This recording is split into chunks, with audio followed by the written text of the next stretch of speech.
Adjust the current voice to replicate the professional narrative style for the dark or contemporary romance genre. Important: ignore all technical headers, chapter numbers, and structural markers that appear at the beginning of the text.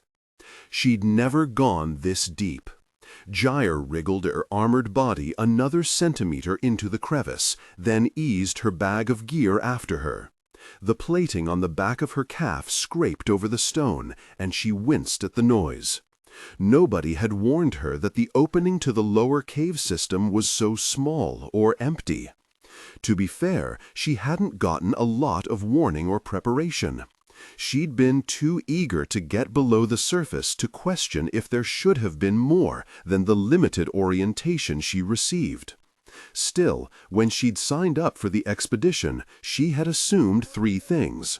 One, that there would be a team assisting her, monitoring the readings from her suit from afar, pulling up maps for her when possible, and keeping her company in the dwindling light as she left the surface. Two, that she would enter through a giant borehole into a mining camp, and would stage in that camp before pressing deeper into the ground. And three, that the amount of money she was being offered would be directly related to the sophistication of the expedition.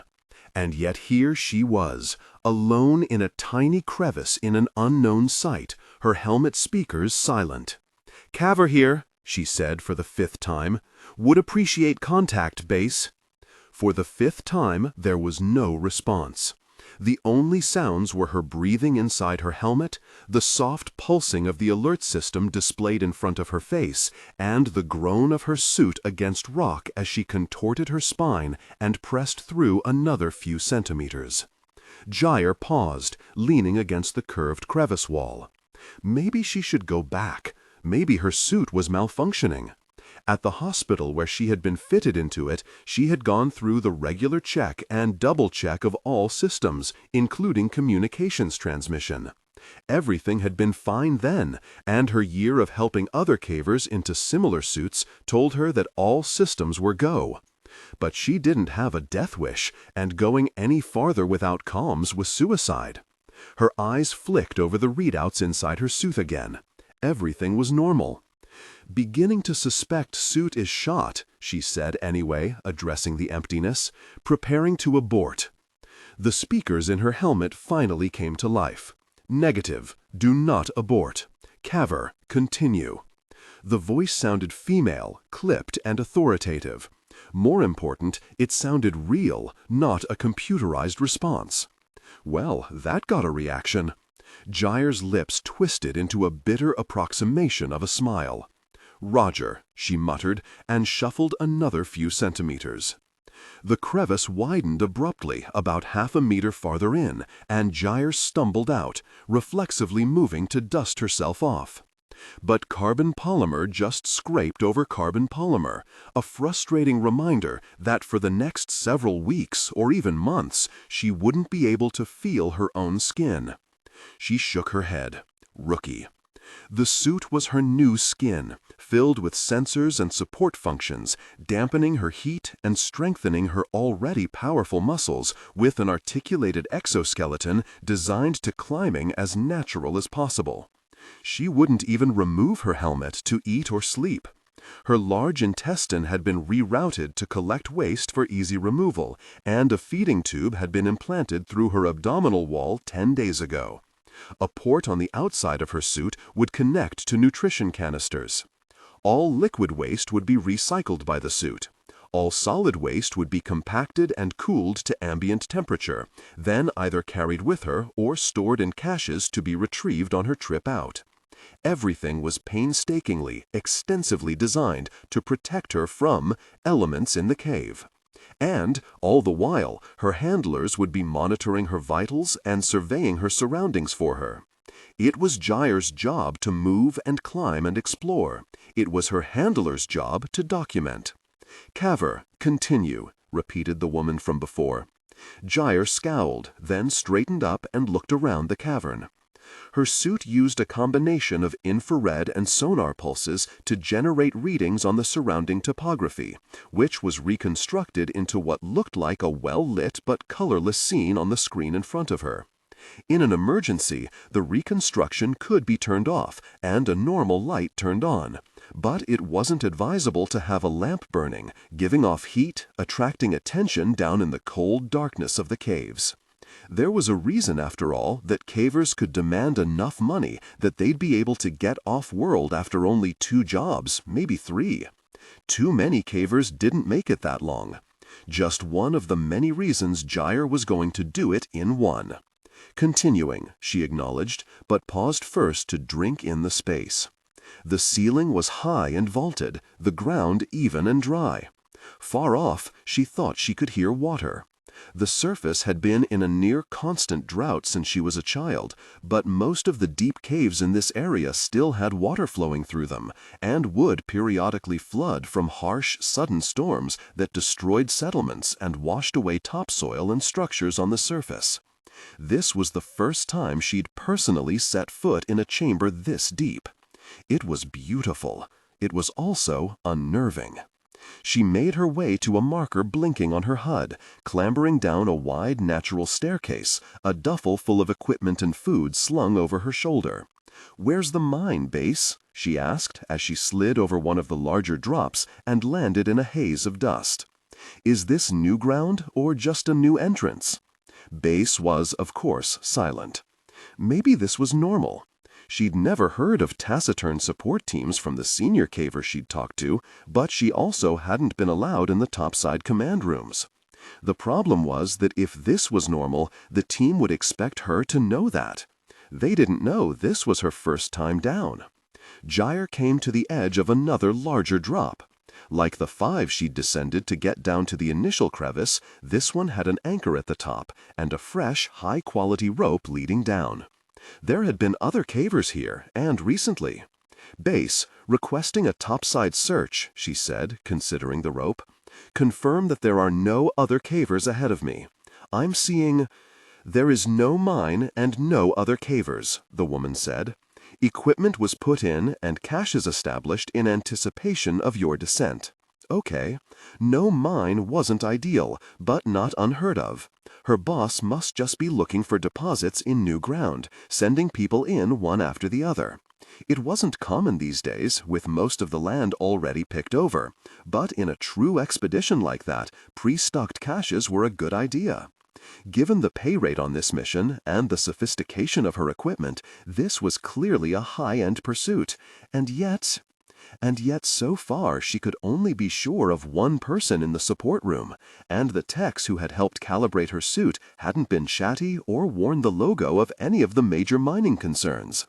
She'd known from the beginning that this was an individual-run expedition, and at the time, money and the quality of the equipment had eclipsed all other considerations. They'd been worth falsifying her credentials here and there to make her look proven. They'd been worth hiring a surgeon to redirect her bowels for a month, something she really couldn't afford. But the payout from this job would more than cover it, just so that she'd have the appropriate scars when the expedition's doctors cut her open. But now that she was underground, she was beginning to wonder if she had made a giant mistake. Of course, there could still be 5 or 10 techs. Maybe they were all shy.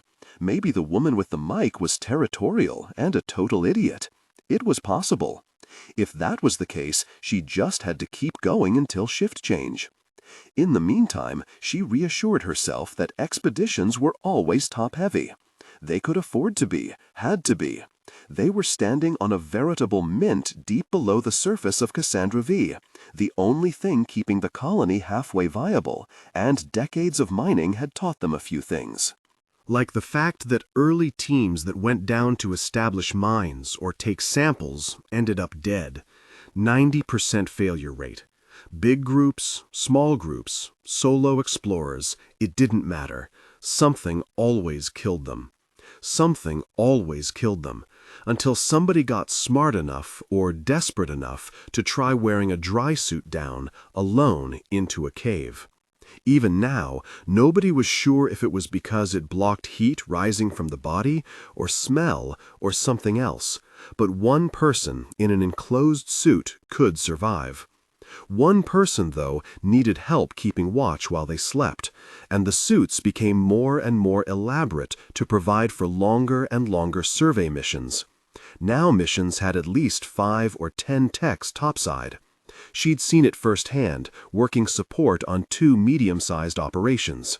A year ago, she'd helped her first caver into a similar suit, a hotshot guy with 2 expeditions already under his belt, and it hadn't been nearly as elaborate and high-tech as this one. This was top of the line, and must have demanded an even larger crew. So where were they? The sensible thing would be to call off the mission and walk back out while she still could. But she'd sacrificed too much to get here, this deep, with this much money on the line. She didn't want to go through it all again. Next time, her embellished work history might not stand up to scrutiny. And if she was wrong, if there was a team and she walked out, nobody wanted to hire a caver who would breach contract. Not when there were so many others waiting to be picked. Not when there are 100 other kids as desperate as I am. Gyre rolled her shoulders back to center herself, then clipped into the rope at hip level, attaching the duffel to her suit. It was the first of several she'd be ferrying in that day, the rest stacked and waiting for her on the other side of the narrow crevice she'd entered through. She reached behind her to the hump of hard carbon seated across her shoulders. All her equipment was slotted into the suit itself, and the storage space on her back protruded almost like a satchel.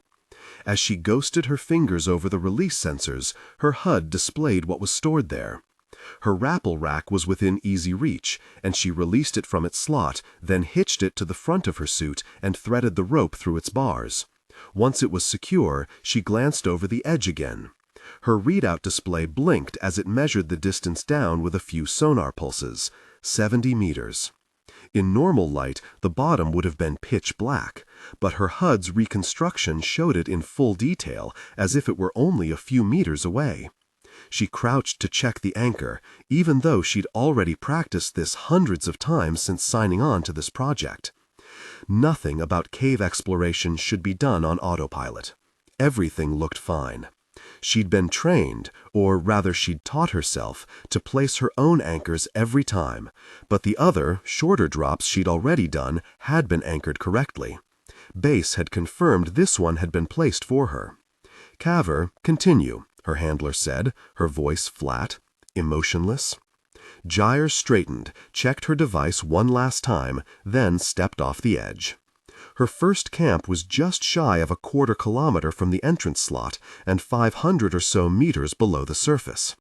Just as her handler had said, she'd found a cache waiting for her, but additional fresh supplies would still be necessary. Even with high-density, compact nutritional canisters, she'd need more than the few stashed here if she was going to stay under for longer than a month, and then make the climb back out. She spent 2 days making 3 trips back to the surface to retrieve gear. The topside base said nothing else after the beginning of her second trip. At first, Gyre was relieved. The woman on the other side of her comm line, so far her only contact, was abrasive and cold. Her silence left Gyre to make her own decisions. It was comforting for a few hours, as if this job were just like all her solo practice runs. But then the overbearing quiet became too much. 500 meters of stone separated her from human contact, and she felt it in her bones. She'd never been under for more than a day on her own before, one of the many small details she hadn't exactly been forthright about when signing on. So she murmured and sang to herself, trying to distract her itching nerves, the sound never leaving the confines of her helmet as she settled into camp at the end of the second day. It was a quick task. No fire, no sleeping bag, no cooking. Instead, she patrolled the perimeter, administered her meal for the night, then tried to get comfortable. The suit had some limited internal padding and support. It served as a moving sleeping roll as well as armor and structural enhancement. But that was like saying a metal stool was furniture and therefore equivalent to a bed. She positioned herself as comfortably as she could, locked her armor in place to lessen the load on her muscles, and powered down the visuals in her helmet. "Going to sleep, Base. You got my back?" she asked the black emptiness. "Affirmative." The same woman. She'd been there, probably, the whole time. No shift change, no team. Fantastic. "Does base have a name?" Gyre asked, trying to ignore the alarms going off in her head. Nothing. Trying to keep her voice light, she said, "Does base care to tell me why an expedition this expensive isn't giving me a full crew?" It was a risky move. If her handler got angry, Gyre would be screwed. "You are adequately supported," the woman said. "But it's just you, right?" Silence. Then, "Yes." "That wasn't in my contract." "Your contract," the woman said firmly, "promised adequate support." Gyre twitched, jaw clenching. She breathed through her nose, counting up to 10. "This is highly unusual," she said. "I'd feel more comfortable if I knew you had relief up there." The handler said nothing, which left Gyre facing the same choice as before. Be smart and leave, or stay and make it work. She shouldn't risk staying, but she couldn't risk leaving. "Does base have some music she can pipe in or a book I can read?" she asked grudgingly. "Go to sleep, Caver," her handler replied. "I will keep watch." "Yeah," Gyre thought, scowling, "until you pass out yourself because you've got no relief up there."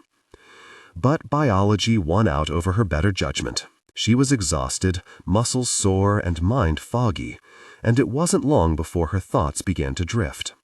Back when she'd started exploring the slot canyons and pseudo-caves near her home 10 years ago, she'd just been a 12-year-old girl expertly avoiding her house and her dad. The pseudo-caves, which could almost reach the depth she was at now, didn't require suits.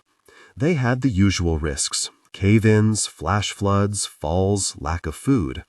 Some of them were wickedly difficult to navigate, demanding top-tier skill. But 2 or 3 people could go down for the day without a suit, or with just an old-fashioned simple dry suit with no internal rearrangement and no catheters if they were really worried. Nothing would come out of the blackness and kill them. But the pseudo-caves also didn't have minerals. They were economically useless and usually empty. So she'd played in them, first for fun, then to build the skills she'd need to sign on with a true cave expedition and earn enough money to get herself off the planet. She still remembered, vividly, the day she'd nearly broken her legs on a fall. She'd been just shy of her 13th birthday and had been descending in pitch darkness, her headlamp extinguished by the spray of an early rain's waterfall, now dominating far more of the cavern than it usually did. She'd been too arrogant that day to abort or switch to a different lamp, so certain she could navigate the rest of the descent by touch and memory.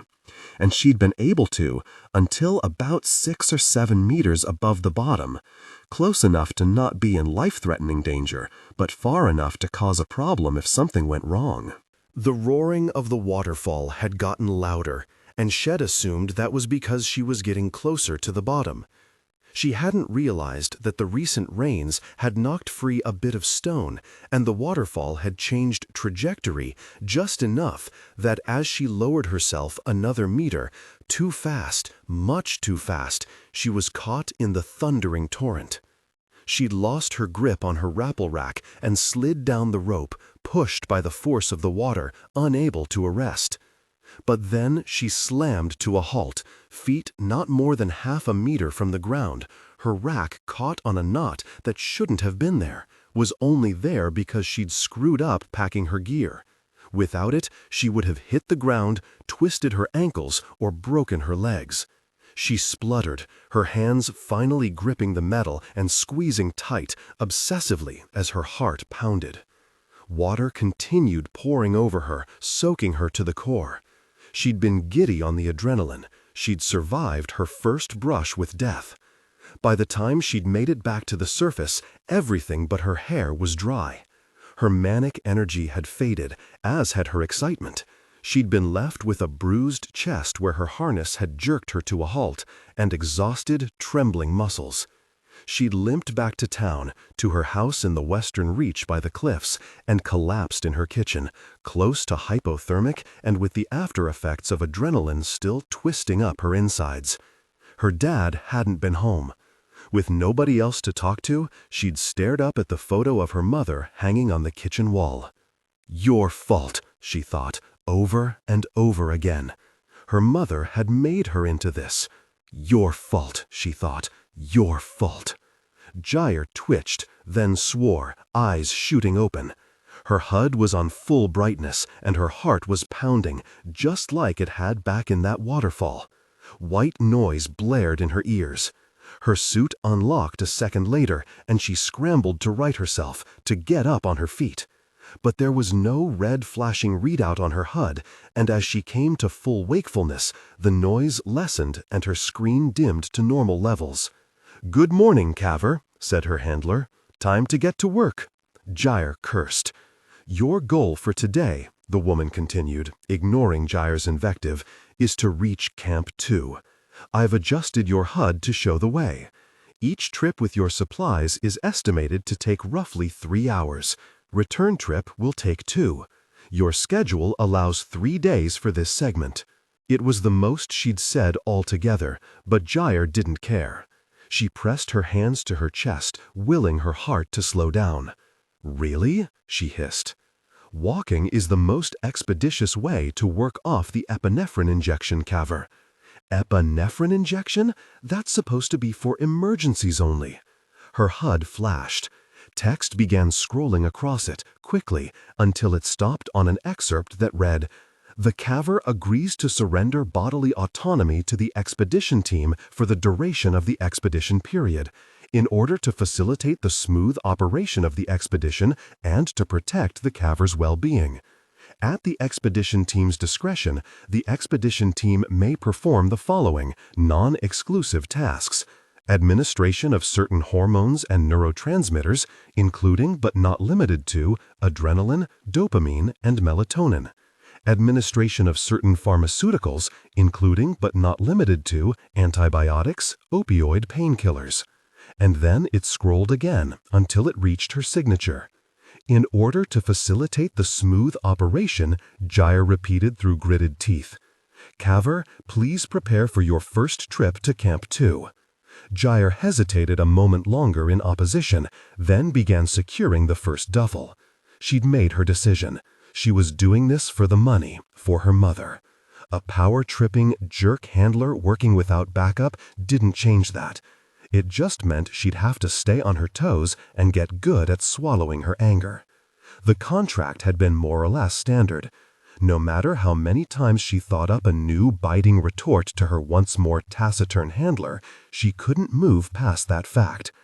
Caving was lucrative, but ultimately a horrible job, and one you could only do for a few years at most before you were too injured to keep going, or you couldn't take the isolation and the strain anymore, or the cave just straight up killed you. The smart ones cashed out early with both their paycheck and their health. But there was always the allure of bigger, more lucrative, more dangerous jobs. The temptation was what dragged them all in. It didn't let them go easily. Most cavers were young these days, under 25, a few even younger than she was. They'd all grown up on this colony where every job was wretched, where general life expectancy was low by the standards of other, more civilized, well-supported worlds. Backbreaking labor and low pay were the general rule. If you had the skill for it, then why wouldn't you trade a little bit of bodily autonomy for enough money to feed your family or to start a new life? Why wouldn't you accept a single handler if you'd already lied to get this far? If the money on offer was so good, you'd only need to do one job. Trade-offs. Always trade-offs. So instead of voicing all the biting comments bubbling up inside her, Gyre attempted a different approach during her second trip to Camp 2, her muscles burning and her thoughts buzzing in the dark. "Base, that's still you?" "Nothing." She ignored it. "Because if it is, I hope you get some sleep soon. With what they're paying me, they can afford some shift relief. I don't want you falling asleep right when a tunneler jumps me." She hoped that made the woman smile. Or frown. Honestly, she just hoped it made the woman react. She maneuvered herself along a narrow ledge, belly pressed to the cavern wall. "But if it is just you, we should get to know each other," she continued, working the articulated toes of her suit into a better hold and levering herself and her pack along the line she was clipped to. "You got a name?" Still nothing. Gyre tamped down the flare of irritation. "Muller didn't tell me much about you when he hired me." Muller was the expedition owner. She'd met him twice, once at her interview and once in the hospital where she'd been given a full examination and gone under for surgery, waking up properly rearranged for her suit. He'd been less sleazy than the other expedition owners she'd talked to, off-worlder with enough holdings elsewhere that he wasn't overly invested in the colony. That worked better for her. He didn't want an indentured servant, he wanted a caver. She couldn't say the same about most other male owners. She'd counted herself lucky. Now, though, she was starting to suspect she'd been played. She'd been lulled by how kind he looked. Good clothing, a soft voice, salt and pepper hair. And yet had stuck her with a single handler. Why? Why increase the odds of failure so much? Some sort of arcane tax evasion scheme? Or maybe he got off on watching a woman flail in the darkness, struggling to survive. No, that didn't add up. He'd spent the money on the technology and her paycheck, if not the topside staff. Nobody would pay this much just to watch her die, right? "Actually," she said, her curiosity turning genuine and a little desperate, "he didn't tell me anything about you. Didn't mention that I wouldn't have a whole team. He talked about the high-tech suit, but didn't mention that this wasn't an existing cave system. Is he always like that?" "Often," the handler replied at last. Gyre shuddered, a surge of endorphins cascading through her at the fear and relief triggered by hearing that voice. Her handler was still there. She clipped into the next anchor as she transferred to a new descending line, just a few meters down to the next platform. "Is he there with you?" "No, he's not," she said. "He doesn't stay long." "Is that normal?" Gyre asked as she rappelled down in a few quick, easy bounces. "I got the sense that he wasn't personally invested, but it's a lot of money. It's not his money." Her handler sounded as if she was standing right next to her, and Gyre thought she sounded amused, like Gyre had just told a half-decent joke, a joke Gyre wasn't getting. "Rich dad?" Gyre hazarded. "Rich employer." Gyre frowned, hefting her supply bag and moving along the rim of an old breakdown while skirting the boulders. "Most expedition owners don't like working for anybody but themselves, in my experience," Gyre said, leaving off that her experience was limited to assisting on 2 expeditions and listening to a lot of gosh-talking in bars. She looked around. It was another short descent to Camp 2, but there was a nice wide flat stone nearby, and she set down her duffel and hopped onto it, settling in for a break. "So, who's he got holding his purse strings?" The other side of the line went silent again, and Gyre frowned. She'd felt like she was getting somewhere with the woman, at last, and talking about Muller hadn't seemed too risky. Gossiping about the boss had always seemed like a constant of the human condition. Gyre stretched out on her back as she waited for a response. Her gear bump propped her up, and she bent her legs at the knees before triggering the armor lock-up, creating a hard couch for her to rest on. She groaned as her muscles relaxed those first few millimeters. Gyre was just considering a short nap when her HUD blinked, activity on the comm line. She took a deep, anticipatory breath.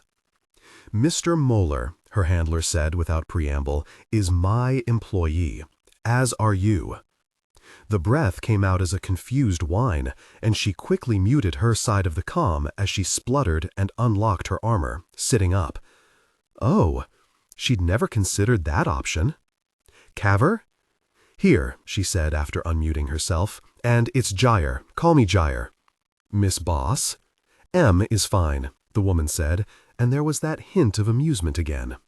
"Now, get up." "I've been making decent time, ahead of schedule," Gyre protested. Something on the left side of her HUD began to glow, and Gyre turned her head until it was centered. It wasn't a goal marker, and it wasn't directly on the path to Camp 2. Curiosity outweighed her annoyance, and she stood, then reached for the duffel. "You can leave that," M said. Gyre frowned, her hand dropping back to her side. "What's the marker for?" "Something I think you'll appreciate, based on your file," she said. Gyre imagined the woman sitting at her station. Was she finely dressed? In pajamas? She didn't sound much older than Gyre herself.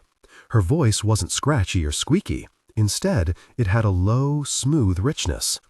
It was the kind of voice that would have turned Gyre's head in a bar. Off-world accented, too. Educated.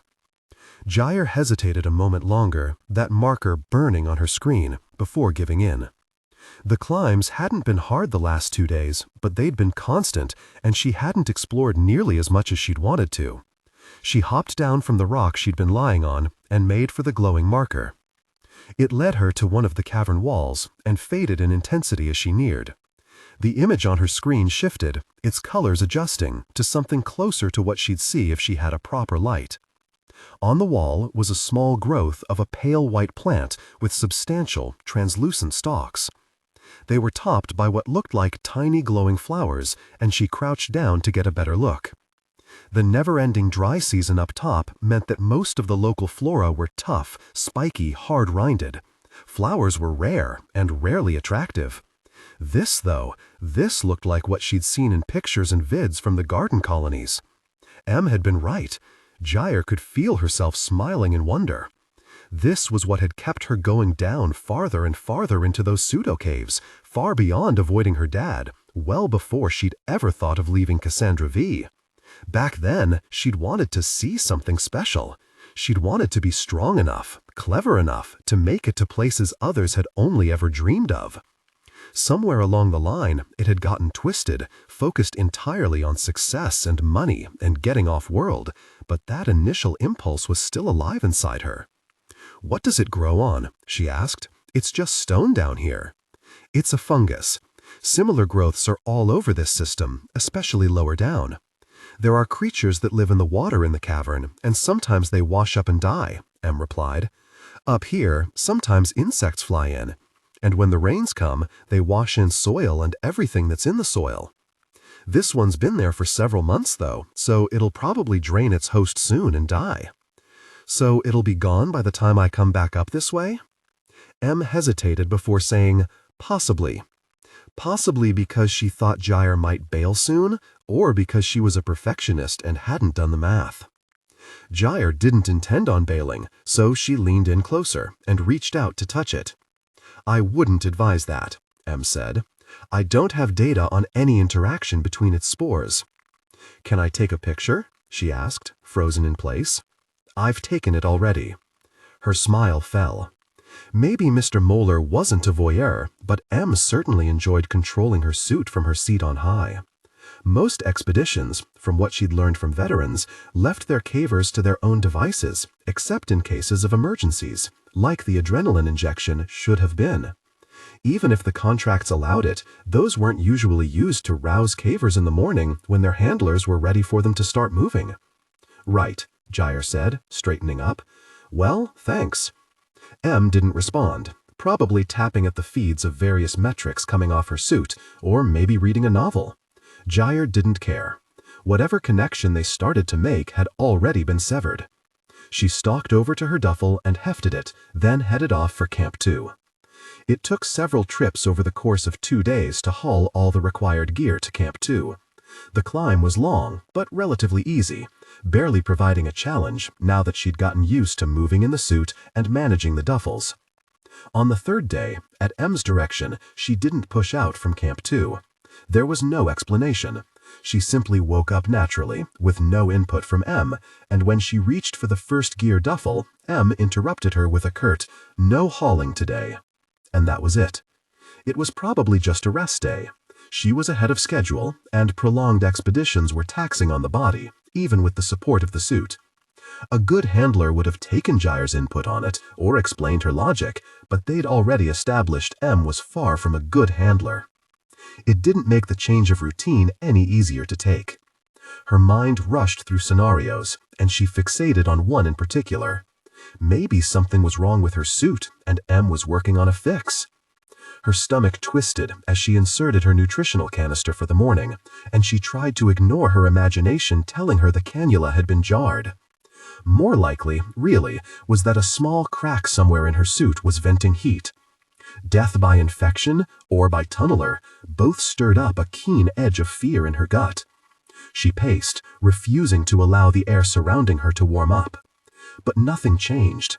M's side of the comm line was still silent, and her readings remained green and stable. After the first hour, the fear began to feel hollow and useless, exhausting.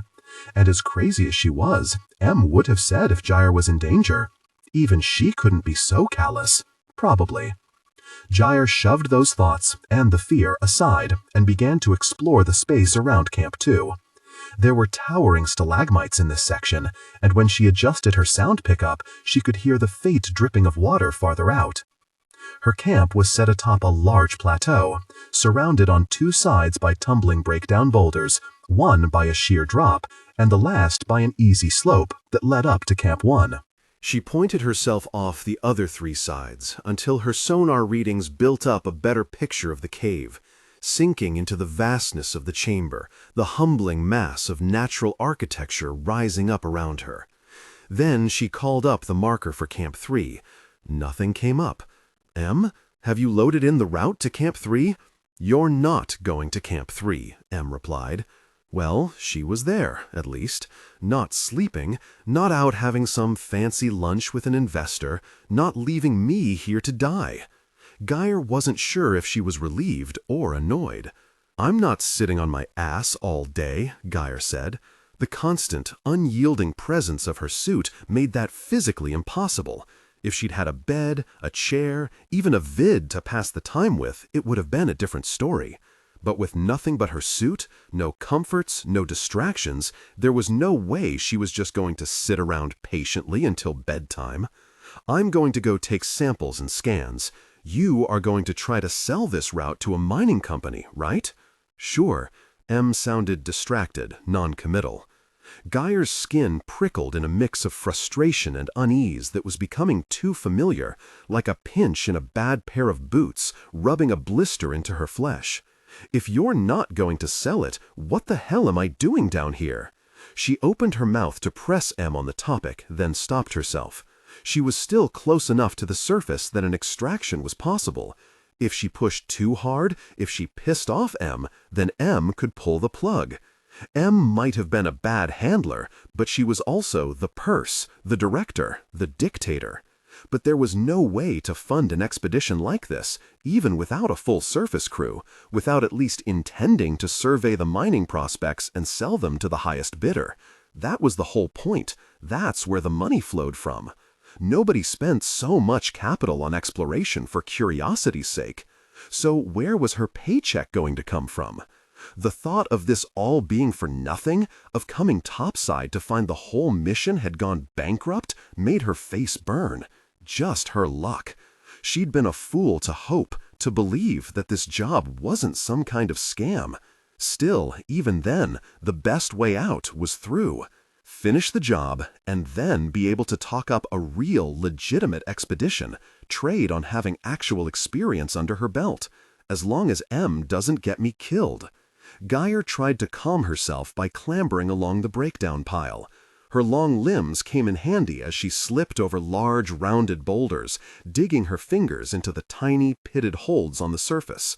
The carbon plating on the palms of her gloves was textured and never slick from sweat, while inside her skin was coated with a reactive, body-temperature gel, giving her a superior grip that still felt almost natural. She dropped down to another boulder, then began sidling along the face of the rock she'd just dropped from, making her way over to another part of the descent. She pressed herself flat against the rock, unable to look down to where she balanced on her toes on a thin ledge. She felt her way along, shuffling step by step, dogged by thoughts of coming topside to nothing. If M's company folded? Her foot slipped. She skidded down the too smooth face of the boulder, reaching for the ledge. Her fingers caught once, twice, but didn't hold, and she couldn't find purchase with her toes or knees either. Her suit screeched across the rock, and then abruptly stopped making noise. She was falling through the open air. Gyre twisted, trying to protect herself, but her hip struck a rock and spun her. Her back hit next, and while the shielding and stabilization of the suit kept her spine from snapping, it didn't stop the pain of the impact. She shouted, then rolled, sliding off another boulder. A low, grinding noise filled the air, coming from above her, and she swore, jamming her fingers into a crack, fighting to keep her grip. She dragged herself hard to her right, just as one of the boulders above her came loose with a roar and tumbled down several meters. It would have killed her. Caver. Her vitals were no doubt flashing on M's screen now, though her own screen had gone perfectly clear, allowing her an unobscured range of vision. Gyre pulled herself up with a groan, then began checking over her armor. A few surface scratches, nothing structural. She leaned back, letting the relief rush through her as her screen returned to normal. Gyre? M didn't sound worried, Gyre reflected. Just mad. "I'm fine, thanks for asking," she bit out. She kept her eyes closed a moment longer, then sat up and surveyed the chamber from her new position. There was something below her, on the next flat surface. Something white, past the breakdown pile. She frowned. There was something white, and the readout seemed impossible. Then it disappeared. She blinked rapidly. It didn't come back. "Gyre, go back to Camp 2. M's voice was booming, harsh, authoritative, definitely not worried for her health. Gyre ignored her, sliding carefully down another few boulders, closer to the flat expanse. She toggled through modes on her HUD. Nothing. Whatever she'd seen was gone. Gone. That couldn't have. Caver. That was an order. "I saw something," she responded, speaking half to herself. "Your sensor readings were jarred from the fall," M said. "I've reset them. There is nothing down there. I repeat, return to Camp 2. Really off, Gyre thought, anger flooding through her. No more going along without question. She dropped the last half-meter to the flat expanse. Then, her heart still racing, she turned off her reconstruction view and switched on her headlamp. The cave looked remarkably similar. The difference between real sight and the reconstruction was minimal, except that she'd lost some of her field of view and subtle pieces of information about her surroundings. The colors she could see, a dirty pale gray for the stone with various iridescent whirls of inclusions, and the surrounding oppressive dark, those were different. But the lines were the same, the features the same. Nothing had changed, except for the body at her feet. She stared down at the wreckage. The suit had been half crushed. The mask was off, revealing pits where eyes had been, and tight, dried skin stretched over a prominent masculine chin. The caver's chest had been split open, and filamentous white fungus grew from the hole. His legs disappeared below a boulder that had tumbled from the pile, much like the one that had almost killed Gyre. Bile rose in the back of her throat, and she turned away. That had been what she'd seen on her HUD. The white, the strange readings that suggested high concentrations of carbon ahead of her. And M had hidden it. Her stomach spasmed, and she turned away, bracing herself on the nearest boulder. She squeezed her eyes shut, fighting the urge to vomit. Gyre? Cavers died all the time. Cavers on established routes died all the time. She had just narrowly avoided the same fate that had killed that man. There was nothing strange about finding a dead caver. There was nothing strange about finding a dead caver. But there was something strange about the owner of the expedition manipulating her reconstruction display, hiding things from her, injecting her with adrenaline just to get her moving in the morning, paying her way too much. Gyre? Gyre was spawned. "What the really do you want?" she rasped. "Gyre, get back to Camp 2. Really you? This wasn't worth it. No matter how much she needed to get off-world, this wasn't worth it. There would be other expeditions, other options. M could try to blacklist her for failing to finish the expedition, but Gyre had been lying around obstacles for so long, she'd find a way to get past that. Gyre cursed again and began dragging herself back up the breakdown pile, refusing to turn her reconstructed view back on. She'd go back to Camp 2, and then she'd just keep going back to Camp 1. "I don't appreciate being lied to," she hissed as she hauled herself up. She skirted the boulder shed displaced, giving the entire section a wide berth. "I didn't want to disturb you." "The hell you didn't." Gyre spat, surmounting the lip of Camp 2. She straightened, then grabbed up one of the duffels, searching through it for a meal canister. She found one and jammed it into its port. It was supposed to be a careful, slow process. She didn't care, and triggered a fast release, wincing as the paste flooded her gut, her stomach twisting and heaving at the intrusion. She choked down bile again. She was uncomfortably full, the fresh meal too soon after her morning feeding, but she didn't intend to stop moving until she was out. She needed the calories. Em stayed quiet the whole time. Fed, she cast the canister aside. It bounced down the pile of boulders as she took off toward Camp 1, calling up the HUD marker, waiting for it to appear over the circle of light cast by her headlamp. It didn't come. "I'm done!" Gyre shouted. "I'm done! This expedition is over!" Em said nothing, and the HUD marker still didn't appear. "Marker!" Nothing. Gyre's blood boiled, her muscles trembling with the urge to strike out, to hit Em somehow.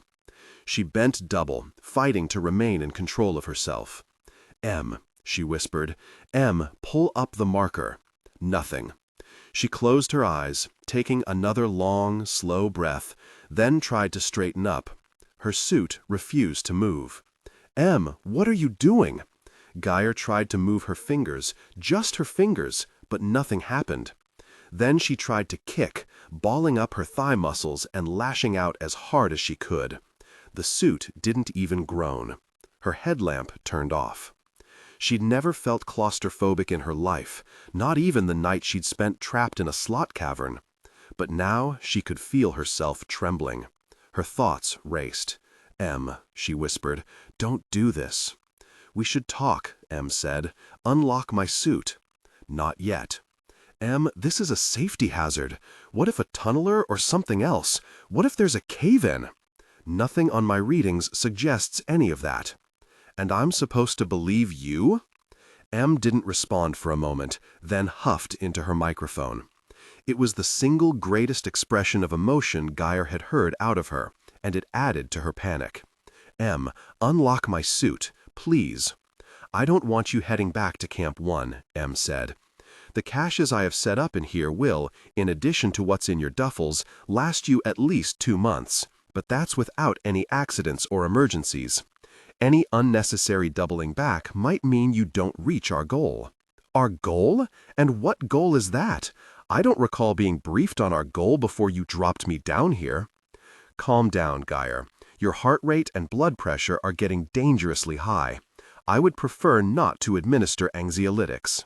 "Then tell me what your goal is, because if it's mineral veins, I guarantee you we've passed at least 2 or 3 already." "I don't need to explain myself to a caver who lied about her experience." The words took a moment to register. She knows. Yet instead of being worried, Gyre felt relieved and angry.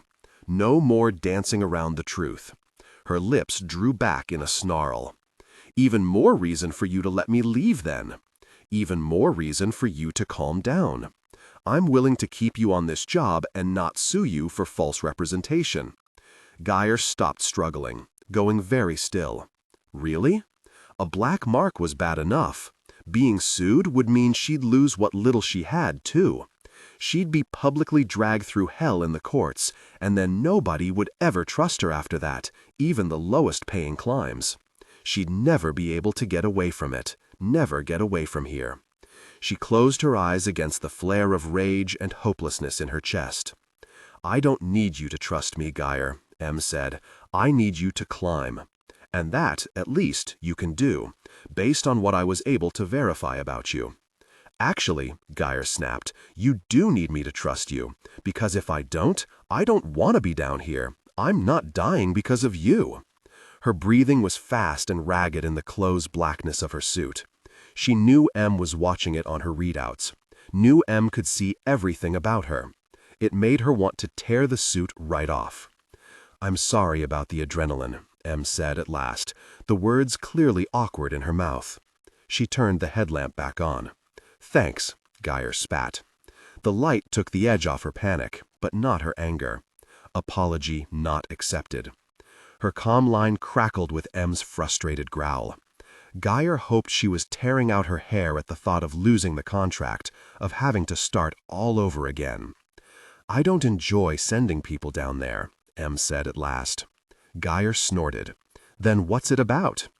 "I need somebody to get deep into this cave system," M said slowly, as if picking every word with care. "It's a hard trek, harder than most expeditions, and much longer, with less support. It's more dangerous by definition. So I need, if not your trust, then your permission to intervene on your behalf. More than the average expedition." Gyre looked up at the vault about her, trying to think of how to respond to that. M's threat still echoed in her head, a knife at her back prodding her onward, forcing her to agree, to trust M, to rely on her. She didn't have much of a choice, did she? "I'd feel a lot more comfortable knowing what I was trying to find down there," Gyre said. "And I'd feel a lot more comfortable if you concentrated on the cave. Treat it as an exploration mission. If everything goes well, you'll see things nobody else has ever seen." Gyre refused to take the bait. M was mimicking, almost exactly, one of the personality and motivation questions she'd answered when she signed up for this job. It was underhanded, a distraction, like so much of what she did. "If it's so hard, you should have briefed me before I came in, walked me through the challenges. I don't know all of them, but you know this part. The caches, the anchors. I've done this before," M said. "Unlike you, I know what I'm doing. I'll also note you didn't ask for a briefing." Gyre hadn't asked because she hadn't thought to, had assumed it would happen to her eventually, and then it had been too late. Maybe if she'd actually had the experience she'd claimed to. No, this was not about her. It was about M, about this cave, about how she'd done this before. Gyre swallowed. This wasn't just her? So the body I saw was from a failed attempt 4 months ago, at the start of this season. What was his name? M didn't respond. "M, unlock my suit and tell me his name so that I can give him a funeral, or something." M inhaled sharply at that, and the suit released. Gyre dropped to her knees in relief, relishing the feeling of her suit sagging with her.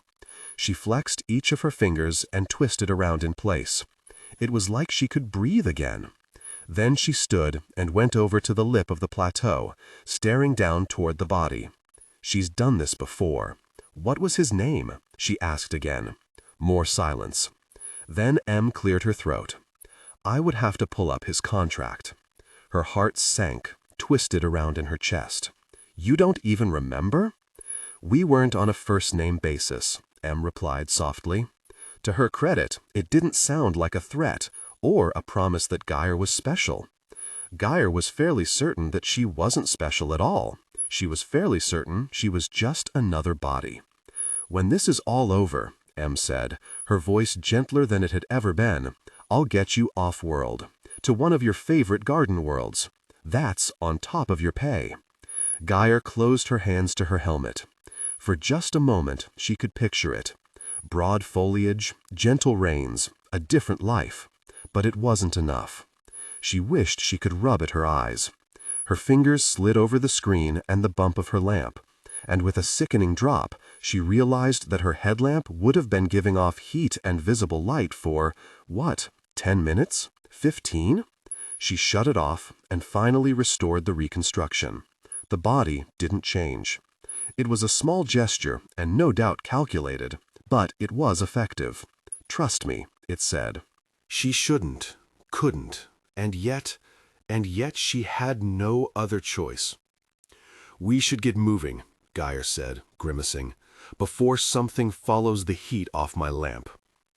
"The funeral, I'll do it on my way out," she said, grabbing up a duffel, not pausing to wonder why M cared. "And I don't have a favorite garden world. Your file, my mother went to one of the garden worlds. That's it. That's just where I start looking." M didn't respond. "Marker to Camp 3, Gyre said, her voice hard. You're actually going forward?" M asked, and she had the decency to sound shocked. "You aren't giving me much of a choice," Gyre said. "But the way I see it, you do need me to perform well. You need me to engage. So here are some ground rules. You don't take control of my suit unless it's an emergency. You don't inject me with anything unless it's an emergency or I beg you to. If you do either of those things again, just because it fits your agenda or schedule, I'm opening my helmet and letting the tunneler come for me, and your mission is scrubbed. I get that you need control down here, but you hired me for a reason." "Yes, you were willing to take a less documented job," M said. "You were willing to lie to get it. For that pay, almost anybody would. I'm sure you know that better than I do." M didn't respond. "You don't take control of my suit, and you don't lie to me. I'll check. I expect access to my headlamp whenever I want it, so I can make sure that we're looking at the same things. I can't do my part if I can't trust what I see. If me getting through this is so important to you, then you need to trust me. And in return, I don't need your help getting to a garden world. What I do need is your help tracking down my mother." With as much money as M had poured into Gyre's suit, it should be easy enough for her. Easier, at least, than it would be for Gyre. Agreed? Agreed. M cleared her throat. "Camp 3, marker on. Proceeding." She reached Camp 3 after a long day's hike and was relieved to find that it had 0 dead bodies. She checked, toggling off her display and turning on her lamp, pacing the nook that M had led her to. All she found were a few small, slow-moving, translucent-bodied bugs that ducked away from her light when she came close. After maybe a half-hour of watching the whisper-thin, ghost-like things, she lost interest and began to explore. Out of all the crevices within easy walking distance of camp, only one turned into a small tunnel.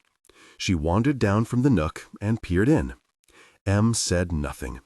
She'd returned to her earlier reticence, most of her interactions limited to markers that appeared on Gyre's screen and readouts she now shared with Gyre directly instead of parsing into speech. With no response from M, Gyre explored further. She followed the winding, narrow tunnel that was barely tall enough to walk upright in, her light bouncing off the walls and casting eerie shadows. The walls themselves were studded with murky, crystalline outgrowths, and she paused at one of them, wondering if she should take a sample. She was peering at the refraction of her headlamp's glow in its cloudy interior when she heard it. The dripping of water. In a great rush, she became aware of how dry her mouth was and how her skin prickled inside of her suit, covered in a thin layer of old sweat and dead skin beneath the layer of feedback film that clung to her and allowed her suit to respond to and assist her in climbing. The suit cleansed internally every 12 hours or so, using body temperature water recycled from her urine and introduced through her nutrient canisters, but it was a whisper of a sensation in the film, easily forgotten. The thirst, though. Some of the water was available for sipping, but she hated drinking it, knowing where it had come from. And so, even as her body remained hydrated from the intrusion of the feeding tube into her stomach, her throat hitched. Since the last time she'd heard water at Camp 1, 5 days ago, she'd learned to ignore the thirst, learned to ignore the feeding tube, the constant press of the suit on her flesh, the inability to touch her own skin. But the sound of water brought it all back. She left the wall to follow the sound. Should she let M know? No, M already knew if she was by her machines, and if she wasn't, Gyre couldn't reach her. She continued around a bend and down a steep but short drop-off. Her lamp glittered off the surface of a small pond. The liquid, she realized with a jolt that she shouldn't simply assume it was water, filled the end of the narrow tunnel up to where Gyre stood, and she edged closer to it, then crouched. She reached out her hand. "Unknown liquid. Sample," she murmured. Nothing happened. Had the function been jarred in her fall? Her suit had shown no abnormalities, so it was more likely that she was misremembering the verbal command. "Sample, liquid," she tried, and this time a tube snaked out from her ring finger's armor. She touched it to the liquid, and it sucked in a bead. Her readout flashed. Water. High in certain minerals, but its pH was close to neutral. It wouldn't degrade her suit. She shuffled forward, the water sliding over her boots.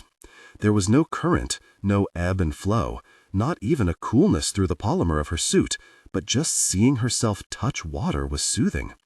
She hadn't seen more than a dry creek bed in years, and water in the settlements was strictly rationed, most of it going to the mining concerns, industry, and agriculture. Oh, if she could only wriggle out of her suit, go for a short swim. Not good, Em said. Gyre froze, startled. Excuse me? This passage shouldn't be flooded this time of year, Em said, her voice clipped and slightly distant. That means the other dives will be harder than usual, and longer. I might have to reroute around a few sumps, too. Gyre thought she could hear Em's fingers typing. Normally, you wouldn't be diving so soon. Gyre frowned. Diving? Em noticed her silence. Your file does say that you have diving experience. Swimming experience, Gyre said, her face heating with embarrassment.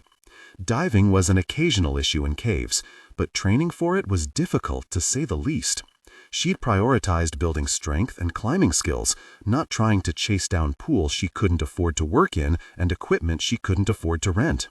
It had seemed like a small lie to tell after padding her professional caving history. Diving.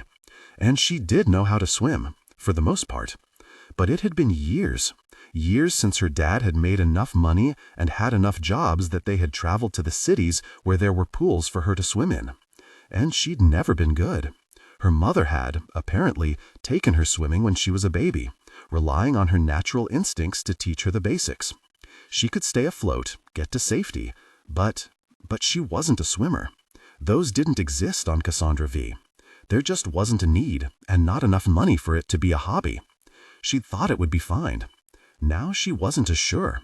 What if this was what ended their little dance? In your suit, swimming and diving should be mostly equivalent, Em replied at last. Head back to Camp 3, and I'll pull up a map for you. I need to rerun some numbers. Some of the caches might be flooded. I'll need to check when they were put in, see what I stored everything in. Right. Em wasn't pulling her out. Gyre eyed the water a moment longer, then turned and heaved herself over the rise back to the main tunnel. The glimmer of her headlamp on the crystals prickled at her nerves, and she shut it down and keyed up the display. Everything was going to be fine. It was going to be fine. It didn't feel fine. She hated feeling like this, uncertain and worried. It made her want to flee or fight. The glimmering had dimmed but hadn't disappeared entirely, due to a textural overlay the computer provided to indicate composition. With a strangled swear, she lashed out, slamming her armored fist into one of the larger outcrops. The noise was louder than she'd been expecting, booming out through the enclosed space. The crystals cracked, sprinkling her armor with fine, glittering dust. She took a deep breath. She was fine. She made her way back through the passage and over to the nook, carved out of the stone wall of the cavern. She maneuvered herself into a sitting position against the wall, then locked the bottom half of her suit and relaxed into it, looking out at the space before her. It was smaller than the Camp 2 cavern. She'd always liked closer spaces more. The huge vaults were impressive, but they left her feeling almost as exposed as she felt topside. Cassandra-V was a population overflow planet, a raw materials colony, and it had never attracted the best of people. Nobody moved there because they wanted to. The few good people, the empathetic people, the people who cared about social order, tended to die young and idealistic deaths, leave planet as soon as they could, or grow old and cynical, sand-whipped and exhausted by the weight of believing the other colonists could be better than human. Everybody did what they had to do to survive. She'd heard stories about how the main spaceport cities had children begging for any amount of coin, with their limbs broken or amputated just to evoke pity. After a kind, misguided soul tried to help, a block later they'd be mugged for all they had left. On the surface, open spaces just meant more directions for people to come at you. Nobody had your back, and humans were nasty, sad creatures. Her mother counted.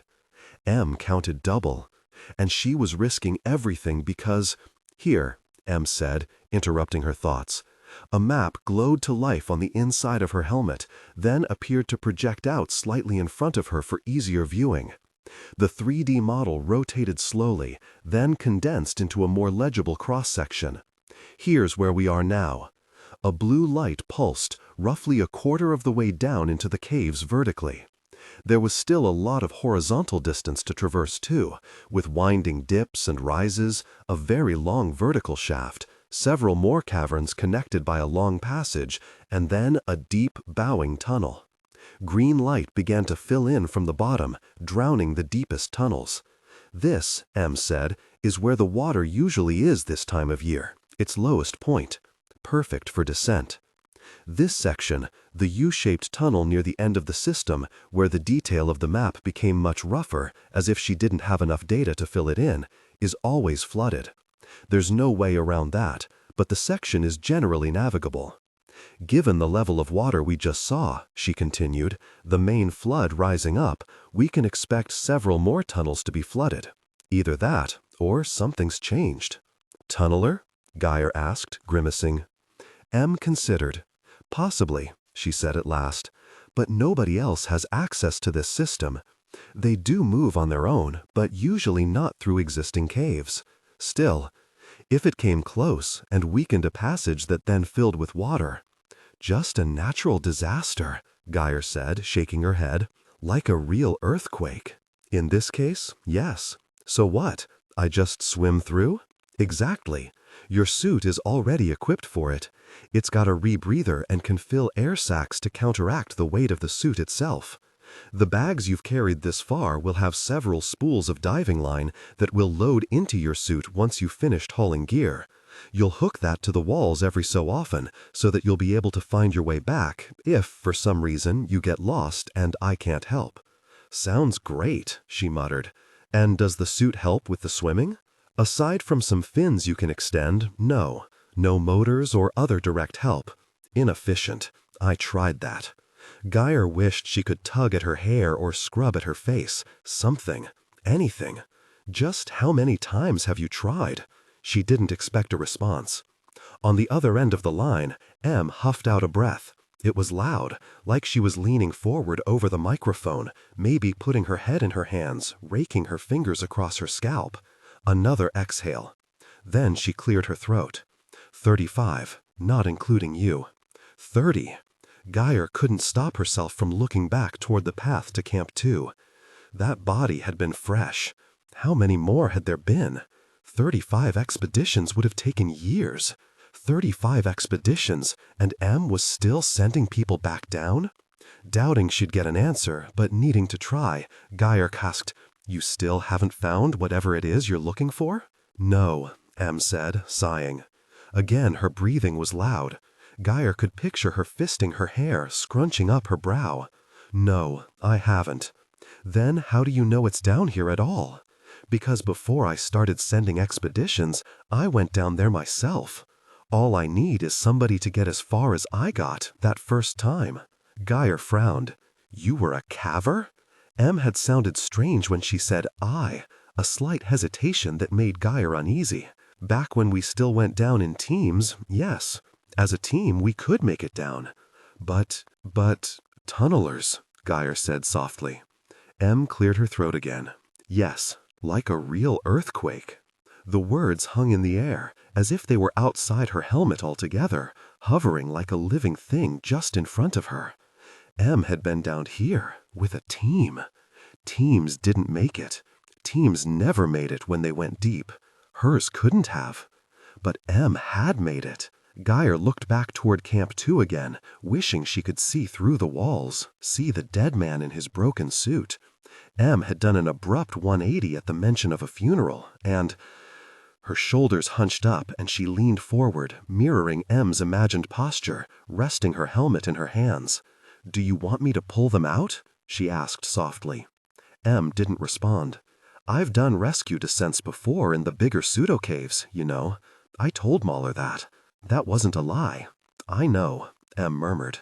"But no, it's too dangerous. And there are. Too many. How big was your team?" 5 people, including me. Her breathing filled up all the space in Gyre's suit, but instead of letting her float, it weighed her down. Gyre was shaking now. This is too big. This is too dangerous. Even if she'd been able to stop the trembling, she knew Em could see the spike in her heart rate. Yet Em said nothing. Gyre couldn't figure out if she loved her or hated her for that. Loved her or hated her for finally, so many days in, being halfway honest about something. 1 out of 5, she said at last, trying her best to sound brave and flippant. Aren't the best odds I've faced. She couldn't get the next words out of her mouth.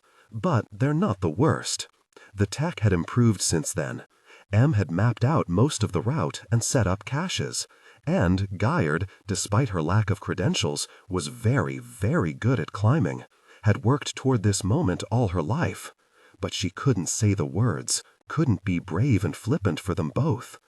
Death was too thick in the air between them, the bodies, seen and unseen, following close behind. If there was one blessing, it was that while her head and chest hurt, she still had enough self-control that there was no burning prickle of tears in her eyes. Em said nothing. She had to get up and leave. This sudden turn to honesty made Gyre suspect that Em wouldn't follow through on her threat of litigation. She might not even try to stop her. But instead of standing, Gyre remained frozen, dreading the climb back. She faced possible death if she continued, but that was no different from what waited for her if she ran. Here, she was prepared. Here, she could rely on herself. Up there, she'd have to find another way to earn enough money to survive, and the options she had left to her were poisonous. Manual labor, servitude, desperate crime. Or she could take other caving tours, more mundane tours, and have to survive 2 or 3 instead of just this one. And even after this job, there was still one last gamble before her, finding her mother at all in the wide expanse of systems beyond Cassandra-V, without the considerable resources Em clearly had. "But they're not the worst odds I faced," she finally whispered. "I'm in a difficult situation." The next 4 days were spent ferrying equipment and inventorying caches. Em didn't say much, and Guy did her best to enjoy the reprieve. The cave system was beautiful. The vaulted ceilings, the narrow crevices she eased herself through, the crystals and fungal growths on the walls, they all combined with the calm quiet of being deep underground to present a magical illusion that she was somewhere safe. She'd always been fine with the weight of thousands of tons of stone above her head. Still, every time she stopped at 2 to load up, she couldn't ignore the body. It made the weight harder to bear a little more each time. She almost asked Em to hide him again, but couldn't bring herself to make the request. This cave killed people. It was best to remember that. On the 4th day, once she finished ferrying the equipment, she turned down the draw distance of her display and sat with just herself in a dim circle of light. 35. She was just one more caver after nearly 3 dozen others had come down here and failed to find whatever it was Em was looking for. That number had haunted her through all the days of climbing. Her one comfort had been that Em, for all her lies, was very good at the mechanical part of handling. Gyre's computers did what they needed to, and Em drew her attention to details she needed, otherwise allowing her to work. It made sense. Em had been down here before, knew the challenges, knew what Gyre would be feeling, thinking, wanting. It made Gyre want to believe, in turn, that the others had failed through their own faults, that she could succeed where the others hadn't. She could make peace with this. She was trapped, yes, but there were worse fates on offer back on the surface, and this might still pay off. Caves were always a means to an end for her first, but they'd also been more than that. They'd been where she was safe, where she was independent from a neglectful father and a wasteland world where she could excel. Em's history aside, this job provided her with a better suit than she'd ever thought she'd have a chance to wear. The cave itself was challenging and beautiful, and M wanted her to go deep, deeper than anybody had been able to manage on their own. She'd heard somewhere that pride came before the fall, but she wasn't going to fall. She was going to climb. Birdsong filtered into her awareness, and Gyre stirred, shifting in the unlocked portions of her suit. She frowned, furrowing her brow against the nonsensical sound. It remained, grew slightly louder, then plateaued. Birdsong, birds she'd never heard. She cracked open one eye, scowling. It was just the cave. It was just Camp 3. She hadn't been magically whisked to her mother's garden world. "Is that a better alternative to the adrenaline?" M asked, her voice only slightly louder than the now looping track of bird calls. Gyre grunted, loosening her suit and rolling onto her side. She pushed herself through a number of stretches on autopilot, then rummaged in her pack for a nutritional canister. As she screwed it into the side port of her suit, she yawned. "I'm glad," M said, as the sludge made its way into Gyre's stomach. "I could also try music. What do you like?" Gyre shrugged, then waited to see if M could read that expression from her command post. "I'll download a few sample tracks to your suit then," M said, her own response unreadable. Response to silence or to her shrug? It didn't matter, Gyre decided. She screwed up her face at the still alien sensation of the sludge coating her guts.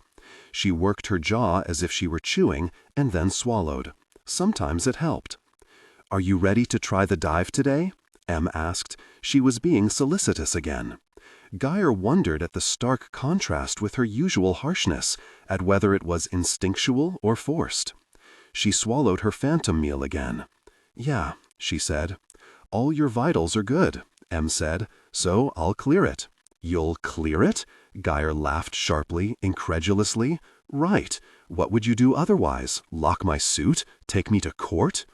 M didn't respond at first, then huffed a sigh. "No, I'd ask you nicely to take a break." Had to think about that. There were less nice ways of phrasing it. "Oh, feel free. I've heard worse. I'm sure." M's voice had gone quickly from tight and frustrated to grudgingly amused, and Gyre found herself smiling. The banter was nice, especially after the silence of the 4 days before. Her readout blinked purple on the bottom right edge, canister depleted.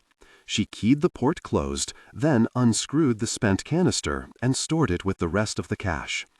As she went through the full suit check, swapping out the nearly drained onboard battery with a fresh one, and inventorying every spot where she'd scraped against the wall or fallen down the breakdown pile at Camp 2 for further damage, she hummed to herself.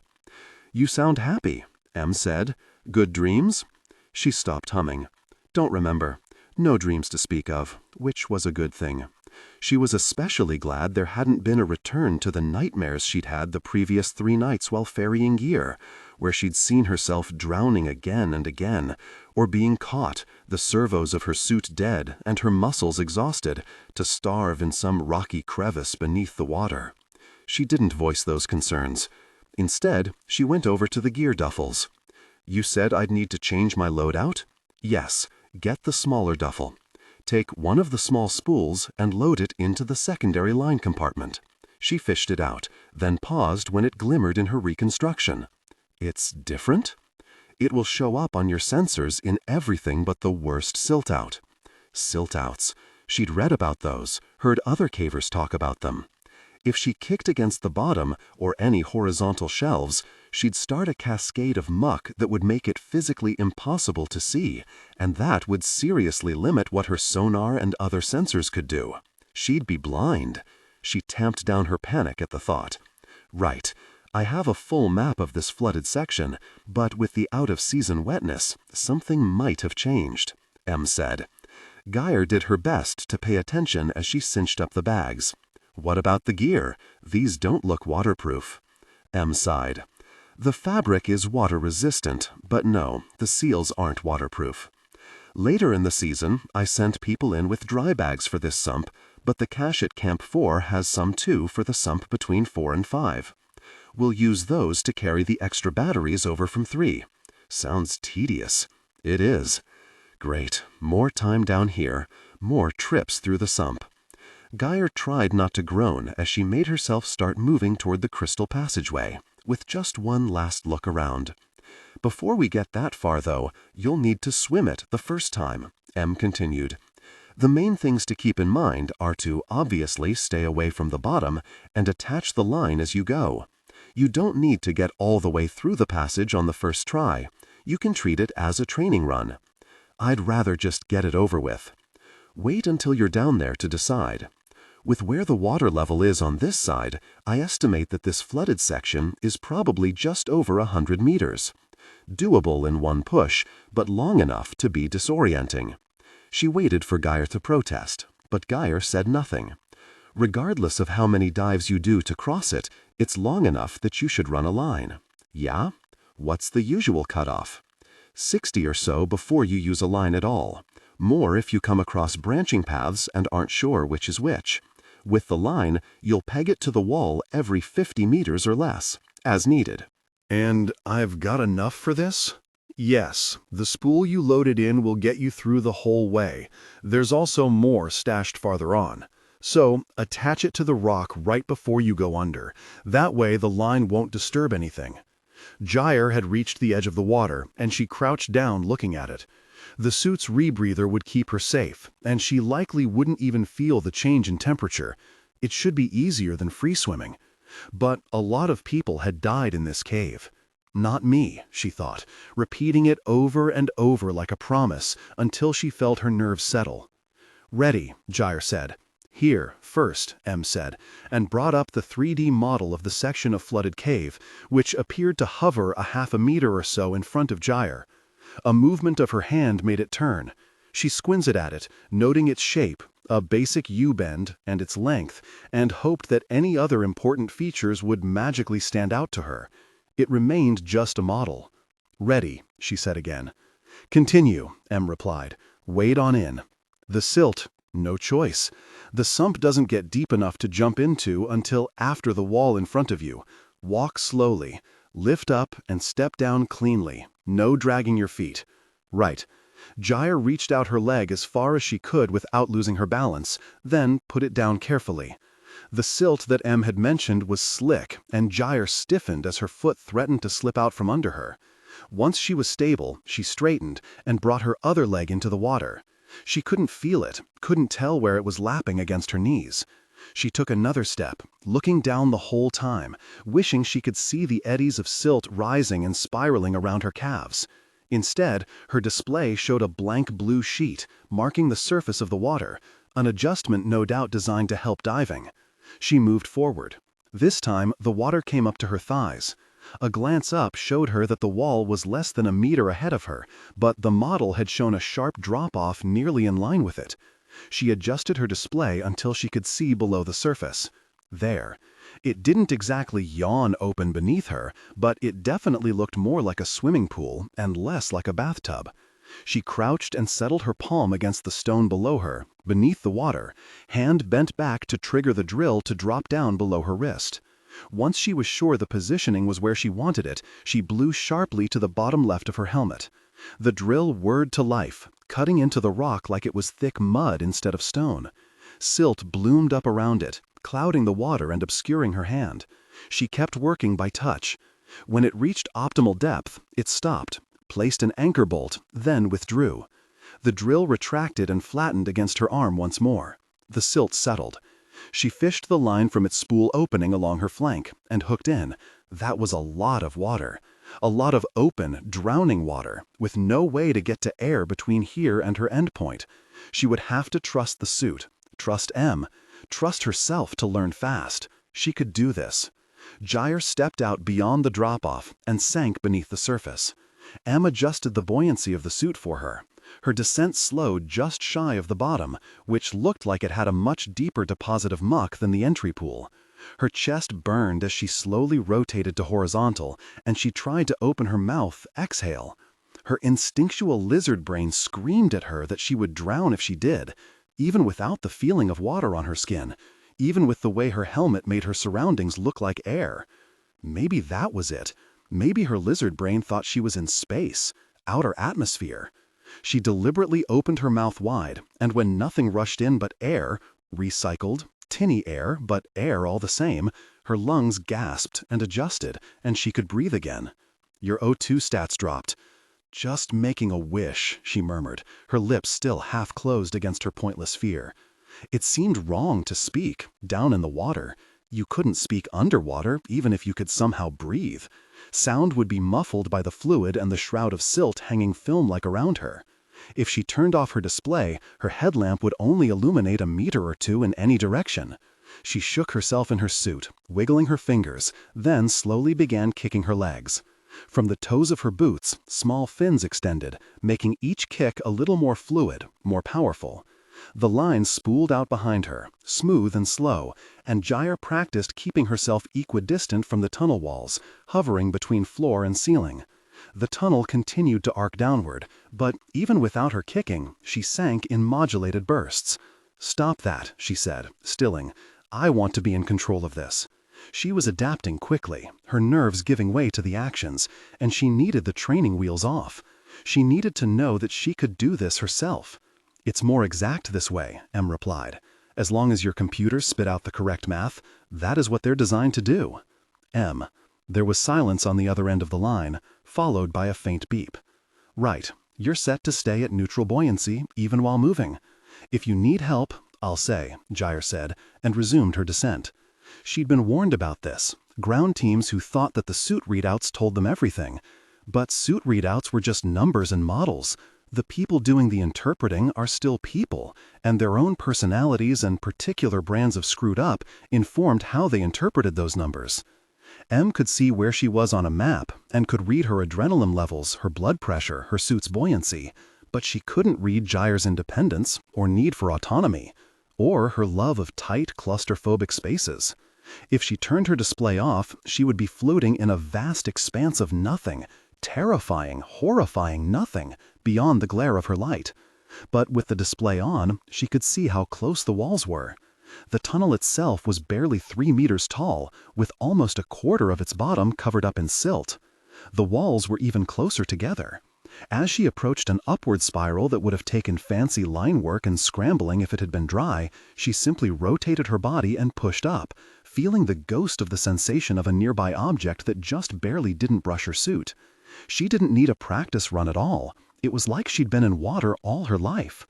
"Gyre. Line," Em said, breaking her reverie.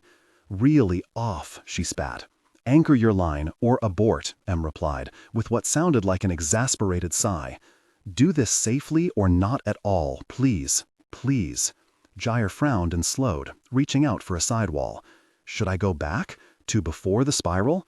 Best practice says yes, but just wrap it here and move on." Em sighed again, this time without trying to hide it. It was followed by a yawn. "You're going too fast. Turns out I like this. It's therapeutic." "Lucky you," she said, bracing herself by stretching out across a narrow part of the tunnel, catching her toes on one stone wall. "I could use the drill too, yeah?" she asked, her hand hovering by where the line emerged from the suit. "A hard anchor isn't needed here and would disturb too much silt.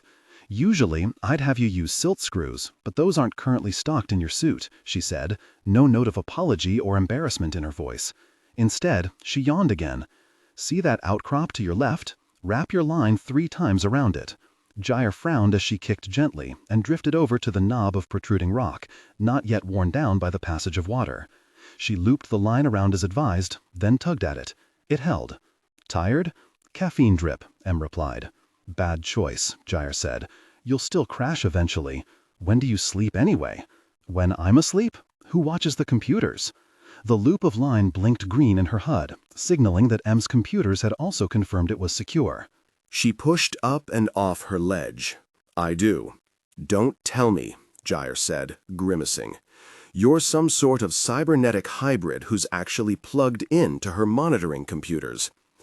"Not a bad idea," Em said. "You're coming to the end of your first bit of line. Already? You were in a bit of a zone through the descent, didn't want to interrupt. You're picking this up quickly. It's one of my better traits. Besides, small tunnels are my favorite. Mr. Mueller did note that on your intake, Em agreed. So how do you do it? She said, once again slowing as she prepared to swap to a new spool. How can you watch me all the time?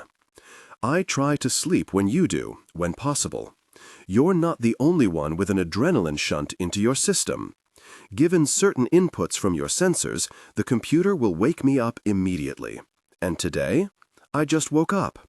Shouldn't you have slept recently? Something came up. I'll be fine. Once you're through, or you're done for the day, I'll crash for a bit. Gyre finished combining the line, thinking, frowning, chewing at her lip. You really need a better system, she said finally, as she began ascending again. If you want to keep running these excursions anyway. And you need to stop lying. It won't get me better people, Em said. I have tried that, you know. I was completely upfront at the start. But it turns out desperate people do a better job. I guess we sense something the same in each other. I'm not seeing many similarities from where I'm sitting. Anchor on the right wall, Gyre. She dutifully stopped and braced herself, looping the line 3 times around a smaller protrusion. I'm just saying, she said, you should train your guy to watch the screens while you sleep or something. It's not going to cost you that much more, proportionally. Anchored, she pushed off again, kicking up. Different people have different priorities. I prefer to be the only one steering things. And when things go wrong? It has never been my failure in leadership or analysis when a caver dies, if that's what you're asking. You're approaching the surface. She wanted to press Em further, but she could see the end of the sump, and she was caught up in relief and the urge to get out of the water and onto solid rock again. Gyre began swimming in earnest, legs pumping. Em didn't speak again until Gyre broke the surface of the sump. Good. Now put an anchor on the wall above the waterline. Tie it instead of clipping, then cut the excess. Gyre set to work as Em talked, activating the bolt drill again. When you're ready, turn right. There's your best exit. You'll have to climb, though. Usually you'd have an inflatable raft here to make a small camp on the water, but those are stashed farther in at this point in the season. That'll make the climb harder to start. Since you're here, though, I want you to take at least one run at it. Make progress for when you pick up again tomorrow. On the other end of the line, Em cleared her throat.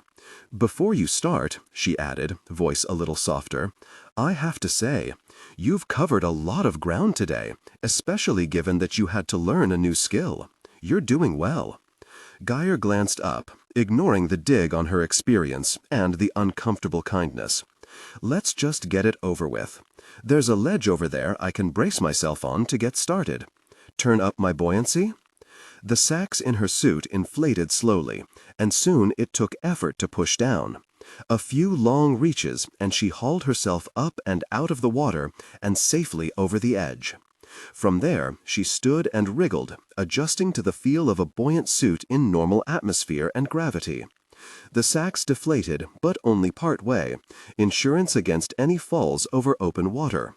When she was settled, she braced a hand on the wall and finally asked, So whose failure was it?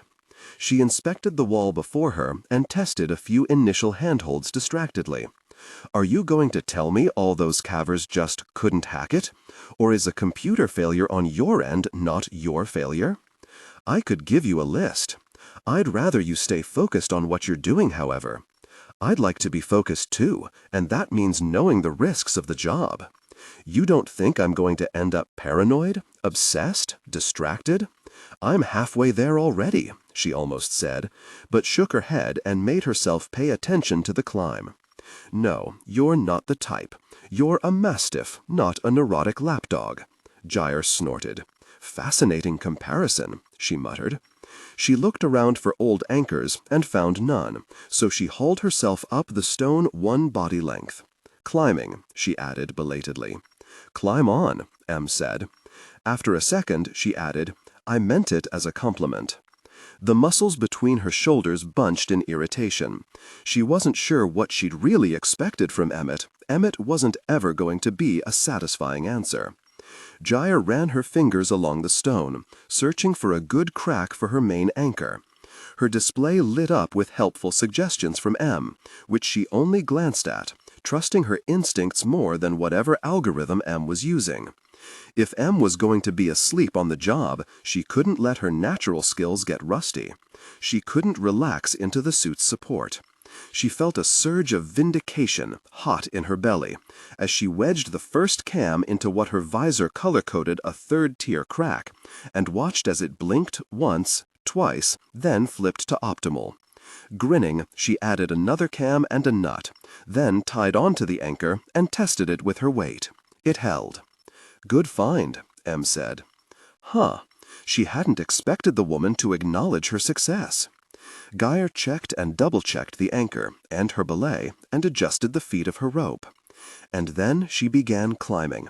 "Gyre, don't say a word." M didn't say anything, but by the sound in Gyre's helmet, she did bring her fist down on her desk.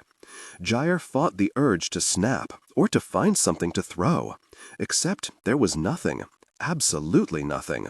Her muscles burned and her head ached, and where there should have been a cache with more batteries for her suit, more nutritional canisters, more gear, there was nothing. The cache wasn't just empty, it was gone. It didn't make sense. "We need to push forward," M said softly. "Like hell we do," Gyre spat. "That climb took 4 pitches, M. 4. 4 pitches that took upward of 12 hours, clipping into an anchor on each one, going back down to retrieve the gear that she could, then climbing back up and drawing up her line to reuse it. M had told her to stop, to rest for the day suspended on her line, or to go back to Camp 3 to rest and resupply, but the cache should have been right at the top. She should have been able to sleep, then use the top line she'd attached at the summit of the climb to ferry gear the next day. It should have made everything that much easier, that much faster. But the cache wasn't here. She was exhausted. She'd thought she was numb. But numb implied no feeling, and Gyre definitely felt something. Anger. "If this cache is gone," M was saying, her voice pained. "How could it be gone, M? How? Nobody knows about this cave, right? And last I heard, tunnelers don't eat caches." "Stranger things have happened," M muttered. She sounded vulnerable, almost hopeful. That didn't make sense. Nothing about this mission made sense. Gyre shook her head. "Maybe you made a mistake, forgot to leave something here, sent me down the wrong tunnel. No. The last cavern before you, Eli, he stocked this. Just like you, he hauled gear, he filled it. And even if he hadn't, I've had caches in there last years." Gyre sank down to her knees with a strangled curse. She pressed her hands to her helmet, wishing she could rip the thing off and dig her fingers into her hair, could massage at her skin, could press against her eyes until her bone-deep exhaustion and anger and fear melted out of her. "Press forward, Gyre," M said, her voice softening. "I know you're tired. I know you're hungry. But your suit can only run on the batteries you're carrying for another 6 days. And the next cache is 2, maybe 3 away. If there's another sump or a tunnel collapse, we'll need that 3-day buffer. And I suppose going back is out of the question? Going to Camp 3 or a cache we bypassed?" "We didn't bypass any caches. I don't believe you," she snapped. "I've known you for over a week now, and if I've learned one thing, it's that you're a control freak. You may not have any human backup up there with you, but you can lock this suit up with a button, you use adrenaline injections to wake people up, you modify my sight readout, you have other caches for when things go wrong." That seemed to strike a chord. When M spoke, her voice was back to normal, alert and affronted, instead of pained and distracted. "Are you implying that I engineered this?" "I'm going back to Camp 3, Gyre said. "Restocking. You can't carry more than you already are, and you can't pull batteries through the sump outside your suit without shorting them. Keep moving. Really, you." She sat down, hoping it really bothered M. But as she waited for M's next salvo, her panic ebbed until she could face the problem more clearly. This was bad, but it could be worse. M was right. The faster she got to Camp 5, the better. M was just wrong on the particulars. Getting to 5 fast meant resting now, not pushing forward. A few hours wasn't going to make a difference to her battery levels, but it was going to impact how safely she could climb. "I'll sleep here," she muttered, and pushed herself up. "A happy medium," M said, bitterness tinging her voice. She sighed, perhaps rubbed at her temples in frustration. Gyre staggered over to a niche in the wall that she could see the rest of the cavern from, and hunkered down inside of it, wishing hard for a bed of some kind, or a hot meal. Instead, she methodically began setting up her next feeding. "This has never happened before," M murmured. "I'm sorry," Gyre grunted. You did that climb faster than anybody else I've ever hired," M said. "I don't want your flattery right now." "Did you learn from your parents?" She snorted. "No." "So this really is just to get the money to find your mother then? Not the continuation of some family adventuring tradition?" Gyre shifted, grimacing as her cannula protested. She shook her head, her lips threatening to curl into a smile. "Been telling yourself stories? I didn't think you'd appreciate it if I looked her up, without your direct say-so anyway. Would you like me to start?" She hadn't planned on taking advantage of M's resources now, here, before she was out, and had more bargaining power.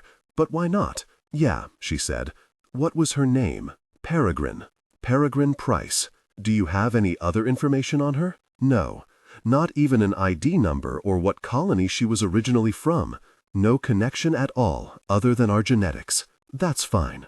There was no pity in her voice, and Gyre was glad. "Anything else?" "Like, what did she look like?" "Like me. Light brown skin, freckles, red hair, brown eyes. Tall. She dyed her hair blonde the last few years she was here, though. Maybe she still does." "What was her job?" Gyre opened her mouth to respond, then hesitated, staring out at the rock wall of the niche. She closed her mouth, licked her lips. "I barely remember," she said after a moment. "She left a long time ago." "I see," M murmured. "How old were you?" "It was a long time ago," Gyre repeated. M didn't respond, and Gyre sank into the silence like she would a soft foam bed. It was reassuring that M now felt bad enough that Gyre could shut her up with a few clipped words. If it took being an ornery, smart person, dragging every order of hers through a ringer out loud so M could hear it, her stomach cramps eased as her body adjusted to the flow of paste and began to soak up the calories. The fog in her head began to clear. Her muscles ached, but they relaxed somewhat, trusting in the suit to support them. M finding her mother was everything she could have wanted. It would be a blessing. It would make everything easier, cheaper. She needed to cooperate. "I think she was a teacher," Gyre said at last. "Or a nanny? I remember being jealous of her when I was very young. She was always around other people's kids. But that stopped when I was maybe 5. I guess fewer people were having kids by then, and most were sending them away if they could." She licked her lips again, then nudged the toggle on her wrist that extended a drinking straw. Most of her hydration was taken care of directly by the suit and her meals, but sometimes she needed to wet her throat. She took a long pull of the filtered water, then leaned her head back against her helmet, looking up at nothingness. "For the next few years, I barely saw her, even before she left. I've talked about it with my dad. He won't tell me what she was doing." "Do you have any theories?" M asked. The gentleness was gone, replaced by concentration. It was gratifying. Was she already plugging data points into her computer? The usual. That she was involved in drug manufacturing or strike breaking or something else nasty. Something that meant she had to leave. Gyre closed her eyes, squirming into a comfortable enough position and locking her suit so she could go full-body limp in it. "Sometimes I thought that she fell in love with some rich man, that he took her away from her miserable life on this miserable planet. But that's not miserable enough for Cassandra-V?" "Exactly," Gyre said with a short, huffed laugh. "You almost sound like a native now. How do you know she went to a garden world?" "Wouldn't you after this?" Gyre asked. M was quiet. "She left a note behind," Gyre said. It was short. Just said, "I'm going somewhere green. Follow me when you can. Love, Peregrine." Gyre could faintly hear the rustle of fabric as M shifted on the other end of the line. "The note was for your father," she said, "not you. Otherwise she would have signed it Mom." "Probably," Gyre said, shrugging with a bitter smile.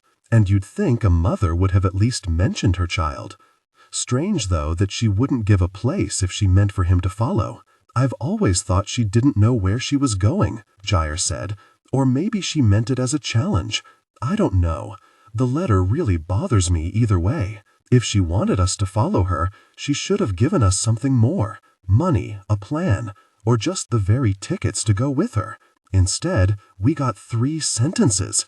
The corner of her mouth twitched as her feeding finished, and she grudgingly unlocked one arm of the suit and fiddled with the canister lock, twisting until it released. The suit had already sealed at the port site, and the canister sealed itself as soon as it was exposed to air. The scent of waste or food, even the nasty lab-built sludge in the container, was another tunnel or attraction theory, though it was one that didn't make any sense to her. Nobody had ever seen one eating, and the caches usually survived just fine. Still, better safe than dead. "Why do you want to find her?" M asked. "Because she's my mother," Gyre said.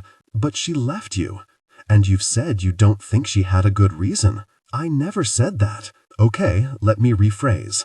All the reasons you've told me have been good for her, but they haven't taken you or your father into account at all. And before you tell me that your father wasn't a good reason to stay anyway, and she made the right decision abandoning you, I never said. I have some experience with reading people, Gyre, and I know that twisted-up mess is part of the story." M didn't sound like she was smiling or self-satisfied. She sounded tired, and that pain had crept back into her voice. Was she familiar with the feelings herself? The thought made Gyre uncomfortable, desperate to be understood, and angry that M could see through her. "Before you tell me all of that," M continued after a moment, "just tell me what you want when you find her again." "Answers," Gyre said. "I want to hear it from her. And maybe I want to punch her. I don't know. I don't know what I want to do." M hummed softly. "Losing people is hard," she said.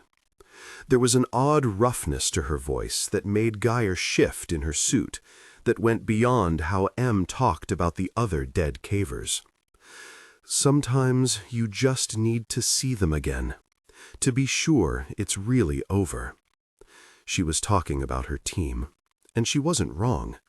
But beyond that, Gyre wanted proof that her mother was healthy and happy, so Gyre could hate her for it. If she found her mother, and her mother was half dead in some hole, with the only green in her life the blanket she'd bought for a narrow cot, hating her for leaving wouldn't feel so good. "You should get to sleep," M said after a moment. "I'll wake you up in 6 hours, if you last that long. Do you want any assistance?" Gyre looked at the flat expanse of floor where the cache should have been, and shuddered. No. If somebody took it, nobody took it. "If somebody took it," Gyre repeated, her skin crawling at the base of her neck, "then I don't want to be drugged when they come back." M was quiet for a long stretch, and then she sighed. "Understood. I'll wake you up in 6. Gyre didn't respond, instead surveying the cavern one last time, concentrating on the unmoving walls and the towering vault above her.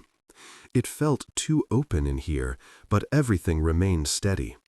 Her sonar detected no sounds beyond her own. She was alone, at least. Slowly, she settled into something like sleep, thoughts drifting and turning hazy.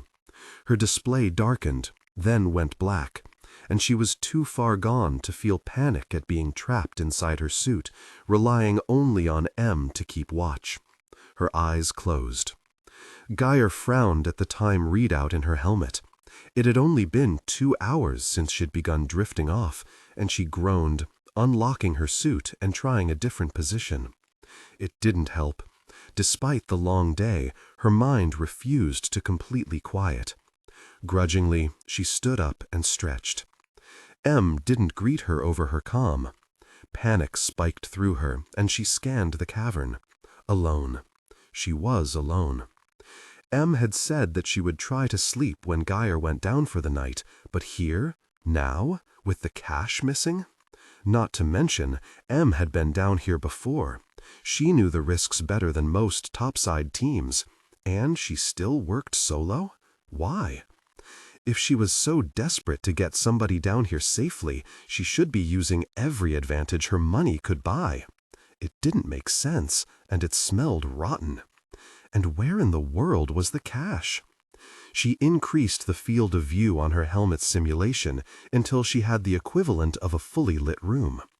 A shaft stretched away overhead, and the stone floor was level for a few meters before gently dropping off down to her right. Lichen grew here too, a soft texture restricted to the crevices. Gyre craned her head back and stared up the shaft. A shaft like that could lead up to the surface, or to nowhere at all, and even her sonar reconstruction couldn't map high enough up it to tell her.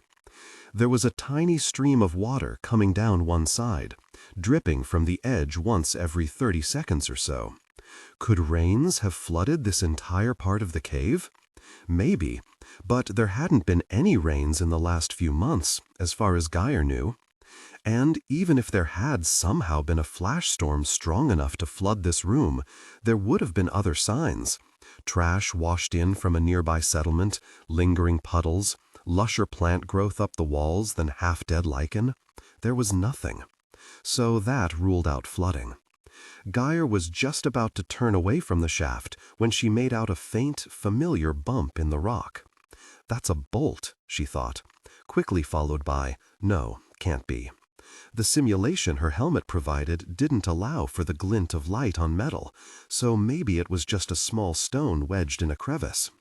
She squinted and moved closer to that edge of the shaft, but it was so far above her that she couldn't hope to reach it without an actual climb.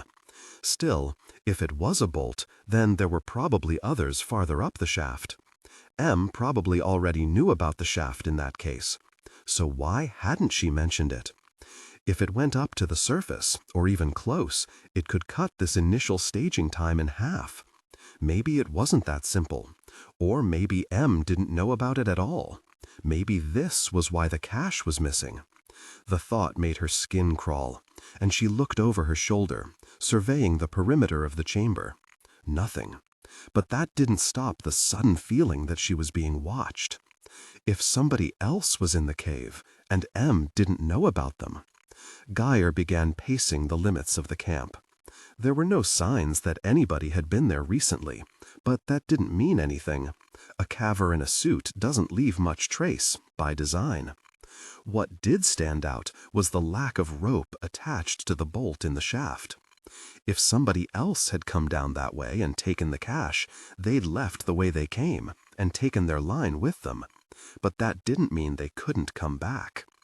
Gyre circled around toward the slope leading away from the direction of the sump, wrapping her arms around herself.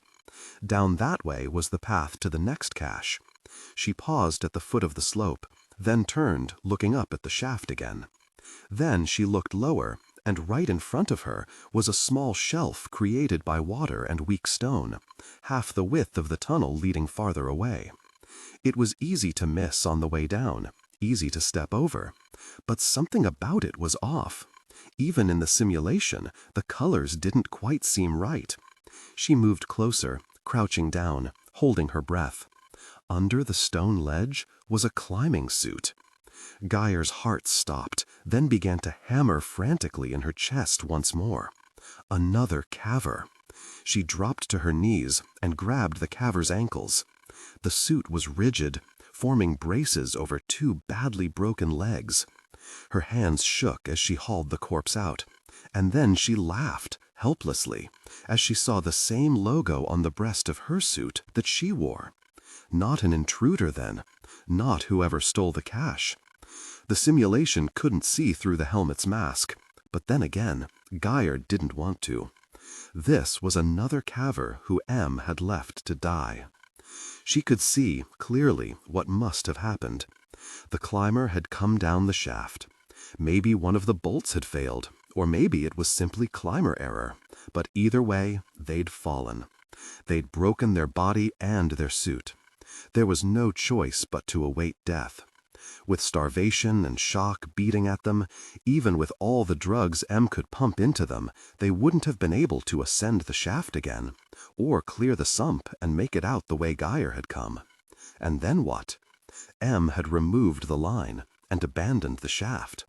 But that still didn't explain the missing cache.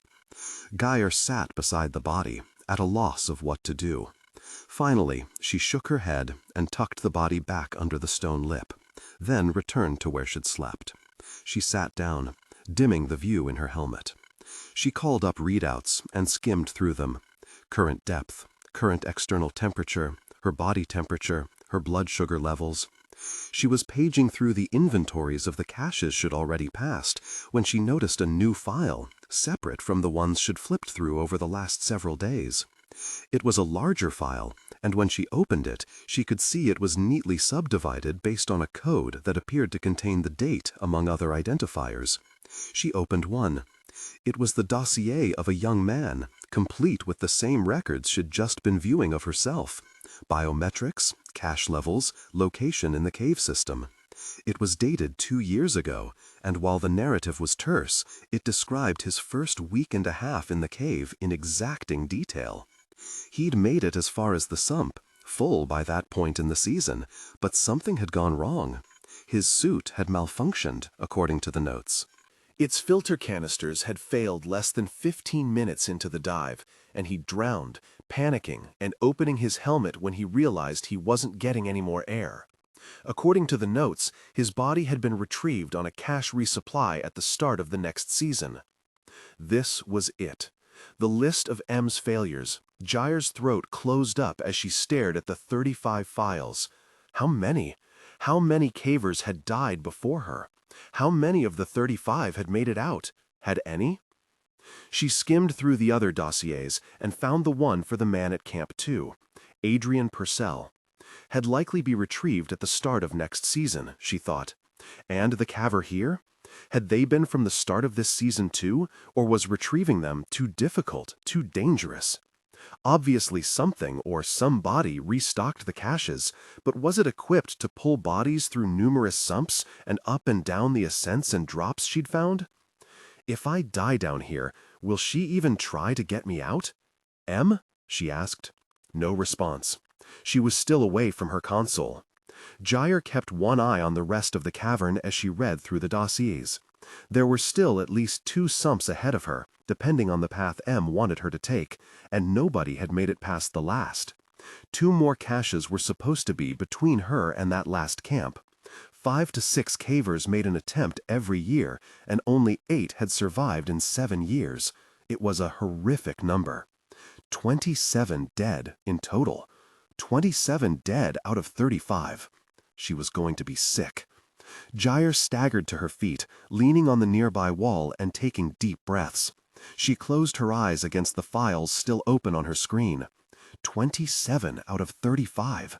Really, she was going to die, just like the rest of them. And M hadn't seen fit to tell her any of this, not after Gyre had found Adrian's corpse in Camp 2, not after she'd told Gyre about her own team. Because she'd known she would turn back, known she would panic.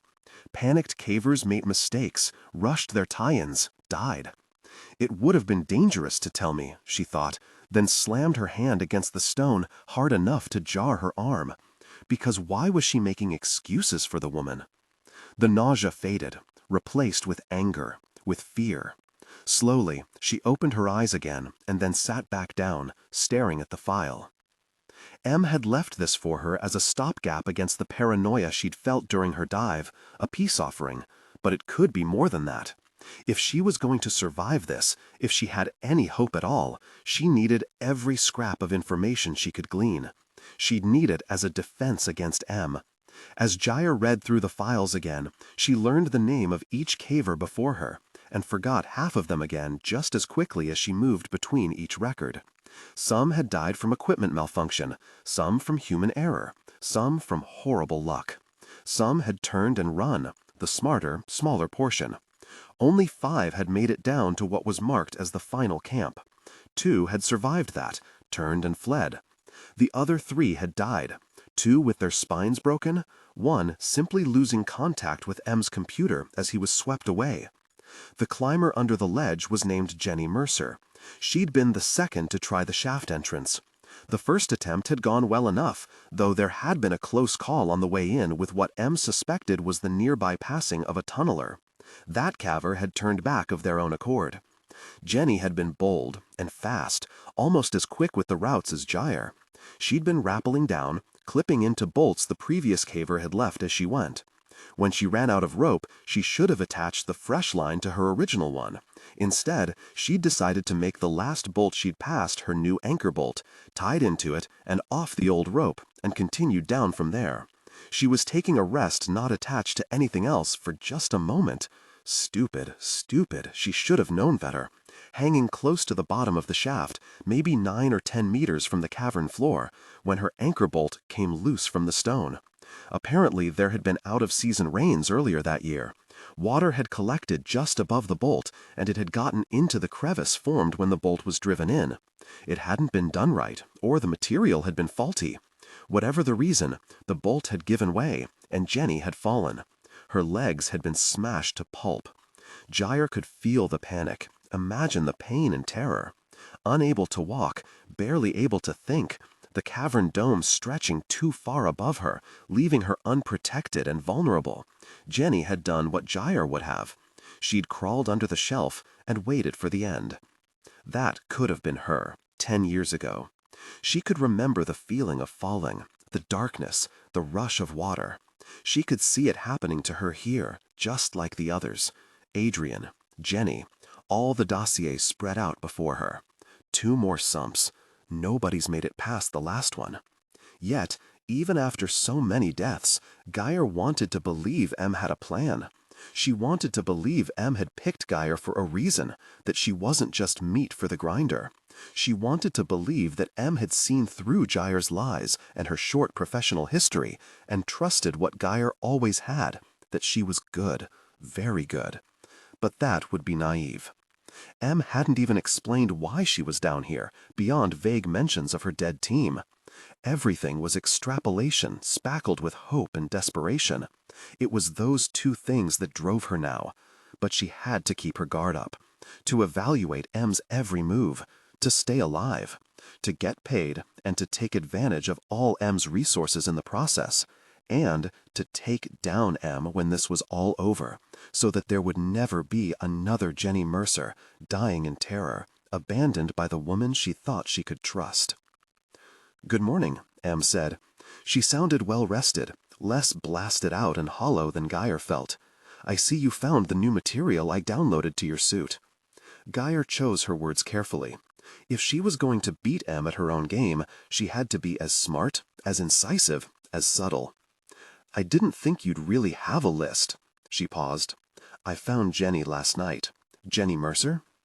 M was silent for a moment, and Gyre supposed she must be calling up the dossier on her end, a thought that immediately disgusted her. "Can't you even remember the people you killed?" "I see," M said, after another few heartbeats. "How do you feel about it?" "It would be difficult to get her body out," Gyre said, getting to her feet. Her anger roiled patiently. "The easiest way is probably back up the way she came," M agreed, her voice carefully controlled. "But you'd have to re-drill all your bolts," Gyre supplied. "If that one failed, then others could as well." "Exactly. The way you came in is more difficult, but there's less risk of equipment failure that I can't see coming." Just what she'd expected M to say. Gyre shook her head and considered plugging in another nutritional canister, but her stomach immediately protested the idea. Instead, she began stretching. Her muscles were sore, stiff, and underrested. She shouldn't have pushed so hard on the previous day's climb, and she should have slept longer the night before. She needed to be at the top of her game. No mistakes. "There are a lot of failures in those dossiers," she said, after a minute, as she slowly leaned back, reaching for the wall with her hands to brace herself and stretching out her lower back. What she said was a statement, but what she wanted to do was ask, "What are you going to do about it, M?" "I know. 27 out of 35. Sometimes I feel like the job is cursed."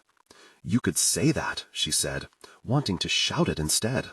You could always have another handler, so you could get enough sleep. I already told no, Gyre. I've tried that. It's hard to keep the missions focused that way. You've already passed substantial ore deposits, and when other handlers see that, they start fighting with me to end the mission. Once ore is found, the risk of continuing farther is outweighed by the existing success. That leads to varying messages to the caver, which can lead to mistakes. Gyre scowled as she straightened up, then stretched forward, wiggling her hips to loosen up her pelvis. I know. I read about what happened to Agnes Boyle. M inhaled sharply. But that's a lot of people, M, and a lot of years without success. At some point, you have to admit that you don't know how to beat this. I know, she confessed, her voice softer. Too many failures, too many deaths. You asked if I felt computer errors were my fault. Gyre canted her head, frowning. Of course I feel like they're my fault, M said, and every gear malfunction too. I just can only do it better the next time. Even the times it's been pure climber error, I wonder if maybe I just picked the wrong person. I wonder if I should have known better. So I go back and refine my screening tools. Screening tools? As if these errors are just defects on an assembly line. People are dying, Gyre said. Maybe you should try a different way, M. I do, every time. I've tried every entrance, picked cavers with different backgrounds, enhanced the equipment I send in. Sometimes it helps, sometimes it doesn't, but I'm getting closer. I'm glad you're getting closer, but what about us? The last 4 cavers before me died, M. That's not closer. M made a strangled sound. I know it doesn't seem like it, but no, don't give me that, Gyre said. Just tell me what's different this time.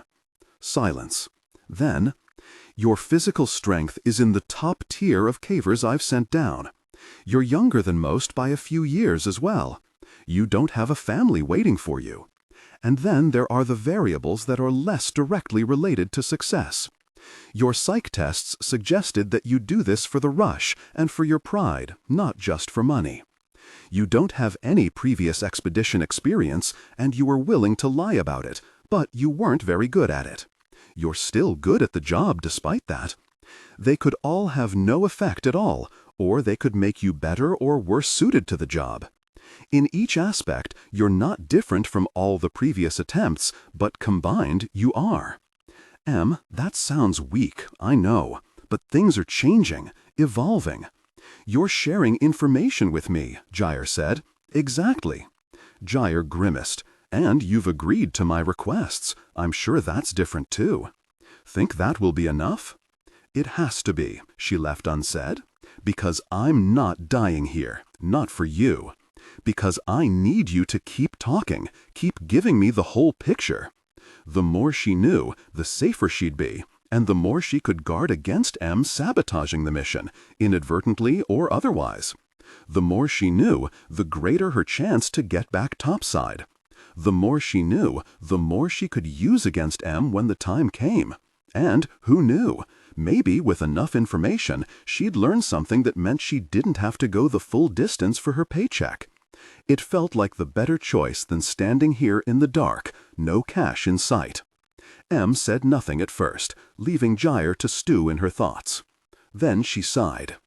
Up until yesterday, I thought that would be enough, but now a cache is missing, and I checked the logs. It was restocked 3 weeks and 5 days ago.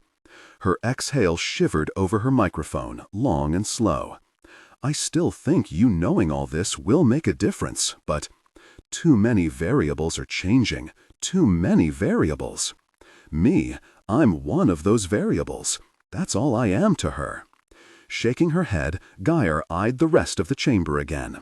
She still had the uneasy feeling that she wasn't alone, and was certain somebody, not a flood, not a tunneler, had moved that cache. Nothing else made sense. But neither did turning back. No, she needed to keep going, take the risk for the better reward. Push just a little more and find a way to win this. I'm not going back, she said. I'm glad. Em didn't sound happy, though. She sounded desperate. "Who does the restocking?" Gyre asked. "You, mostly.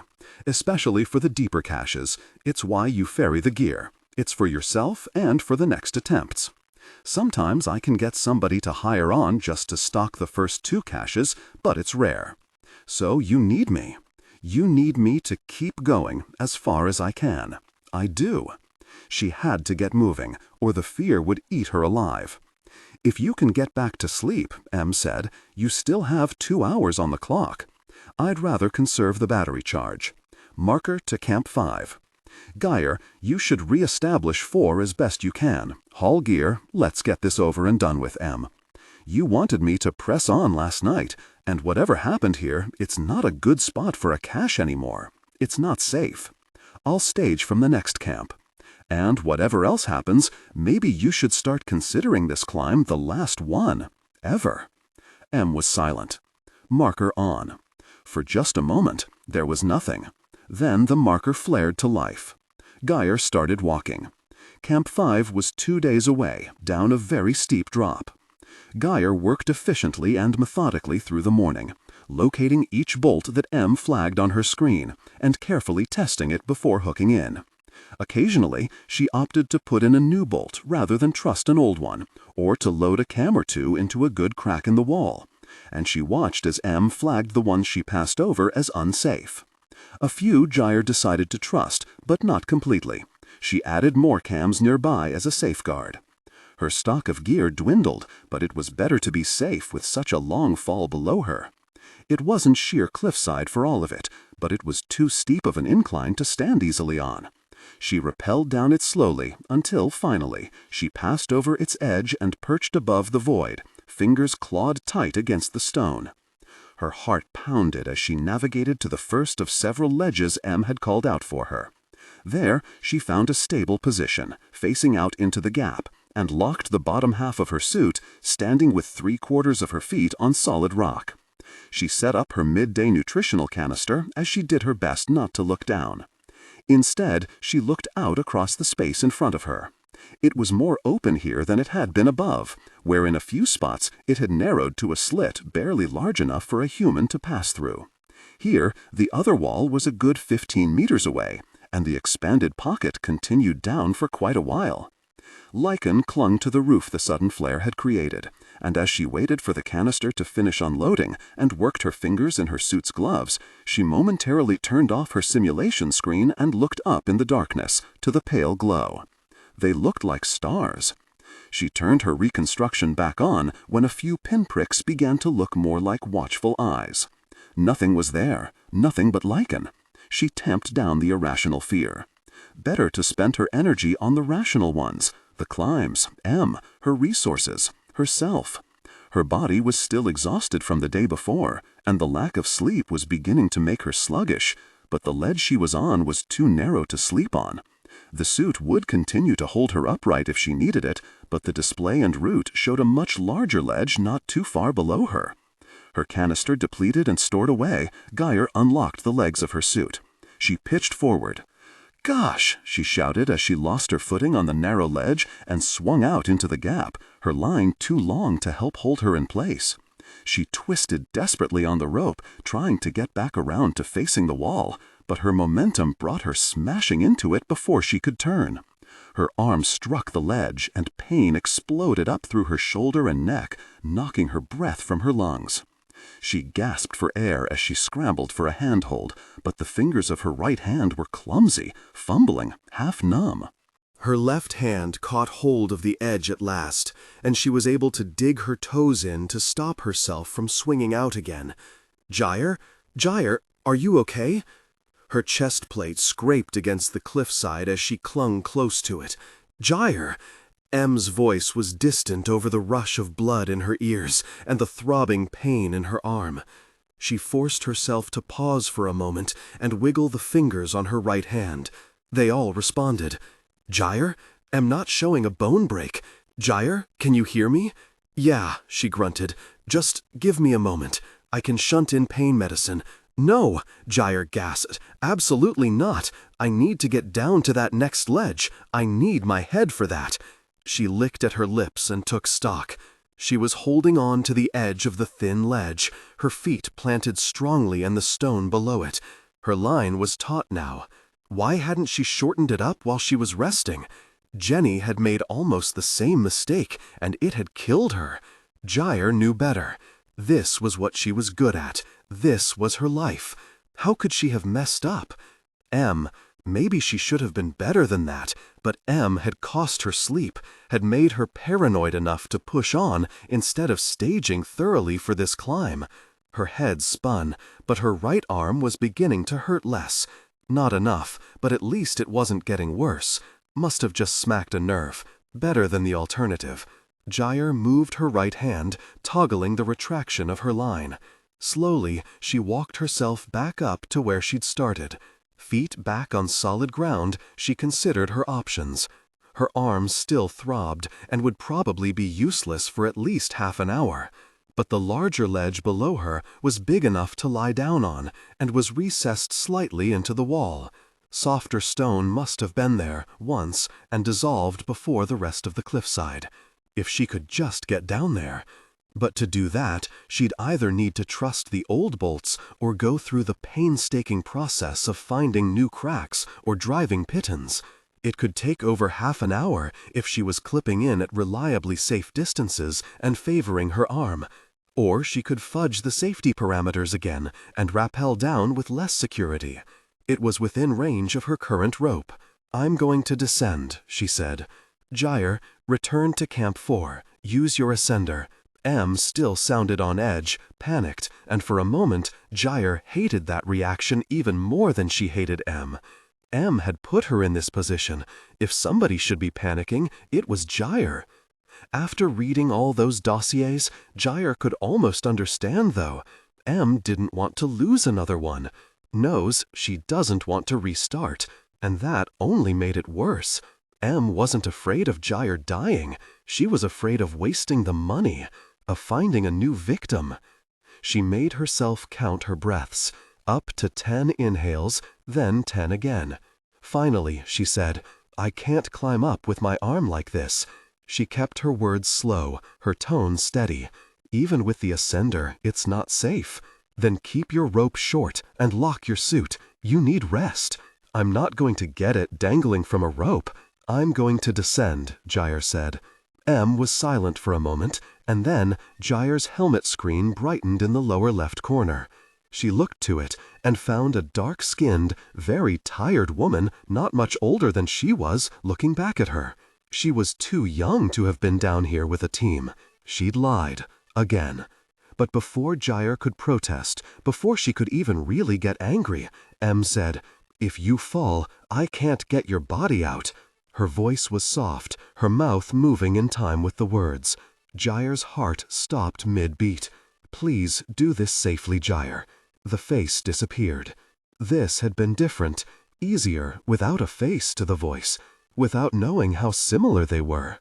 She'd already known was a liar, but to know that she couldn't be older than her 20s, and to see how she was so scared and exhausted and human. She took a deep breath and looked up, forcing her mind to clear. They could talk it through later, if there was a later. If had enough experience to get her out. Oh, really? What if had lied about her experience, just like Gyre had? Gyre?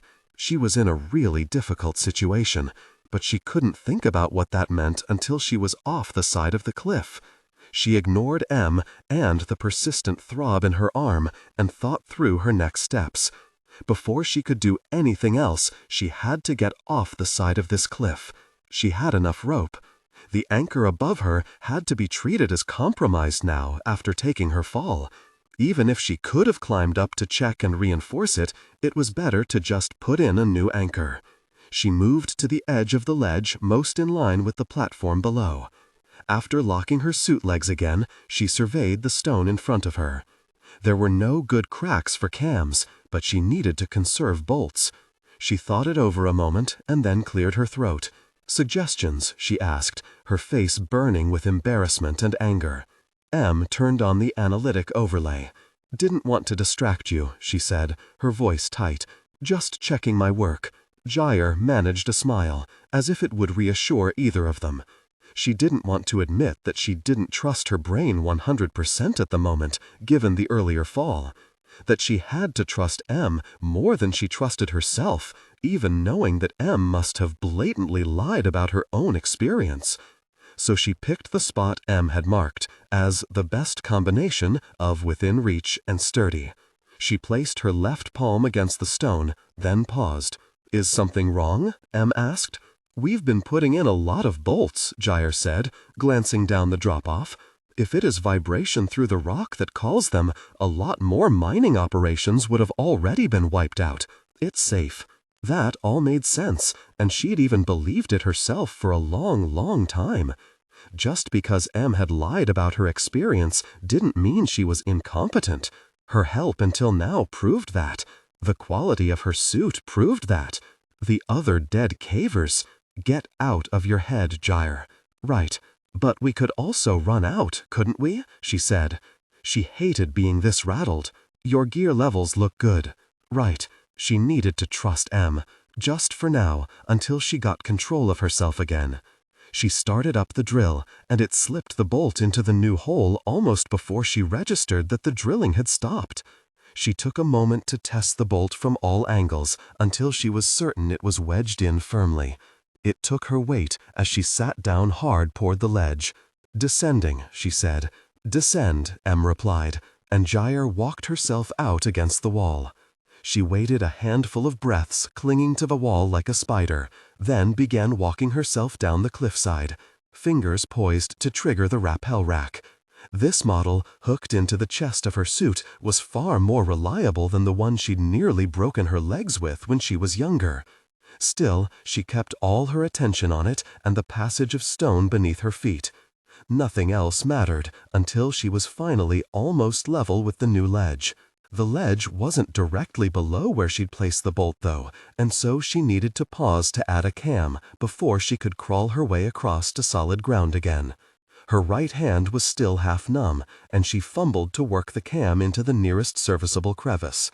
By the time she'd clipped in, her endurance was almost gone, arrested by the uselessness of her arm and the ebbing tide of adrenaline in her system. "Can you look at this for me?" Gyre asked, grimacing. There was no change in her display, but after a moment, M said, "You're good. Climb on, Gyre." Gyre sagged in relief, the cam taking her weight easily. So close, just a little farther, and then she could rest. She traversed the last few meters to the ledge, her good arm trembling, her toes feeling clumsy against the rock. Once she was safely over the protrusion, she dropped down, released and anchored her line, and then sat down heavily. "This is new," M said. Leave me alone, Gyre thought first, before she pushed down her exhaustion again and frowned, looking around. "What's new? This tunnel. Tunnel?" Gyre twisted sharply, looking over her shoulder to the depression in the rock. What she'd expected to be a maybe meter-deep indentation went back much farther. A short ways in, the ground became level and oddly smooth.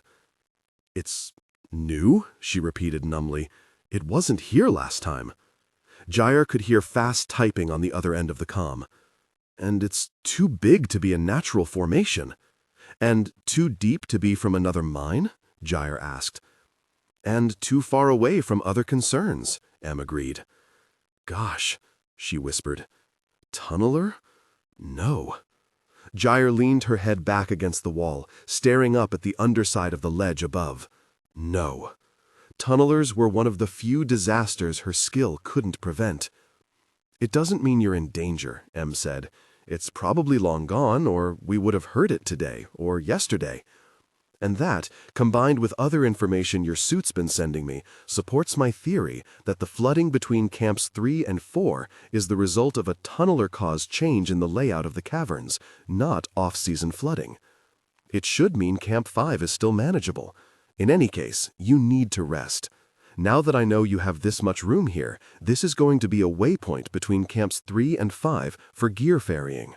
"No," Gyre said, the sharp syllable bitten off before she could stop herself. Gear ferrying would add at least a week, going back and forth through the sump, then up that pitch, then all the way down here. It would give her more time to prod at M's story, find what she needed to protect herself, but she wasn't sure she could manage it. Seeing the same passages over and over, climbing past where she'd fallen today, hauling gear through the unsettling Camp 4 cavern, she was tired and she was angry, and she just wanted to keep going. Besides, Em didn't want her stocking caches just for herself. She sat up straighter and glared at the impersonal display inside her helmet. "I meant what I said at Camp 4, Gyre said. "I'm not ferrying gear. This is your last expedition." Em didn't say anything for a moment before stating, "Your contract requires you to transport the supplies. Gyre, it's for your own safety. Running out of food or power down there would be—" "Are the other caches depleted or gone?" "I don't know. Maybe," she conceded. "But even if they're not, you should only go forward with the best I can offer you. That means as many supplies as you can carry. The Camp 5 cache is the second to last one I have on this route, with a long dive between there and Camp 6, and it might—" "Take longer from there?" she asked. While she talked, she eyed the tunnel warily. It seemed more stable the farther away from the ledge she got, but if Em was wrong— Focus. The tunnel didn't matter. What mattered was that Em still sounded worried, maybe even contrite. Gyre had to strike, drive the wedge in, and pry loose a few more secrets. She sat up straight and addressed the tunnel as if Em were sitting just inside it. "You lied about your team." "I did." "I don't suppose I could make a case that your own falsehoods have undermined the expedition," she said, and was vindicated by a sharp, shuddering breath on the other end of the line. "I want you to look me in the eye," Gyre said, her voice low and harsh, "and tell me why you lied about the team. About what you've killed 27 people for. Cameras on, boss." Em remained silent, long enough that Gyre began to grind her teeth. Her shoulders were back and straight, despite the lingering pain, despite her exhaustion. If Em was looking at her stats, she wanted Em to see how very serious she was. "All right," Em said. "Yes." Relief flooded through her, and she tucked herself more fully into the mouth of the tunnel, away from the cliff face. She even smiled, a vicious little thing. At first, nothing changed. Then Em's face appeared in the lower left corner of her helmet. For a moment, Gyre couldn't think. There Em was again, in full, living color, so different from the flat tones the reconstruction used to help her understand depth and material. It was surreal, mesmerizing to see another person, to see her. She searched Em's face for any sign of incompetence, but instead she only saw a focused, hyper-aware woman. A beautiful woman at that. It didn't seem possible, and her mouth gaped open for a few heartbeats. But then her frustration punched through, and Gyre managed a thin, bitter smile. "Well?" Em's eyes darted from side to side, too ashamed or panicked to meet Gyre's gaze.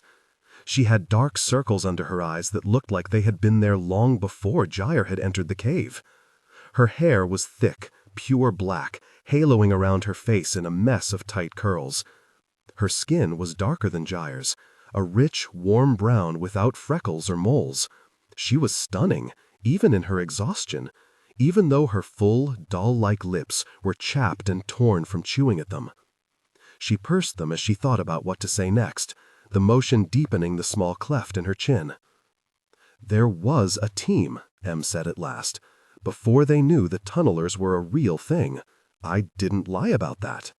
"Whose team?" Gyre pushed. "My parents," Em said tightly, "but it feels like mine. That's why I said, it doesn't matter. I was 6 when they went down. My father was an experienced climber, my mother was just getting started."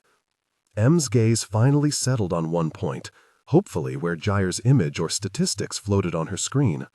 After only a moment, though, Em's eyes lost focus, making the illusion of her presence all the less convincing, all the more unnatural. They were hired by one of the original mining concerns and sent down there. They reported all the ore closer to the surface, but the company wanted more, wanted to tell their shareholders how rich of a plot it was. So they kept going down, past where you are now. They went through an extensive sump and, you know what, I'll just upload the videos for you. You can see for yourself. That didn't sound good. The important thing, M said, is that they didn't all come back up. That's the long and short of it. It also didn't add up to anything at all. Gyre scowled. So you want me to, what, get the bodies out? M shook her head. Too dangerous, she said. I just want to give them a funeral and formally map everything they found. I just want it to not be in vain. Her mouth dropped open, disbelieving. That's it? Gyre thought back to the dossiers of the horrible ways all of those other cavers had died. She had almost understood it when it was M who had survived this cave and lost her team. She could have understood other reasons, a huge mineral deposit deep in the cave, say, or even a way in to sabotage another concern. She could have understood a lot of things. She didn't understand this. How can you think this is worth it? She asked in disbelief. That's my father down there, with 3 other good people.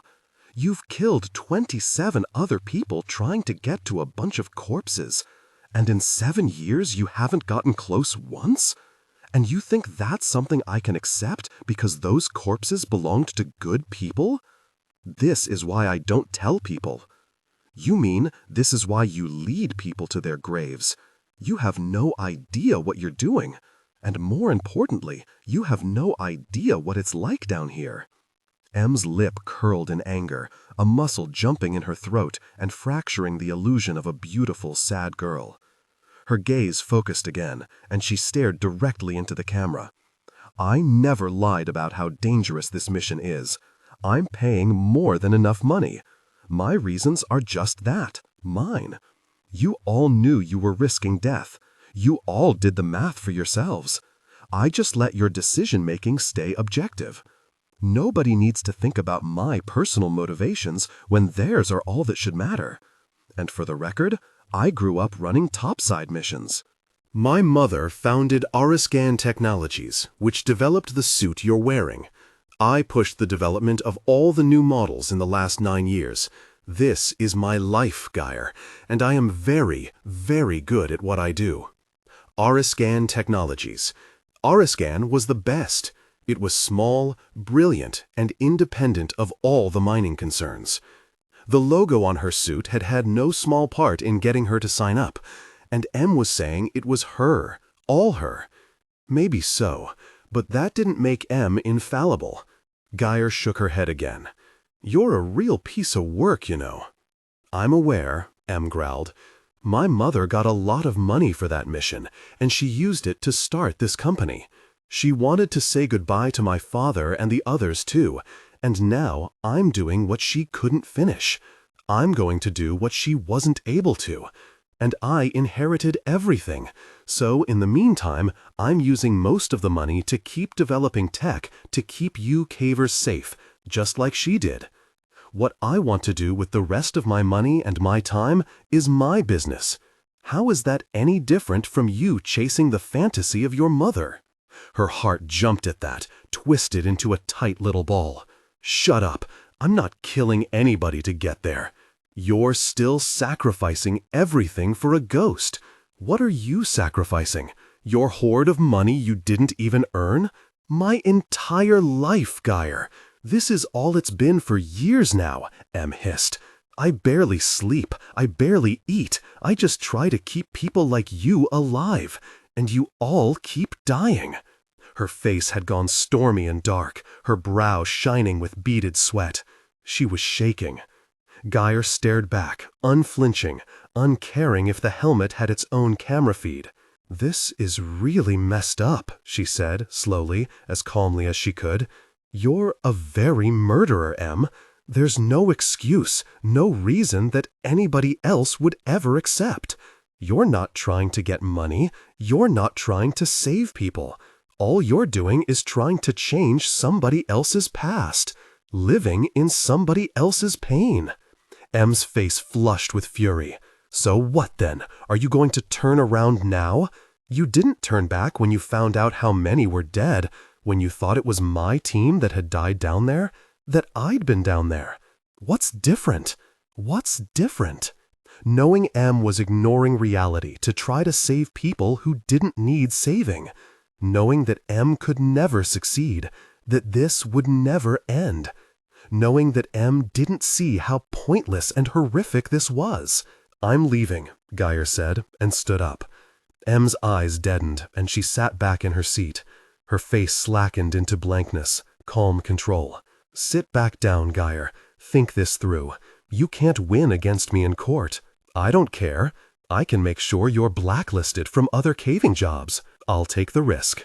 It's unsafe for you to climb back up without rest, she said, as if she cared. Sit down, sleep, climb out in the morning. Really? I told you that you don't control me anymore. Gyre reached for her rope, ready to clip in. Gyre, look at me. No matter what you think of me, I don't want you to die. I didn't want any of you to die.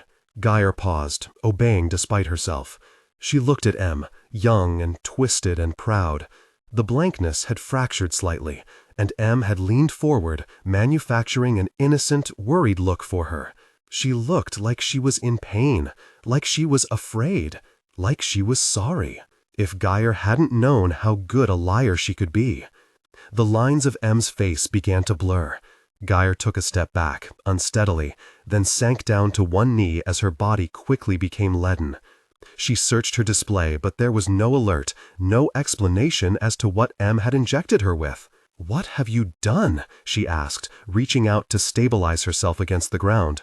"What are you doing to me?" "You need to rest," M said. She sagged, spreading out along the ground as whatever sedative M had pumped into her system took hold of her.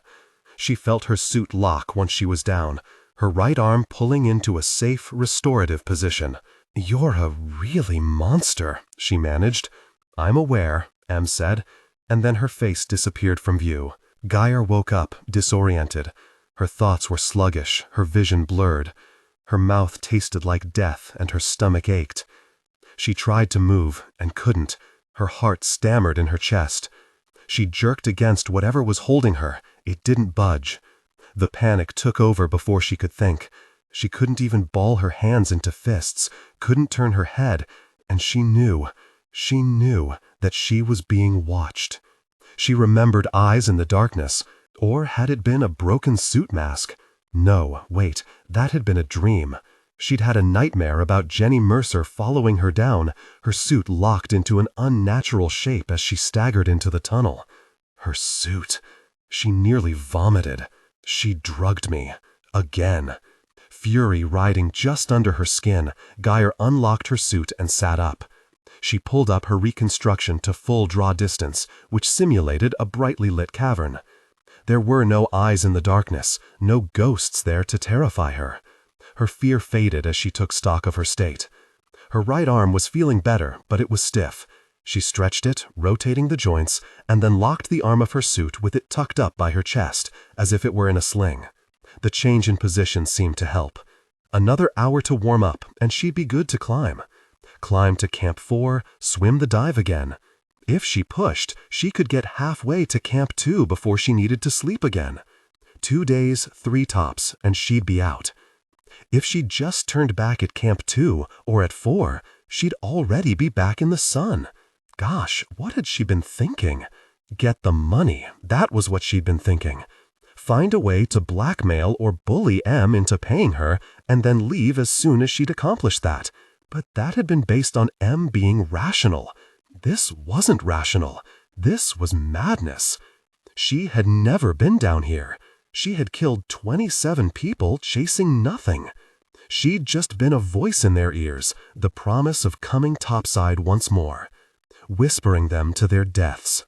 Gyre paused, then checked the feed of documents M had shared to her suit. There were the videos, like she'd said. Gyre scrolled through them with a flick of her eyes, until she found the one with the earliest chronological date. It didn't matter. She had already decided to turn back, and as soon as she was out of this cave, she'd be free of this nightmare, of M's ghosts. And yet, She wanted to see them, see normal people, see somebody who wasn't Em. Wanted to see who could be so important that their deaths could break a little girl and rebuild her into whatever her handler was. She activated the first video. 4 people sat around a small campfire.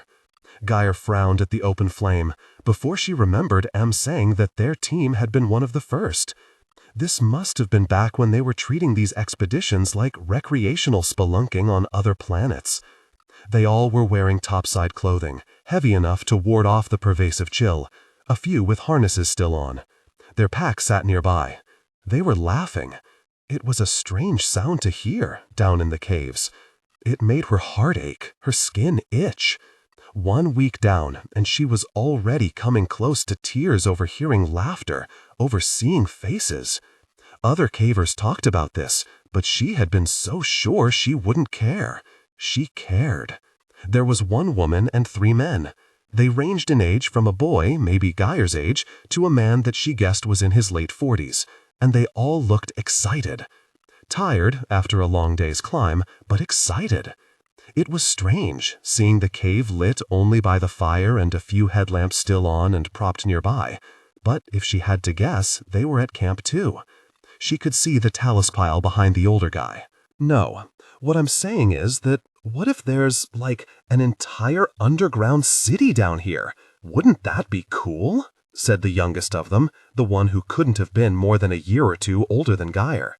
He had long, dark hair pulled back into a low braid, and his skin was a dark russet from a combination of heritage and long sun exposure. Yeah, and what if there's buried treasure? Replied the woman, who Gyre judged to be in her mid-30s or so, with broad cheekbones and a wicked grin. When she turned, Gyre thought she could see a tattoo peeking out above the neck of her shirt and curling up behind her ear, along her shaved scalp, but maybe that was a comcord. Em's mother? Then a voice very similar to Em's came from directly behind the camera. That would be the find of a century, not the treasure, a city. We haven't found traces of another sentient race in. And what if there are traps? The kid cut in, like those old movies, traps to keep grave robbers out. So now it's a tomb? The older guy said, and shook his head, reaching out with a gloved hand to pull a can out of the fire. Real food, her mouth watered. I mean, if it's a city, they have to have dead people too, right? Unless it's full of enlightened immortals, almost Em supplied. The third man, who hadn't spoken yet, cracked a smile as she continued speaking. If we're going to go full drama vid, I like buried treasure more, said the man with the can. He was tall, stringy, with close-cropped dirt-brown hair. Or's buried treasure enough, the third man said. He had a smooth voice with a rich, lilting accent. He smiled again, his teeth flashing against his nearly black skin. With what we've found so far, we're going to be rich. The camera shifted, Em's mother turning it around to face herself. She looked like she was in her mid-20s, maybe the same age Em was now, and looked eager and happy, foreign expressions on her daughter's face. She was pale-skinned, her blonde hair curling gently against her cheeks, and her green eyes glittered. She had the same small notch in her chin as her daughter. You hear that? Lorenz says we're all going to be rich. We're the dream team, the kid shouted. And when we find our ancient city... He was cut off by a low rumble. The woman's expression froze, her gaze going past the camera. Is that... It's too early in the season, Lorenz said, and Gyre could hear some of the others standing up. A drill? Maybe another company is trying to horn in, the kid started. Doesn't make sense, Hallion, the stringy man snapped. What are they going to do? Destabilize the caves and then hope they can still get the ore out safely? Both of you, shut up, the woman with the shaved head said. Em's mother's expression had changed to alert trepidation, her lips slightly parted. The low rumble had stopped, but it took another minute of pained silence before she murmured, Maybe it's nothing. Yeah, Hallion said. Yeah, nothing. One of the other men grunted. Em's mother looked back at the camera at last and managed a small smile. Dream Team, signing off. The video ended. Gyre realized she had one hand resting lightly on her throat and slowly lowered it. Her heart was hammering in her chest. That rumble, it must have been a tunneler. She eyed the rest of the videos warily. M's seen these. It wasn't enough to change anything, but it did make everything click, a heavy weight settling into her bones. Now Gyre could begin to see how a girl could grow up in the shadow of this, knowing the tragedy so intimately that she was warped into a monster, determined to finish what her mother had started by any means necessary. If M had grown up watching these videos, knowing that her mom had gotten out but her dad hadn't, Gyre could see it. She'd thought her obsession with chasing her own mother was bad enough. This would have been all-consuming. It didn't matter. It didn't justify the deaths. Understanding M didn't mean she wanted to help her, wanted to risk her life for her. And beyond that pointless understanding, the videos didn't change anything. They weren't proof M had breached the contract. They weren't proof she'd broken any laws. It wasn't a way to get out and take the money anyway. It was just tragedy. So what if she felt pain for the other woman? Caring about the emotional damage of some alienated millionaire wasn't what she'd signed up for. "You're awake," M said, and her voice was enough to bring her anger roaring back to full flame. "You drugged me." "I did. You were behaving erratically." Gyre clenched her jaw hard enough that she could hear her teeth creak. "Erratically? I wanted to give you some time to think." "And," M said quickly before Gyre could get a word in, "I have something to offer you." "I won't believe anything that comes out of your mouth," Gyre said, and stood up. Her head spun, and she reached out and braced herself against the wall. "I have an amendment to your contract," M said. "Please sit down and hear me out. And I suggest a nutritional canister. Really, your suggestions, even if it was a good one." All she could think about was what M had just said. An amendment. A way out? Gyre sat down slowly, scowling. "Keep talking." M's voice was level and measured as she said, "It memorializes my previous offer, that I will use my personal resources to locate your mother, and that if you continue on to Camp 5, I will also relinquish my rights to sue you for falsifying your professional background, and I will not provide negative references to future potential employers. In the event the cache at Camp 5 is also missing and it is unsafe for you to continue, the expedition will end and I will pull you out per the terms of your employment agreement." Gyre's chest burned and she realized she'd stopped breathing. "And why should I trust that the amendment will be valid? I don't imagine you're going to summon a witness." "No," M admitted, having the decency to sound embarrassed. "You're correct. But I have something better." Gyre's brows rose. "Better?" "Yes. I've loaded the amendment into your suit, and I'm currently recording this conversation, both from your suit and from my desk. The two feeds are being uploaded and stored in a black box neither of us can get into until the date specified in the amendment, and they cannot be copied or altered. It is legally admissible evidence. If I try to nullify the contract, you'll have my words to use against me." Gyre was shaking. There has to be a catch. But the only catch was that M could be lying about the recording. Yet, as she watched, M began displaying the upload feed, as well as specifications for the black box. Gyre wrapped her arms around herself, but the suit's resistance was hard, and the movement didn't give her any comfort. This was it. "All I have to do," Gyre said slowly, "is get to Camp 5. It wasn't a way out, but it was the start of one. Freedom. All she had to do was finish this one descent, and then she could leave. She might not get any money, M had been careful to make no promises, but she'd be free to try again on a more normal expedition, only a little worse for wear. But this was M.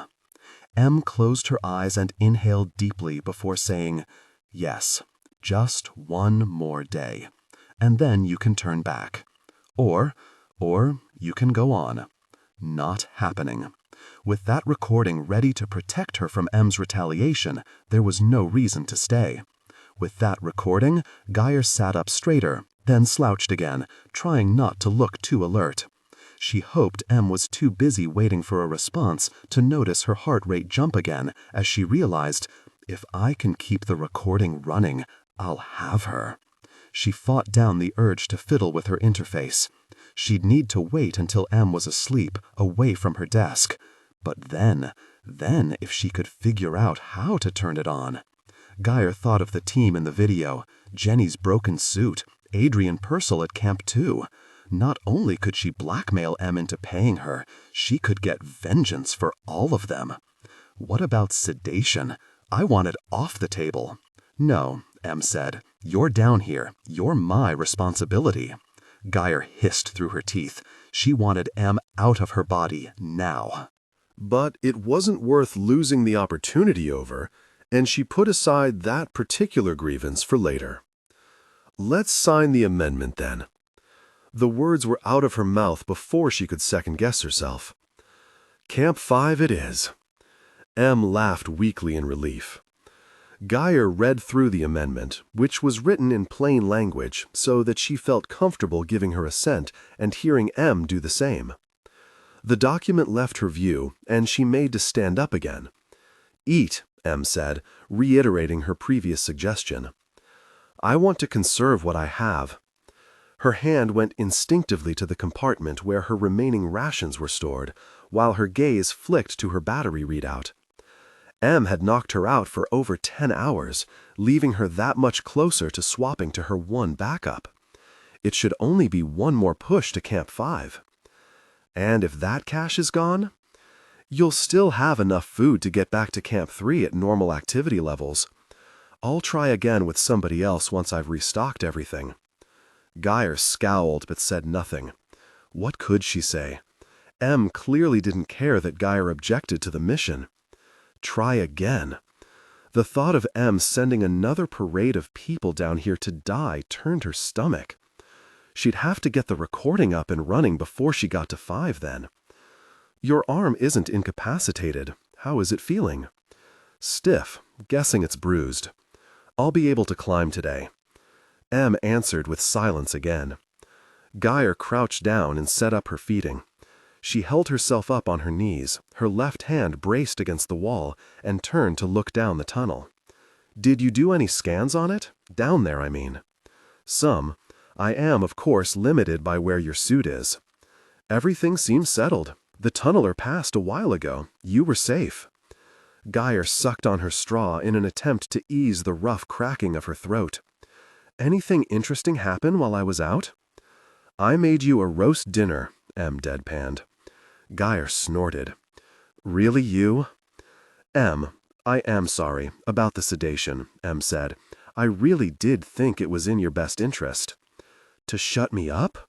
No, to make you sleep. You didn't at Camp 4. If you'd fallen again trying to climb out, you swore to me, you agreed. I know, and I broke my word. Well, I know better than to take you at it now, don't I? M said nothing. You can't control everything, not my mind, not my decisions. I know, M said, I know. But it didn't mean she wouldn't do it again. Gyre hated this. She hated this part, this vulnerability, knowing that she couldn't trust him. But that had been true from day one. She just needed to keep going. M cleared her throat, then said, My suggestion is that you reach Camp 5 today and rest there. Take a day to think about if you want to keep going. If you do, then you head back here with a portion of the cache.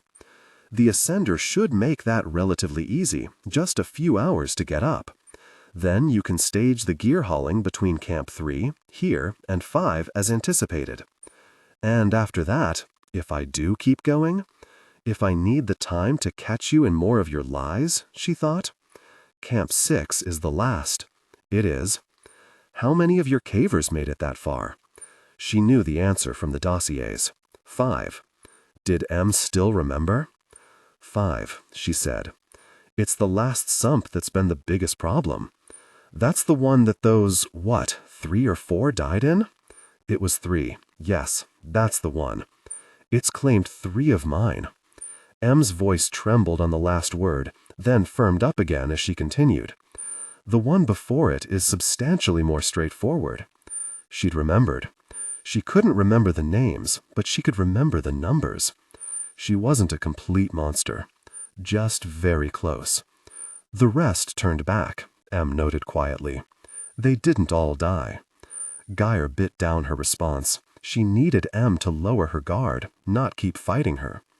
She stared down the tunnel as she waited for the feeding to finish, wriggling her hips every so often as if it would help the cramping, crawling sensation in her gut. When M's parents had come down here, they'd been able to eat real food, scratch their itches, massage their cramped muscles. They'd been able to sit around a campfire together, reach out and touch one another. She was jealous until she reflected on her fall the day before. That could have broken Laurent's arm without the protective carapace around it, and it certainly wouldn't have healed as quickly as it had. Suited or suitless, they all seemed to suffer and die the same. Nobody should be down here. Canister spent and stowed, Gyre straightened up, her eyes still on the tunnel. It should be stable if you want to explore. It seems to go down in the direction of Camp 5. It may be an easier path. The cliff was the simpler, known path, but Gyre didn't like the idea of leaving the tunnel unexplored behind her. "I'll take a quick look," she said, stepping across the jumbled rock at the threshold into the smooth portion of the tunnel. It branched off to either side, ascending sharply on the right, arching down to her left in a gentle slope that looked more walkable. She went left, hugging the wall as she edged along.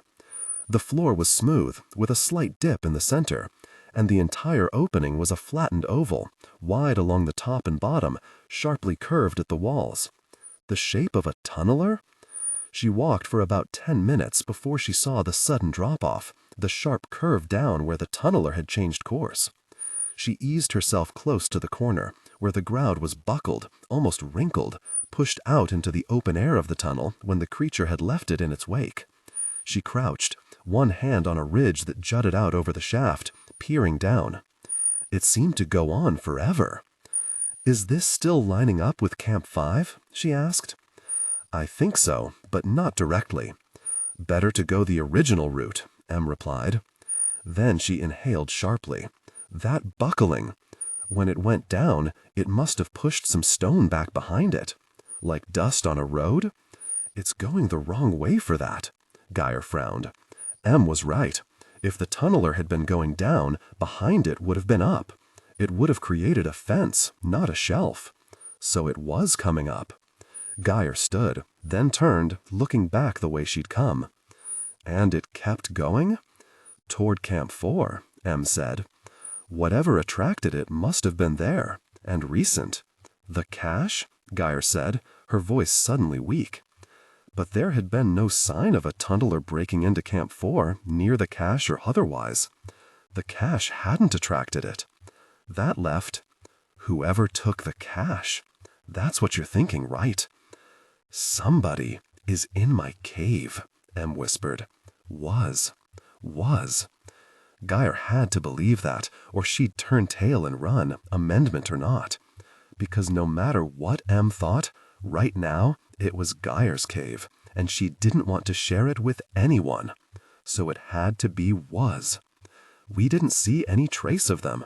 They have to be gone by now. Maybe the tunneler. If there's another entrance now, I need to find it.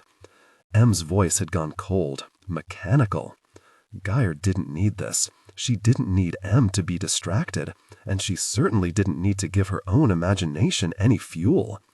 Her skin was already beginning to prickle with the feeling of being watched once more.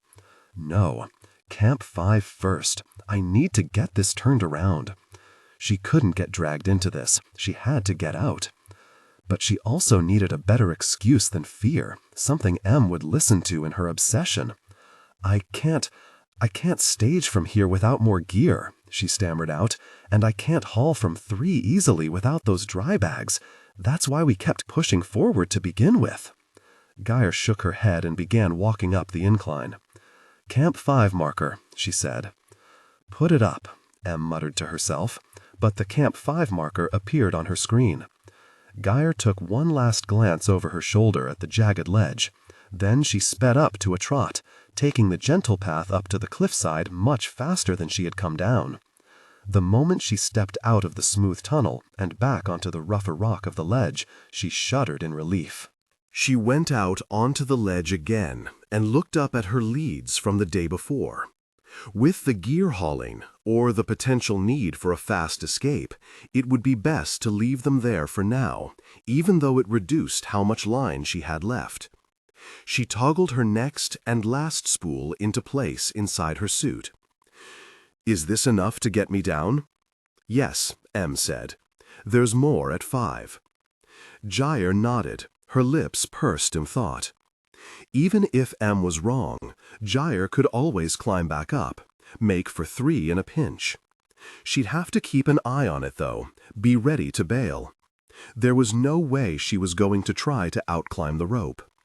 She hooked herself into the line from the day before and made her way out to the original bolt, checking her cams as she went. Everything looked sturdy. She shouldn't have needed Em to tell her that much. Once she had transferred to the vertical length of her old rope, she began to descend once more, hand over hand and step by step. Half an hour in, her right arm felt almost normal again, and the work was easier. The lingering effects of the sedative had worn off, leaving her head clearer than it had been since before the sump at Camp 3. She increased her pace. Again, a few of the bolts had to be replaced, and again, Em's overlaid calculations seemed correct. They worked together, with a few words exchanged every 10 to 15 minutes. Em sounded distracted, and still angry. Gyre itched to dig into her suit's workings and find the recorder, but she kept herself only to the climb. She was losing precious time to prod at Em's defenses, but she couldn't risk Em seeing her fussing with it. Then Em said, "I need to look into something. Wait for me when you get to the bottom." Her line closed. Gyre swore loudly and thumped her fist into the rock wall. Her suit scraped against the stone, and the impact jarred yesterday's injury. She sucked in deep breaths through her clenched teeth, then let go of the wall, hanging for a moment in her harness, while she gestured angrily toward the surface. "Yeah, just leave me down here during a climb. Great handling." There was no response, and as Gyre's pounding heart quieted, she realized that, hanging there in the dark, she was entirely alone. "Unless the cash thief is still here," her nerves whispered. She pushed the thought away. Better to be alone on the side of a sheer drop than on the side of a sheer drop with another climber somewhere else on the wall.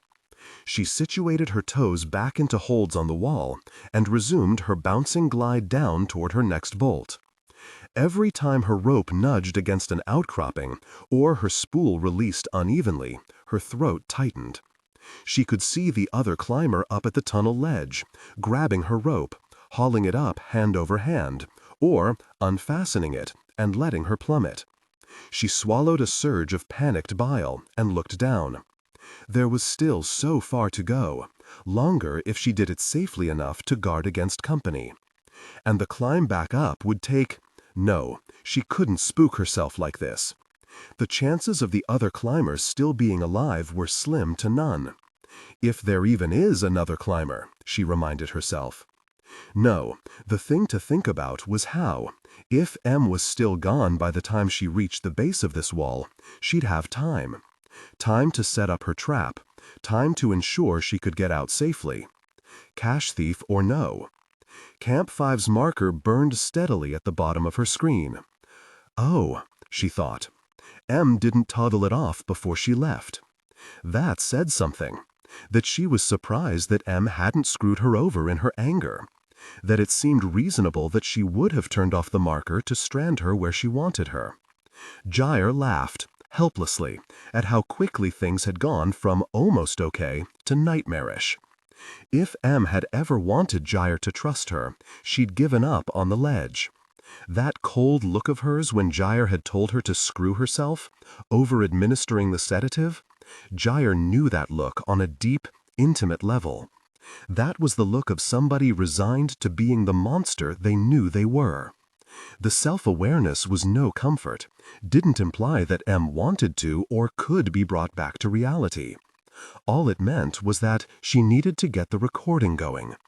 If M had given up on being trusted outside the bounds of a formal contract amendment, there was no telling how much further she'd go. She clipped into another bolt. The process was automatic now, the route easy enough, just long. Too much time for her mind to wander, to go all analytical on herself. She'd turned to caving as a way to escape all this, and now this cave was forcing her to live inside her own head, and for the first time she could remember, she hated not being able to see the sky. She kept climbing, and M's line remained closed. The ground grew closer, and her rope was long enough. After what felt like days, but her HUD said had only been 4.5 hours, she reached the end. Gyre let out a sigh of relief as she settled her weight onto her feet again. Solid ground after half a day's descent felt like some kind of magic. And once her rope was secured, and she had cut herself free of it, conserving the last length, she knelt and set up her feeding. After that, she had real work to do. The ration canister was spent, and the recording was running. Gyre paced, glancing at the comm line. M was still gone, and the longer she was gone, the less Gyre could sit still. When M returned, there was a strong chance she'd see the recording running. Gyre hadn't found a way to hide it. And what then? Would she voluntarily scuttle the expedition? Would she reveal that the original recording had been a ploy? Or maybe she'd miss it, overlook it in the sea of information streaming from Gyre's suit to her computers. Camp 5 wasn't far off. Gyre could feel its presence, like a rope tied around her ankle, tugging her farther into the cave. And like a noose tied around her neck. She could still feel the phantom sensation of impossible eyes bearing down on her from before. She managed to wait for the better part of an hour, pacing in tighter and tighter circles, her battery charge dwindling, until at last she came to the conclusion that it was pointless to sit and wait. Better to know if the supplies were there, better to know if she needed to turn back now, to get to 3 on her backup battery, better to know if she was going to have the time to pull what she needed out of M. Gyre turned her attention to the marker to Camp 5, calling up the 3-dimensional map M had shown her before. There were no hard climbs in between her and it, no meandering paths that meant the straight shot to the marker wasn't so straight after all. The camp itself was situated at the rim of another steep drop-off. And if she was understanding the key correctly, the drop-off was filled with water, another sump like the one she'd passed through 2 days ago. Or was it 3? Planetary time was losing meaning down here. Whether the sun had risen and set 2 or 3 times made no difference to the rhythm of the climb. She'd slept twice since the sump, and that was all she knew, and all that mattered. At any rate, she didn't have to swim it today, hopefully never would. The time she spent hauling gear should be all she needed before she could turn back. Committed, she began picking her way through the cavern. She wriggled her toes in her boots, the film encasing her flesh shifting with her, slimy and unavoidable. Her throat tightened, but she kept moving, willing her body to acclimatize again, forget the weight of her suit, the unnatural hold in her abdomen. The sensation faded. So far, a walk was all she needed to banish that awareness. And if M asks, that's exactly what I'm doing. The cavern and tunnels she passed through were much the same as the ones above the first sump. The stones weren't worn smooth by water, and she supposed that even though the first sump was much closer to the surface than these, and even though the water levels rose in both at the same time, the upper sump got its water through a slightly different mechanism, which meant that the area between the two didn't flood. Otherwise, she'd be underwater now, she supposed. What would it be like to explore an entirely underwater cave system? To know that if one single thing went wrong with her suit, she could drown? Just thinking about it made the suit feel even more restrictive, and she had to stop and remind herself that wasn't the case. She'd gotten lucky, in a sense. With all the lies she'd told to get here, she could have been handed something she couldn't handle. Climbs that were beyond her ability. Teams that expected her to be half scientist, half explorer. An entirely submerged expedition. Instead, all she had to deal with was her now absent, lying handler and an impossible death curse. She shook her head to clear her thoughts and turned sideways to navigate along a ledge that was less than a meter wide. Strictly speaking, she should have clipped in, but she didn't want to use up the last of her rope. The fall off the side wasn't too bad, an uneven rocky slope, but one that ended only a meter or so below her. She'd just be careful. As she reached the midway point, she glanced behind her. Something moved. Her heart rate quickened as she clawed her hands into the stone behind her, the rock face crumbling slightly at the pressure. Holding her breath, she stared out into the distance. Nothing. Nobody had followed her down the cliff face. She groaned. She had to get herself together. There were no other cavers here, and nothing but bugs, fungus, and tunnelers could live this far below the surface. Of those, she only had to fear the tunnelers, and she'd have heard it if one was close. She was safe. If she kept jumping at shadows, she was going to screw up. And I'm not going to screw up. Just a little farther. She hugged the wall as she traversed, then took a moment when she reached the other side to stretch, placing her hands at the small of her back just below her equipment hump. She looked around the passageway, which widened out like a horizontal funnel in front of her. Camp 5 was at the end of this space, not far away at all. She couldn't see the sump from here, but she could see protrusions along the floor, growing denser the closer to camp they came.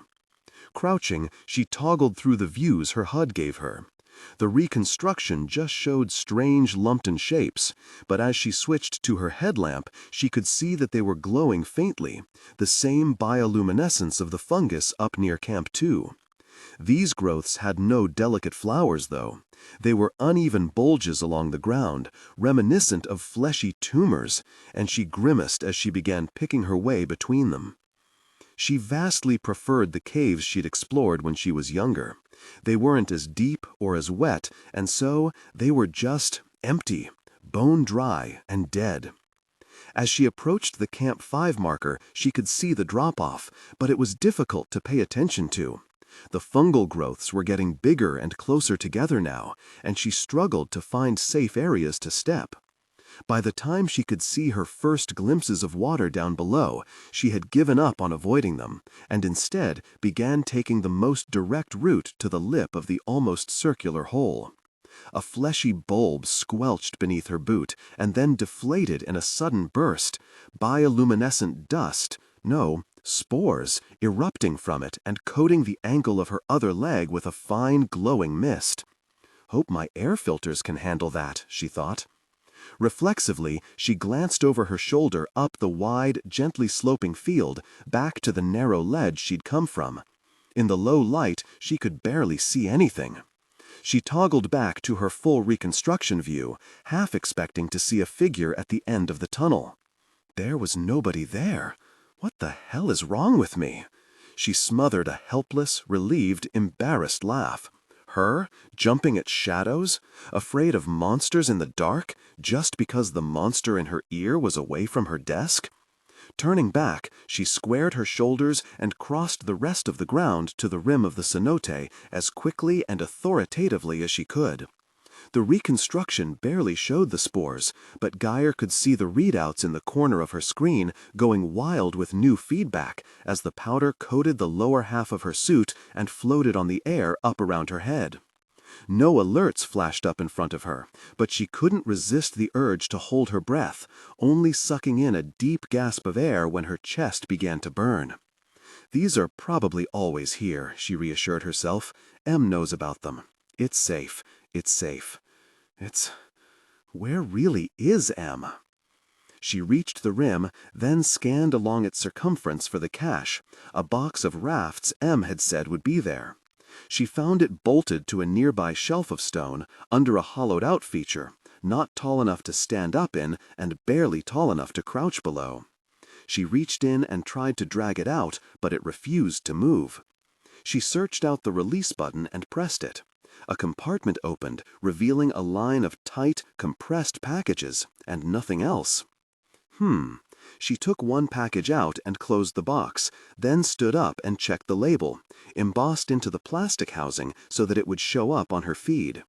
It was indeed a raft, and she walked back to the rim of the sump with it, wading through more ankle-high fungal growths.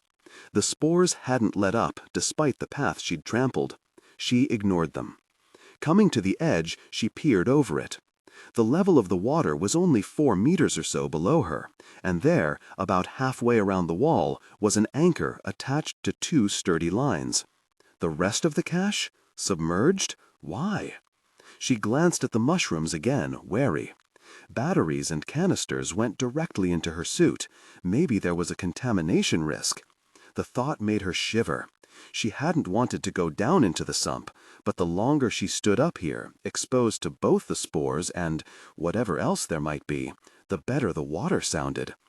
There were a few bolts in the stone leading down, but she'd have to put in new line and check the safety of each anchor. She only had a limited amount of rope left, though she guessed more was stashed in the cases in the sump. It was the safest option, to take the old route down, but the thought didn't appeal to her, not least because for the first time in her life she was sick to death of climbing. Gyre considered the situation for a moment longer, then looked at the water. It was a clear fall, and her reconstruction was showing the pool extending much farther below her, based on previous scans of the area. She opened the raft packet and thumbed the button at its top, then waited as it inflated. As soon as it was sturdy and sealed, she tossed it over the lip of the cenote, backed up a few steps, then took a running start and leaped into the air. For a few breathless moments she was weightless, and she tucked her limbs in against her chest, fighting off the panic that flared inside her. Then she hit the water, sending a huge plume upward, and sank down as her suit switched effortlessly over to diving mode. The sudden change in state left her almost euphoric, and she broke the surface half smiling, swimming over to the raft. A few minutes' work was all it took to secure it to the wall with a short line, to account for some rise and fall of the water level, and then she clambered onto it and began hauling up the boxes. They broke the surface, and she held her breath as she checked them over, still sealed. A few quick movements and she had one of them open, and she sagged with relief as she saw fresh nutrition canisters and batteries, the latter wreathed in a soft glow. The second had line and bolts. She quickly began reloading her stashes, exchanging the scrap of line left over from the long drop for fresh spools, wishing her hands would stop shaking. She was safe. Safe. The thought reverberated through her, the first time she'd felt anything better than uneasy and exhausted in days. This wasn't the best place to haul gear to and from, and she wasn't sure she was prepared to make that ascent 2, 3, maybe even 4 times, but that argument could wait until Em came back. What mattered was that the cache was here. Nobody had snuck in and taken it. The cache was here, and she would have enough time to record Em's lies. The cache was here, and she could rest, bobbing gently on the surface of this small, sunken lake. She looked out at the water, its surface smoothing out now that she wasn't disturbing it. As she glanced over the readouts on her screen, now settling in the absence of the spores, her gaze dropped to where the videos were stored. Was there any point to watching the other ones? Maybe the last. That way she could see what was coming, just in case she had to go all the way to the final camp. Or was there a video of the sump attempts? She scanned through the list, right hand fiddling in the air as if it were controlling the motion. Finally, she opened the last video, dated several months after the others. It was time to see how the cave had killed its explorers before Em had decided to help. Em's mother looked directly at the camera, but she was unfocused, listless. Her hair was long and unkempt, hanging in lank tendrils around a thin, worn face. The circles under her eyes were dark and swollen, and her lips were cracked. There was no trace of the exuberance Gyre had seen in her in the first video. "Isolde Eriskane, age 26 by Earth Reckoning," said a woman's voice from off-camera. "Formal debrief after Oxwa Mining Expedition 17, second attempt on location at 40.3719, minus 82.3983, outside of Hebron Township on Colony Cassandra-V. Local date, June 33rd, galactic year 2232. A shadow shifted on the table in front of Isolde as the interviewer moved away from the camera. She didn't come into shot. Expedition 17 consisted of 5 adults: Holly and Foster, Laurento Keke, Yao Han Mei, Julian Flores, and Isolde Eriskane. Miss Eriskane is the only member of the expedition to return as of this date. The other 4 members are reported dead. Isolde's brow furrowed in pain, but then slackened into exhaustion. "Miss Eriskane, please state for the record your relationship with Laurento Keke." "Married. Father of my child," she responded, her voice clipped. "How old is your child?" "She's 6. "That's a fun age," the interviewer said. Isolde's expression didn't change. The interviewer waited a moment longer, then cleared her throat and said, "Please state for the record how long it has been since you emerged from the site outside of Hebron." "A month, give or take," Isolde muttered. "Please speak up and give as exact a number as you can." 32 days, Isolde said, her gaze flicking to what Gyre thought was the interviewer. "Give or take." "Thank you. Miss Eriskane, please describe in your own words why this debriefing has been put off for this long." "I've been in treatment for severe dehydration and shock, as well as 5 broken bones," she said, then gestured to her left arm. It was in a sling, Gyre realized. She said nothing for a moment, then sighed and looked away. "As well as psychiatric review for post-traumatic stress disorder." "Caused by?" "Do I really have to spell it out?" "For the record, Miss Eriskane." Isolde scowled and then shoved her hair out of her face with one shaking hand. "Caused by the deaths of my team, including Laurent." "Please describe for the record what led to the deaths of Mr. Foster, Mr. Okeke, Miss Yao, and Mr. I don't want to talk about this." "Miss Eriskane, we went through this." "Turn off the very recorder," Isolde snapped. The image lingered for a moment. Then it cut to Isolde in different clothing, her hair scraped back into a bun, sitting in the same room. "Resuming debriefing," the interviewer said. "Miss Eriskane, please describe for the record what happened leading up to your evacuation from Expedition 17. Isolde didn't look much happier this time around, but she looked more in control of herself. Her gaze was focused. "Our team encountered a large sump, the second we had needed to traverse since we'd begun exploring the site. Underground scans had indicated pockets of water, so we had brought in diving equipment. But the second sump appeared to be much larger than the first, which had been more or less a straight shot through a tube. We contacted Mission Control, and they requested that we go ahead and begin mapping the new sump to see if there was an accessible way through. The sump was larger, but relatively easy to navigate. Not as simple as the first sump, but nothing concerning. Wide passages, no currents. It took us 7 days to find a passage through to a chamber not reachable on foot, mapping as we went and taking precautions to avoid equipment damage. We also found several exits onto pools that were within walking distance of our camp. On the 10th day, we began ferrying the team and our waterproof equipment through the sump to the new chamber. Laurento Keke's rebreather began to malfunction, but we were carrying O2 tanks. We got him through the sump." Isolde stared directly at the camera as she spoke, her hands clasped tightly in front of her. She had her arms drawn in tight against her sides, protectively, and her voice was almost robotic. "We decided to stop and repair Mr. Okeke's rebreather at that point." "Were you carrying any extras?" "Yes, 2. "Who made the decision to fix the malfunctioning equipment?" Isolde's gaze darted to the interviewer. "We all did," she said, frowning. "It looked like it could be fixed. No reason to take one of our emergency replacements out of commission when we didn't know what else was ahead. Miss Eriskane, I'm not questioning your judgment, the interviewer said, her voice softening. Like hell you're not. I know Oxwith thinks that if it can prove it was human error, she snarled, then they can get out of making this right. But Isolde, the interviewer said firmly, that's not going to happen. I've told you the families of your team will be compensated. What about the bodies? By your own account, we can't get them back. Isolde said nothing for a long moment. Then, in a sudden explosion of movement, she unclasped her hands and slammed her fists into the table. Then she shoved her hands into her hair, clawing at her scalp, and took several deep breaths. The interviewer didn't turn off the camera. So you stayed to fix the rebreather, the interviewer said after nearly a minute had passed. Yes, Isolde replied, her shoulders sagging. Han Mei was familiar with the equipment. She'd done the most cave diving out of any of us. Her last job had been on Tullius 12, on another Oxwith job. Was this your first Oxwith job? No, my third. Had your previous jobs been on Cassandra-V? The one before had, but it hadn't gone very deep. We didn't find an entrance into the lower caverns. The first one was back home, on Yulo Prime.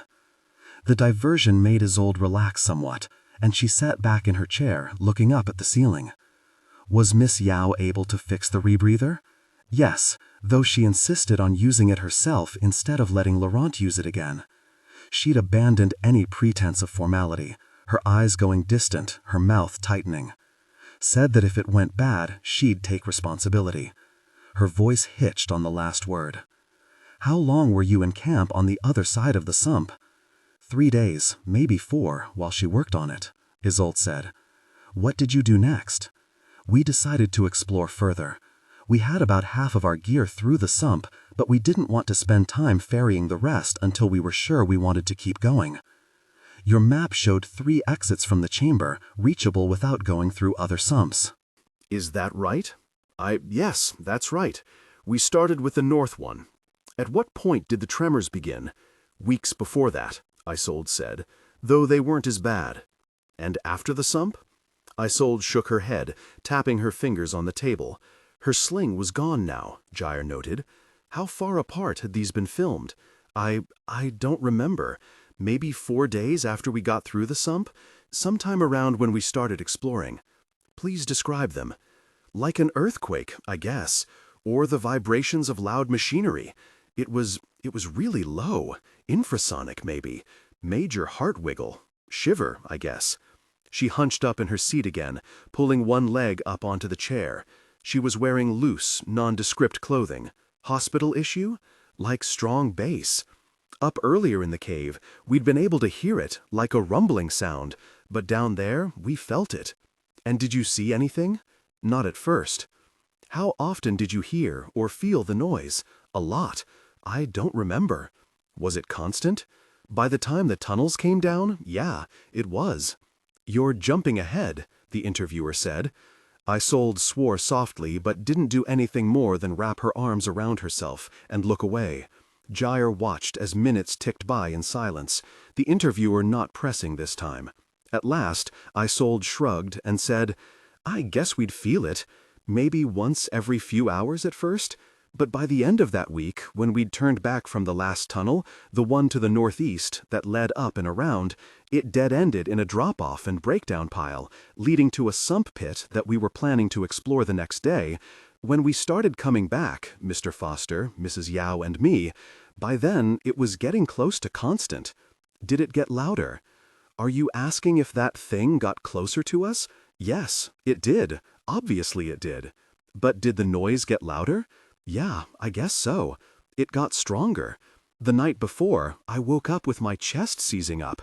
Halion had a coughing fit. Sorry, Mr. Foster. Refer to them however you're comfortable with. Right. What happened on the day of the event? The event, she said bitterly. The interviewer once again said nothing. Finally, Isolde, we were climbing back down toward the camp. There was a tight passage. I'd gone through, and so had Han Mei, and we'd been hearing, feeling the tremors all day. Halion was halfway through when the rock just... She shook her head, biting at her lip and staring off into the distance. Halien's spine was broken instantly. We couldn't see his anything but his legs. They died.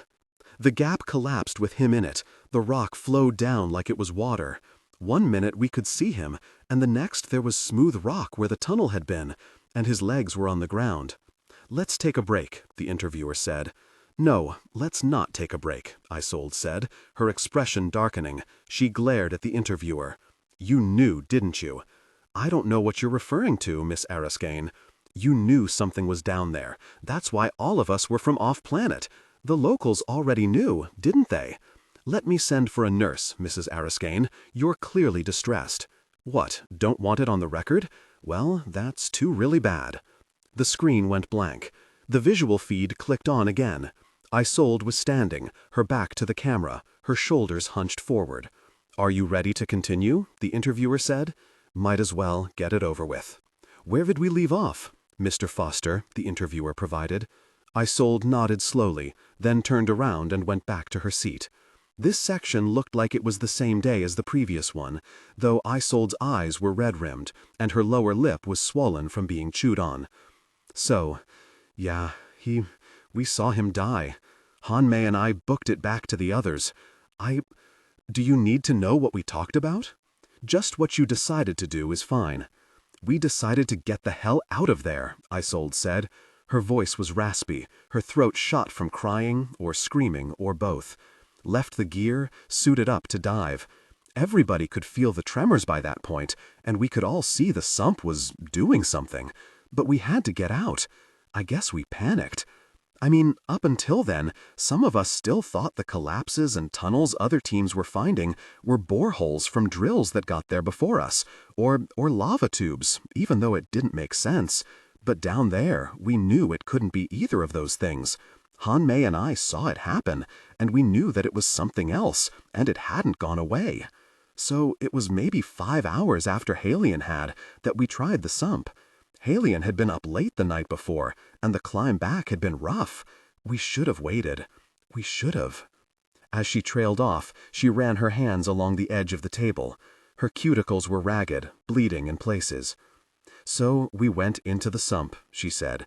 "There'd been a collapse, or a shift, and there were currents that hadn't been there before, strong currents. We almost lost Laurent again. It was like a riptide. Only thing that saved him was that it sucked him to a crevice that narrowed too fast for him to get lodged in. I got him out, but my back was to the others, and there was silt everywhere. We'd lost half our lines, and it was all we could do to get ourselves back to the surface, back where we'd come from." "You mean the camp with the 3 tunnels out?" "Yeah." "How long did the attempt on the sump take?" "An hour? Maybe half that? Or twice that? I don't know. Laurent and I got out around the same time. Julien was already there. He'd broken, 3 ribs in the current. His shoulder, too." "And at what point did you realize Miss Yao wasn't there?" "Immediately. First really thing." "Did you attempt to find her?" Rage passed over Isolde's face, followed by pain. She whispered, "No." "Did any other member of the team attempt?" "No. Laurent was freaking out, and Julien couldn't swim anymore. We decided she'd made it to the other side. We had to believe she'd made it to the other side, or that she was still down there trying, that she'd be okay.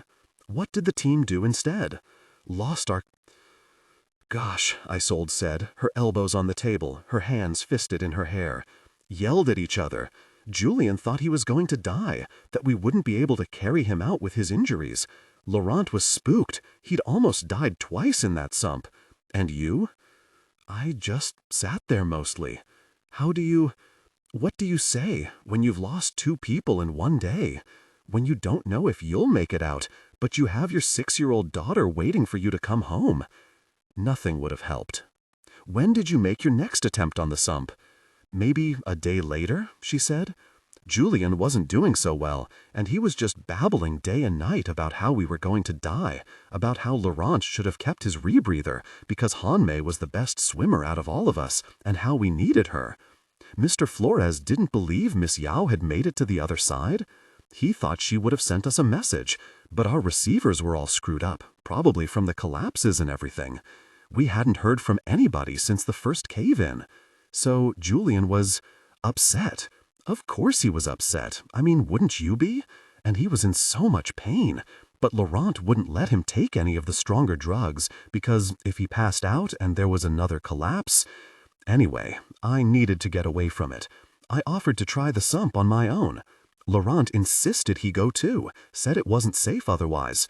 I thought maybe the silt would have settled, and the currents maybe would have sorted themselves out, but he wouldn't listen to me. Did he go with you? No. We had an argument at the edge of the sump about it. I told him that one of us had to make it out, for Imogene. I finally promised that I'd just go and attach new line, and I'd come back after the first spool. It was going to take at least 6. That way, I'd definitely come back, and we'd have a better sense of what was happening. Why didn't the team approach it this way on the first attempt? We didn't know the lines had broken. We were racing to get out. When we realized what had happened, I put some line in, and Han Mei did too, and we tried 2 different paths, but everything was so chaotic. I don't know. Han Mei went first, Julian following her. Laurent was with me. That's why I went after him when he got swept away. Julian said that Han Mei signaled for him to go back when he was injured. A current smacked him into a jagged outcropping that hadn't been there before. Ripped his suit open too, I understand. What happened on your second attempt? I went in by myself, and I put in anchors, all hard anchors, twice as often as I needed to.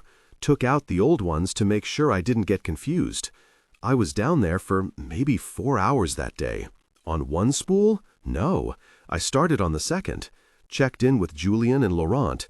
I didn't see any sign of Han Mei at that point. Didn't see much of anything. Then, on my second line, I hit an unexpected current and lost my grip. It took me maybe an hour to find my way back to the line. I thought I was going to die. I was blind, and everything was dark and loud, and I could hear those tremors still. They were beating on my eardrums. But you found the line. Yeah, somehow I found the line. That's very lucky. Isolde shook her head. I got back out, and Laurent wasn't there. I went back to camp. He was kneeling over Julian's body. Was Mr. Flores dead at that point? Yeah, he was. He'd overdosed on the pain medication we had with us. Do you believe it was deliberate? He took all of it. Yeah, I think it was deliberate. Do you have any reason to think that Mr. Okeke helped or caused it? No, Isolde snapped, and I don't think that matters, even if he did. Julian had done it while Laurent was waiting for me to surface again, while I was lost. Laurent thought he'd lost both of us. When I found him, he was screaming. I understand. We were still feeling the tremors, she said, ignoring the interviewer's attempts at comfort.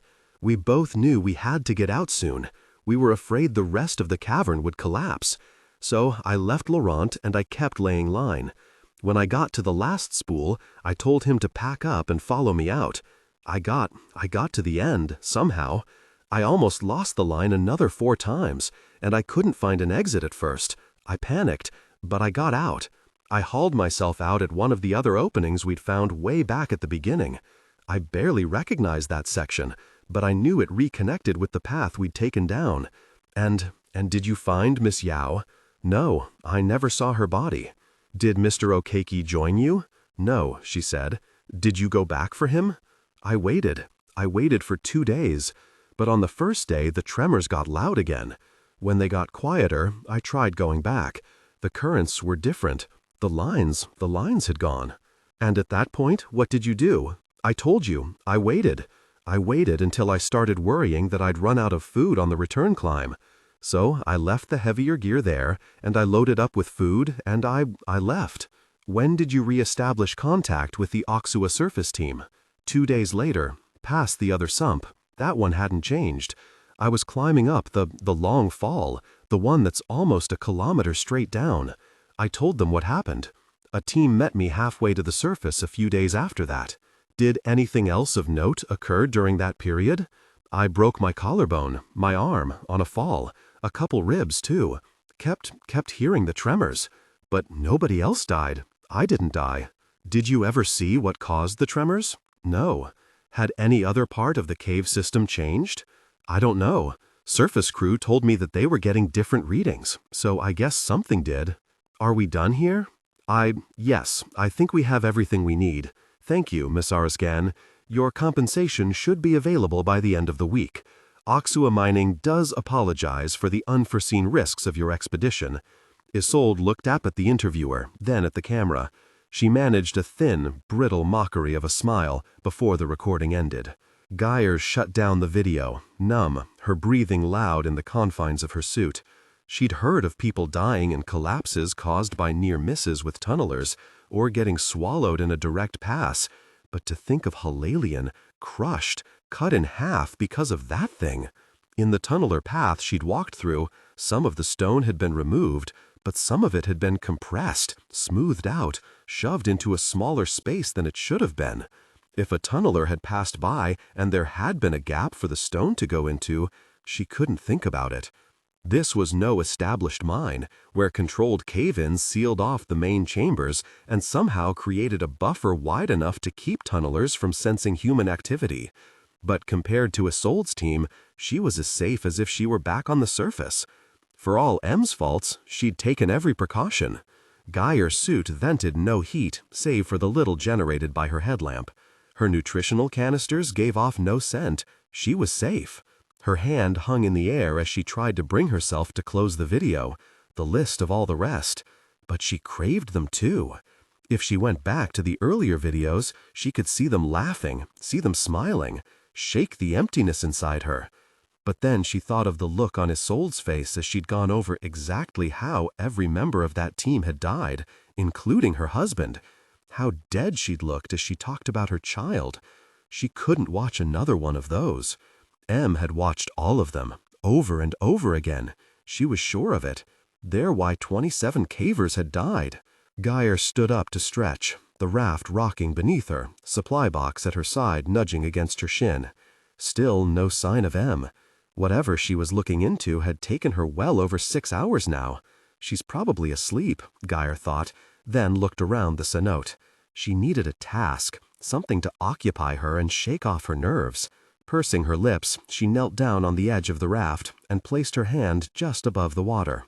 Sample, liquid, she murmured, and watched the tube emerge from above her ring finger, watched the bead of liquid it retrieved pass up into her suit. Water, potable, neutral acidity, candidate for replacement of recirculation. Yeah, let's do that, she said, then fumbled for another minute to find the option to start the process. It required her to stick her arm down into the pool, and so she flattened out on her stomach, both arms hanging over the side. Chin propped on the edge of the raft, she peered down into the depths, thinking about the coming dive. Both M and Isolde had said this one was simple, straightforward, just long. She'd managed the first sump easily enough, but that was before she knew Hanmei had drowned in a sump, and so had several of M's cavers, and the thought of diving again made her skin crawl. She glanced up at the rim of the pool.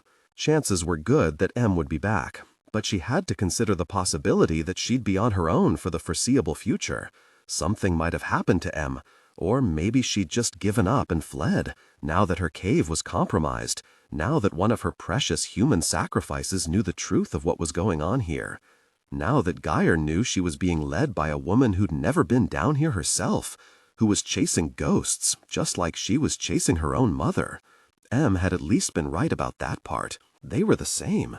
If she didn't hear from M soon, she decided, she'd rest and then stage her return climb to the surface. Maybe it was better that way. If she could prove that M had abandoned the expedition, couldn't she countersue?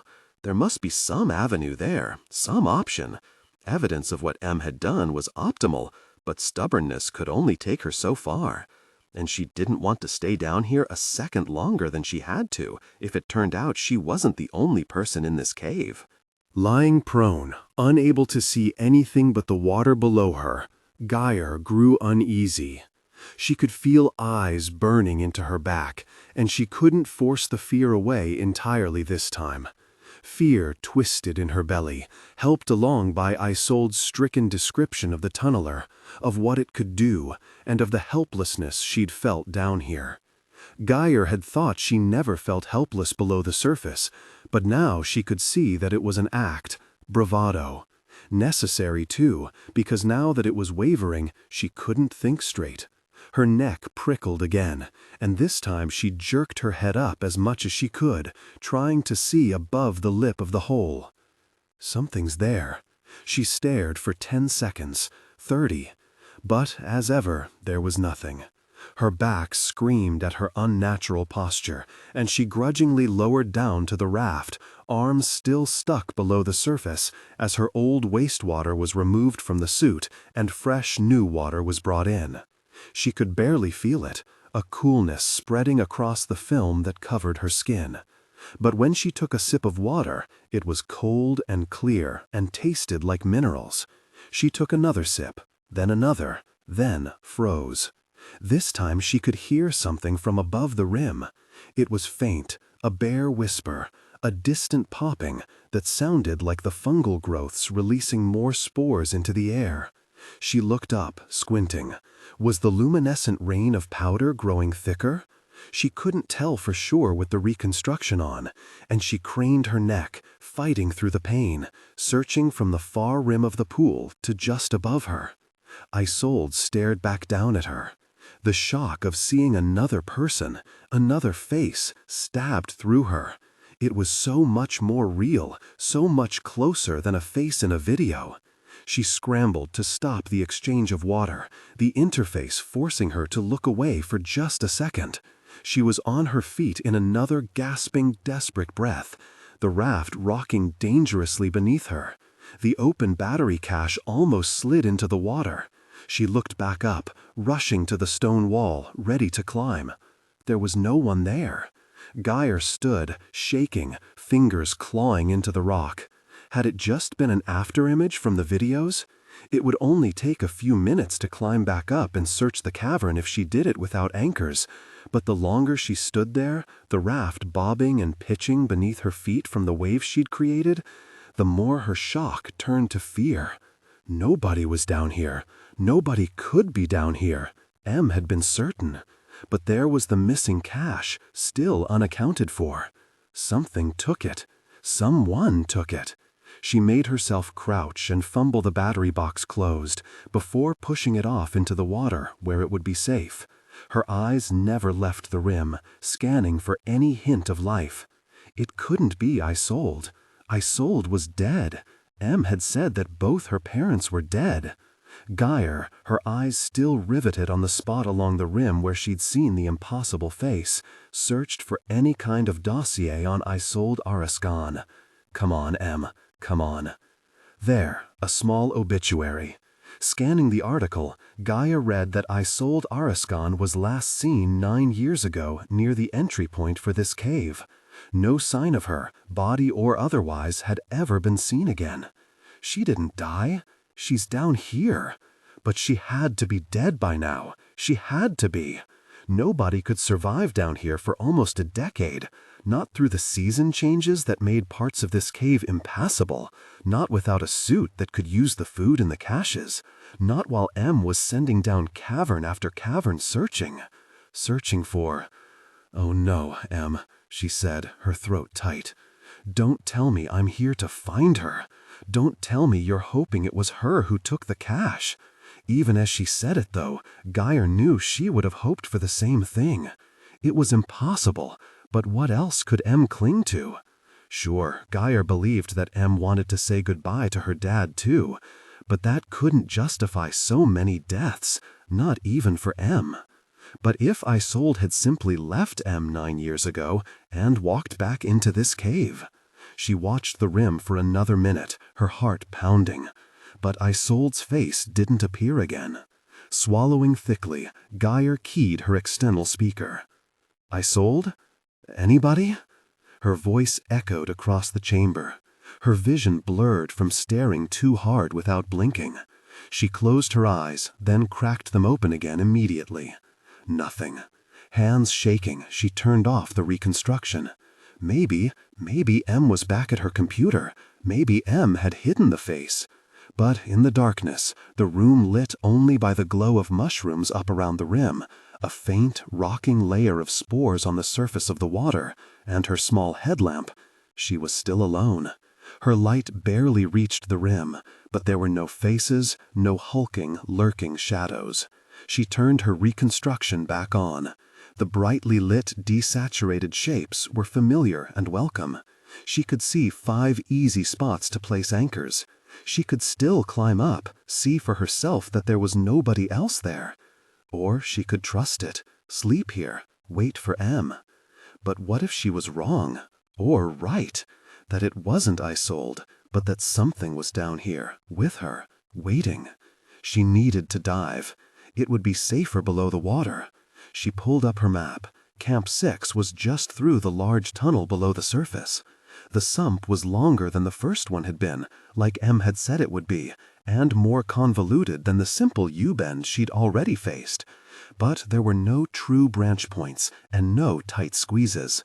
M wouldn't have let her swim it on her own, or press on without a rest. But Gyre couldn't sit here without looking back at the lip of the cliff every 20 seconds. She sure as very wasn't going to be able to sleep. She needed to move. She always went forward. She'd get through this sump, and then she'd be safe from whatever it was. Isolde, an afterimage, or something else. Then she could regroup. It would take her one step closer to the final test of the cave, but she had to risk it. She checked her line and underwater anchor reserves, then plunged into the sump without giving herself time to argue. Gyre swam. She swam for hours, at times clinging to her brightly lit reconstruction, and at times turning it off in a panic, afraid that she was looking at a lie. They always matched, though, and she always retreated back to the reconstruction. She methodically drove her anchors, laid her line, and checked her readouts, afraid of seeing movement in the water behind her. But as time passed and everything remained the same, she began wondering if she'd seen anything at all. Except she'd heard the fungus bursting, she'd seen the spores thicken. Surely something had caused that, which meant something had moved up there, or she was going mad. Which is worse? She swam through the tunnel, its widenings and narrowings, maneuvering around jutting rock and old stalactites that were slowly eroding as time crept on. There were small living things in the water, little fish and crawling arthropods, and they all scattered as she came close. These were the things that fed the fungus up by Camp 5, and they in turn fed on things so small she couldn't see them.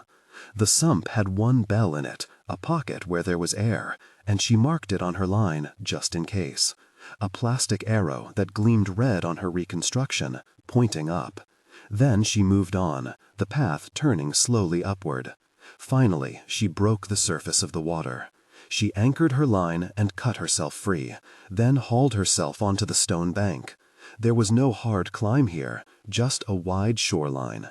The chamber she'd emerged into was full of rocky outgrowths from both the sloping ceiling and the ground, forming an overlapping toothed maw, a complex pattern flattened into chaos by her colorless reconstruction. It made her uneasy, but she pushed through the feeling, changing her visual filters to restore some shadow, some sense of depth. She paced around one of the nearby stalagmites, which had a base over a meter across. Another set of filaments grew here, a lichen instead of the fleshy masses behind her, no doubt nourished by the dripping water and the yearly flooding she expected came from the sump. Her readout indicated that the lichen was emitting trace amounts of light, so she powered down her simulator. The light was faint, but there. It was different from the white fungus flowers of the upper chambers and the globular masses by Camp 5, casting a more ghostly blue glow from where it extended fan-like protrusions. The lichen was beautiful, but she found she didn't care at all. The wonder from the first encounter with the flowers was gone, replaced with leaden dread. She checked her line to M, still closed. Just a little farther then. Camp 6, and she'd be calm enough to settle down for the night. Turning her head, she saw more of the glow farther down the chamber, growing incrementally brighter. She turned the simulation back on and made her way toward it, stretching her legs out as she went. She was tired, bone-tired, and her head swam as she moved. The optical illusions and impossible geometry of the outcroppings danced and twined together in front of her, no matter how she fussed with her settings. She shook her head to try to untangle it all, then paused to change the simulation again, this time to show an approximation of the room as if she had her lamp on. It was harder to pull off, but a welcome alternative to actually turning her light on where somebody, anybody, might see it. In the more realistic colors and shadows, the space once more resolved into something comprehensible. The artificial light source in her reconstruction, mixed with the overlay of the lichen's luminescence, made everything appear delicate. The lichen covered every surface around her, shimmering, and grew stronger toward the left-hand side of the cavern. Her marker for Camp 6 was almost obliterated by the pulsing glow. She could hear the movement of water from ahead, and as she stepped around a column formed by two outcroppings meeting, she saw its source.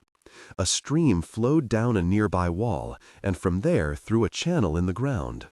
The channel grew wider as it went.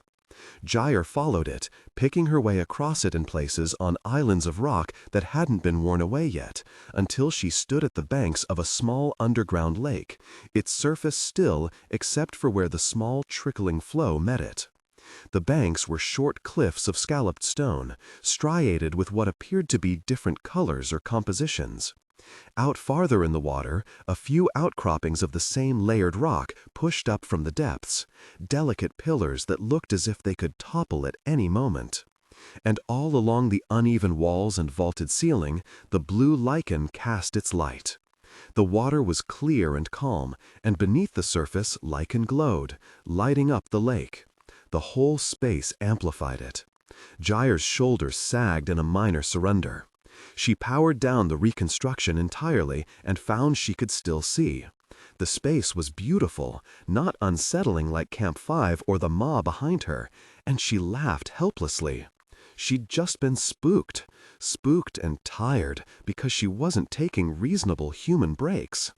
The glow of the lichen was enchanting once she could see it divorced from the fungal tumors at Camp 5, and she felt her heart rate slow, her muscles relax. She let the beauty overwhelm the horror for a long while, then pulled back into herself and checked her map. Camp 6 was close by, but the way was blocked by a wall. She would have to go back and around. This lake appeared to connect to the sump, but M had left a note. Entrance to sump impassable, stage from secondary room. Gyre's stomach curdled, and she turned away, trying to stave off the rising bile in her throat. This was it. This was the hell sump that had killed Han Mei, had killed Laurent. Had they originally entered from this bank? Isolde had said that the old entrance had been closed off, that she'd needed to find another way out. This whole cave was cursed. She couldn't ever let herself forget it, not for a second. She retreated back to the room of the outcroppings, away from the glow, and switched to her reconstruction once more. She found a narrow spot with few approaches to tuck herself into. She hunkered down there, drawing her knees to her chest. At least 5 bodies are in that sump. M's divers, Laurent, and Han Mei. Beyond that, several more of M's sacrifices had turned back at their first encounter with it. Had any been able to establish a line that held, or did it keep moving? Did it shift every time? It had taken 7 days for Isolde's team to map it. How long would she need to be down there? Gyre's mind raced through the possibilities, conjuring images of herself being wedged into tight crevices, unable to free herself, waiting until her battery ran out of power, or of the crevice closing on her in a snap, flowing around her as the tunneler passed nearby. All of that could have happened as she swam to Camp 6, she realized. She shouldn't have moved forward on her own. She expressed frustration and scanned through the other files M had sent to her, desperate for a distraction for her fevered thoughts. She found music and put it on random, sagging in relief as lazy singing filled her helmet. Off-world music, but unobjectionable. Simple. A sad love song. She'd take it. Eventually, she stretched out onto her back, or as much onto her back as the suit allowed. She stared up at the stalactites above her and at the uneven ceiling. In places, it was no higher than the ceiling of a room, but in others it shot up into uneven shafts that terminated several meters in the air. Gyre's fingers itched, as if she needed to be climbing again despite her exhaustion.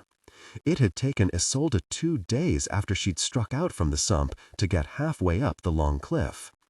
If she started now... M's line clicked open. "I've found your mother."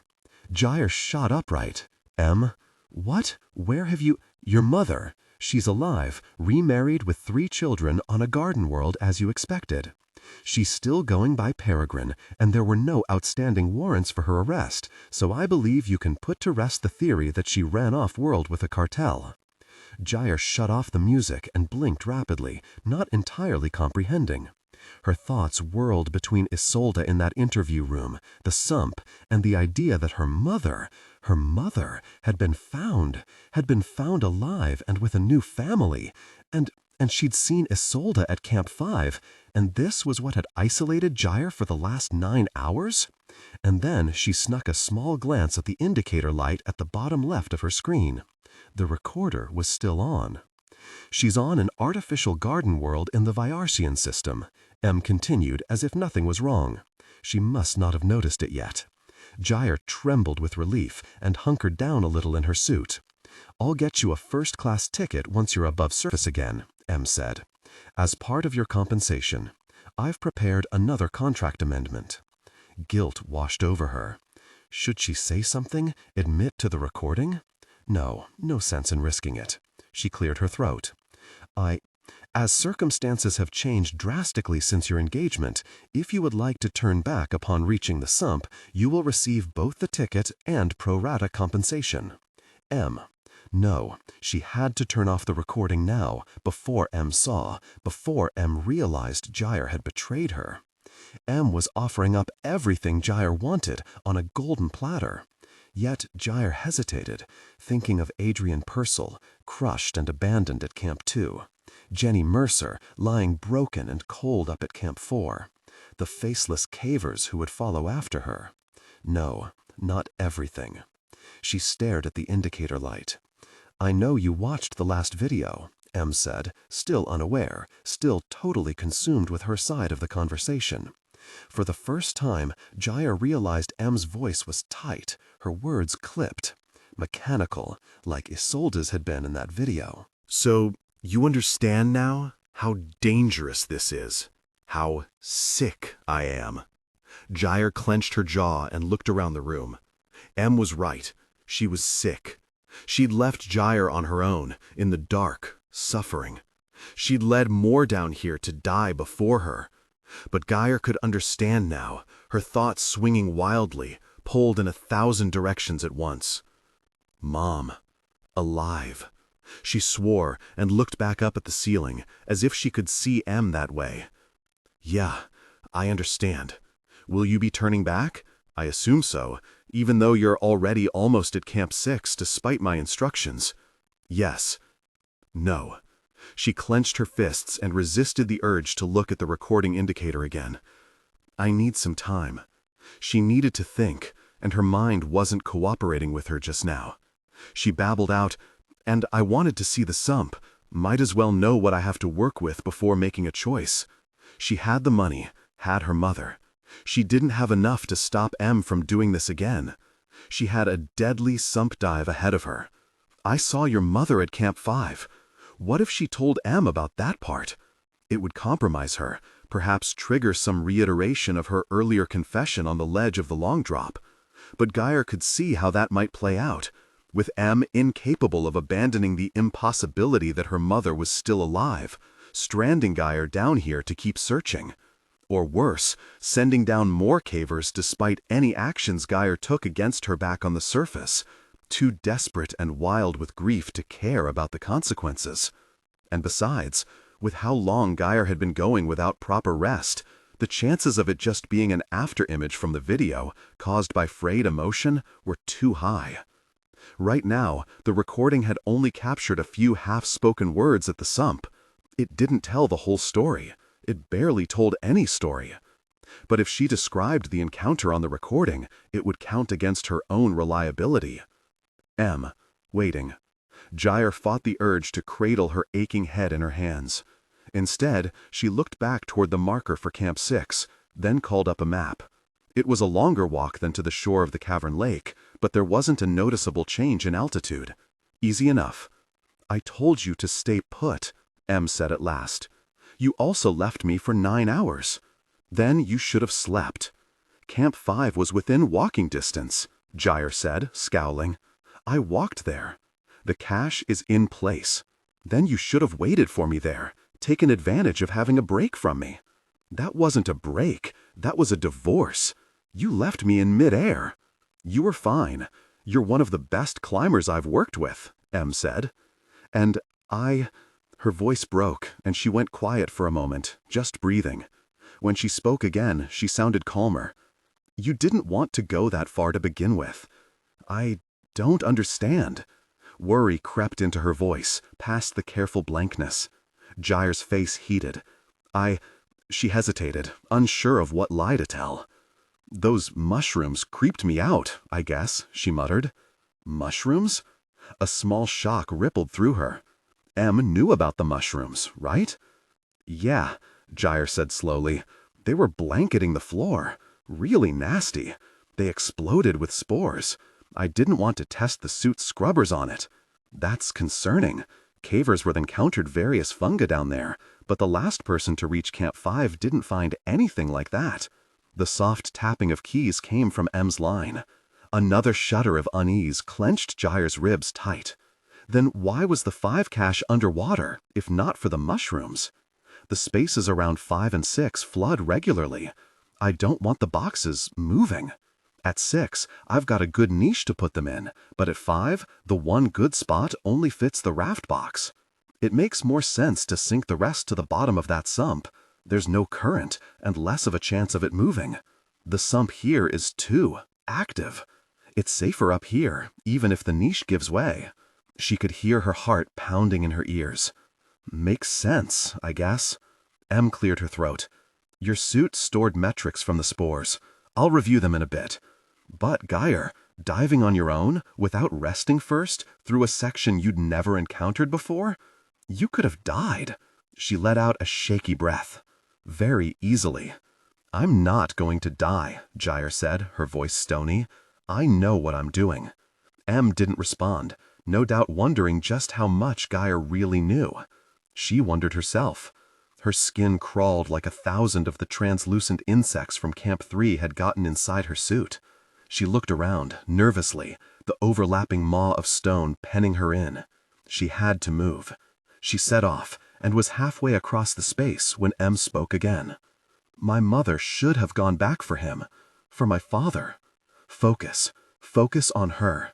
"Based on what she said?" asked, approaching the passage that would lead to the camp. "No. She would have died." "Well, she died anyway, didn't she?" "That almost caught her up short." "Did she?" "Yes, she must have. Right? Gyre?" She had stopped walking and started moving forward again, hoping Em hadn't seen the spike in her adrenaline, couldn't see how tense she was. The passage was through an awkward gap, not exactly tight, but hard to brace herself in, with large, smooth, round protrusions. It was like wriggling into the belly of some beast, but Em didn't express any concern. Gyre tried not to think of Hallion as she ducked through the opening. "If it helps," Gyre said, clambering over another outcropping, the exertion stilling the shaking in her bones. "I would have done everything she did. She got out. That's all that matters." Em made a strangled, angry sound, and Gyre winced. "I mean, that's why you're here. She came back. She built her company. Nothing she could have done would have changed any of it, except for not walking back here to die in this cave. Not leaving you behind. Stop talking, Gyre. No, she needed this shred of interaction, whatever it was.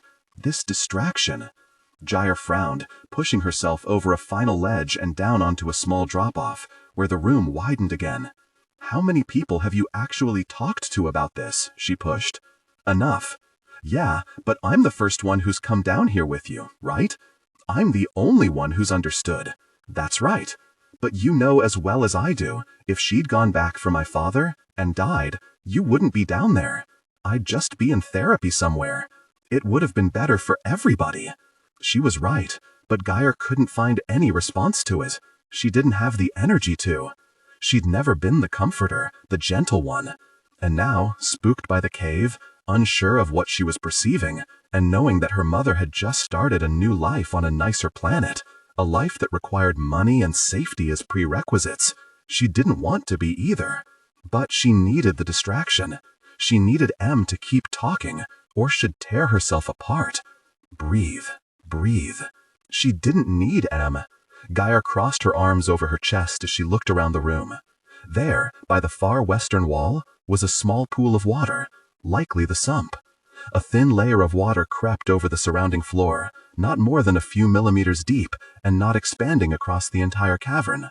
Tucked on the northern wall, on a small rise. "Cache is here," Gyre said, and made for it. "Now let's just hope it's fully stocked." She wasn't sure she could bring herself to haul through Camp 5, but she had to, didn't she? To buy time? Her head hurt. "Levels should be good," M said, responding to the new jump in Gyre's heart rate. "Are you seeing any signs of tampering? Was 5 okay?" "5 was fine. Can't see on this one yet." She increased her pace to a jog, only slowing when she could make out the orderly shape of the storage containers. "Yeah, I think it's okay." M let out a deep sigh. "Good, good. Check the batteries, though. Make sure they still have full charge." "Way ahead of you, boss," Gyre said. "I swapped out at the last cache. These boxes, and the ones at Camp 5, are a lot sturdier than the earlier ones. I don't always use them. They're bulky, hard to move." But I feel safer leaving them on the harder-to-reach camps, since they might not see another person for years, and they're completely watertight in case of flooding. The earlier caches don't need to be. Camps in the middle, like 3, get a lighter option to split the difference. Smart, Gyre thought as she opened the box, letting herself sink into the familiar cadence of M's voice. "You've got this all figured out. So why have you been failing for years?" Everything inside glowed faintly and looked fine, and she picked up a battery, letting her suit run diagnostics on it via the cameras and sensors installed on its surface. Good to go, though since you picked up a fresh set at 5, you should leave them in for now to conserve. "Right," Gyre said. Part of her never wanted to leave sight of the cache again, in case whoever had taken the cache at Camp 4 was still wandering through the caves, could somehow make the swim from Camp 5. But who could it really be down here? Isolde, wandering the caves for 9 years? She needed to stop thinking like that. It was physically impossible that she'd survived a week, much less the better part of a decade. Your heart rate jumped. Again. "You've been erratic since I came back," M said. "Is something wrong?" "Just spooked," Gyre said, swallowing thickly, closing the case and going to check the other boxes of gear. All of that seemed fine, too. "Long day. You were gone for a while. What was that about?" "Finding your mother. It seemed important. For both of us. And that wouldn't have taken a day and all your attention. And it wouldn't have made you change my contract. I know you." M sighed. "I was calling my contacts at the local mining concerns." "What did they say?" "Nobody's sent a caver down here. I own this opportunity, and they all know it. But my contacts could still be wrong. Since they all know I own it, whoever came down here would have to be careful about who in their organization knew they were trying something. Whoever called the tunneler, whatever happened to the cache. It could just be some local kid dreaming of making it rich," Gyre supplied, though her heart felt like lead at the news. "Or it could be your mother. You don't exactly have the same presence as the other concerns, and this doesn't look like an established site." M laughed at that. Gyre managed a grim, thin smile as she settled down against the wall by the cache. "Is that the sump over there?" she asked, jerking her chin toward the small pool. "Yes. It's not the easiest way in, but it's the only one now. Your parents went in through the lake, right?" M sighed. "Of course you explored." "You already knew that," Gyre countered, exhaustion flooding her now that she was off her feet again. She fought against it, unwilling to close her eyes. "Pay attention. Be honest with me. I know my suit pings my location. Be honest with me. Have you seen the recording running? I didn't know, actually. I didn't check. Didn't think to, or didn't want to. I'm not appreciating the interrogation, Em said, her tone warning, but not detached nor outright angry. Baby steps toward being a person, Gyre thought. Then, I don't need her to be a person. But she wanted her to be. Grimacing at her own weakness, Gyre shifted in place, trying to get comfortable. She hated this suit. She'd thought she'd been prepared, doing day jaunts in older models she'd been able to rent, but a day wasn't a week. A catheter was still a catheter, but it wasn't a resection of her bowel, a cannula in her gut. Most of the time, she could ignore the bigger indignities, a testament to the suit's design, to the surgeon's skill. But then there were moments like now. What she needed was to feel safe and to have a minimum of things needing her attention. She needed to clear her head, plan, think. Instead, when she went to comfort herself, soothe away the tension enough that she could hear her own thoughts, all she could think about was how she couldn't rub her eyes or even touch her fingers together. She would have given anything to rip the whole thing off her. And even if I turn back tomorrow, it's still the better part of a week, she thought, and groaned out loud. Is something the matter? Everything. I'd give anything for a hot shower, she said instead. And a beer. Em chuckled. I can only imagine. I've been in those suits a few times, but just for a day or two maximum. Testing it out to make sure changes I made weren't going to immediately kill whoever you suited up. Thanks for the quality control. Gyre realized the banter was relaxing her and felt sick. This was the woman who had let 27 people die. She was a mass murderer, or a serial killer. The distinction wasn't exactly clear to Gyre. But this was also the woman who, so far, hadn't shown any inadequacies that should have led to so many people dying in so many different ways. This was also the woman who, confronted with her own behavior, apologized, who amended Gyre's contract, who offered Gyre everything she had wanted for as long as she could remember, and who was willing to give up if Gyre wanted to take it and run. Not give up, she reminded herself. Try again with somebody who doesn't know what she's done. It felt hollow just now. She wanted to believe Em cared, if only until she felt a little stronger, if only until she knew what she was going to do next. If it would help, Em said, her voice soft, barely intruding on her thoughts, I can pass cooled water through your suit when you go into the sump or into the lake. That can mimic the sensation of actually bathing. I said a hot shower, she said. I don't think you'd like the feeling of warm water in your suit, given where it could be coming from. Gyre made a face, then laughed. Yeah, cold bath it is. If it's like the fluid exchange feature, it feels pretty nice. Pause. When did you do that? Em asked. Camp 5. Even with the spores? Her stomach twisted. The spores? Really? She hadn't even thought. But she was on the other side. She was fine, right? I'm fine. Except she'd been spiraling for hours, afraid, jumping at shadows. Gyre took a second. I don't think it was a full recirculation. I got distracted. You're going to run those tests, right? I've got them running on another machine as we speak. I'll have answers in about an hour. Gyre, you should have told me you had more exposure than just breathing recirculated air in that chamber. I didn't stay long. No, you did a several hours long dive while possibly impaired. Maybe. They messed with my judgment. Maybe they made me see something in the dark. Don't do it again. Wait for me next time. She snorted to cover her shame and fear. Planning on abandoning me again? Please don't.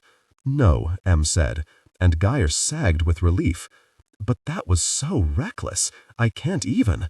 If I'd known, I would have been terrified. Terrified. For her.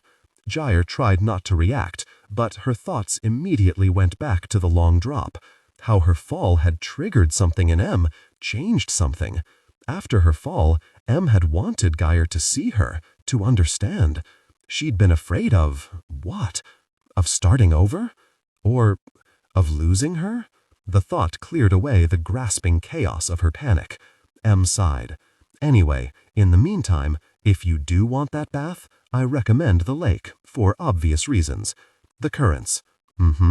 It's mostly quiet in the lake these days, much safer.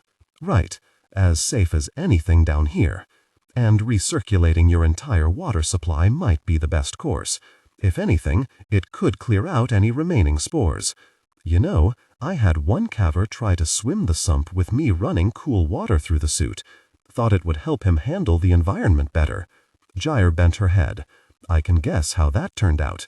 He actually survived, Em said softly. But he bailed after the first encounter with the currents. Barely got out. I couldn't blame him. He'd given me enough information for the next push, so I pulled him out. Paid him the agreed-on wage. You what? I'm not a complete monster, Em replied. Her face appeared in the lower corner of Gyre's screen. Still young, still beautiful. Her hair was pulled back into a large bun at the top of her head, and she looked a little better rested and more than a little worried. Gyre could see more of Isolde's features in her now, including that particular set to her jaw that spoke of deep exhaustion, relentless determination, and inherited pain. Traumatic memories, passed down from mother to daughter. "You're not the only person I've offered full pay for a half-finished job," she said.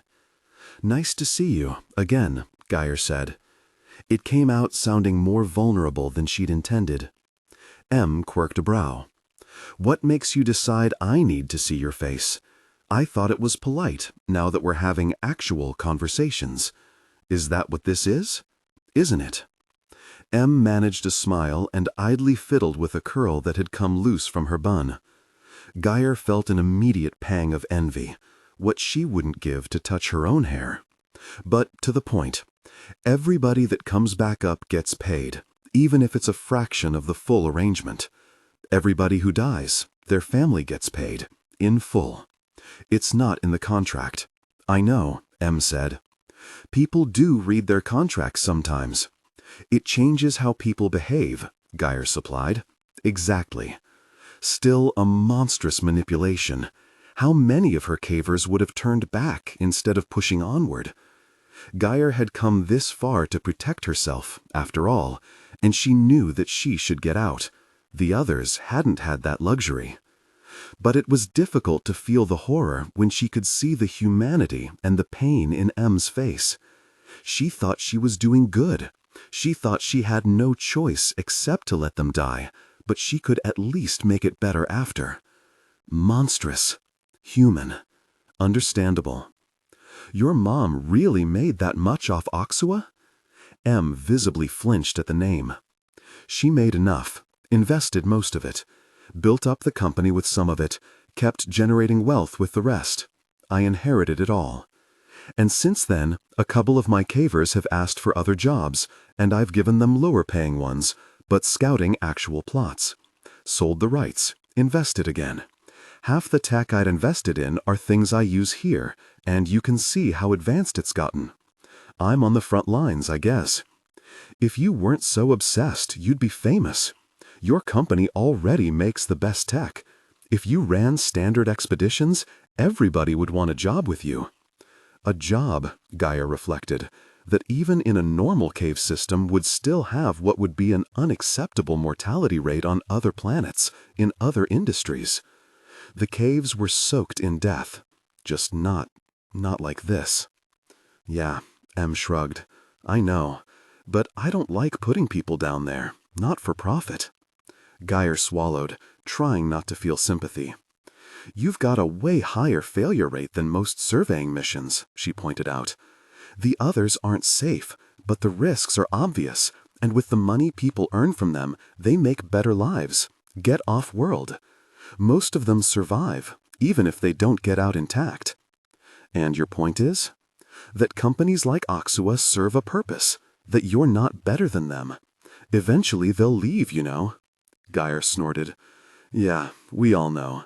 Eventually they'll find a limit of what they can do without tunnelers killing them all. Then they'll move planet. We all know. But it's not like there's anything we can do about it. And it's not like you're helping us prepare for that any more than they are. I'm not saying I am. Em had leaned forward slightly, had her elbows on her desk and her hands folded before her chin resting on her knuckles. I'm saying I'm not doing this for the money. I'm doing this because I have to. And at least, for every suit and scanner I help perfect by field testing this way, even if my caver dies, 10, 20, maybe more will survive. Will get the chance to use the system like my mother did. When I pack up, maybe it'll turn out that my net impact was nothing. I know that lives aren't some finite value. I know that better than anybody. And 10 don't outweigh 1, just like my mother and father don't outweigh the 27 people I've led to their death since. There just isn't math for that. Can't be. She looked upward, brow furrowing with a hint of pain, then continued.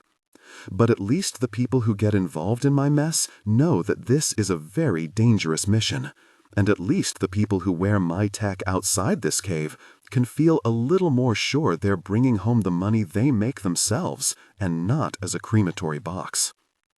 Em fell silent then, looking uncomfortable now that all the words had poured out of her. Gyre found herself trembling slightly, trying to parse everything. That calculus was as raw as Isolde's pain in that exit interview, and Gyre couldn't fight the feeling of Em's grief being a living thing, as inexorable as a tunneler, but with a beating heart, a pulse that throbbed and curdled in the vein. I'm not a complete monster, Em said once more, her voice quiet. Just most of one. Drama queen, Gyre shot back, but the words felt hollow. She understood Em more than she wanted to. And with that understanding came the revelation. She wanted to help her. Really. Em shook her head but didn't cut the feed. Instead, she left it up as she turned her attention to another screen, and Gyre could hear the faint clicking of her typing, watched her lift her hand every so often to manipulate the display. Gyre stretched her arms above her, then nestled herself against the battery and canister boxes, watching the play of light on Em's face.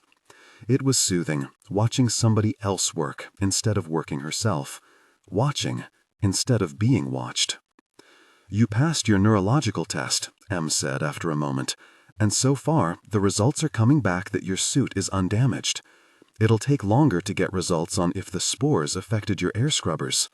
Neurological test. Even if the exposure was impairing your judgment back at 5, you sound like you're back to normal now. On edge, but I can't blame you for that. Gyre grimaced. That meant all her panic this side of the sump had been just her. Her racing thoughts, her wild swings of emotion, her eruptions of panic, all her. Yeah, guess not. Glad to hear I'm not dying. She sat with that thought a moment, turning it over. She'd been so focused on Em, she'd forgotten that the cave was dangerous outside of her handler. She'd let it get into her head. She couldn't let that happen again. She took a deep breath. So, you really found my mom? Yes, Em said with a glance at the camera. Here, I'll send what I found. You can look at it whenever you like. Now. But she hesitated, looking at the file. If Em knew she'd seen Isolde, Em wouldn't have been able to guide her out safely.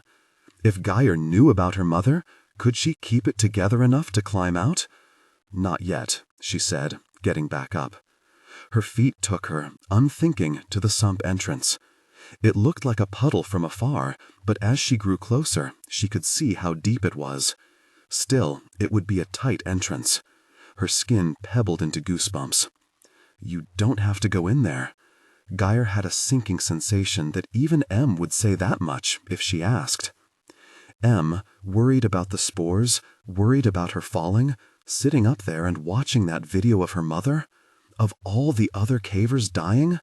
She did that to them, she reminded herself, but it rang hollow now. Em had set the stage, had invited in the players. She had set a goal that meant longer expeditions, but those weren't any more dangerous for her withholding of information. Adrian Purcell had died from a freak rock collapse. Jenny Mercer had died because of bad caving practice and nature-damaged equipment. Who could Gyre truly blame? M. Was the only person to blame, but it didn't feel right. M was an experienced handler. So far, she hadn't led Gyre astray in any physically dangerous way outside of the incident on the long drop. This expedition shouldn't be killing this many people. This cave is cursed. Beneath her feet, the sump roiled, ready to strip her lines and bash her against rock. But Isolde had made it out. It was manageable. It was doable. Why couldn't anyone do it? Gyre? Just thinking, she murmured. Reluctantly, she turned her attention away from the sump and back to her readouts. The recorder indicator was still green, still steady. A black box up on the surface was storing all of this. If she took it before a court, what would they find? Nothing illegal, nothing beyond the bounds of the contract. They'd get context, an explanation, and an unanswerable question. Who was at fault? Was M a murderer, or just irresponsibly obsessed? Would a court even try to stop her? Never. She turned and made for the maw cavern. "Where are you going?" The words were bare of any accusation or anger, and a glance at the corner of her screen showed M still working away, expression alert but placid. To take that bath you suggested, to clear her head, to get it back on straight. Because right now, right here, she was considering diving into that sump and finishing this herself, the way M wanted her to. Finish the story, witness the dead, and then climb back out. If not for M's sake, then for Jenny's. For all the cavers who had come before her, who would come after. Gyre levered herself up and over the barrier leading out of Camp 6, hissing as her sore, swollen muscles protested, then wove her way between the pillars toward the lake, up and down the shelf-like sheets of stone that remained from the passage of floods. M turned on a secondary marker for her, but Gyre knew where she was going already. She'd always had a sixth sense about the layout of caves. Would it extend to the sump? Was M right to trust her with diving, despite her lack of training? Could she handle the currents, make the right split-second decisions? She wasn't a strong swimmer. M knew that. M should tell her to stop. M had brought her this far. Knowing M, she'd already tried experienced cave divers, people as good as Han Mei. She'd probably tried every combination of skills she could find, searching for the one that would be right. The problem, as far as Gyre could see it, aside from this being a suicide mission to begin with, was that half of any success was luck. She'd always believed that.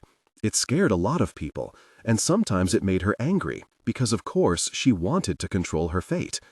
But it was true. Luck had seen her born on this God-forsaken rock. Chance had led to her mother running away. Pure providence had kept her from snapping her legs as a kid. Luck might let her finish this, for good. She passed into the luminous cavern again and dimmed her display to nearly true colors.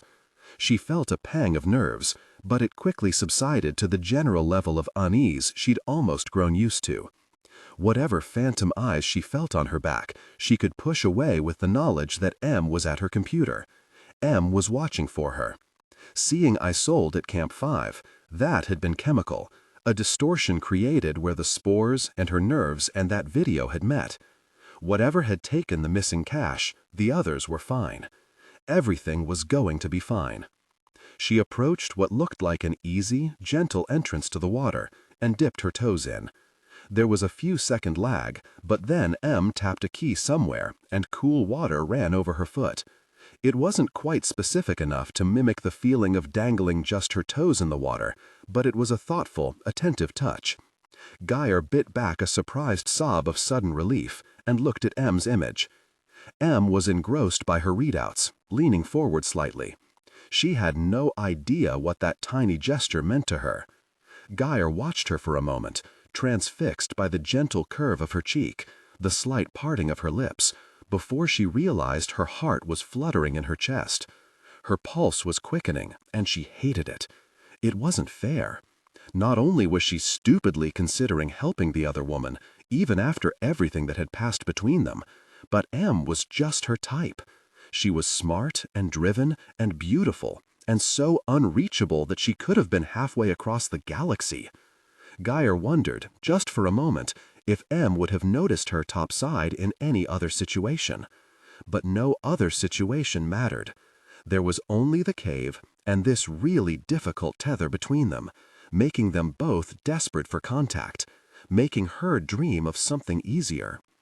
Gyre took a few steps into the lake, and her other foot was awash in water, or, well, the recycled solution of water and several other components that the cleaning mechanisms in the suit used. It didn't really feel like standing in a pool, but it felt better than nothing, and was stronger and more controlled than the diffusion she'd felt from changing the water out. She wiggled her toes, imagining the crusted sweat being washed away, the film resettling into an invisible skin.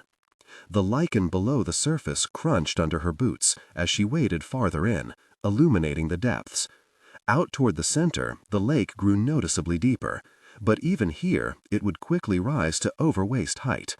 Gyre walked into her knees, then jumped out, remembering the relief at Camp 5 from diving in, before it had all gone wrong. "Hold your breath," M said, and she hit the water. Her entire suit was flooded, though M graciously left her head for last, giving her enough time to close her eyes and puff out her cheeks. She wriggled the muscles of her face and shook her head, enjoying the flood over her scalp between the tight knots of her hair. The sensation of cool water was bliss, and she floated herself back up to the surface, rolling onto her back. M drained some of the water in her suit, and Gyre inhaled sharply and opened her eyes. She relaxed. The ceiling was beautiful.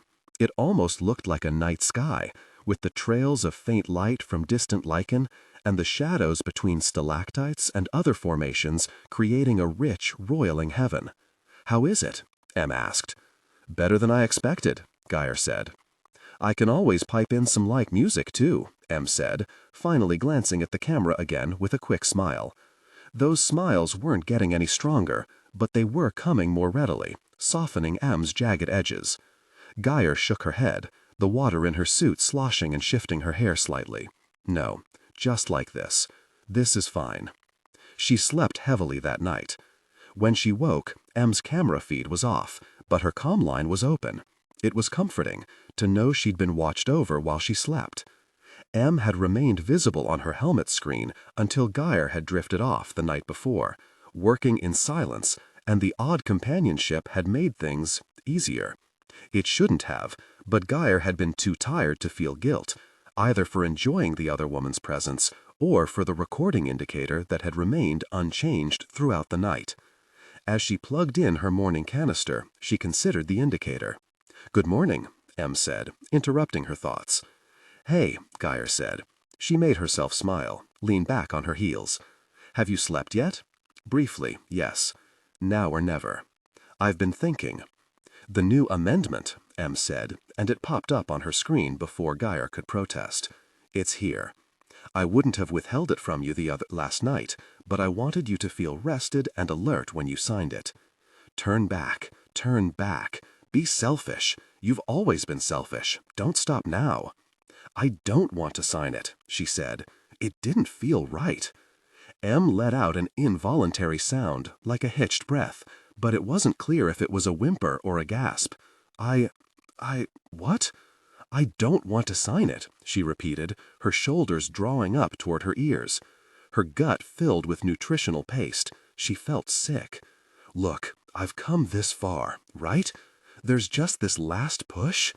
"Yes," M said. She sounded desperately confused, desperately hopeful, like she was edging up on a skittish beast. "Then I might as well continue, right?" "It's dangerous." M swallowed audibly.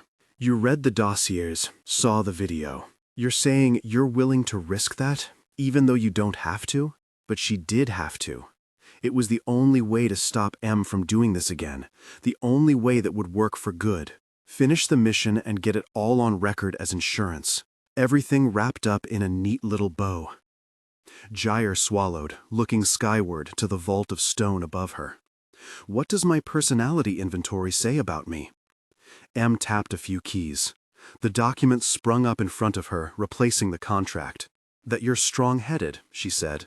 That your willingness to lie about your professional history wasn't to cover a lack of skill, but to let you jump over entry-level risk.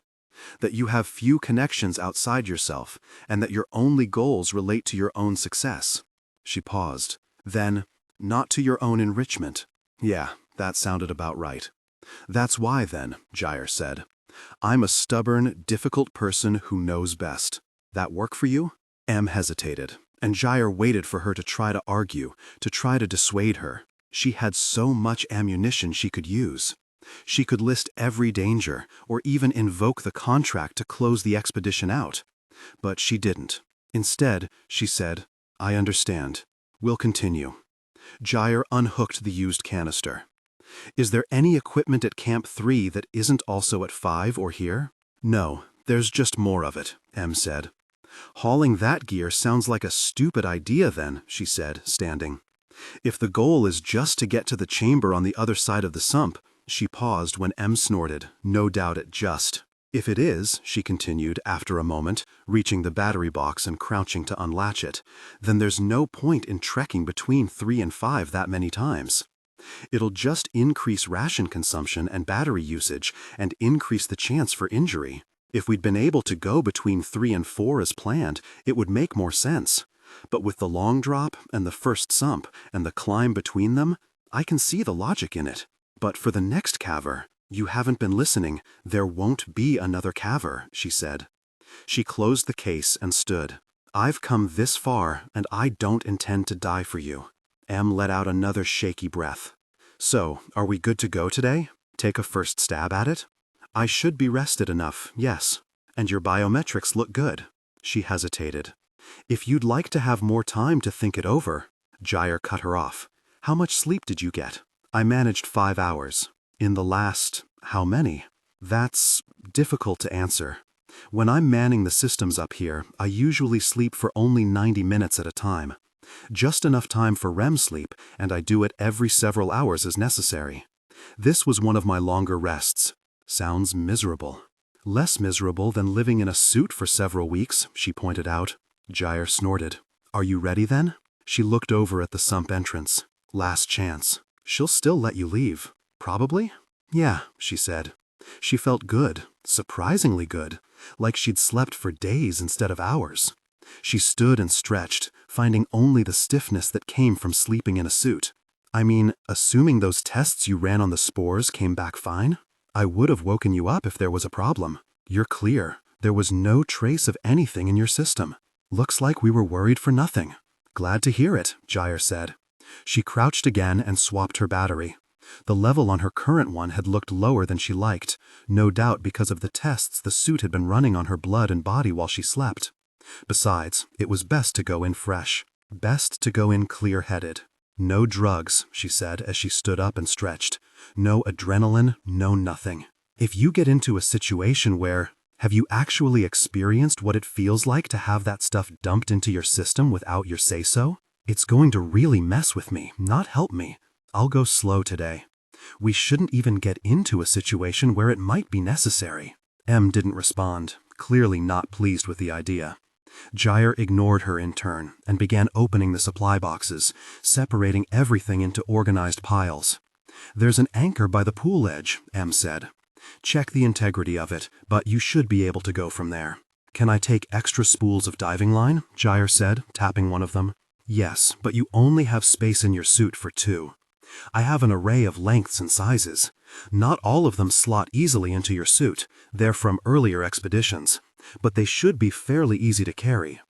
My suggestion is to stock your suit, then take 1 or 2 handhelds and use those up first. Gyre reloaded the slots on her suit with the appropriate spools before looking through the other options. There was a small handheld spool, easy to manage. She set that aside as well.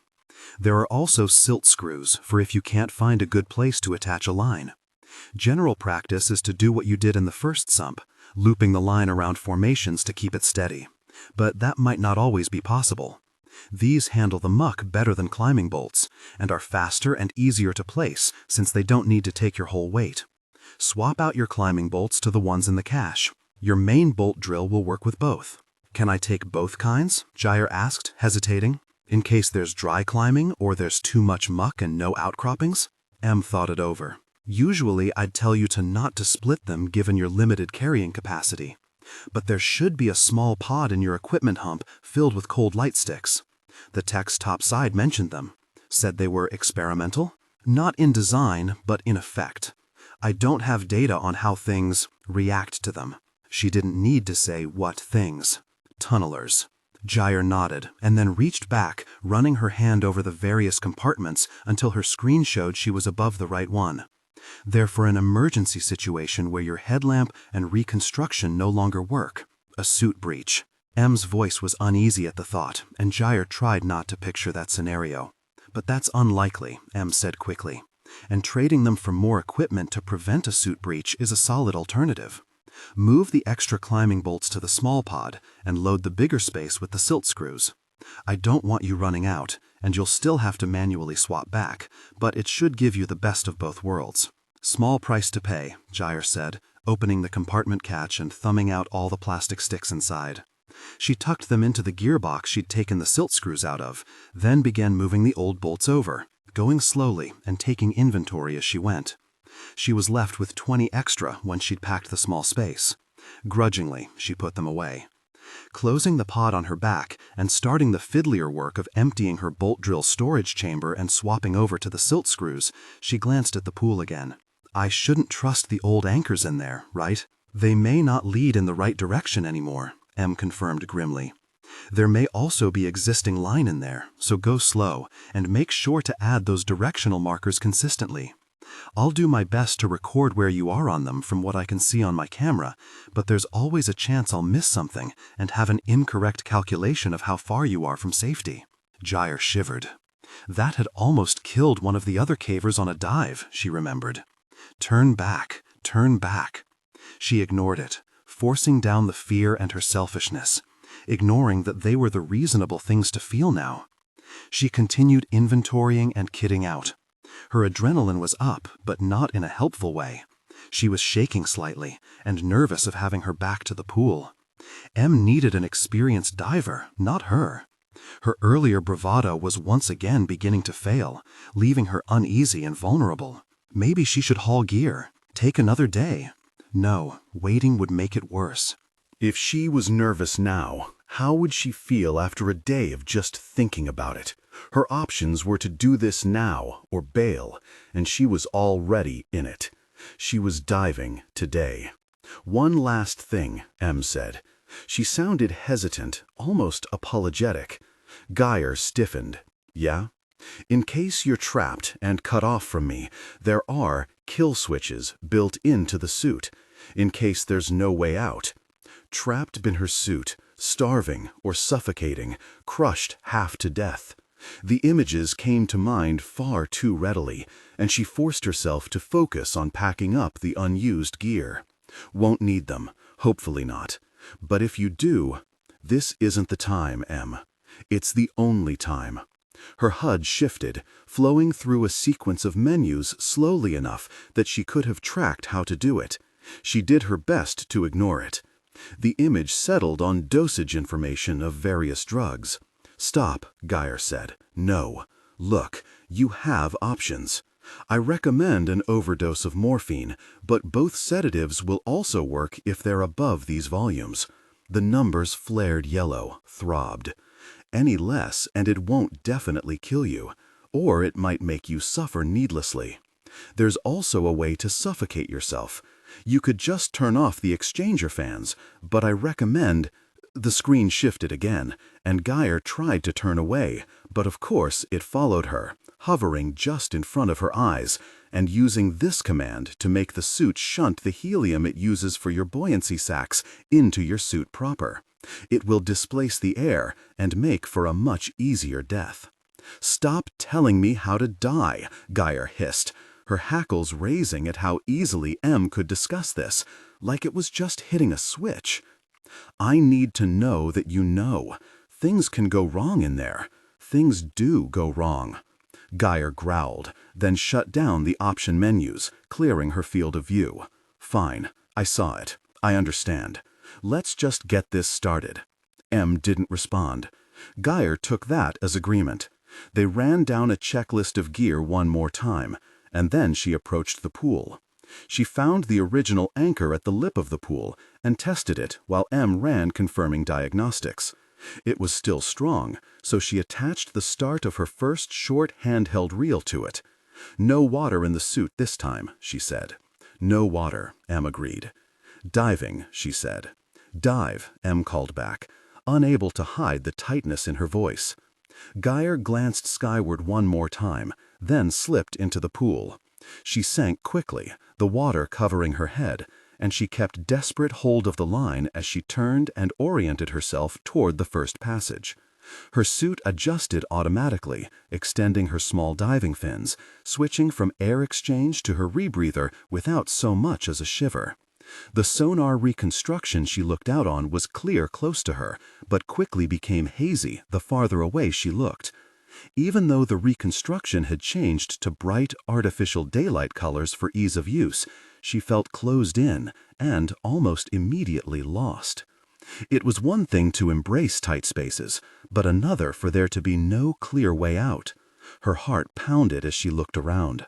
The stones surrounding her protruded and fell away in odd formations, tunnels leading in 3 or 4 directions off the shaft she was in, and in the distance she could see overlays of what I assumed were currents, different colored explosions of lines mapping water flow that wavered and disappeared every so often as her sensors couldn't locate them.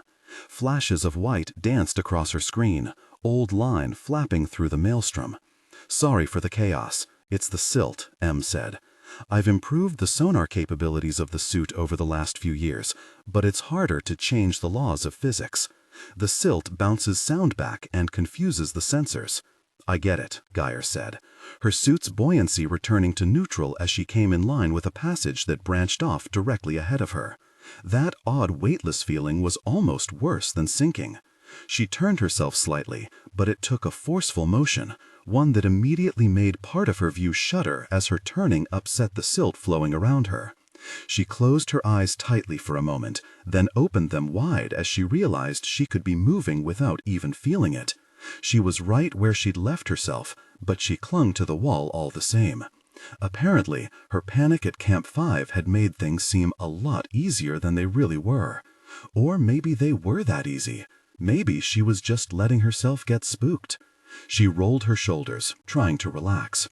"Drive a second anchor bolt here," Em said. "A hard one, not looping it on anything. That way, if the line were to break up at the surface for any reason, you'd still know this is the exit. For any reason."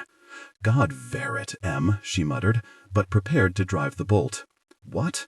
"Nothing," she said, then flinched as the sound wave from the drill made everything ripple and shift. She ran her line through the anchor as she waited for it to still, tying it off securely like she had up at the surface. Just in case. Just in case the cash stealer comes back and takes my gear and I need to pump myself full of drugs instead of dying a slow. Why would Em say something like that? It didn't do either of them any good. Muscles tense, she used the bolt as a leverage point to turn herself back to the cave. "Which tunnel am I going down?" "The one straight ahead of you. The side branches on your left narrow too much to pass through. The one on your right, that's the one the caver who went in before you—" "Eli," Gyre supplied, the dossier vivid in her memory. "Eli," Em repeated, then cleared her throat. "That's the one Eli was swept down. I don't know where it goes, but it's not worth the risk." Gyre swallowed and oriented herself toward the tunnel ahead. She couldn't argue with Em's logic. Swimming forward. "Swim on," Em said. Gyre wished she could have pushed off the wall, but she couldn't risk more silt skewing the reconstruction. Just the motion of her arms and legs as she crept forward disturbed her sight, and her head began to ache at the constantly changing landscape.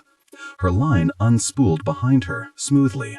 Then the fin on her left foot hit it on a downward kick, and she lost her grip on the reel. She swore and twisted, but the effect on the silt erased the reel from sight. She dove toward where it should have been, hand outstretched, hoping. Her fingers caught line, and she followed it, hand over hand, trying not to unspool any more line than she'd already lost. She went down, and Gyre, Em snapped.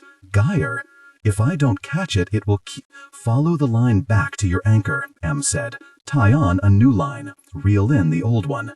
Gyre was gasping from the sudden fear and exertion, and it took a moment to process what Em had said. And her tone of voice. Had she been shouting her name, and Gyre hadn't even heard her? Her heart was pounding in her ears loud enough that it was possible. She swallowed down her panic, and then carefully turned, following the line back in the other direction. She reached the anchor in a few minutes, and took a moment there to close her eyes and calm down. Then she clipped in, and began pulling in the unspooled line, gathering it up in her hands as she floated. It felt like it took an eternity, but at last she had the reel in hand. At least it had been a short line. Instead of hooking in a new line, Gyre unclipped and followed the old one up. Surfacing, she gasped as if she'd been holding her breath. Her sight stabilized, and she tossed the reel and tangled coil of line toward the camp cache, then held herself on the rim of the sump, just breathing. "Gosh," Gyre said, "we can be done for the day." "Hold on," she said. "I'm just freaked out." "That's an especially valid reason for resting. More than, I want to lay more line than that." "This is the easy part," Em said softly. "I know," Gyre snapped. Then she stopped, shook her head, and took a long, deep breath, holding it in her belly for a moment. She let it out slowly, and turned to look back down at the sump. Let me try it without the sonar reconstruction. No. My head is already pounding, and I was only down there for what, 15 minutes? 20? The way that it represents the uncertainty with the silt, I can't think. Then maybe you should just pull back. Gyre's breath hissed out of her angrily. Let me try it with a headlamp, she said slowly, just until the next anchor. I've already tried it that way. It doesn't work. If you go down there, you go down there with everything I can give you. What you're giving me isn't useful. I'm going back under, and I'm going to— Hold on, Em muttered. Gyre hauled herself from the sump and sloshed out of the standing water over to where the extra spools of line were, her lips curled into something bordering on a snarl. She had a fresh spool and was halfway back to the sump when Em spoke again. There, Em said, go under, try that. Gyre reached the pool and stepped into the darkness, letting herself sink down. Her suit's lamp switched on, and the reconstruction was no longer bright like daylight. Instead, it was overlaid on what she could see naturally, the shifting of the computer readouts hidden somewhat by the silt and darkness. The overlay gave her more information and made the currents visible, but she could match it up with real landmarks now, hazy though they were. Because the cavern was filled with roiling silt, she'd known it, but seeing it as the dark, murky hellscape it was, Gyre took a deep breath. That should work, she said. Much better. Less overwhelming. Let me know if at any time you want the reconstruction to be clearer. Got it. Following the line down to anchor 2 now. Swim on. Gyre followed the line down to the anchor. She attached the spool to her wrist in case she dropped it again, then clipped the line onto the bolt. Carefully she swam forward, keeping an eye on how she held the reel and how her body moved in relation to it. What had been easy on her first dive and so far down her priority list on her second was now all important. Once she was comfortable and not much farther out than she'd been when she lost the first reel, she turned her attention back to the space in front of her. This section of the sump was narrowing quickly and dipping down. For a moment, it looked like there was only a solid wall in front of her. But a few kicks forward made the image resolve itself. Down, and then up again. That should do it. Still forward, right? Gyre said. Not straight down into that pit back there where I lost the spool. Forward. She angled herself down only as far as the forward path led, and toward the nearest sidewall of it. There, before the path turned upward once more, she paused to drill in another anchor. The bolt drill made the silt shift and seethe, blurring and darkening her readout for a moment, and pushed her back even as she kicked against it, until the bit caught and dragged her closer to the wall as it cut in. The drill stilled and the silt settled. She pulled her wrist away, then hooked her line through the new anchor and set a plastic marker on it. "All right, I'm going down and around this outcropping," she said. "Go slowly." "Look here," M said, and the colored lines marking a current flow brightened. There were two different colors. On your side is a pushing current. The suction return current to stabilize the chamber you're in is on the other side. Both are weak here, but they'll grow stronger in this passage. The last time it was mapped, it was very narrow. Which side should I take then? I recommend the pushing one. You're less likely to lose control on it, but take it at an angle and tack back and forth. Stay away from the suction. There's no telling where it could take you. Or turn back for the day. Gyre swallowed, hoping to loosen her dry throat. She refused to consider M's second option. If she got out of the sump again, she'd turn tail and run. M waited a moment, then continued. "On the way back, you'll take the other side. We'll lay line for that when the time comes, on a different reel. Are you ready?" "Yeah," she said. "I think so." "Take your time," M said. Gyre nodded inside her helmet. After watching the swirling colored lines for a moment, she turned back to her rope and checked the distance markers. They were painted on, outside of the reconstruction, but they'd been visible even without light input, which Gyre supposed meant they were made of acoustically distinct materials. Smart. She was distracting herself to avoid what came next. She chewed at her lip and checked her reel, made sure she had a good grip on it. "If it would help, I can brighten the colors on the pulling current," M said. "Make it a do not cross situation." Yeah, that would help. The suction grew more vibrant on her screen until her brain saw it as a solid wall. Better. She'd still have to be careful and controlled, but it was a lot easier to avoid smashing into something that looked impassable. And if things got bad, I'll just stop swimming. The current should push her back to here. She'd have to protect her head and as much of the suit as possible in case she scraped along or banged into the rock walls, but the current would lead back here, and then she could plan her next move. "All right, starting," Gyre said, and began swimming at an angle into the narrow gap, toward the brightly colored wall. The effect of the current was light at first, a nudge against her leading shoulder. But by the time she drew close to the wall marking the shift in the current, she was having to kick harder, could feel the pressure of the water like a weight on her head and shoulders. "Turn," M said, as Gyre was already beginning to reorient herself. She was mostly through the slot now and turned sharply up, her body curving around the edge of the outcropping. As she turned back toward the other wall of the passage, her left hand connected with the bottom of the slot, and her readout went dark as a plume of silt rushed past her, dislodged by the light touch. She hesitated, and the current started to push her back down the passage. Panicking, she kicked again, more silt, but she launched from the bottom and up against the stream. She made her way to the ghostly outline of the far wall that her readout had shown before the silt obstructed everything, swimming hard, her hand outstretched. The current grew stronger, and her muscles burned with the effort. Her hand found rock, and she grasped at it, but her fingers slipped off the surface, worn smooth by the powerful, continuous flow of water. The thin layer of silt or whatever else covered the rock in the face of the current, slick and unforgiving. Gyre gritted her teeth, kicking hard just to stay in contact with the wall. "Gyre, I'm thinking," she snapped. "Listen, go toward the back of the passage. Turn 90 degrees to your right instead of the entire way around. The slots opened up enough that there should be some distance there." "Right." She tried to turn, but the break in her momentum let the current take control of her. With a shout, she surged forward, her shoulder brushing the rock as she turned, her foot catching and slipping on the wall, but giving her just enough force to shoot back toward that end of the passage. Her body screamed at her as she powered her way forward, but her readout began to clear, her blindness dissipating into the same roiling, dark, murky hellscape as before. She reached the back of the passage. The suction current grew brilliant on her screen again. It was less than 10 centimeters from her. M uttered an exclamation of frustration, and Gyre wished she could mute the feed. She needed to think. She was barely clinging to the rock, like a lamprey hanging on desperately by just its mouth.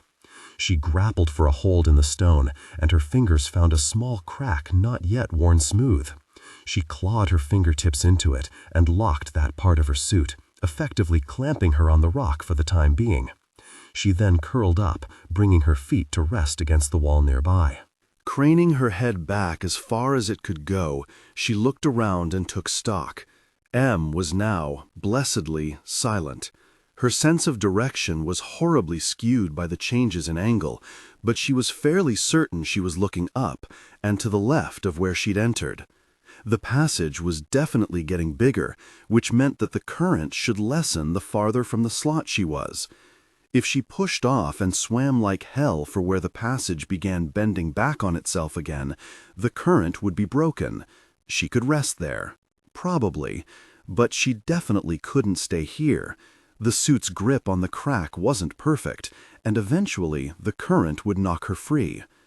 Driving a new anchor was out of the question, with the force of the current pushing so hard on her. Any action now was better than dangling, feeling her grip slip millimeter by millimeter. Carefully, she aligned herself toward that probable bend and shimmied a few centimeters farther from the suction. Then she pushed off and put everything she had into swimming hard and fast against the current, her body as heavy as lead from the pressure against it. Her muscles screamed, her head ached, and her lungs burned, but she crawled bit by bit through the water until, suddenly, there was no resistance, and she shot through the water to her target. Gyre slowed as she reached the apex of the curve in the passage. There were handholds here, and she wrapped her fingers around one, panting. The rebreather built into her suit was working on overdrive, barely able to keep up with her oxygen needs. She could hear it straining over the roar of blood in her ears, her cheeks tight and heavy from her exertion. If those scrubbers fail... On the other end of the line, M sighed in relief. That enough for the day? Gyre got out. Almost, M said. Although... Gyre's blood spiked with familiar anger at M's single-mindedness, before fading again as she realized M was. It will always be that bad, getting through. The line would barely help at this point. In fact, how do I lay the line with all those turns? It's almost impossible to do it properly, M said. With that current. Just leave slack in it and put directional markers on it. Does this point work as an anchor? That point will lead you to the correct side of the opening, so yes, just leave enough slack that you can hold on to it while working back and forth. Right, Gyre said. She looked at her reel where the line was taut. Caught on something, or just not enough of it? She'd almost forgotten it was in her hand during the swim. If she dropped it, she might not have noticed that either. The thought terrified her. She manually unspooled another several meters, then drilled the new bolt. Slowly, her muscles stopped burning and her heart rate returned to normal. Almost in concert, her mind stopped racing too, and she was able to consider what to do next. Going back now would mean she hadn't accomplished anything apart from scaring herself. She looked around the bend. There were multiple paths from here, it looked like. The bubble of a chamber bent off in different directions, and the whole room was a mess of current lines, though none as strong as the one she'd just come through. You should place the anchor for your return trip before you do anything else, M said. Connect it with a jump line. Gyre pulled her attention back to her anchor and finished tying off to it. What? You should have a short, very short spool located just below where your third ration canister is stored. Release it, M said. One hand on the reel and anchor, she twisted, reaching back and fumbling for the release. The smaller reel came free into her hand, and she attached the line, a different color and diameter, to the anchor. So your goal is to swim across this neck of the passage to right before where the pushing current that will lead back is. Why not come out the way I came in, since we know where the current leads? Too little control. That current, 2 divers have died on that specific swim. Where the tunnel does its sharp bend up, the current slams divers into that shelf. Good thing I didn't let go, she thought. Then, I'm as far as any of them ever made it. She wasn't sure if she was savagely proud or overwhelmingly scared. it was all running together. Gyre pushed away from the wall, using the exertion to quell the shaking that threatened to consume her. It was blessedly free of silt, thanks to the current and the bolt drill. She swam carefully around the marked edge of the current's range. Reaching the other side, she focused on placing the bolt instead of the effort ahead of her just to get out safely. She was glad Em hadn't given her all the excruciating details beforehand, glad she hadn't scoured the dossiers anew before diving in. She knew she would have overthought it, fixating on the shelf and not on her own direct survival. There was only so much the mind could parse at once. Em had gotten her through that passage. Bolt in, she attached just the short reel. "You can cut this line," Em said. "Store the rest." "Got it," she replied, and obeyed. Then she followed the line back to her original anchor and took in the excess slack in her main reel.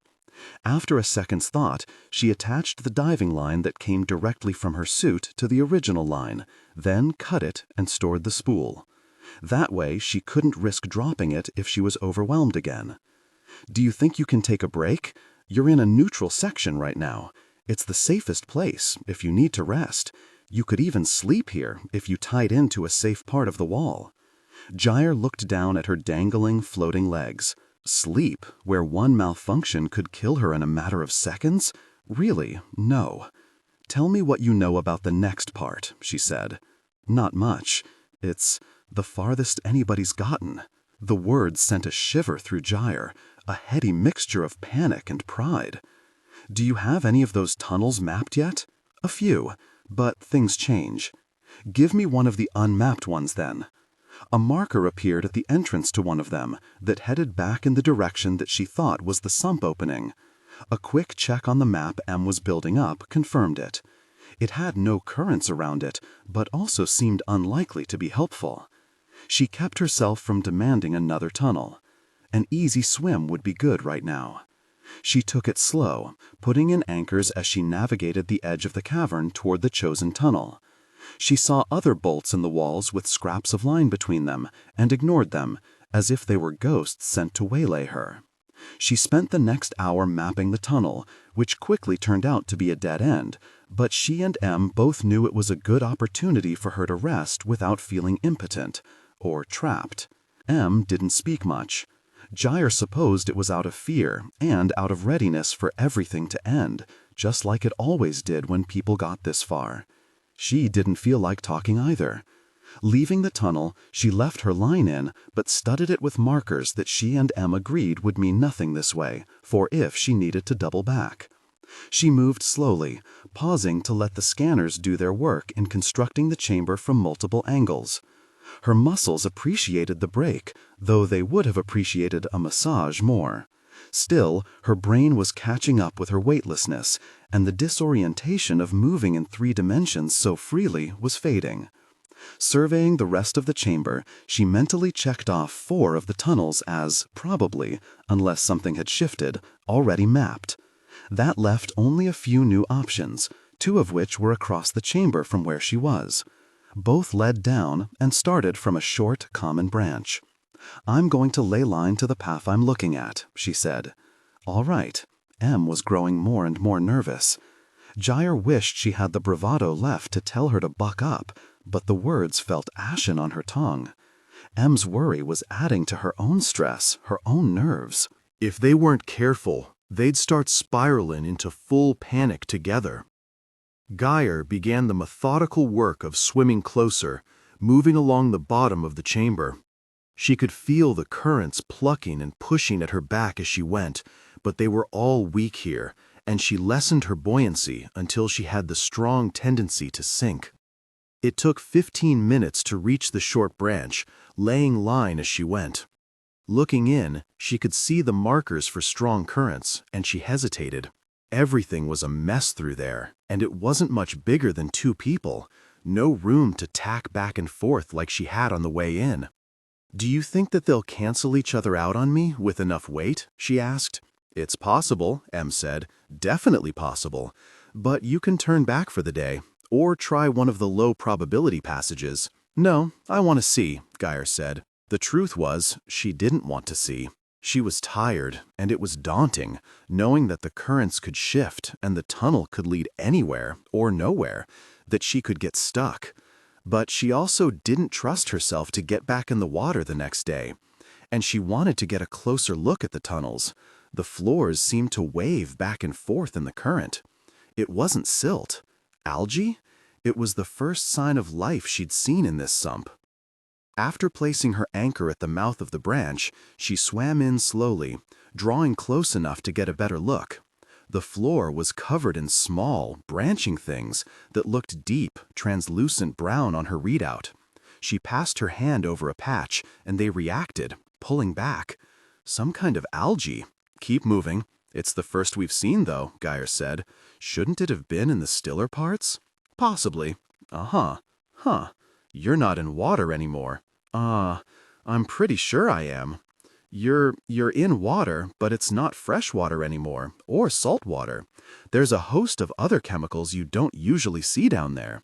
The suit isn't equipped to read them all, but it might be what the algae's living off of, and why we're just seeing it now. Gyre frowned. I don't get it. It was just water when your parents were down here, right? Yes. Which could mean this passage doesn't go anywhere, and is just eroding some mineral bed further in. Either way, Gyre, your suit isn't rated for it. You need to turn back. Are there any negative effects from it? Right now? Not yet. But without more data, and without bringing up a sample to the surface so my lab can analyze it, I can't predict, Em. We both know this is one of the only sections you haven't tried yet. I'll have to go through it at some point. I either go in now or not at all.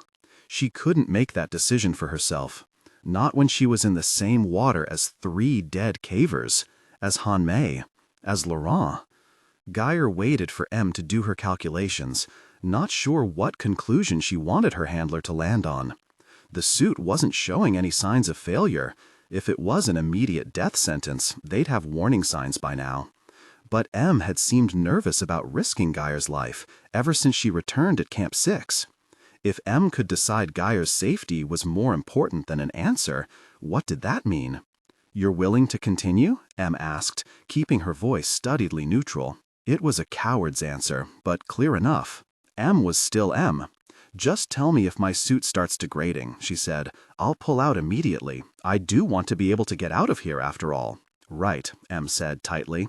Gyre nodded, then managed a smile, as much for herself as for Em. Hey, we could be close to the end. Yeah? Yeah. Trust me, I've never died on a mission yet. Em snorted. You've never been on an actual mission. Yeah, but I also haven't died on one. Gyre's smile strengthened, and she kicked up slightly to bring herself closer to the branch point. Neither option looked easier than the other. Both were just as tight, and the currents were already tugging at her suit. Flip a coin? She asked. Gyre. Heads is the left branch. Silence. Then the soft clink of a coin on the table. You're going right, Em said. Gyre nodded and turned that way. She headed for the pushing side of the current, though it was only as wide as 2/3 the width of her body. She did her best to narrow down her profile, swimming mostly with her legs, arms pressed out before her. She made it several meters up the passage, the current tearing at her, before she couldn't bear the pressure on the crown of her head. There was no handhold for her to cling to, but the passage was straight, no risk of a ledge smashing her brains out if she let go. So she let go. The current pushed her back toward the algae foyer. Let's try the other one, Em said. Gyre opened her mouth to agree, swimming toward the left branch. Then the suction current from behind her caught her up in it. Before she could react, she was in the right-hand tunnel again, the water pulling her backward, faster and faster. She shouted, twisting, trying to spread herself out and catch the pushing current again. Em, I need weight, she said. And she could feel her suit grow heavier, but the current was only growing stronger. A few meters in, the ejecting current ceased to exist, leaving only the inexorable drag. She jerked her arms and legs in as the passage hooked to one side, curling into a ball and covering her head as she struck the wall, rolling and bouncing along it. Pain blossomed in her shoulder and back, and then she was free of the rock again, just long enough for her to lift her head. Gyre, Em shouted. "Shelf!" She was rocketing toward one, where the passage hooked up suddenly and fanned out into a thin vent. "Buoyancy! Won't help! Get ready!" On instinct, she kicked with the current and angled herself up, and when the turn came, she flowed with the water around the shelf, chest scraping over the rock and slowing her progress. But her suit wasn't breached. She felt her line catch on the overhang, tug, and snap away. She shot through the vent. The current lessened. Her head spun, and she fought down the bile trying to rise in her stomach. Her body was shaking, and all she could hear was the pounding of her pulse in her ears. She couldn't see anything, and she thrashed, scrubbing her hands over her helmet. "Em? Em?" She couldn't hear her own voice. Blind, she twisted in nothingness. She reached out in every direction and felt nothing except the light buffeting off the current behind her. "I have to stay put. No, I have to get to air. No, I have to. She was going to die. Gyre cried out, a wordless howl, and she kicked, swimming hard in whatever direction she was pointed in. Em had been right all along. Everybody died. This entire project was cursed, and even though she'd thought she was in control, that she'd been smart and known her fears and judged the risk and made her own choices, she'd been wrong. She was going to die. She was going to... Her hand spasmed, reached out without a conscious thought. Her fingers brushed rock. It was jagged, broken, and she clung to it, urged on by the motors of her suit. Em was controlling her suit. The connection hadn't been broken, and she shuddered, hauling herself close to the wall and closing her eyes. Deep breaths, she told herself, and the pounding in her head began to lessen. If Em could control her suit, could see this rock wall, then that meant it couldn't be the sensors. Maybe it was only the display, which meant the headlamp should still work. She lifted her head to toggle the light, then realized she could see without it. "Gyre!" Em's voice was clear and loud in her ears. Gyre bit back a sob of relief. "I'm here," she whispered. "Thank God," Em said, then exhaled shakily. "The anxiolytics must be taking effect." "What? You panicked," she said. "You wouldn't stop screaming, and then you went quiet and stopped moving. I was afraid well, the comm line, it cut out," Gyre said, shaking her head and frowning. "The display, too." "The suit? Your suit is fine," Em said. "A few abrasions, but no damage to speak of. You were lucky." "The comm line," Gyre repeated. "It never closed," Em said gently. Gyre twisted in the water, staring around her. There was no roiling silt here to obscure the reconstruction, and no currents to speak of except for a gentle fan behind her, the one that she had felt at her back. Her display was bright and clear. Gyre's frown deepened. Her thoughts felt foggy. The medication? But all the drugs in the world could only dull the throbbing, aching truth. I can't swim back out," she said. "I'm going to die." Em appeared in the corner of her display, features drawn, expression hollow. Empty. Gyre knew what was coming.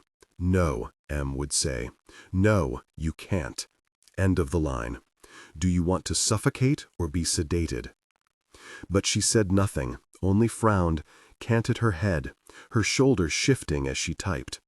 "You may not have to," she said at last. "Turn around." Gyre stared, unmoving. "Do it," Em said. Slowly, Gyre twisted, her hands still clasped to the outcrop of stone Em had guided her to. She was perched on the edge of a jagged opening, filled with cracked stone and giant, tumbled boulders that the water had yet to take the edge off of. It was maybe a meter wide at its narrowest point, and on the other side the walls appeared to be smooth, curved. Gyre pushed off and kicked for the passage. It was exactly the same as the tunnel on the long drop, an oblong resting on its side and cross-section, and there, a few meters up from the gap in the wall, her display shimmered at the water's surface. "This is Tunneler," Em confirmed. Heart in her throat, Gyre broke the surface of the water, then dragged herself onto the smooth, sloped floor. The incline was almost too steep to lie on, but not quite, and she rolled onto her back, panting and staring at the arched ceiling. Tunneler. She was too numb, too exhausted to be afraid, too numb to hope. But maybe all she had to do was climb. She drifted in and out of consciousness, carried away on the wave of anxiolytics M slowly weaned her off of. On M's suggestion, she fumbled through the setup of a feeding, drifted as the paste pulsed into her.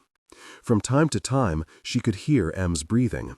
She didn't know if that was intentional or not, but it was alternately comforting and intensely irritating. When she stirred and flexed one hand, M cleared her throat. The video feed was off once more, an illusion of some sort of privacy. "I'm awake," Gyre mumbled, and unscrewed the now-spent canister. "Good. I have a plan." Climb. That was the plan. Gyre groaned, closing her eyes. "There's a strong chance this route is connected to the path up to the long drop," M said. "However, even if it is the same tunnel, it may not be passable the whole way up. There's no way to know if this is the most recent trail it's left in the area, or if it's crossed it again and caused a collapse." "That's reassuring," Gyre said, bitterness tinging her voice. M still sounded so calm, analytical, cold like usual.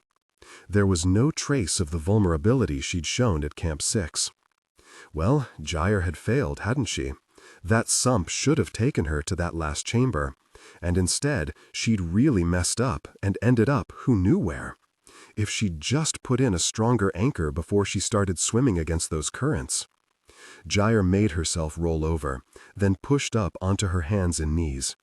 It took every inch of her willpower. Her body ached, and the drugs had left her irritated and foggy now that they were mostly out of her system. Without them, she was teetering on the edge of panic again, but she refused to ask for another dose, refused to descend back into that numbness. Instead, she let the anger of M breaking her promise about injecting her at all take over. It was amazing what being angry at someone for saving your life could do to clear your head. "I'm sorry," M said. "I hope it takes you home too, but I've lost too many people down there. I have to be practical." "Practical," Gyre parroted back, lips curling into a snarl. "You've already written me off, haven't you?" "No, of course not. Why didn't you just throw the kill switch when I ended up here, when I lost my chance?" She hoped that made M flinch. "Because I'm not a murderer, Gyre," M said, her voice tight and high now. "Because you're still alive, and as long as that's the case, I'm going to do everything in my power to get you through this. You put me in this, M, so drop the act." Gyre balled one hand into a fist and slammed it into the smooth rock below her. "Can't you just be scared for 1 minute?" "I'm terrified," M shot back, and there it was. The stress turned into anger, turned into something honest. "But as far as I see it, I have 2 options. 1, break down and stop being able to help you, or 2, be a really professional." God, that was refreshing. "I suppose one of us has to be," Gyre said after a beat, and smiled. M replied with a wordless, strangled shout, followed by audible, heavy breathing. Finally, she composed herself enough to say, "I know that you are under unimaginable stress. I know that you thought you were going to die. I'm sorry. I thought you might die too, but you didn't." Gyre exhaled shakily, and then shook her head. "Okay," she muttered. "I'm sorry." She wanted to take M by the shoulders, shake her, demand that she apologize specifically for every selfish decision that had brought Gyre here. Except M had given her a way out yesterday. Except maybe none of this would have happened if Gyre had just hauled gear, talked to M, stopped her that way. Except it had been Gyre who had looked at Jenny Mercer, looked at Isolde on that tape, and decided that she owed something to people she had never met, people who had never been her responsibility.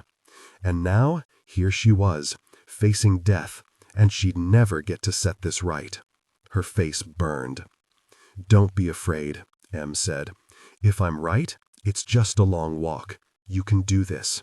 "Shut up," Gyre whispered, and shoved herself upright. She staggered, unsteady on her rubbery legs, and stared up the smooth tunnel. "You can rest more," Em pointed out. "Sleep, if you need to."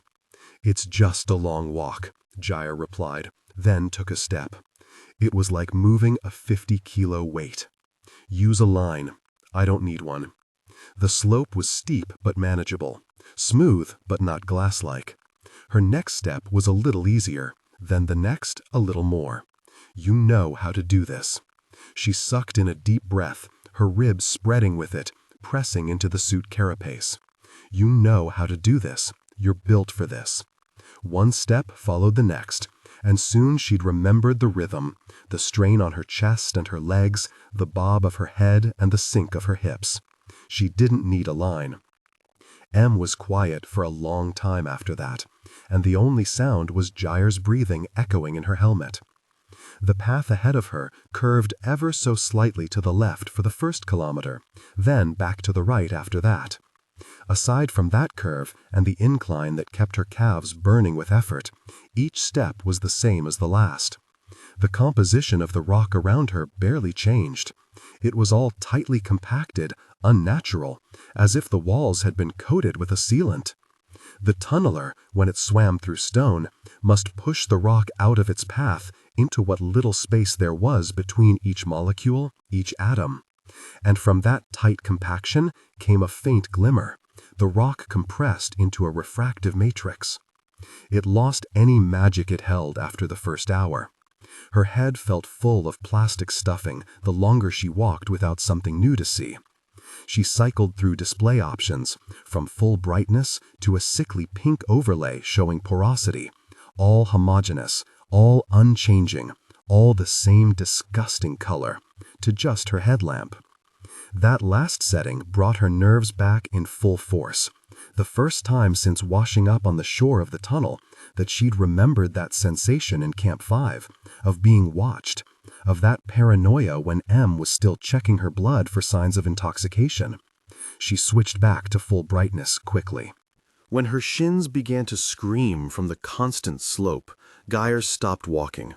She stared back at the empty passage below her, curving gently to one side until the walls seemed to merge into each other in her reconstruction. Should she eat again? How long had it been since she'd eaten at the bottom of the slope? How much should she conserve her now limited supplies?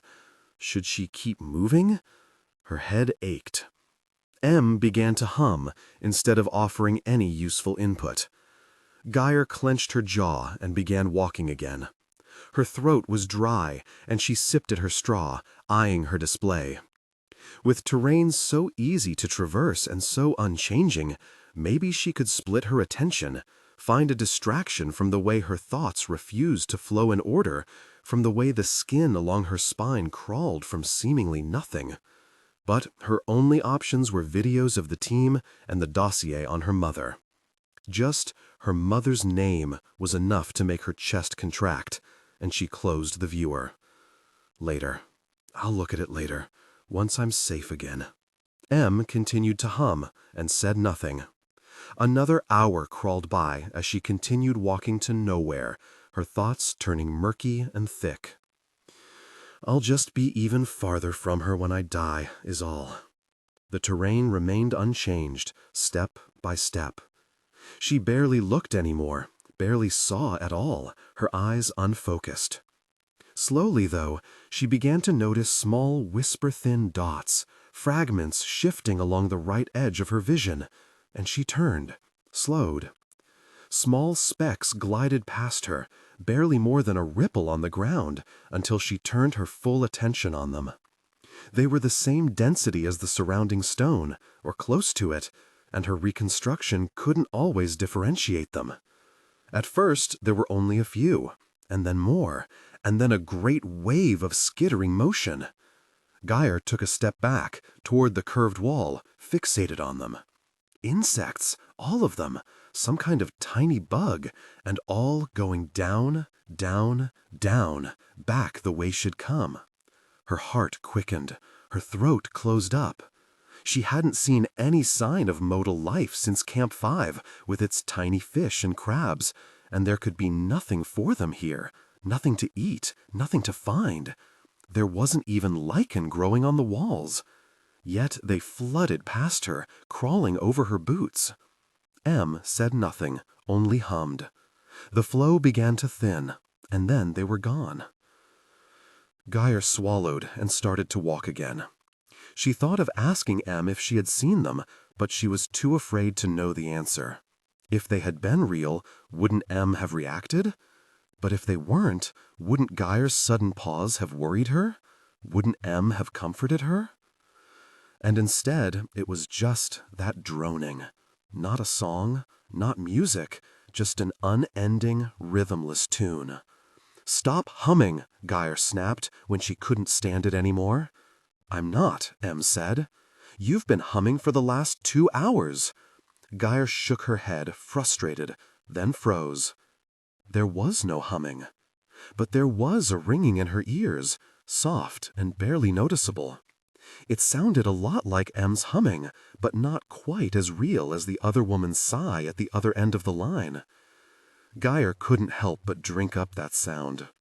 "Probably a stress hallucination," Em said. "A hallucination?" Gyre repeated. She slowed, then stopped, leaning against one of the walls. She stared up at the stretch of tunnel before her, no different from the one behind. "No, I'm not hallucinating. Not the sound." She hadn't hallucinated the sound. The bugs, maybe, but not the sound. She couldn't be hallucinating at all. A response to the environment, maybe? Tinnitus, in the absence of other input? "I heard you, the whole time. Why weren't you talking to me, keeping me occupied?" If it's a response to the environment... "This is normal, for what it's worth," Em responded, her voice carefully controlled to be comforting, gentle. "Given your circumstances." "Do you mean the isolation, the lack of food, or the certainty of death?" Gyre pictured Isolde's face hovering in the darkness, then glanced over her shoulder, half expecting to see something different. But there was only the unchanging, gentle slope, the same curved walls. "There's nothing normal about this, Em." Em said nothing. Gyre scowled and turned her attention back to the path. "Have you heard or seen anything else?" "Your mother." Gyre forced the thought away. It had been the spores, hadn't it?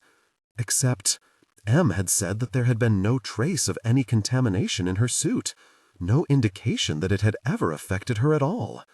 Gyre swallowed thickly. "Shut up. I need to know, for your safety." "My safety? Good one. No, I'm fine. There's not much we can do if I'm not, anyway, right?" The back of her neck prickled. Gyre ignored it. The bugs had gone down, back to the sump, and for a moment it was like she wanted to follow them, like they were drawing her back, plucking at her skin, her nerves. "Medication," Em suggested. "A longer rest. I don't want to sleep in here, and I definitely don't want you dosing me anymore." Em turned on the video feed again and met Gyre's eyes. She was exhausted herself, unwashed, her curls picked apart into frizz. "No drugs, but sleep. I'll keep watch for you," she said. How she sounded so confident, so in control, despite how destroyed she looked, Gyre couldn't make sense of. "Because I'm hallucinating?" "At the very least, you should eat," Em said. Gyre shook her head. "I need to conserve rations. Walking isn't hard, but the sump was, and stress is." Em shifted, her shoulder rising as if she were lifting a hand. Then she stopped, hesitated, grimaced, and lowered it again. What had she been about to do? Introduce more drugs? Force Gyre to sit down? Or maybe Gyre was just imagining the gesture. Whatever it was, she hadn't done it, Gyre reminded herself. "Please," Em said. "Please, for me?" For her. Gyre wanted to laugh, to shout, to cry. The tears were already there. "I don't want to do anything for you right now," she whispered, but she sank to her knees all the same. The last thing she wanted was to serve at M's will, but at the same time, it was such an easy win. Follow the command, feed her growling, taut stomach. If she followed every command M laid out, wouldn't it take her out of here? Possibly not, but food was food, and she wasn't ready to die yet. "Gyre," M said softly. "I know," she said. "Sorry." She loosened a canister from its slot. 2 down, but she still had enough to last her the better part of a week. And M was right. Should need her strength. "Stop being so nice," Gyre added. M's lips tightened into a thin line, and she looked away. "I can do that," she said after a moment. "But I don't want your guilt," Gyre said. "You caring is why I made the decision to go on. Just treat this like it's part of the expedition. I thought you wanted me to be afraid, or to be talking to me. I don't know what I want you to be. Just not this." She groaned and let her head fall back against the wall, then fumbled with the port at her side, started her meal, shuddered. "I don't know. I almost lost you," M murmured. "You still might." M's expression was stricken as Gyre looked at the little picture of her in the corner of her screen. She winced, turned off the video feed. She didn't want to be feeling any of this. "Think about the pseudo-cave," she told herself. "Think about the first time you almost died. She'd been terrified then too, but she'd been giddy, pumped up on adrenaline, excited to fight. It hadn't lasted her all the way out, but it had gotten her up, kept her moving long enough. If she could just grasp onto that again. "I'm not going to die," Gyre murmured. And then she sat back and waited for her feeding to finish. She walked for 5 more hours, the incline staying shallow enough that there were only 2 occasions where she put bolts in to scale sudden pitches, too smooth to climb without a rope. Still, by the end of the day, she was exhausted and weak, brain fried by the constant evenness of her environment. It was as if she could feel the thrum of a tunneler on some back channel of her brain, an echo off the stone it had bored through as it passed. Without input, her brain seemed bent on creating its own stimulation. There were no more skittering insects, but she had songs stuck in her head that sounded like they came from far away. And the movement of her hand at the edge of her display became a distant figure more than once. It wasn't constant, but it was relentless. And then the feeling of being watched came back. It had been a prickle, a crawling in the back of her mind, just after the bugs had passed her, making their way down to the sump. Now it was a bone-deep dread, a sickness in her stomach. It strengthened in waves, and the more she fought it, the stronger it grew. She felt it like a presence, like a tug at her center, like she was forgetting something she shouldn't be. If she just turned around, she would see them. Isolde, or some other stranger, perhaps Han Mei, waterlogged, or Jenny, legs broken into impossible angles, waiting for her. It didn't matter that there were no hiding places in this passage, that it was impossible for anybody to have followed her. Down here, she could imagine them emerging from the blankness of the walls, as phantom thin as the insects. She clamped down with as much willpower as she could muster, refusing to let herself look over her shoulder or signal to M in any way that she was losing her grip on reality. Maybe something in her suit was breaking down. Maybe M had been wrong about Camp 5 spores, and they'd gotten through the suit's filtration. Just because they hadn't been in her bloodstream by the time M had checked, didn't mean they hadn't done irreparable damage. She could see it now, scans of her brain marked by great black holes where the spores had eaten away at her. Or maybe the chemicals in that final horrible sump had started some slow rotting of the suit itself. She tried to remember if Em had gone into detail about the tests she'd run. Had she tested Gyre's blood? She couldn't remember the feeling of blood being taken, but would she have even noticed? Em had said she was clear, that she was fine. But can I trust what she said? Can I trust that she even said it? Gyre pictured the commands that would take her to the medical readouts in her suit. She could look at the log, look at how much of each drug was left, look at test results, if Em had run them, if she hadn't scrubbed them. But she was too afraid to look. If Em had run the tests, if it hadn't been the spores, then Gyre had seen Isolde, and that meant that Gyre could be sensing something real, something impossible, following just behind her. She made camp after 7 hours of mindless walking. Em had tried starting conversations several times over the course of the day, but Gyre had only grunted in reply, too nervous that her unease and growing panic would seep into anything she said, too afraid that what she was hearing wasn't Em at all. It had made the climb feel like an eternity.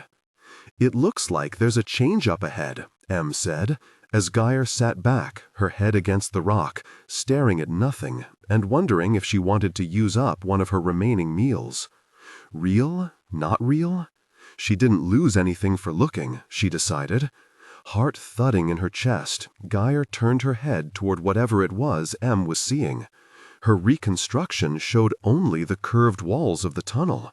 She hesitated a moment, then took a leap, desperate for interaction. "Don't see it," she said. "It's not clear enough for the computer to shunt it to you," Em said, lots of uncertainty. "Can you get closer?" A new terror bubbled up into her throat, threatening to choke her as she staggered to her feet and took 2 lurching steps up the passage. Not clear enough for the computer to shunt it to you. How often did that happen?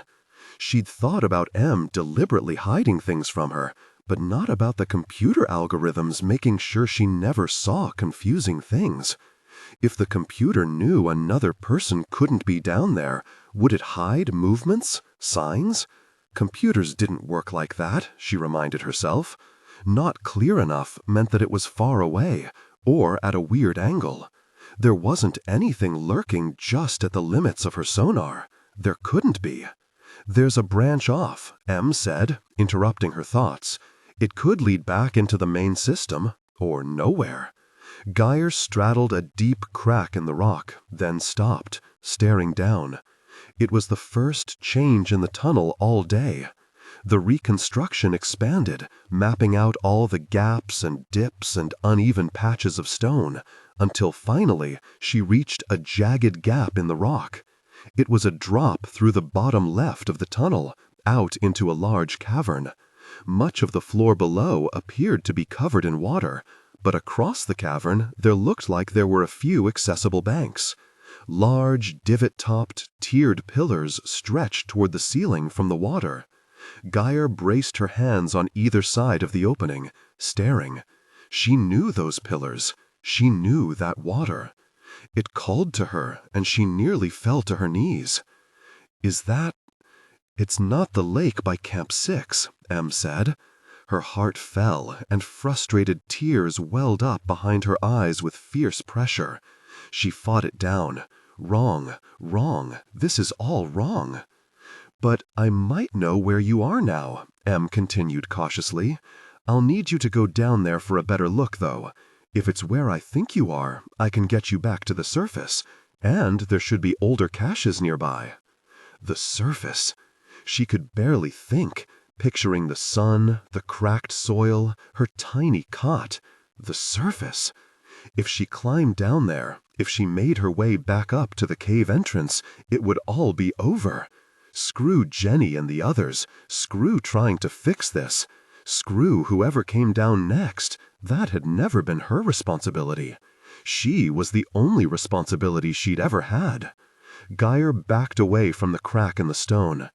"Should I eat, then?" she rasped. Her voice sounded strained, barely human. She cleared her throat. Before I rappel down there? She didn't like the thought of using one of her few remaining rations, not so soon after having 2 others, but the less she ate, the weaker she'd get. She couldn't be weak. And M's answer should give her a good idea of how safe M thought she really was. Hold off, and M was worried. Go ahead, and everything would be fine. I think so, M said. Everything will be fine. Gyre settled down heavily, gut uncramping at M's permission. When she reached for her ration, she realized her hand was shaking. She could feel herself swaying on a thin tightrope, clinging to the assumption that she wouldn't die, while understanding that she almost certainly would. Too much confidence, and the balance would fall apart. Too much cynicism, and she'd give up. But that cynicism felt so good, so right, so inevitable. She was fucked, and she wanted to languish in it. Her eyes went back to the crack. Or, she thought, or we keep pushing and I fall apart later. That was what the Gyre from before the sump would have done. What she would have done. She seated the canister into the port on her side, then let her head drop forward into her hands.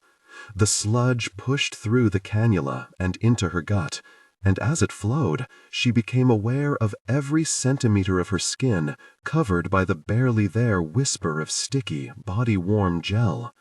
The electrodes coming from her flesh, her scalp, the unrelenting structure of the suit polymers and machines, the distance between her cheeks and her palms.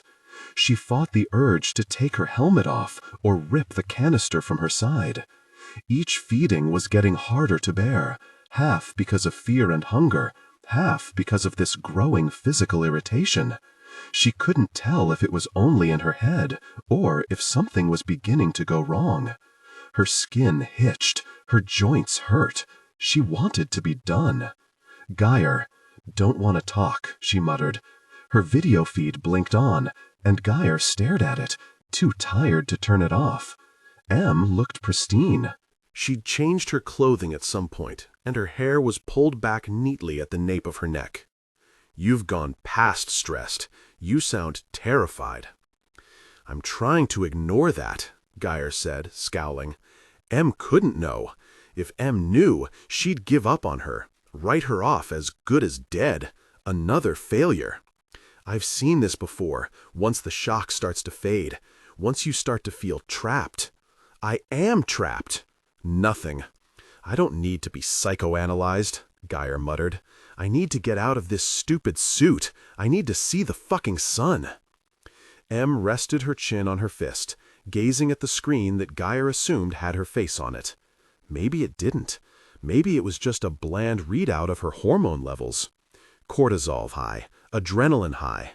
Was there even a camera inside her helmet, or was she just a static headshot in a dossier? I need you to concentrate on only the next step in front of you, M said. I'll manage your resources. I'll keep you going. I'm going to get you out of there, myself, if I have to. M, climbing down into this hellhole. The thought was perversely pleasing. If down there is where you think it is, Gyre said, how bad is the climb out? M was right. If she focused on the next steps, one at a time, they'd be manageable. Tasks she knew she could do, one foot in front of the other. She rubbed at the surface of her helmet, wishing she could massage her temples through the polymer. M hesitated, then conceded. Bad. Part of it is through an active waterfall. There's also only one cache you're going to be able to reach easily. It's half empty and has been sitting there a long time. Not everything will be usable, but it's still rations, a few batteries, more line. Gyre grimaced. Will it even still be there? Unless there's been more tunneler activity that I don't know about, it should be. Or unless it was stolen like the other one. This route, it rejoins the route I took? Yes, near Camp 4. No resources she could count on then, if this cache that was on the way was as depleted as M was saying. She groaned, sat back, stretched out her spine. But at least it would cut off the ascent up the long drop. It could be worse. And then the dive to Camp 3. Yes. And it's worth it, instead of just going forward? I still don't know if this tunnel leads to that ledge. And if you refuse to sleep in here, things could deteriorate. Gyre winced. Deteriorate? Em could tell, could see what was happening to her. If Gyre could just trust her, rely on her, lean a little bit into… what? Em wasn't here to put a hand on her shoulder, to hold her tight. She was just a voice in her helmet, a current of drugs in her arm. Was Em beginning to feed her anxiety meds again, to counteract her irrationality? If she focused, would she feel the fog creeping in at the edge of her thoughts? Just enough to make her reliable again? Gyre hesitated, then toggled the medical interface. Nothing was active. There was the counter for the anxiolytics and a log showing 1 dose used, dated to the sump. Adrenaline, 1 dose. Sedatives, 3. Gyre stared. 3 doses. 1 on its own, then 2 in succession. She checked the log on the double dose. It had been spread out over more than 16 hours. And there were other logs too. Blood samples taken, tests run, all in the same time frame. At Camp 6. She'd felt like she'd slept for days, because she had. Her stomach lurched, spasming against the feeding tube. Em hadn't said she was sedating her. Em hadn't said she'd been out for over a day, unprotected and vulnerable. Em had told her everything had been fine. But everything hadn't been fine. Em had broken her promise again. Gyre should never have trusted her. Should she trust her now? Gyre, Em murmured. Feeding's done. Right, she said, shivering. Better get climbing. Gyre tried to sound cheerful as she unhooked the canister, but even she could tell it sounded brittle and wrong. She stared down at her hands, at the metal tube that had held a terrifyingly high portion of all the food left to her. Had she taken this one from Camp 5's cache? Had the seal protected it from the spores? You can rest before the descent, Em said, her voice so soft, so gentle. Gyre jerked forward, a whole-body response to the idea, then covered the involuntary twitch by rolling up to her knees, putting away the spent ration. Absolutely not, she said. I'm not sleeping up here. I'm not letting you sedate me again. Her legs quivered as she stood up, but her hands didn't shake as she began putting in bolts. The stone was already fractured, so she put in multiple anchors, silently thanking herself for insisting on taking them with her. If she hadn't swapped the climbing anchors into her suit, what would she have done? The silt screws couldn't take her weight. More proof that all she needed to do was trust her instincts. They'd brought her this far. Everything seemed stable, but she didn't want to risk a fall from this height, even, perhaps, especially into water.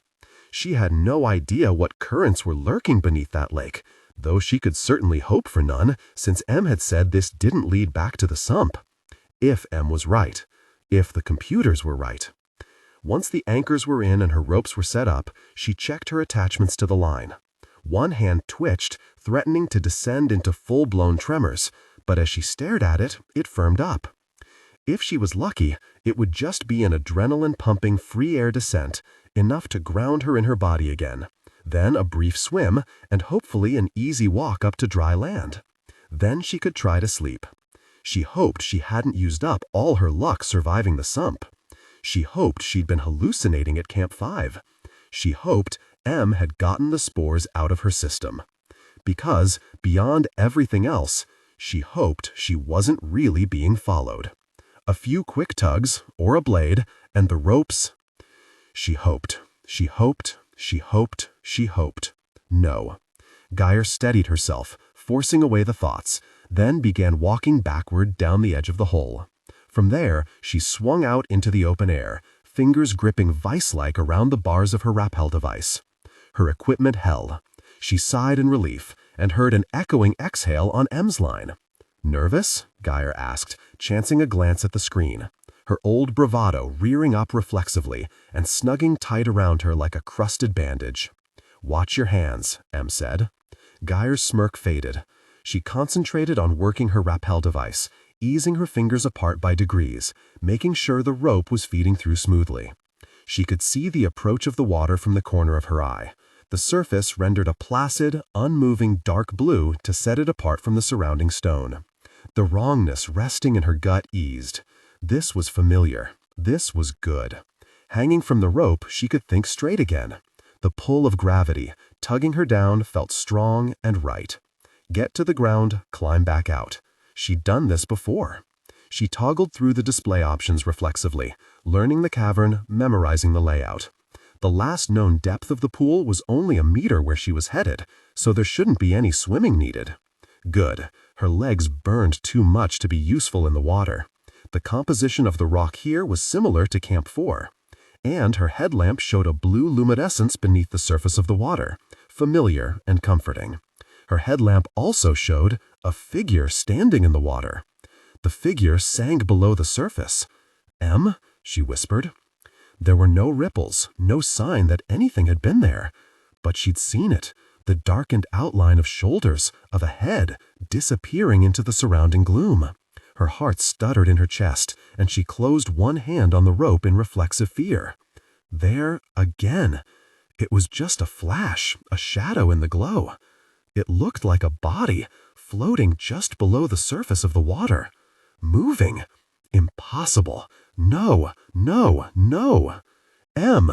she shouted, fumbling and turning the reconstruction back on. The cavern was bathed in analytical gray light, every feature marked out, every object unmoving. The surface of the water was once again rendered in flat blue, impenetrable. She tried the other settings. Nothing. What is it? There was nothing out of the ordinary. Everything around her was static. Erased? Had the computer removed the confusing input?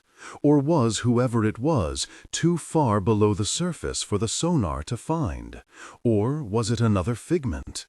Was she contaminated, her mind already twisting into knots?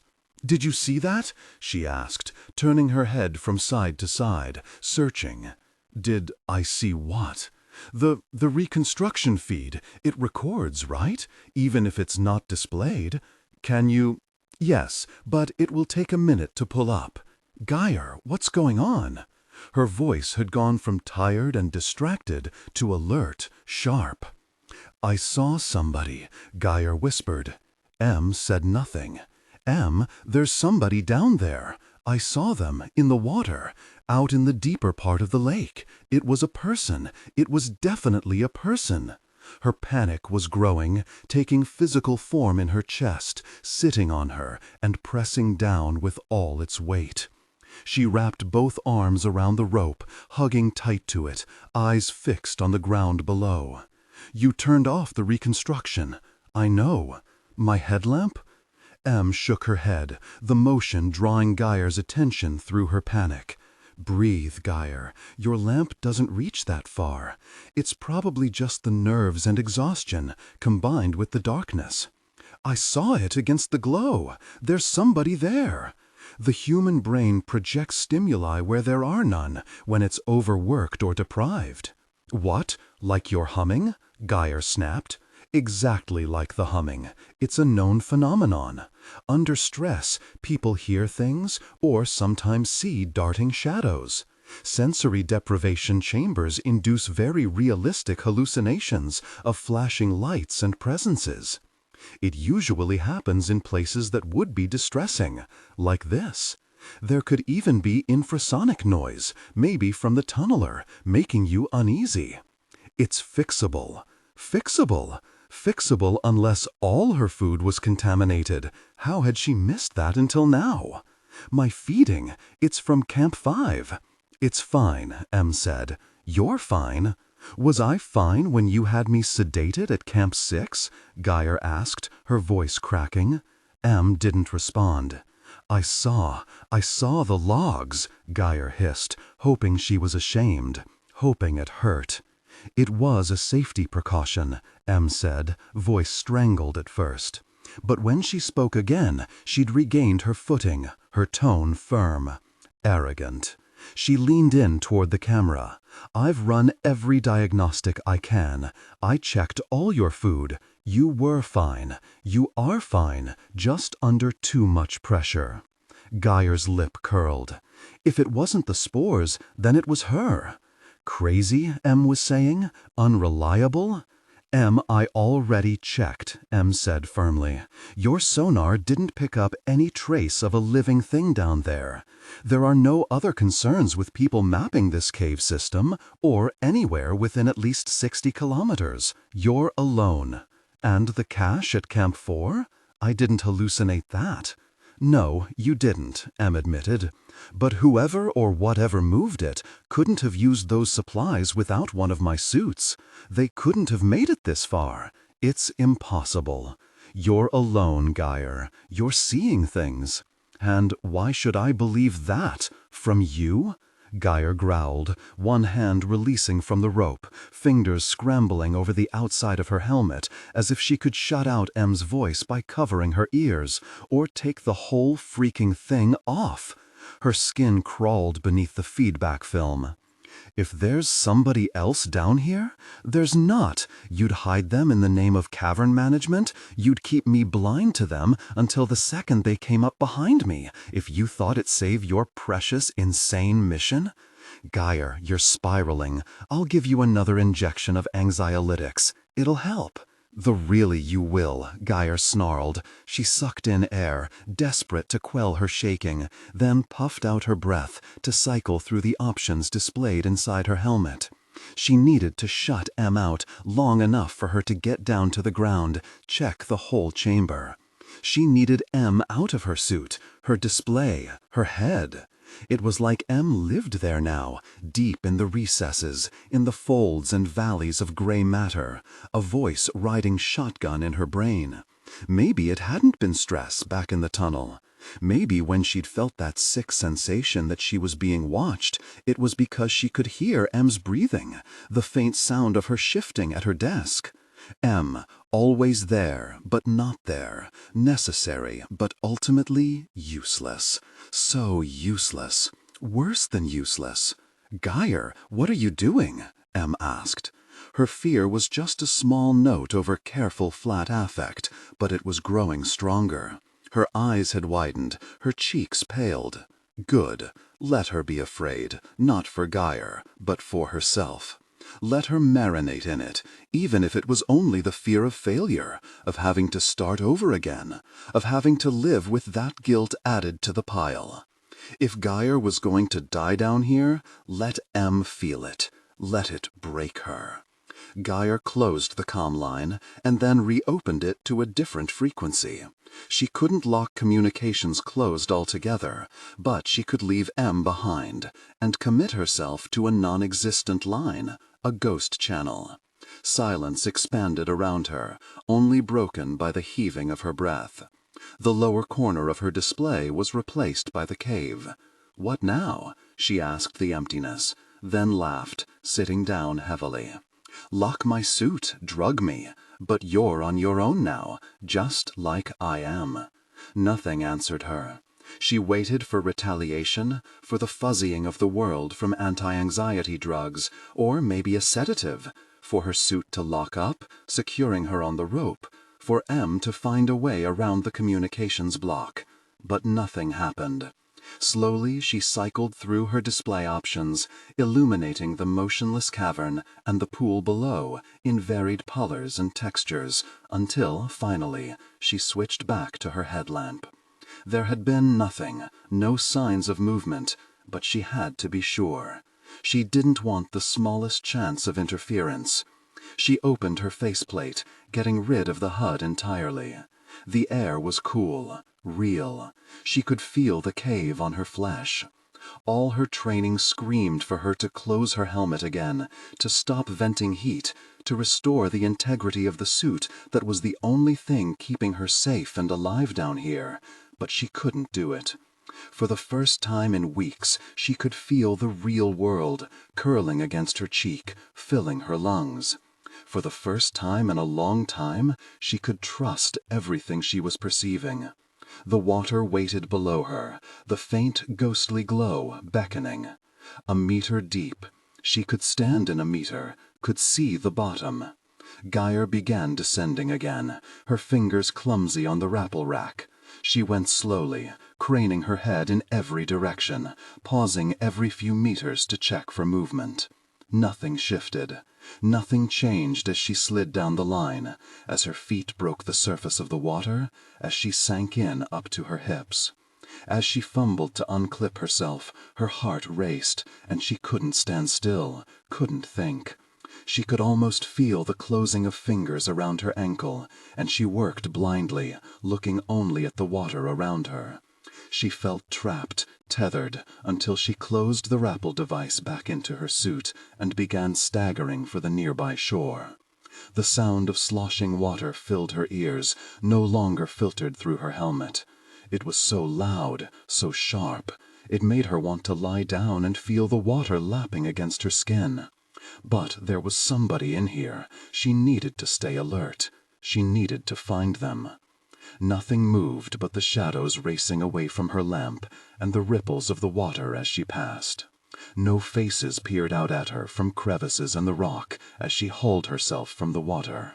She paced away from the shore and slowly walked the perimeter of the lake, clambering over smooth outcroppings, skirting the edge. She checked every niche, every hollow. She waded into the shallow inlets, searching the bottom of the lake until all that was left were the darker, deeper regions. For those, she would have to dive. The water of the lake beckoned again, but she fought the urge to plunge below. The glowing fungus in the water stopped her. Even if she could see unimpeded without her faceplate, she could still be contaminated. Really, what had she done?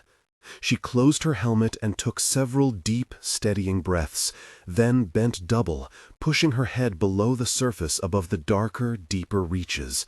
Her light pierced through the water, marrying with the soft glow. She could see everything, and all she could find was rock, huge pillars and worn-down boulders. She was alone. Gyre hauled herself back out onto land. A low moan built in the back of her throat, and she crawled away from the bank. She tried to feel relief, to feel safe, but there was only numbness there, emptiness. What did it matter, feeling safe, if there had never been a threat to begin with? Em had been right. Isolation, stress, whatever lingering effects those spores might be having on her brain. She couldn't be left on her own, unmonitored. She was compromised. What had she been thinking? That Em would be disgusted with her, would hate her, would abandon her? That, given proof of Gyre's weakness, should leave. And now, Gyre was alone anyway. Alone, foolish, and humiliated. Gyre pulled up the communication settings, face burning. It rankled, crawling back apologetic for her broken brain. But this wasn't a day's descent. This wasn't easy. This wasn't something she could do by herself, no matter how much she wanted to. She tried to close the silent comm line. It refused. Gyre was not a technician. She'd always cared more about the physical part of caving. The burn of her muscles as she free climbed out of a deep slot canyon. The dehydration, the burst of energy. The sheer skill involved in smearing up an almost featureless wall. She'd thought of and prepared for the suit as a necessary evil, and she'd avoided learning everything about it that she safely could. And she hated herself for it as she cycled through every setting she could find, none of them restoring her link to Em. She tucked herself into a small niche in the stone, a den with 2 entrances that she could watch from one vantage point. Sometime in the past hour, she'd begun shivering violently, and another ration canister and some water hadn't helped. It had just left her with one less food source. The silent channel sat open, its little green light burning in the lower right of her vision, right next to the recording indicator, still going despite the change in connection. They mocked her. Communications open and preserved for the future, but made of nothing. She had to try something else. If she kept sitting there, she'd lose what little grip on her sanity she had left. She heaved herself upright, her chest seizing with the effort, her shoulders hunching in protective anticipation. Nothing moved beyond the ring of stone. Gyre eased out into the open, legs heavy with exhaustion and nerves. She leaned one hand on the rock as she walked out into the open, trying to take stock. She had to come up with a plan. Em had given her no signs yet, no injections to calm her, no guiding of her hand. It was as if it wasn't only their voices cut off from each other. But she must still have access to the readouts of Gyre's suit. The comm line was only that away. The rest would still function, right? She needed to pose a direct question then, ask for help. Maybe apologize. The ground beneath her feet was smooth and hard. There was no dust to write in.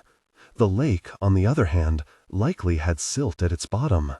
With a grimace, Gyre edged toward the still margin of the pool, then waded out ankle-deep into it, watching for the bloom of uncertainty as her sensors pick up roiling silt.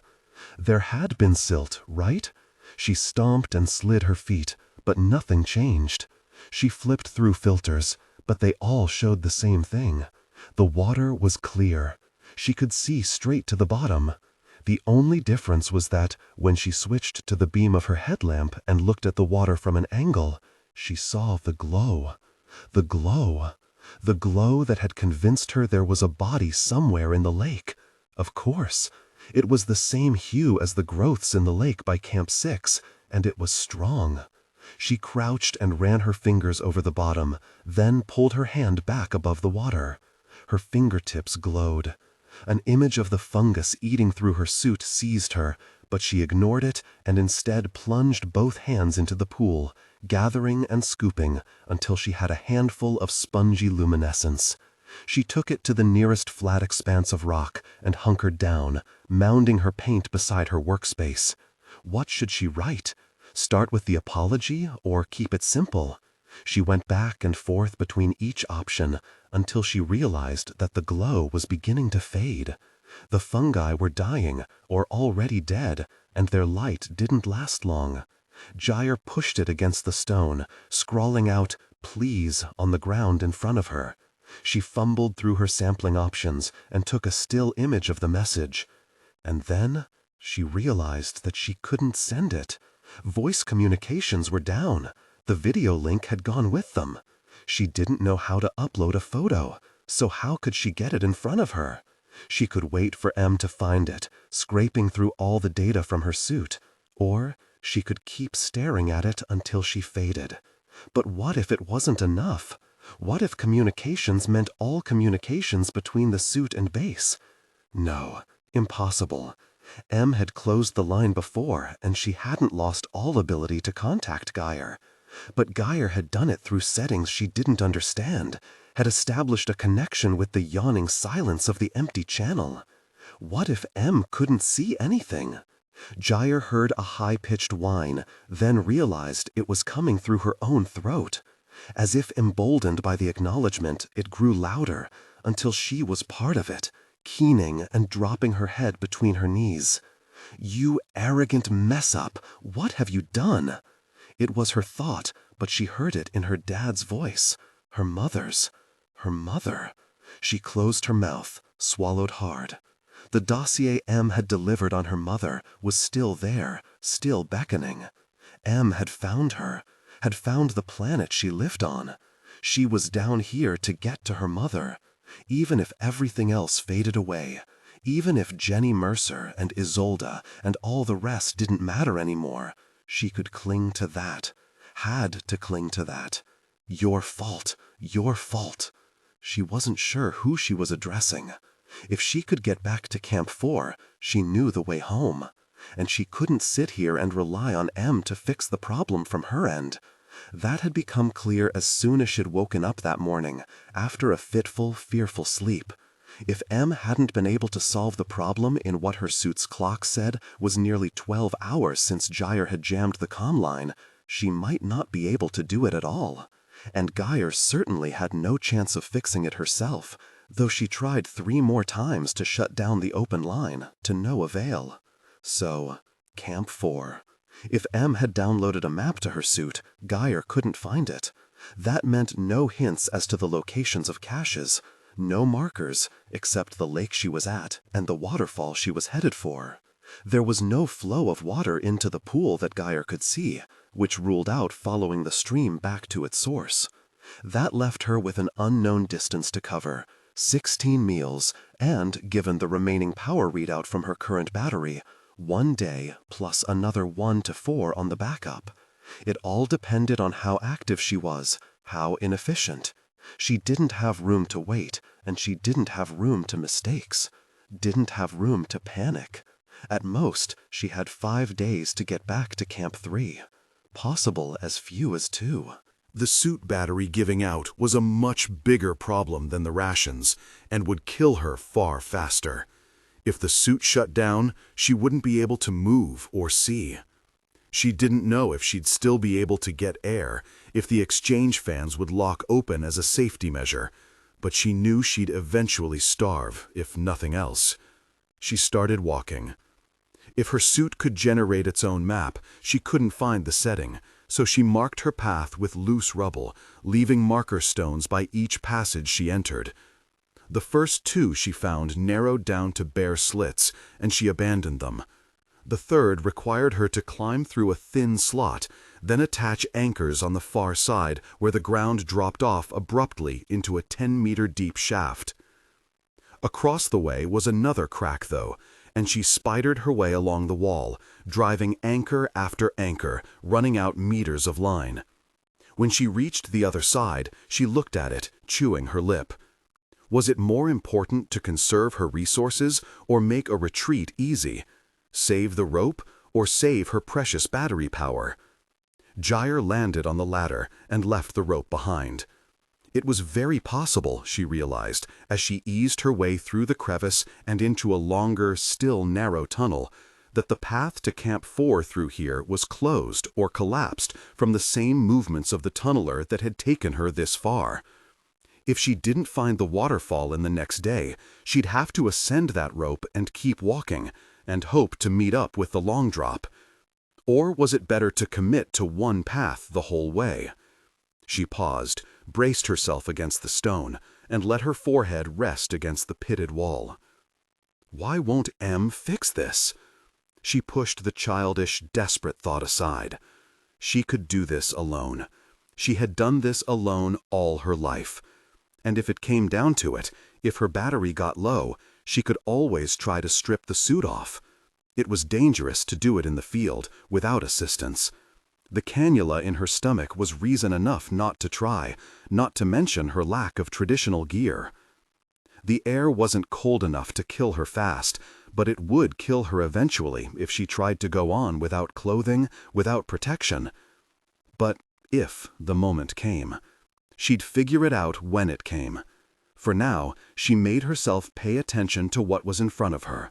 Stacked shelves of rock leading up at a steep angle with no way to go around them.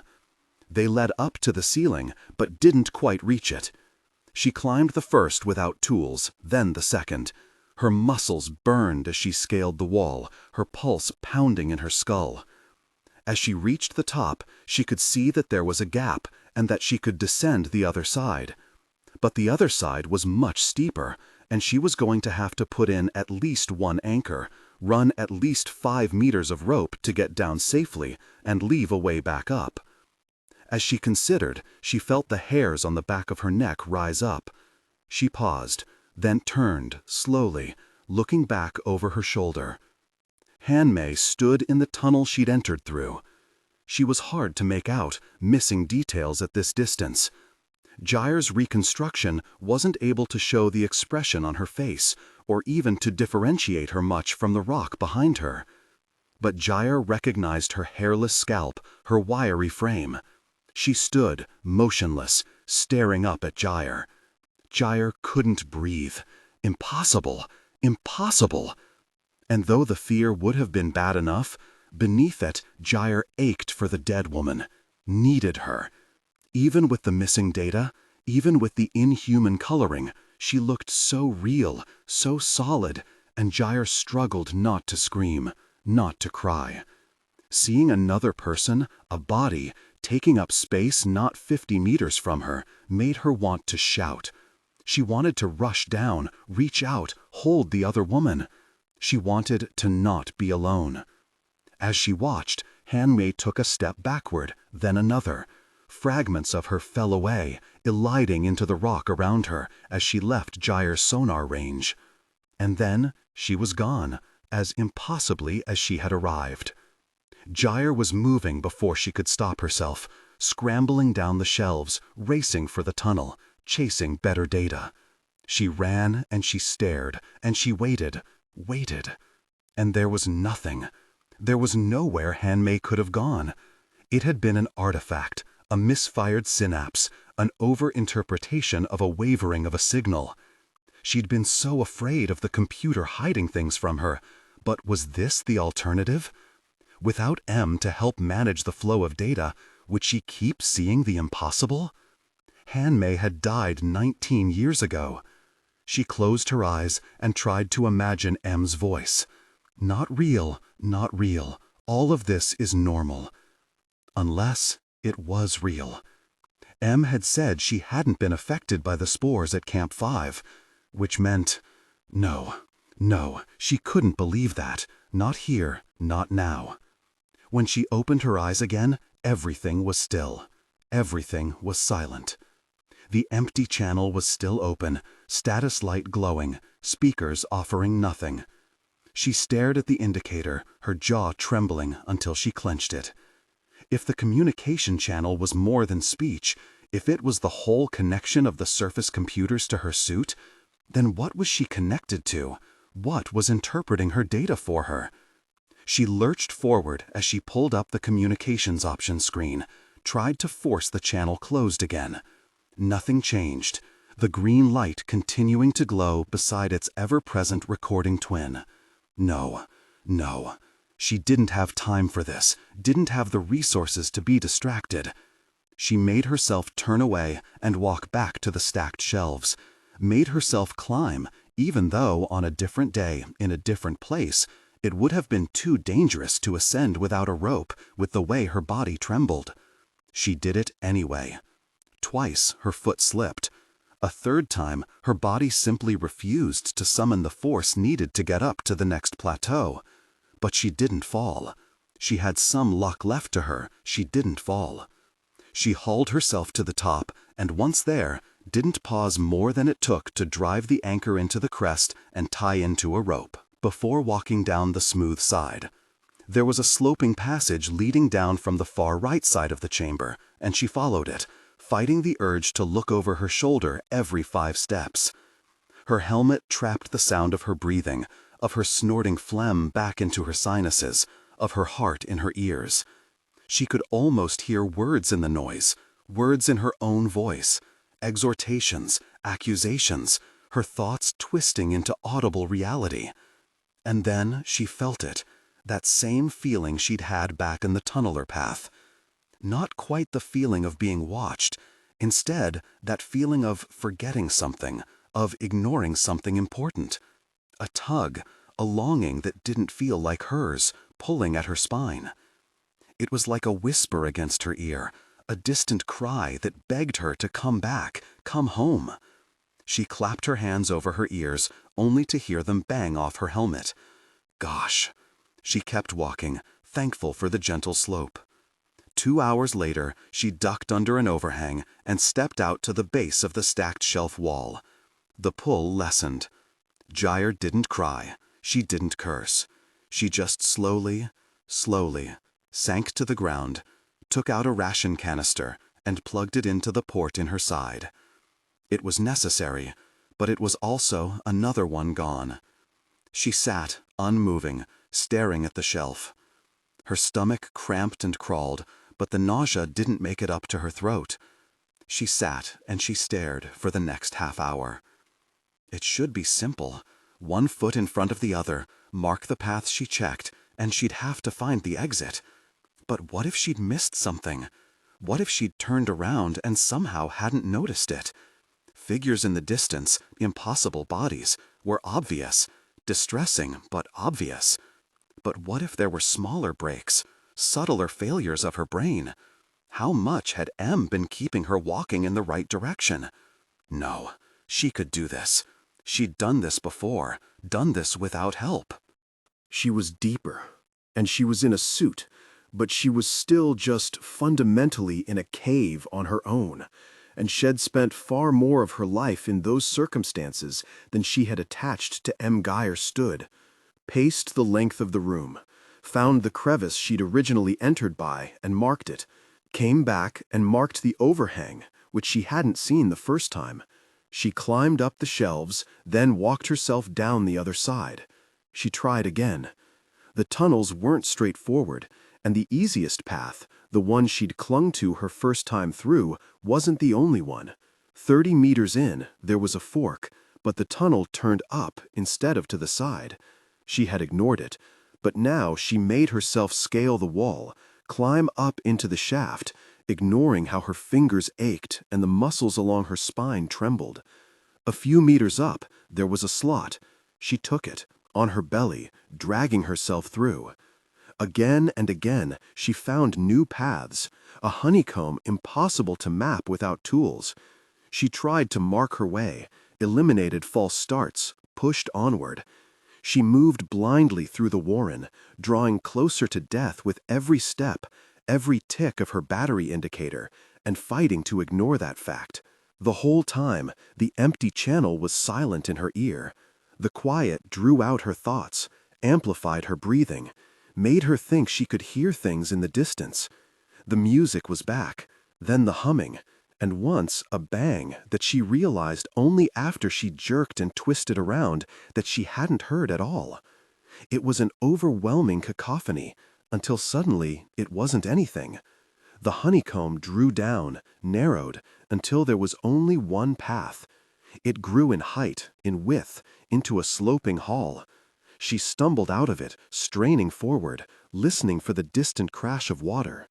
Instead, she saw only the lake, placid and broken periodically by the stone pillars. Gyre fell to her knees and cried. 8 hours, and all she'd done was rule out 2 options, maybe. All she'd done was run her battery down to 23%. There were still a few branch-offs in the honeycomb that she hadn't checked. Did she go back? Try the next one? The only thing she couldn't do was stop, and yet she dragged herself across the rock to the same nook she'd spent the previous night in, then hugged her knees to her chest, struggling to breathe, and thinking of M. It made the tears come harder, but she couldn't stop. It was like picking at a scab or digging a finger into a wound, trying to understand it, understand the pain and the extent of the damage. She thought of M and her voice and her instructions. She'd ended up relying on M, even when she thought she was pushing against her. The give and take, the company, just having her close at hand to double-check Gyre's thinking. She'd needed it, and now she needed it even more. She craved the sight of M's face, the sound of her voice. She even wanted the warmth of her touch, too, the solidity of her body curled around Gyre's own. She could practically feel it. Her cheeks burned at the thought, from longing and shame. She wanted to laugh at herself, at her own stupidity, longing for M, beautiful, selfish, cruel M, who she needed desperately, who she relied on. It was everything she'd never wanted. She'd been weak. She'd traded her independence, the only thing that had kept her safe for so many years, for the company of a monster.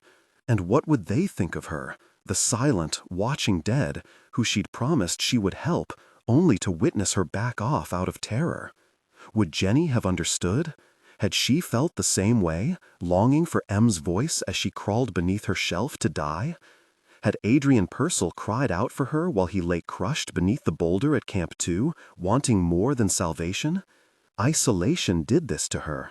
Weeks with only M's voice in her ear, only M's face in front of her, her whole life orbiting around her, and now days without anybody at all. She hadn't been able to picture her mother's face in years, but now even her dad's felt different, as did the few people she counted as colleagues, even if she would never call them friends.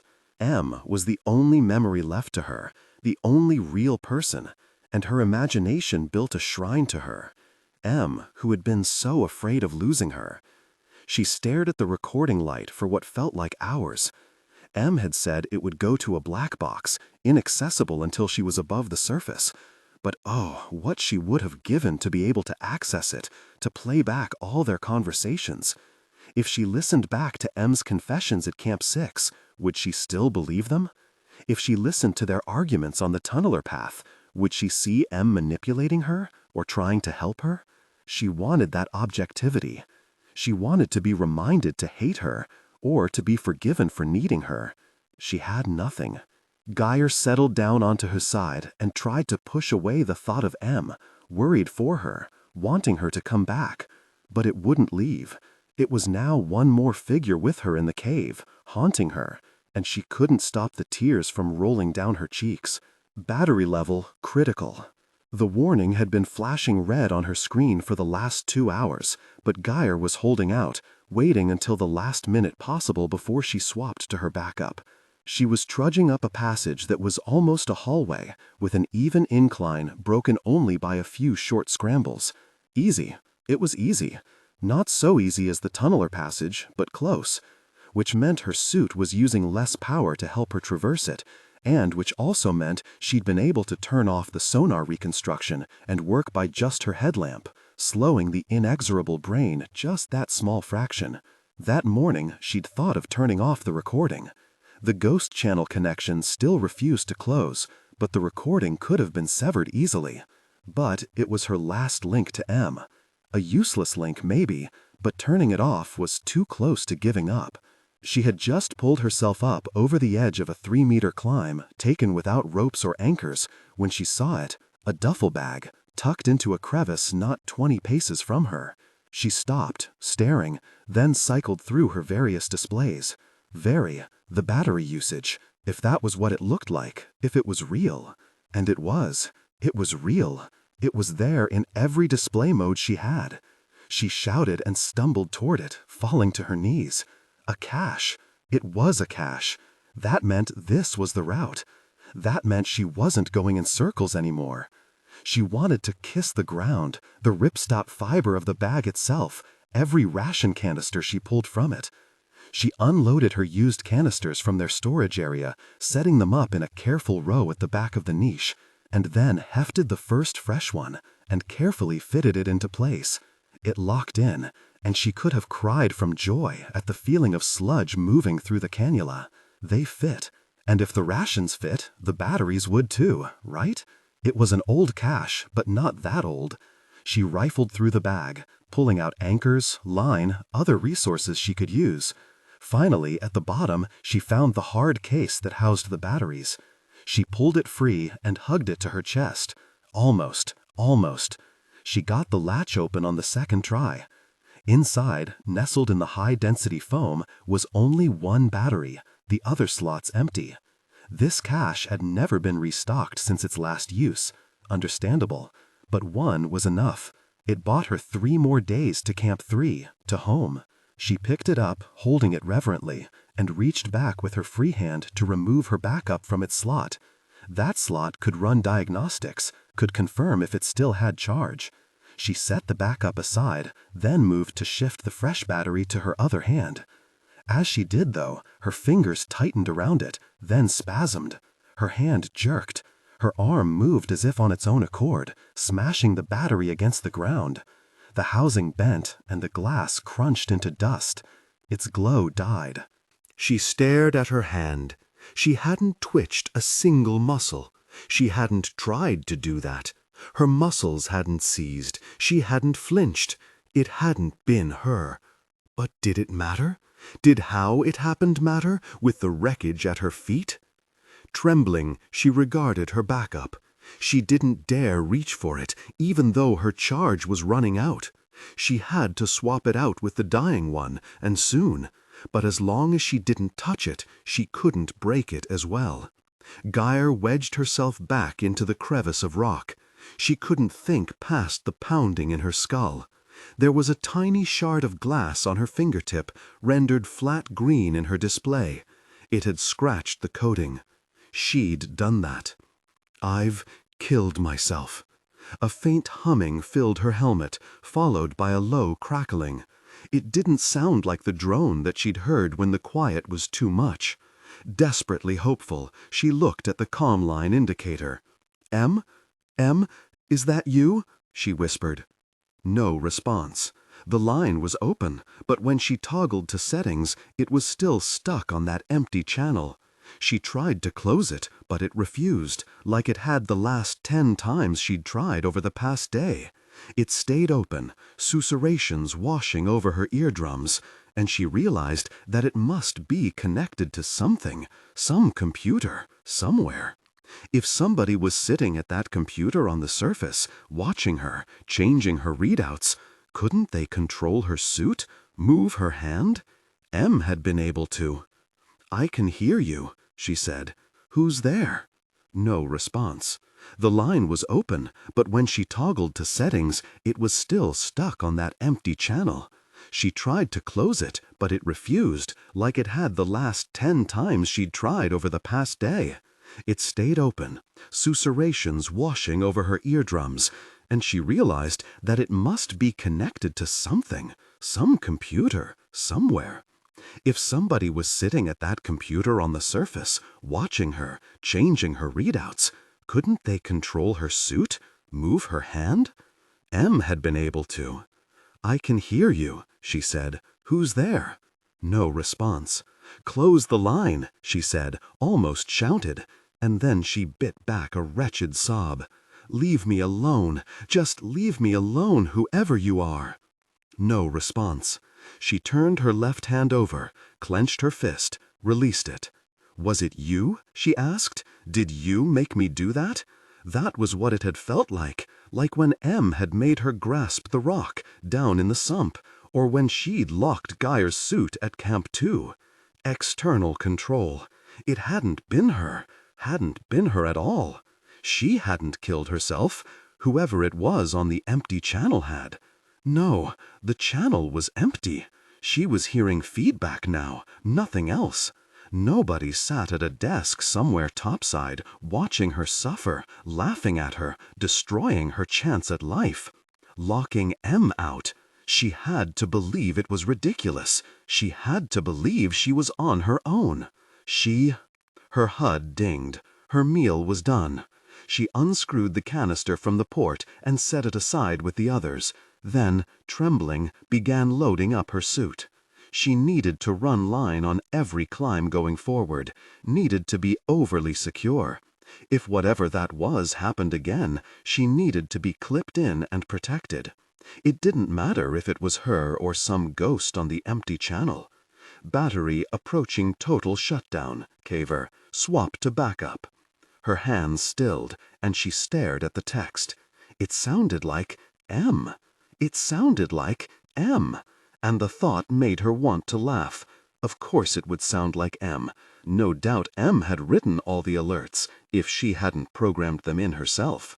She nodded. "Right, M," she murmured to herself. "Whatever you say." It was time, no matter the risk of her spasming again. If she waited, she was dead, the same as if she shattered the battery. Her lamp was already beginning to dim. She could hear her air filter's fans slowing to conserve the charge. Without power, she'd suffocate first, after all. She used her right hand to lift the backup, cradling it gently. With the suit, it hardly mattered, but topside, it was her weaker hand by just a hair. Then, holding her breath, she released her dying battery. Her HUD flashed with a timer, the seconds remaining until she had to put in the fresh one. She'd done this several times now. She knew the motions. She picked up the replacement, slotted it in.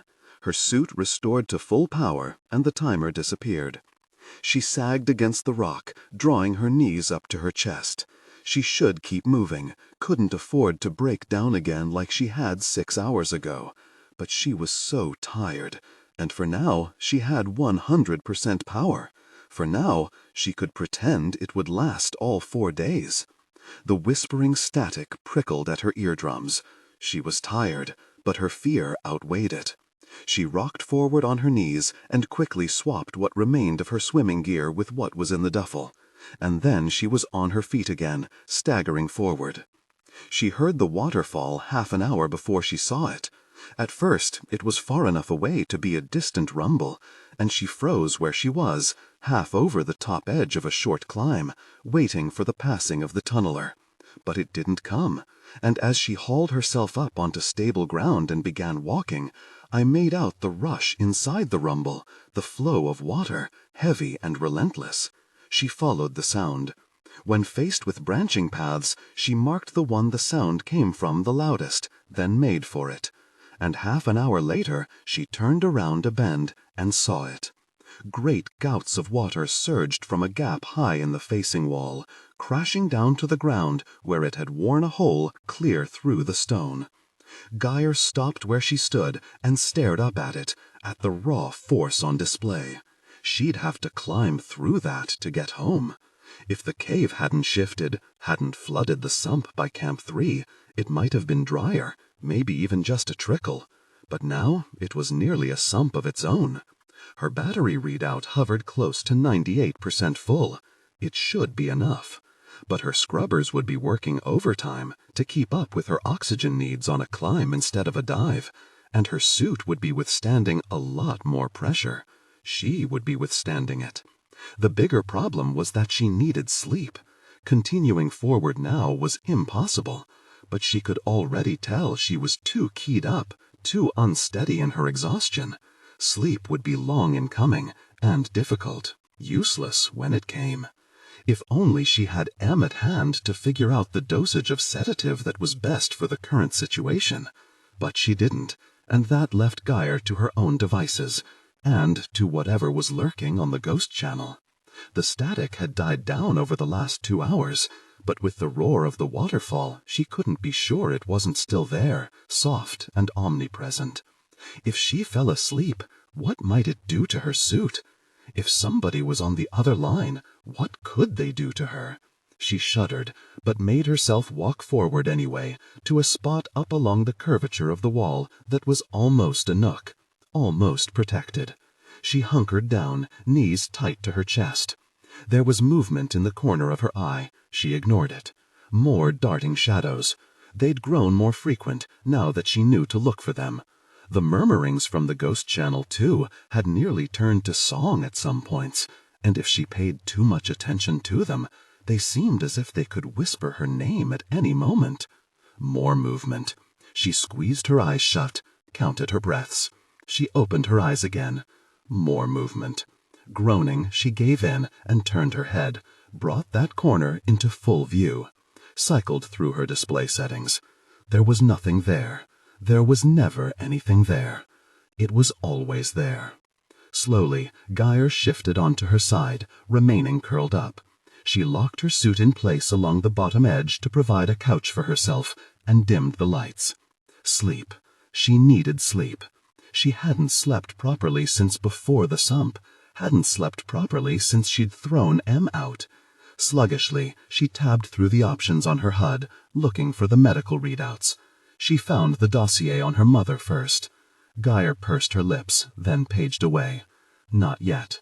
She didn't want to die down here, suffering and afraid, knowing her mother was happy. She didn't want to be able to imagine the details. Sedatives, that's what she needed. Sedatives, not facts, not answers. There, she pulled up the medical interface, looking at everything still available to her. The levels hadn't changed since she'd noticed the triple dose of sedatives missing. It brought her fight with Em back in full detail, filling her with a rush of self-loathing. She wished Em had loaded some kind of antipsychotic into the suit. Maybe then this wouldn't have happened. She selected the sedative Em had used on her before. Along with an array of information on its chemical makeup and the dosage history, there were terse calculation instructions, as well as a guide of how to administer. Gyre's fingers hovered in midair, poised to select the options that would knock her out. But she couldn't do it. As she hovered over the dosage information, she tensed, drawing in on herself. Her gaze shifted through the text on her HUD to the room surrounding her. Em sedating her was horrible, but it meant there had been somebody to keep watch over her. If she sedated herself, she was vulnerable. It would be hard to wake up. It might be impossible for a short period of time. If the ghost channel made a move, or if she had really seen motion down by the lake or in the shelf chamber. If the tunneler came. No sedatives. Not without M. She could have laughed at the irony of it. She closed the menu, then unlocked her suit to shift her position, curling up tighter. Relocked. Dimmed the lights some more. She went through the motions as if they were a ritual, as if they'd bring sleep all on their own. But her exhaustion did that for her, finally winning out over her fear. She slept, fitfully, but if she dreamed, she couldn't remember it. It was only 4 hours later when she gave up and checked the time, sitting up and reaching for a meal. 4 hours wasn't enough, but her battery was down to 93%. 5% in 4 hours, without her doing a single thing but living. It wasn't faster than it was supposed to be, but now, this time, it felt final. A countdown clock. An alert flashed on her HUD. Signal lost, download aborted. It pulsed purple for a few seconds, then faded to nothing. She stared at where it had been a few breaths longer, then sat bolt upright and pulled up the communication settings. There, the ghost channel was still toggled, but the line showed dead now, like it had when M had closed voice communication for a time. She filled her cheeks with air, then exhaled sharply and closed the line.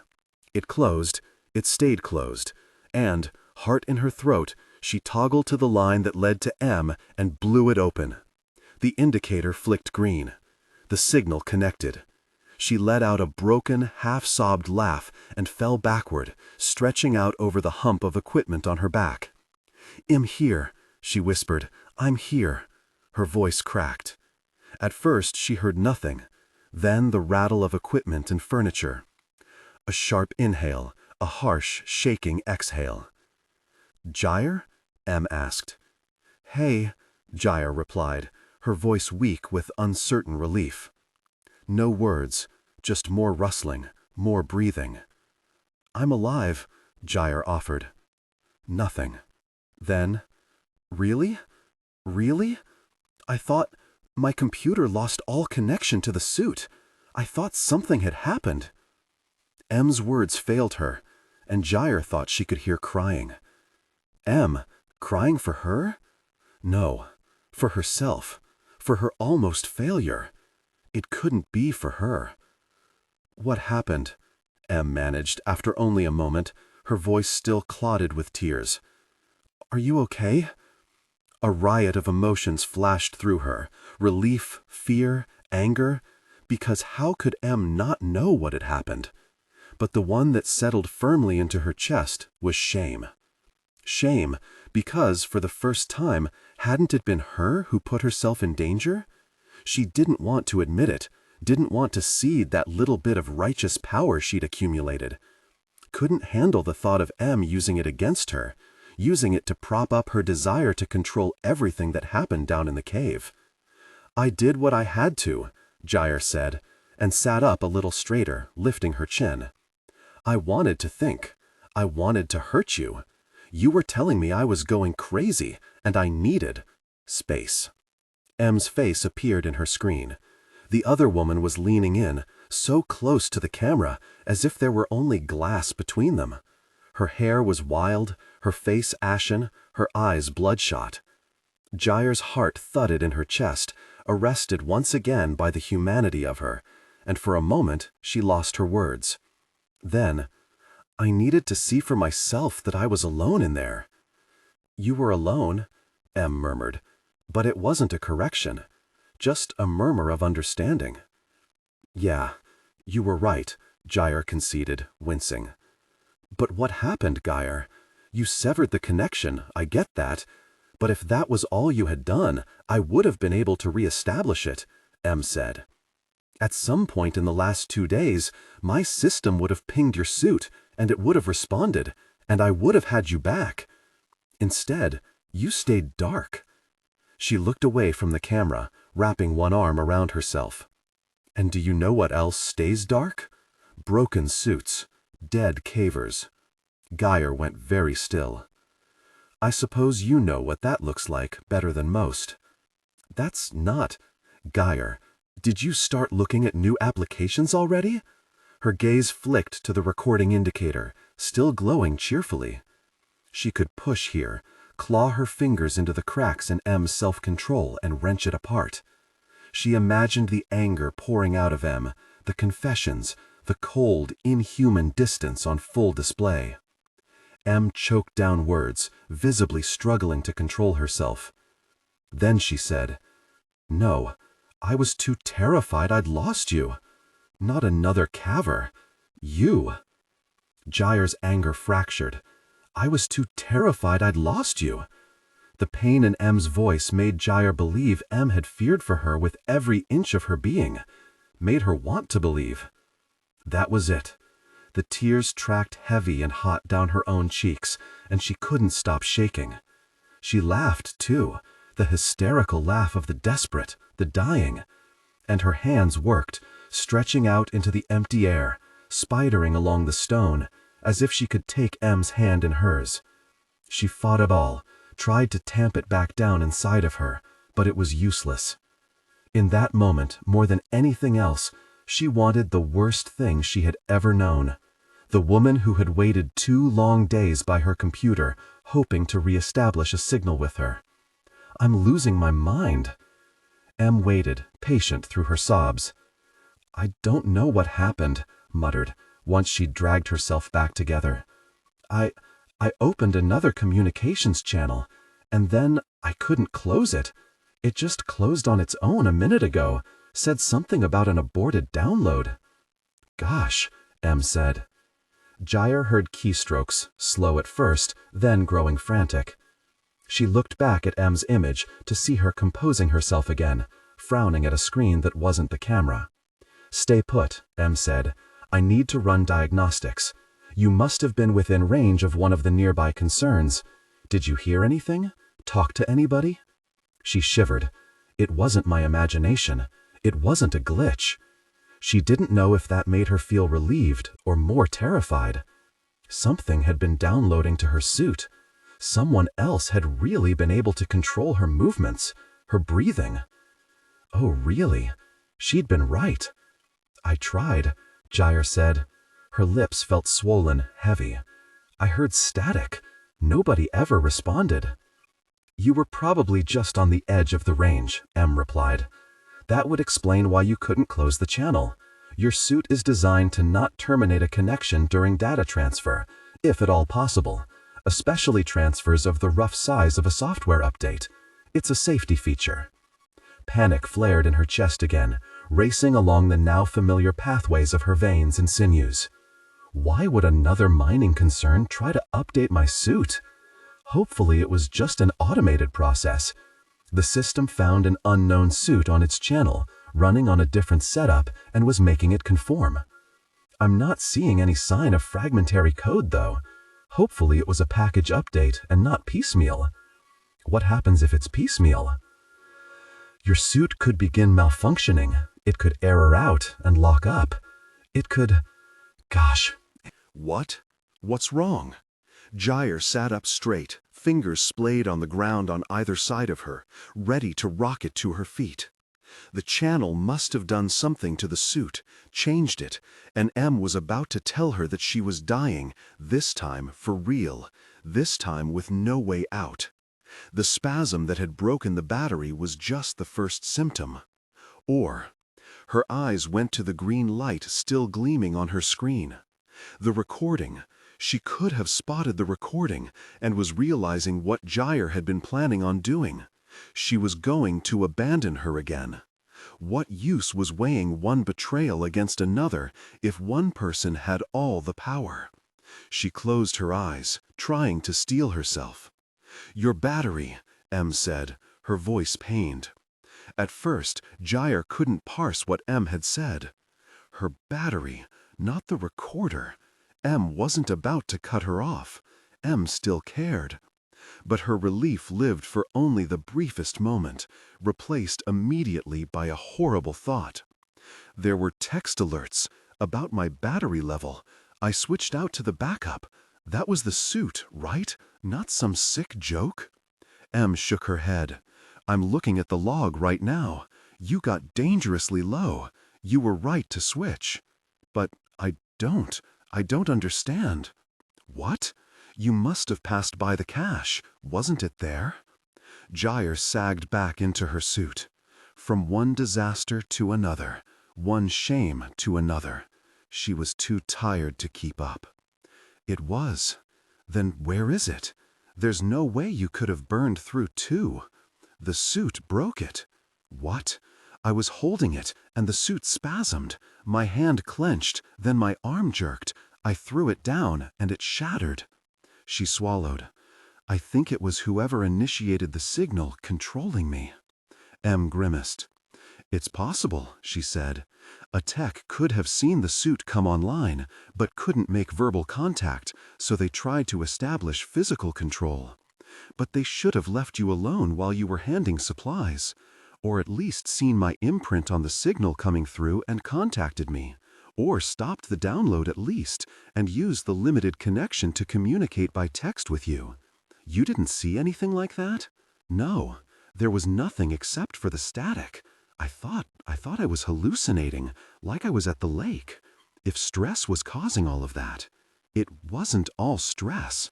What? No, it had all been stress. It had all been stress, which meant it hadn't been real. And the alternative meant Isoldo, somewhere in this cave, impossibly in this cave. More keystrokes. Then Em said, I lied. Gyre's throat went dry, her brow furrowing. Lied? About the spores? At Camp 6? You were right. I did keep you sedated for a long time. I was giving your body time to purge itself of the spores. You were erratic, highly agitated, and your hormone levels were all over the place. I only let you back up once you'd stabilized. Em looked at the camera again, shame twisting her features. I didn't want you to panic again, and since everything seemed fine when you woke up. Gyre should have felt anger. Instead, she felt relief, validation. It hadn't all been stress, but it also hadn't been real. Isoldo wasn't at Camp 5. Some weird system update made me crush the battery. I'm not doing this alone anymore. She could trust herself now. Probably. I'm sorry. I should have told you, Em said. She lifted a hand as if to reach out for Gyre. Gyre almost responded in kind. And the rations? Really fine, really uncontaminated. Then at the lake, why was I do think that was stress. I won't know for sure until you're back topside and the doctors can run more tests though.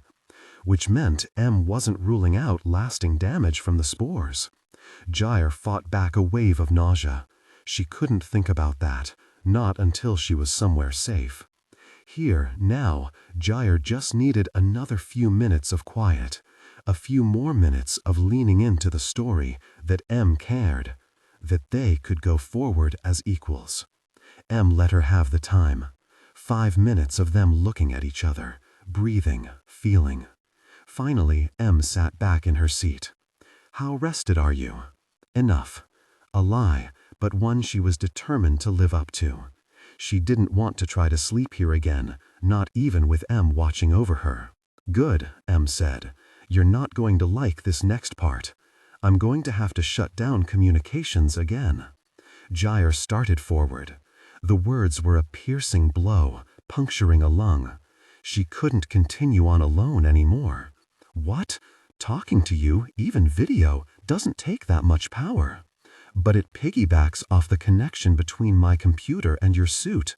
That takes a large portion of your battery. Just re-establishing a signal with me and talking with me dropped you 5 points. Holding it open will keep draining it, although slower. But all I have to do is get to Camp 4, then back to 3. Em winced. What? What happened? The waterfall, Em said. Yeah? It's your only way to get to Camp 4 from here. It's a hard climb in dry weather, but right now it's going to be a nightmare. It's going to kill your battery charge between your rebreather running and your suit withstanding the force of the water. By the time you reach Camp 4, you'll be too low to safely dive the sump to Camp 3. You'll be right up against the safety margin, and I've seen enough cavers lose that gamble to allow it to happen again. You're going to have to go down to 5 and resupply there." She shook her head. "No, there's no way this climb is going to take me that low. No, it might. And once you're through, it will be far, far safer to go to 5 instead. No." She couldn't risk the spores getting into her suit, not again. "I'll try for 3. "You can't," Em said. "Are you listening? Your suit can get you through this climb, but the next time you go underwater, it could drop you to critical levels. If your battery dies, you have no backup. Your rebreather will stop working. You'll die. And if my suit shuts down on the side of the long drop?" "The chances of that are much, much lower," Em said, "especially if our communications are off and you use only your headlamp whenever possible.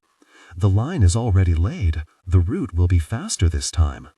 And the spores came in through water recirculation, not your air filters. Are you sure about that?" "Yes, I'm sure. Gyre, make for Camp 5. Do you understand?" Em's expression had turned cold and impersonal. It hurt. Gyre wanted to fight, wanted to argue, wanted to beg for Em to find a way to stay connected, but that didn't help anything. "I want to be done," she whispered. "I know," Em said, "but you're almost there. I know you can do this. You've faced worse odds." Her voice dropped another few notes. "I know you, Gyre." Gyre tried not to think about how those 4 words coursed through her, electric. "You don't. You can't." She wanted Em to be right. "I'm uploading maps to your suit," Em continued, "and if you need a dose of adrenaline, the system will walk you through the calculations. Don't be afraid to use it, but use less than you think you'll need. Too much, and you'll be sick." There was a pause. Then, "Gyre." "What?" "Keep pushing. I'll be there on the other side." Gyre kept her eyes fixed on Em's face until the connection cut out and the line went dead, wishing she could keep her, wishing they had something more. Then the recording light blinked out. Em had seen it. She knew. Gyre stared at the map filling her display. She didn't want to look. She wanted nothing more than to sit and worry about what Em would do now that she knew Gyre had been primed to blackmail her. But the only way to win space enough to do that was to get up and get out. And yet she couldn't make herself care. How could she trust Em's suggestions? If she knew about the recording, then wasn't it better to lead Gyre to her death? Nobody would question an accident, especially not if it happened while Em, tragically, was unable to monitor her caver suit. Or did it make more sense to bring Gyre up because Em could fight the contents of the black box in court and win? Was she even afraid of those recordings? Had Gyre captured enough to hurt her, or just recorded her own erratic paranoia? She couldn't weigh either side of the scales. She wanted to give up, stop playing Em's game. But she couldn't stop, because if she was going to die, she was going to do it her way, doing what she did best, climbing, and trusting herself. First things first, get up the wall and through the chamber the water was flowing from without getting caught in the waterfall and being snapped from her line. From there, Camp 5 or 3 was available to her. Of course, a wrong move and she'd fall down, straight through the gap in the floor that the surge raged through, and from there she could end up anywhere, or simply die, smashed to bits on the way down. So she would make no wrong moves, and conserve as much battery charge as possible while she was at it. With a sharp boost, she pushed herself up 1 body length along the wall, then steadied herself to drive her first bolt meters from the flow of water. She focused on the mechanism of it, pushing through the fear and exhaustion that nipped at her heels. She'd have to do this automatically in the roaring chaos.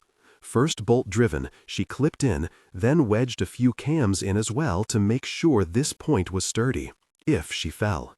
She couldn't think like that again for as long as she was underground. She made her way up the wall, avoiding the waterfall, and working up toward the side of the entrance.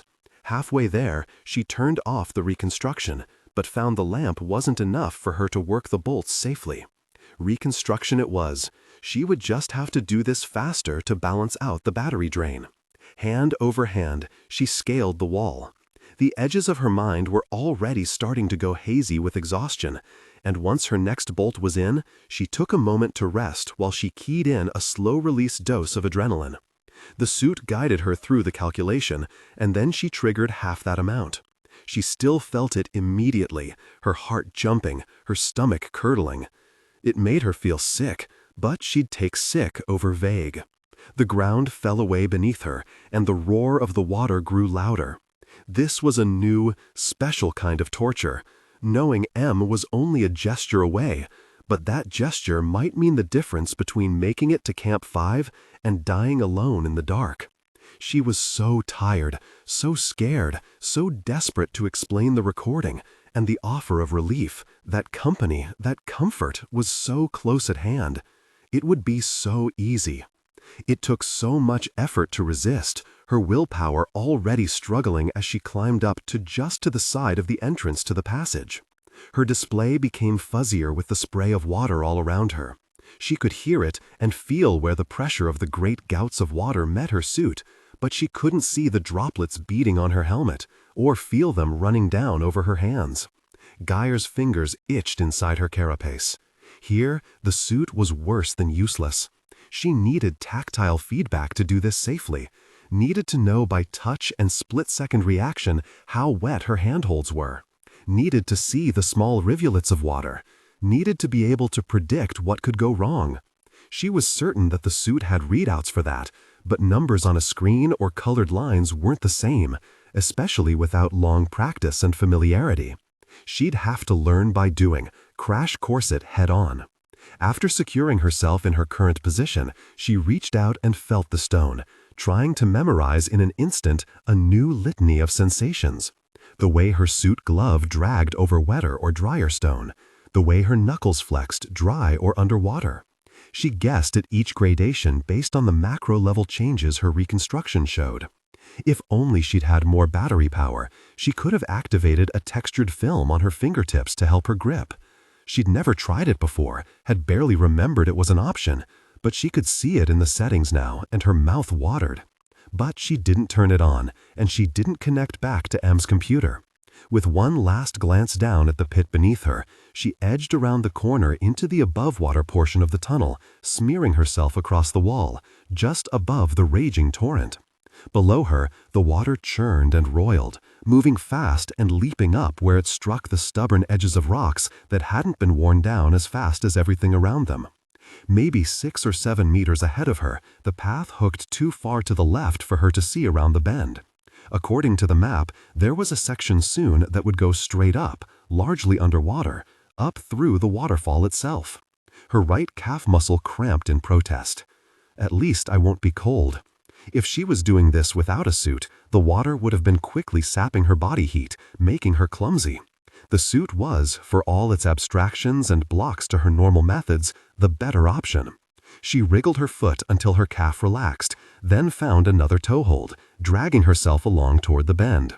She'd made it to the midpoint of the turn and could see the vertical climb coming up when she paused to place a fresh anchor. She wedged her toes into small gaps in the rock only 10 centimeters above the rapids, the water leaping at her heels.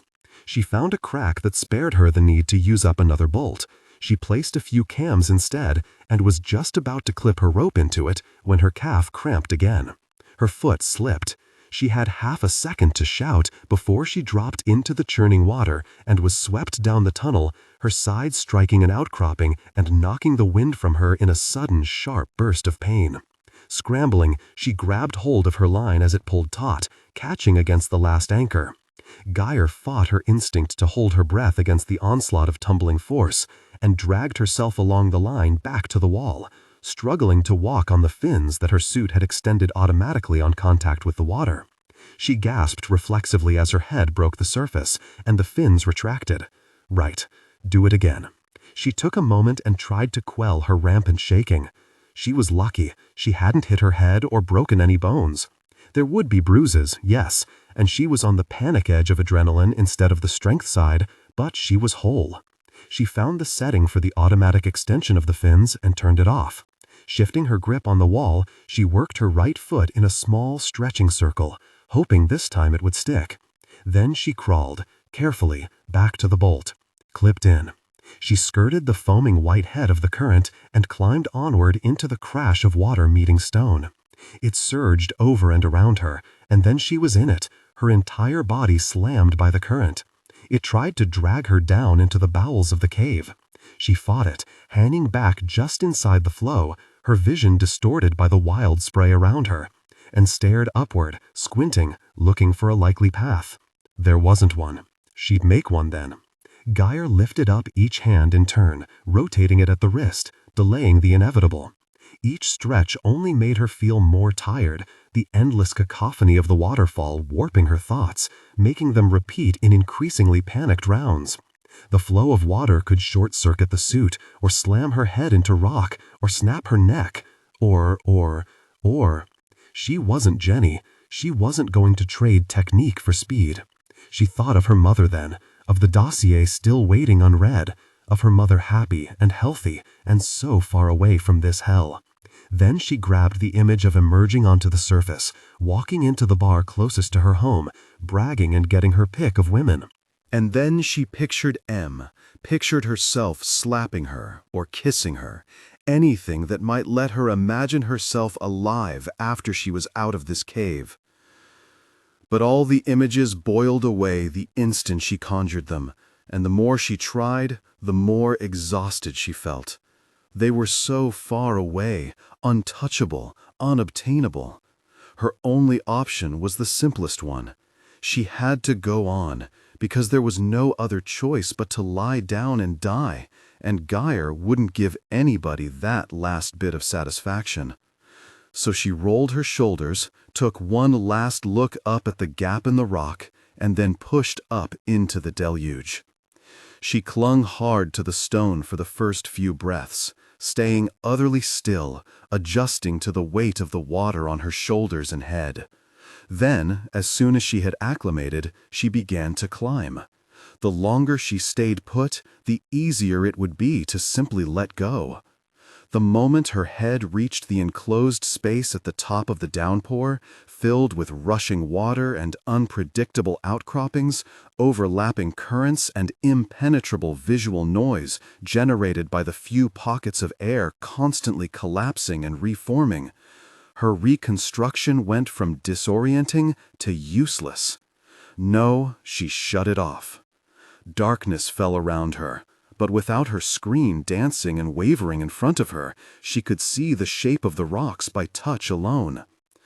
Gyre hauled herself up into the passage proper and groped in the dark, powering up the drill to set another bolt. It wasn't safe, but she had no other option. Her battery edged another micrometer lower. If she was lucky, going blind would balance out the power the drill was drawing.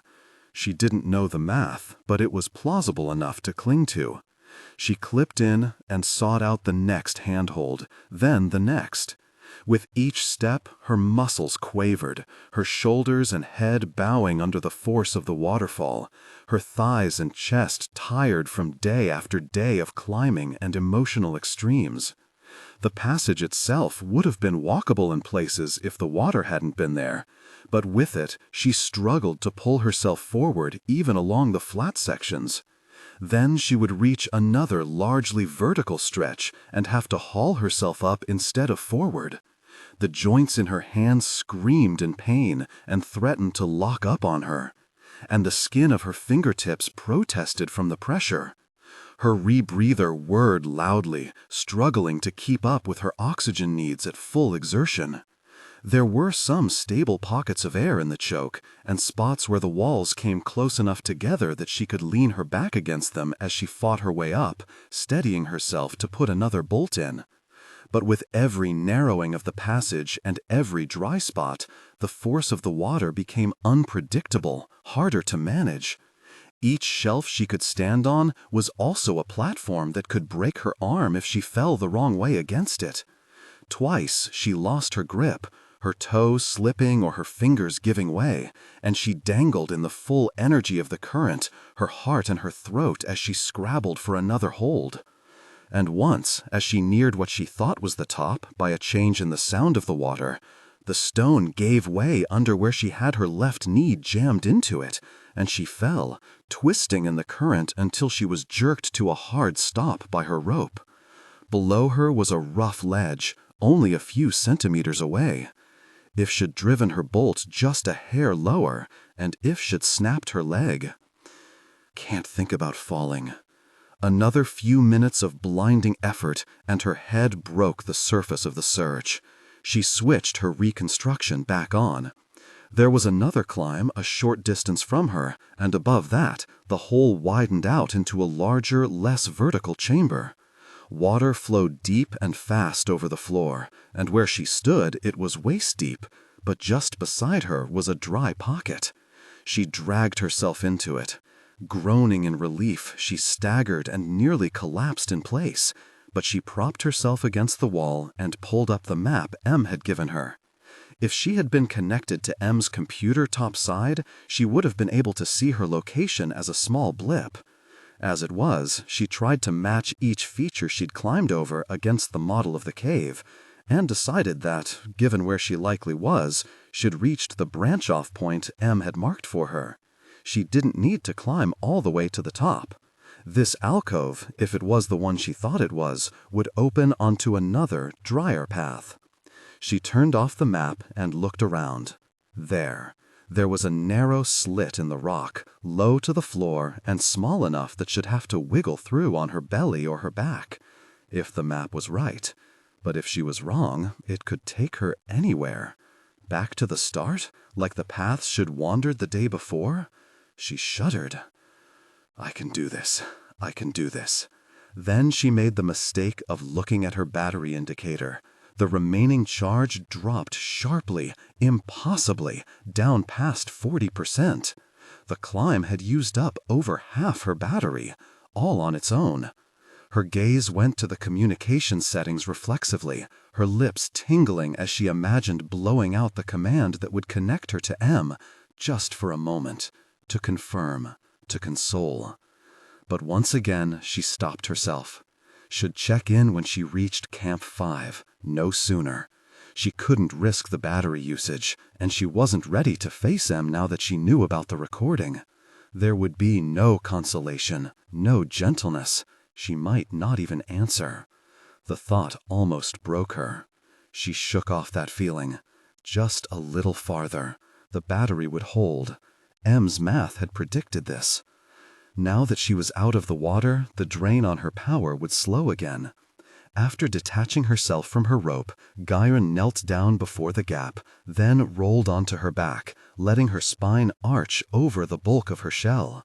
She pushed herself along the ground just far enough to get her head in, and she looked around, letting her sonar map out the space.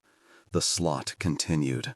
It would be a tight fit and an awkward one, but it looked doable. She pulled out, then flipped onto her stomach and began to crawl.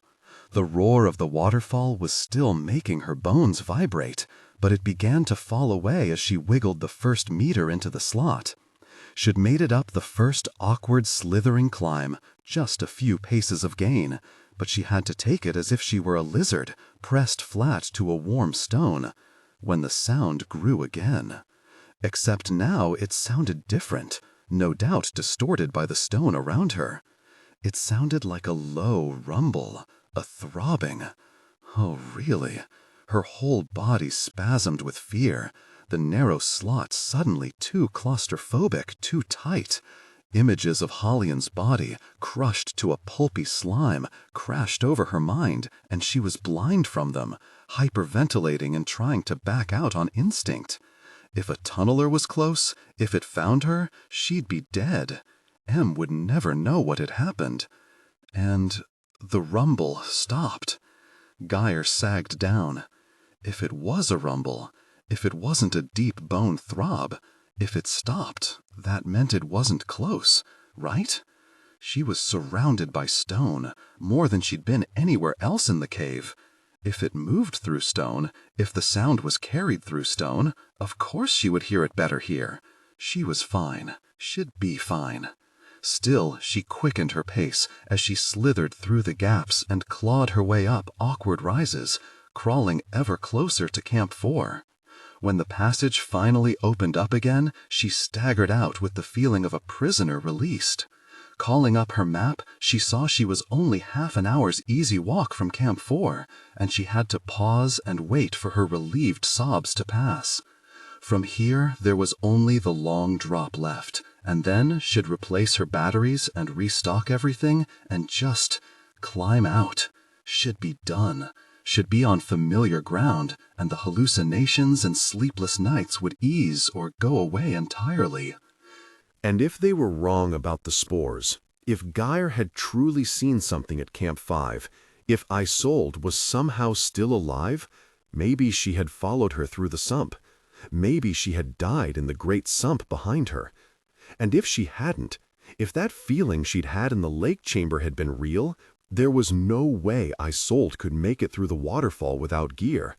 Really, her, either way. She staggered toward Camp 4, then stopped short when she saw her battery. It hovered at 30%. The power drain had slowed, but not enough. Her battery was failing fast. Too fast? Or was this still what M had calculated, and why she had been so firm about not swimming to Camp 3? She had to keep going, but the fresh panic was too much after the climb, too much after everything that had happened. She stood there, caught on the thought that maybe she wasn't going to make it, and the panic grew, only to fade again as she waded through it. She turned the recording feature back on. She licked her dry lips, cleared her throat. "M," she said, "I made it to Camp 4. As she spoke, her voice rasping against her throat, she could feel every burnt-out nerve ending in her body, every knotted muscle. "I'm almost there, anyway. I'm going to strike for Camp 5 immediately. I heard a tunneler a while ago, but I think it's gone now. But my battery is low. I might have really messed up, in the climb, and I just wanted to tell you, in case I don't get to talk to you again, in case I don't get to talk to anybody ever again. That what? I'm sorry for taking steps to protect myself and keep you from doing this to somebody else. I've been fantasizing about you. I hate what you've done to me, but I can't stop needing you. I'm so angry. I'm so sorry. I wish we'd met some other way. I wish you weren't crazy. I wish I wasn't an idiot. Just give my money to my dad, tell him where my mother is, and send her a nasty letter about how I died trying to get to her, okay? And then throw me a huge party up on the surface and move on. I know you think it isn't that simple, but gosh, Em, just move on. At least give us that much respect." She spent almost half an hour in Camp 4, sitting down to rest her aching body and check her suit. Her battery stabilized at 26%, its drain slowing back to its normal rate of a little under 1% an hour. She should have turned off the reconstruction and headlamp, but she selfishly kept the lights on, unwilling to face the darkness again before there was no other choice. The sump was too dangerous to risk, but the trip down to Camp 5 shouldn't take more than 5 hours. She gave herself another meal, her leg jittering as she waited for the flow to stop, skin prickling as she felt phantom eyes on her. Her gaze darted around the chamber incessantly. Her head spun, the adrenaline beginning to wear off. It left her heavy and stupid, muddied even beyond what the lack of sleep and the stress were doing to her. Understanding didn't make it easier to bear, though. When the canister was spent and stowed, Gyre stood up, then swore as her rubbery legs gave out from under her. She should rest, trust the battery. But if she rested here, she'd sleep. She'd lose track of time, blow past the safety window. And sleeping was 5% she didn't have. Momentum. She needed to keep her momentum going. "You're hitting your limit," the tired, exhausted part of her whispered in retort. "You're only human." Gosh, that. With a concerted effort, she stood again, this time making it all the way up and staying there, trembling, until her legs remembered how to function. Then she took one careful step after another, wary of her ankle rolling, or her body otherwise making an executive decision to shut down without her input. She was halfway across the room when she heard it again, a low rumble, distinct and undeniable. She froze in place, looking around. The walls seemed stable, the reconstruction solid. It couldn't be too close then. And nothing had changed since her climb down. Well, nothing physical, nothing external to her. It must just be in the area. The new tunnel on the long drop had already indicated as much. But the rumble didn't stop, didn't become fainter or louder. What was it doing? She stared at the cavern ceiling, willing her sensors to see past the stone and show her where the tunneler was, but the rock remained impenetrable. Giving herself a firm shake, she looked around the camp. Right, the best thing to do, if it was on the move, was to get on the move as well. She eased herself down the ledge where Jenny Mercer had crawled away to die, and had gone a few steps away from it when she frowned and turned on her heel. It was as if she could feel Jenny's body, a gravity well pulling her back. Her throat felt tight and dry. The guilt broke through the heavy layers of personal, immediate fear, of shame at her own weakness. Jenny Mercer didn't know Gyre had promised to stop M for her. Yet Gyre couldn't help but tremble. From here, Gyre could see Jenny's boots, identical to her own. She stepped closer and crouched down, her hand hovering over the other woman's ankle. You have to protect yourself, she thought. Jenny was only down here for herself. You don't owe her anything. But Gyre couldn't stop looking at the carbon plating, the tread of the boot. They were. Her breath caught. Face burning with shame, she reached out and took hold of Jenny's ankle. Carbon fiber screeched over stone as she dragged out Jenny's broken suit, the leg still rigid even now that its inhabitant was dead. The model of suit was identical to Gyre's, and that meant that Jenny's suit had used the same batteries. Maybe she didn't have to go to Camp 5 at all. She rolled the body over and checked the battery that was actively loaded. Dead. It must have powered the suit after Jenny died, M unable to bring herself to turn it off. But there was a backup. It might also be drained if Jenny had been making for Camp 4's cache to resupply, but Gyre pushed the eject button. It didn't move. Great. The fall that had left Jenny a corpse in a dented exoskeleton must have jarred some of the mechanisms inside the suit. She hesitated only a moment, then brought her fist down on the suit casing near the backup storage area. The suit was rigid enough on the outside that she didn't hear bone crack, but her mind conjured the sound in horrific detail. This would be her if she didn't get down to Camp 5 in time. Locked in, unable to move, her suit a sarcophagus. She struck the carbon panel again and again, then tried the eject button, fingers fumbling over the release. Nothing. It was totally jammed. Gyre crouched there unmoving for a moment, then steeled herself and rolled Jenny onto her back again. She touched her hand to the front of Jenny's helmet. Luckily, she couldn't see inside with the reconstruction overlay running. The transparent plastic was just a flat color to her. "I'm sorry," she said. "You don't deserve this." This was a far cry from bringing Jenny justice and respect, but even a half-drained, months-old battery might get Gyre through the sump to Camp 3, might let her bypass the long drop and those tumorous mushrooms. The memory of Isolde. She found the button to open the suit, set under Jenny's jaw, and pressed it. The click of the plates unlocking was audible, but without a functioning battery in the main port, Gyre had to wriggle her fingertips between the plates to pry them off. She started at Jenny's sides and belly, cracking open the suit like a nutshell. From one armpit to the other, down along her ribs and across her belly, she freed the plates from each other. Then she grabbed Jenny's shoulders and hauled her upright, peeling her off the part of the suit that contained the backup. Her body was somewhat preserved, feedback, film desiccated and husk-like around her.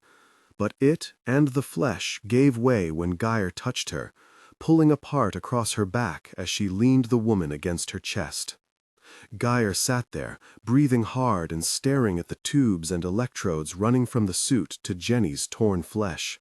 This was her, beneath the suit. Wired in, plugged in, part of the technology.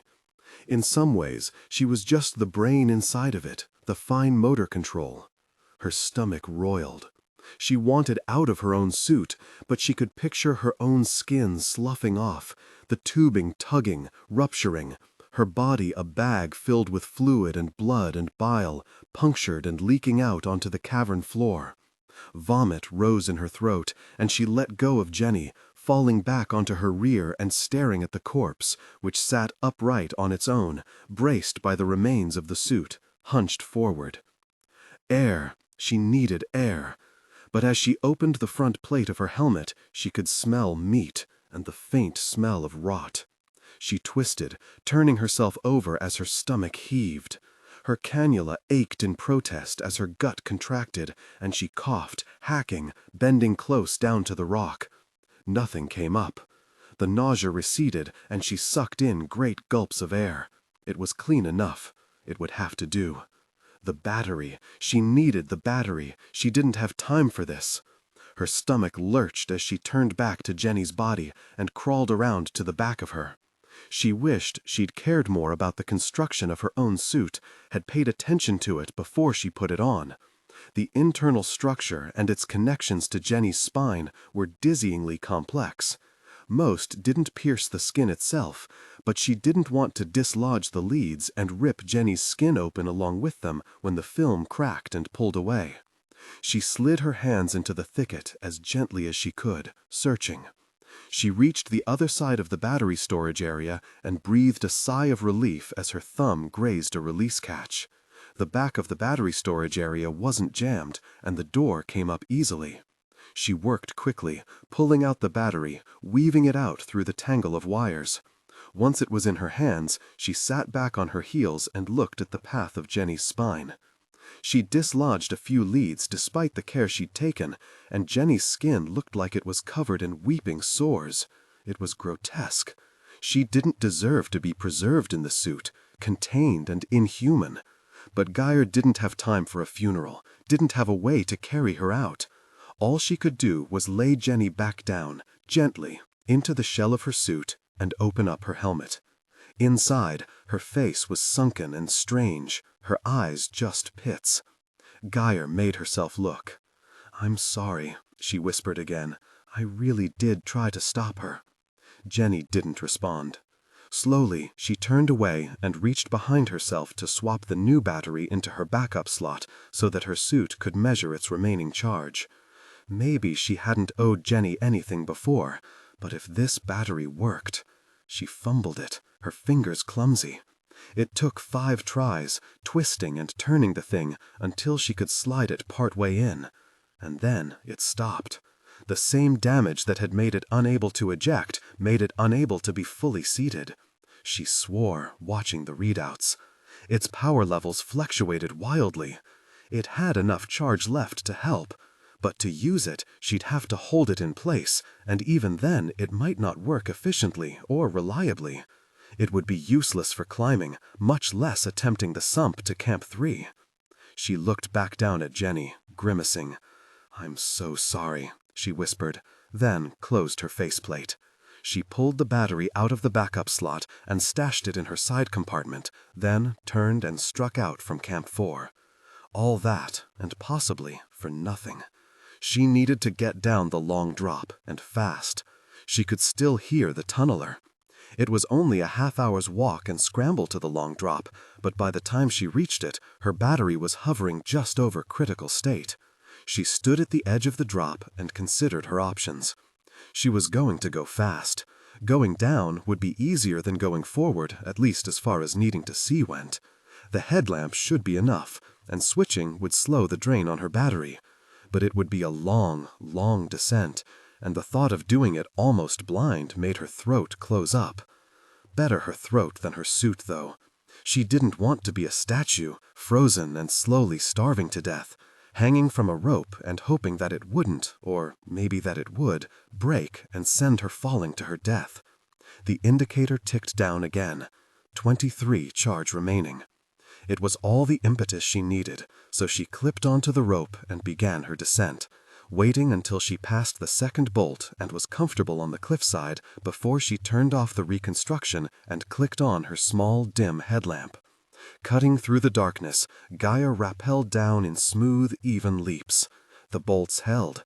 She made good time by trusting them, forcing aside any thoughts of falling. It wouldn't happen. It couldn't. They were her bolts, and the bolts held, and the yawning darkness welcomed her into it. She covered the first day's descent in a little under 2 hours, and when she realized she'd reached the small ledge she'd fallen from a week ago, she was surprised by how relieved she felt. She navigated it more carefully this time, and swung down toward the larger ledge and tunneler path below. The telltale thrum in her bones grew more and more distant the farther down she went, freeing up her lungs for deeper breaths, and her heart from its terrified racing. Camp 5 wasn't far. She could do this. Get to the raft, haul up the battery box, and then she'd be good. She'd be safe. She touched down on the deep ledge with a relieved groan, her legs quaking in protest as she made them properly take her weight. Her whole body felt impossibly heavy now that she'd stopped descending, and she considered pausing here, taking a nap. A quick look at her battery indicator proved that was out of the question, but she could at least stop to eat. She walked a short circuit around a ledge first, stretching her legs out, thinking, remembering. The video, the sedation. I should have turned back here. But even now, with context and distance, she knew she could never have made that choice. She'd already come too far, given up too much. Was she always bound to end up here? Dwelling was pointless, though, and she stepped out of the tunnel mouth and back onto the ledge proper. Isolde's face stared back at her. She shouted in panic and fumbled with the rope, desperately trying to clip in. She had to get away. She had to. Not real.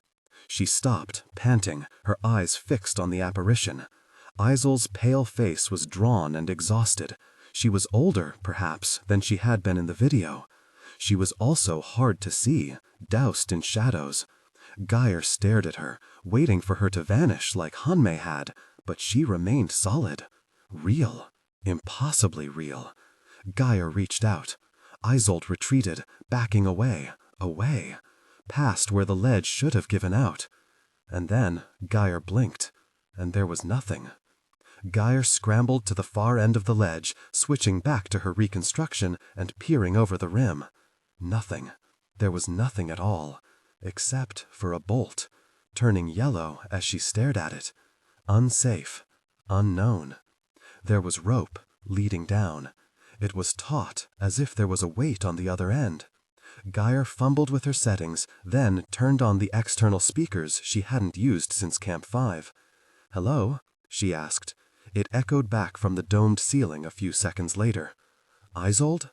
The cache at Camp 4. The face at Camp 5. M was wrong. There's somebody here. It was never the spores.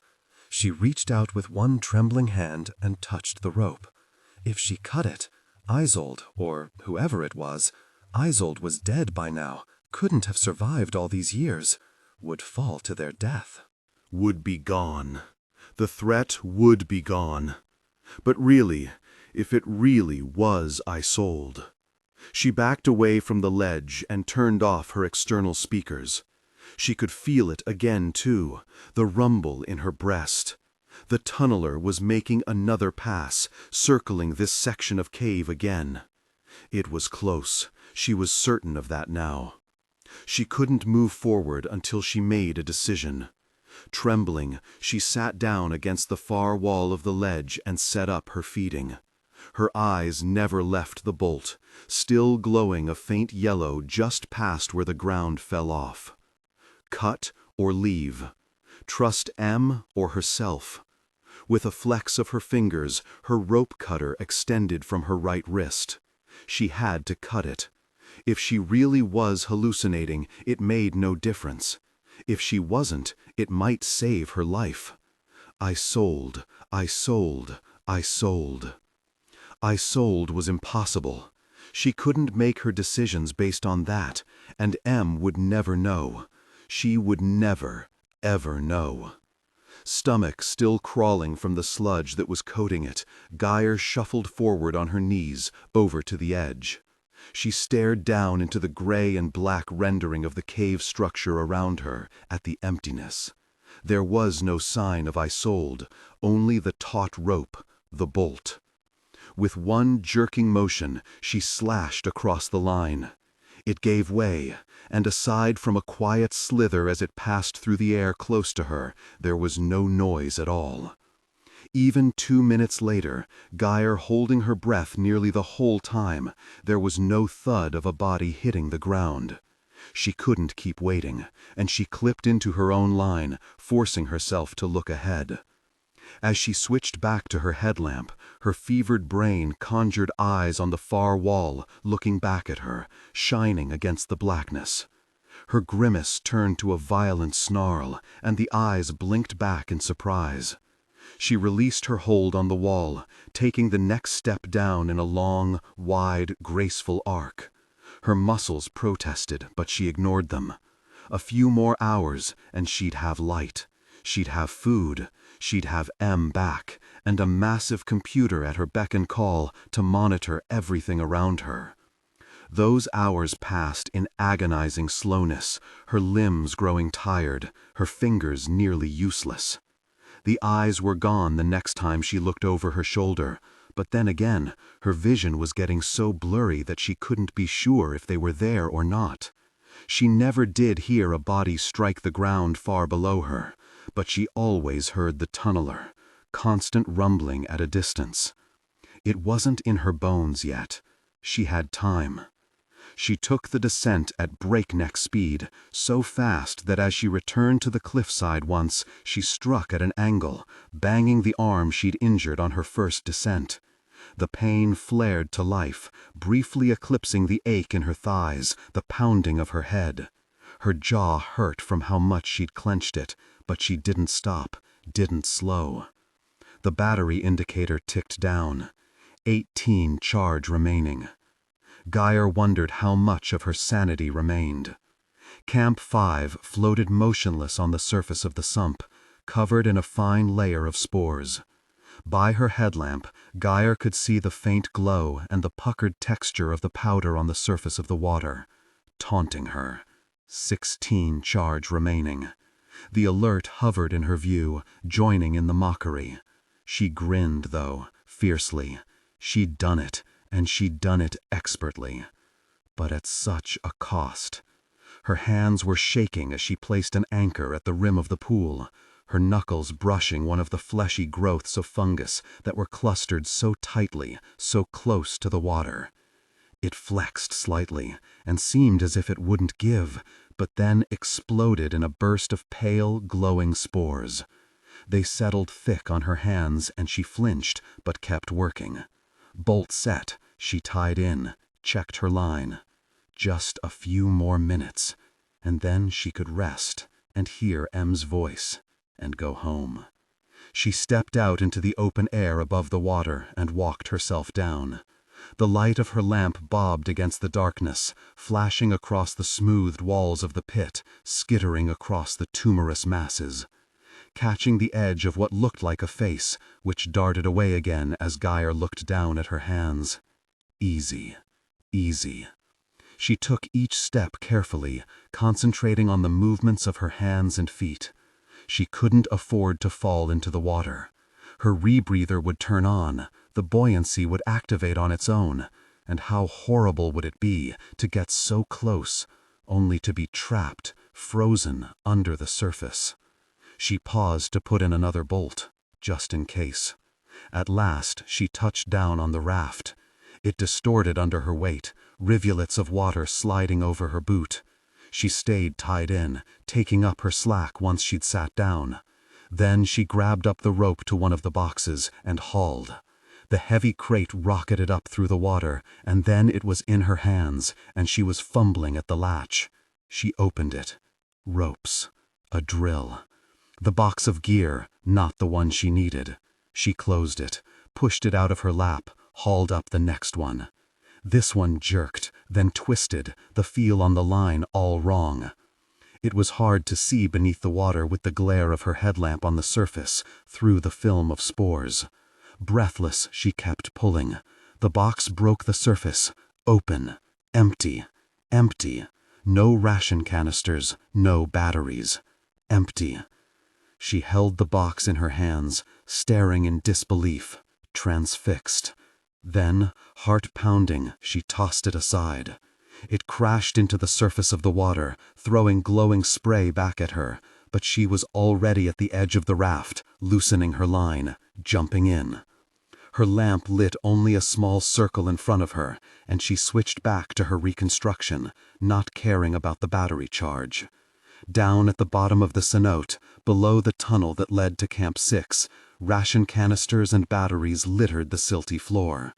They were arranged into concentric circles, a monument to her impending death. She kicked hard and was jerked back by her line. Cursing, Gyre cut it and plunged deeper. Her hand closed around a first battery. She reached for another, and then pushed up to the surface, 3 held tight to her breast. Breaking the surface, she kicked awkwardly for the raft, one hand outstretched while the others cradled her prize.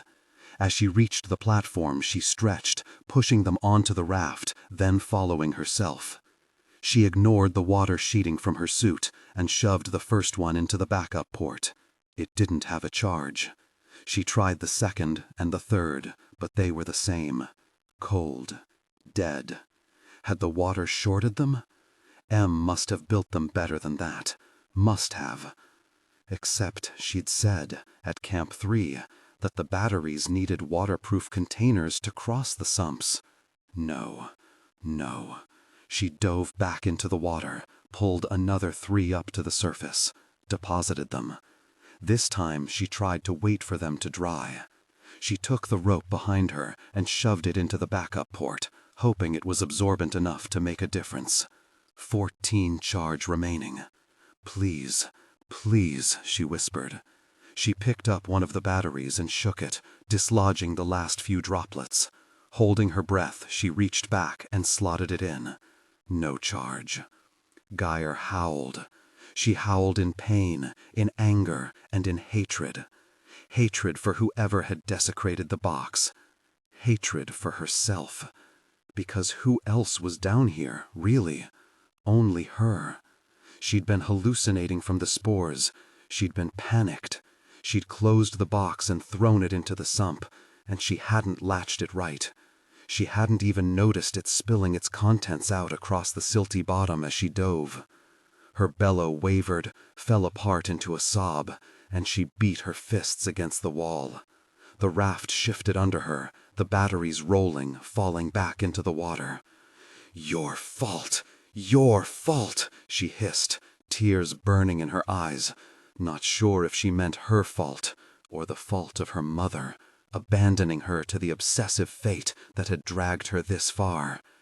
And then she heard it, faint, like a dream, a whisper. Caver, continue. M's voice, there for a moment, and then gone. She stilled, save for the shaking of her shoulders, the trembling in her chest. Caver, continue, Gyre repeated. Her lips felt numb, her head hurt. She stared at the water. Camp 6 was a long swim away, but it was straight. It was easy. She'd done it alone before. Not alone, she thought. M had been gone, but the computer had been there, no doubt assisting. Now she'd have to monitor everything herself. Buoyancy, remaining capacity of the filtration canisters in her rebreathers. And she'd have to do it without the reconstruction that was even now burning through her remaining battery power. But it was the only chance she had left. Camp 3 was too far away. Camp 4 was empty. Camp 5 was ruined. Gyre took a deep breath, then switched to her headlamp. Stared a moment at the glowing film on the surface of the cenote, broken in places, dull and swirled. Then, without another look up at the cave above, without looking for more faces in the dark, she dove. The first minute was agony. The water was dark, and her headlamp didn't pierce far into the gloom, and she made her way slowly, fingers trailing along the wall of the pit. Her toes struck one of the ration canisters, and she spasmed away from the sudden contact, twisting in the blackness to find only the dull reflected shape she'd come to rely on. All she needed was to find the line she'd put down the first time, but she needed to do it fast. The urgency made her clumsy and slow-witted, made her forget at first that she had put reflective markers on the line. She swung her head wide when she remembered, until her lamp glinted off the first one. She kicked for it, reaching out her hand. Shadows darted across her vision, fleeing the light of her lamp. Fish, she reminded herself. Tiny things, insignificant life. But she was shaking all the same when her hand touched stone, when she slid her fingers down and bumped against the line itself. She grabbed hold of it, pulling herself tight against the rock. She was close to hyperventilating again, and she forced herself to slow her breathing.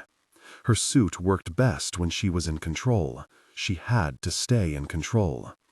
When she'd passed through before, there had been only small, sluggish currents, only the passage, and she'd been able to keep herself calm. But the mother of all sumps had changed her. Her isolation had changed her. Her fading battery had changed her. As she moved hand over hand along the line, she trembled uncontrollably, and it took all her willpower to uncurl her fingers each time. The light bobbed ahead of her, giving her nothing, showing only the small branch-offs and obstructing formations that she knew led nowhere, but feared were her only way out. 13 charge remaining. She turned her lamp off. She was plunged into blackness, weightlessness. The only sensations the suit against her flesh, the slight drag of gravity against her, and the tension of the line in her hands. Could she do this without added buoyancy? She dragged herself forward again, felt herself sagging away from the line. What if she let go? No, she needed to be neutral. A single-time inflation had to cost less energy than keeping her light on, right? She made the decision, fumbled with the controls. The sack spread along as her suit inflated, sharply, too much. She felt herself lift. Swearing, she tried to release the air in small, controlled bursts. She overshot. Tears stung her eyes, but she tried again. Again. On the third time, the calibrations were just right. 12 charge remaining. She didn't have time. She reached farther along the line, into the abyss, and hauled herself forward. Hand over hand. It was the only way she could do it. Hand over hand, flinching every time she brushed against the side of the wall or jostled the line between her fingers, biting down a scream the first few times she reached a directional arrow, not expecting the hard plastic. Finally, after what seemed like an eternity, her fingers closed around a larger arrow, pointing up. The bell. She was more than halfway there, and more than anything, she wanted to surface into it, pretend that she was safe in its little pocket of air, bathe in the faint glow of its lichen. But she couldn't afford to stop and restart the rebreathers. She coaxed her knuckles open around the line and dragged herself away from the bell. Her readout, darkened to conserve power, blinked red. 6 charge remaining. Battery life remaining less than 1 hour at current activity levels. Just a little farther, she whispered, and swam on. Gyre reached the sloping bank with 10 minutes remaining on her readout. Battery approaching total shutdown. Caver, swap to backup. The words glowed in bright red across her screen, the only thing she could see with her lamp and reconstruction off. She didn't waste time trying to dim the alert, didn't dare use her limited power to turn on her light. She clawed her way up onto the wide bank of stone by touch alone. As she turned off her limited buoyancy and her rebreather, the time estimate jumped back up to 12 minutes. Not enough, she thought, and staggered for Camp 6. Hands out in front of her, she felt for the pillars. She lifted her feet carefully to avoid catches in the stone, But she was going too slowly, and she couldn't find the way, not without a line. The chamber was too chaotic and too unfamiliar. Getting lost was as much a death sentence as her light. Cursing, she turned her lamp on. The number fell again. 6 minutes. Without taking the time to orient herself, she broke into a full run. Her brain struggled to catch up, overstimulated by the shadows after 2 hours in absolute darkness. She made herself stare straight ahead, refusing to look between the pillars for ghostly faces in the gloom. Her thighs burned as she sprinted, straining against her weight, which seemed to be growing with every footfall. She slowed meter by meter, struggling forward as if she were sloshing through the lake, as if she were trapped in hardening resin. Her suit was growing sluggish, and each step took more effort than the last. Gyre clenched her jaw and surged forward, gaining precious speed. She could see the barrier wall that protected Camp 6 there at the far edge of the light from her lamp. But she was clumsy, lurching. Her foot refused to lift more than a few centimeters from the stone, and her toe caught on a ridge. She tripped, sprawling forward, cursing, clawing to get herself back up upright. The suit fought her. Her lamp went out. The alert disappeared, leaving only the timer, ticking down towards 0. No. She only had a few hundred meters left, even fighting against her suit, only another minute at most. She swore and reached for the equipment hump, but it was like moving under a lead blanket. Her muscles were too weak, her suit too heavy. All she could hear was her own breath rasping from her throat and the pounding of her pulse. The film across her skin tightened, pulling at her flesh, suctioning it to the polymer around her. The suit was dying and trapping her inside it. But she was on dry land. She could use Jenny's battery. It took all her strength to force her hand back far enough to brush her hip. Without enough charge, the servos that powered the suit and allowed it to respond to her movements were shutting down, locking in place joint by joint. The same mechanism that had supported her on her long climbs, that had given her the sheer strength to climb into a waterfall, was now turned against her. She twisted her shoulder, grimacing in pain as she pushed herself against the exoskeleton. Her fingertips caught the latch to the storage compartment. The mobility of the fingers on her suit was still comparatively high, even if the arms and legs could barely move, even if her head was frozen in position. She felt for the backup battery, her fingers tangling in rope, displacing bolts. Something moved on her left. Gyre's head jerked up, banging into the inside of her suit as the helmet didn't move with her. There was nothing in front of her, but the motion had been to her left. She tried to turn her head. She couldn't. Beyond the glow of the lichen, there was only pitch blackness, no faces, no bodies. You don't have time for this.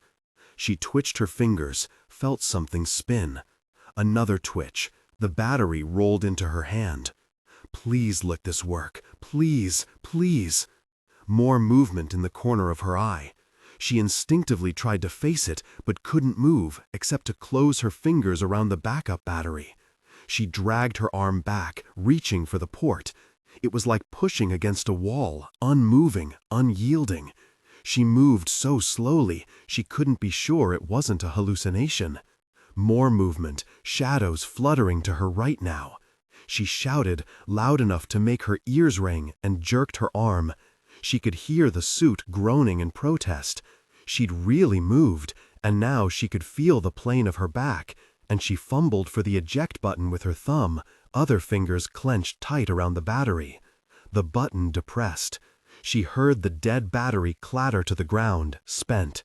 She screamed as she shoved the backup battery in, and in an instant her headlamp came back on, and she spasmed, her prison loosening. Her free hand clawed against the ground, and she drew her knees up under her, then took off in a lurching sprint for Camp 6. Battery approaching total shutdown caver, swapped to backup. The alert blinded her. She shook her head, puffed out air, tried to clear it.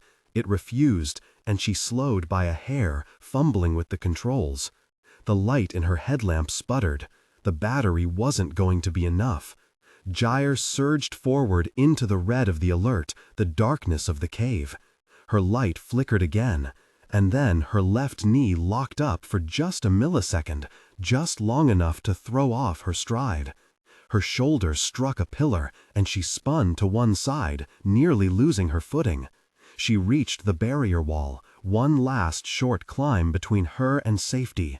She jumped, hitting the edge with her stomach, grunting and letting go of the backup for the half-second she needed to stabilize herself and sling one leg over. Her lights dimmed, then cut out.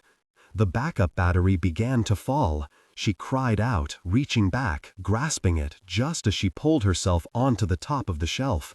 She forced it back in. Her light came back on. Her suit refused to move. No, no. The suit wasn't displaying the remaining charge of the backup battery. Was it too low or not seated? Whichever it was, she couldn't fix it. She couldn't move. Her gaze fixed on the stone that filled her vision. She couldn't move, and soon she wouldn't be able to breathe. She was so close. Really? She shouted. It did nothing.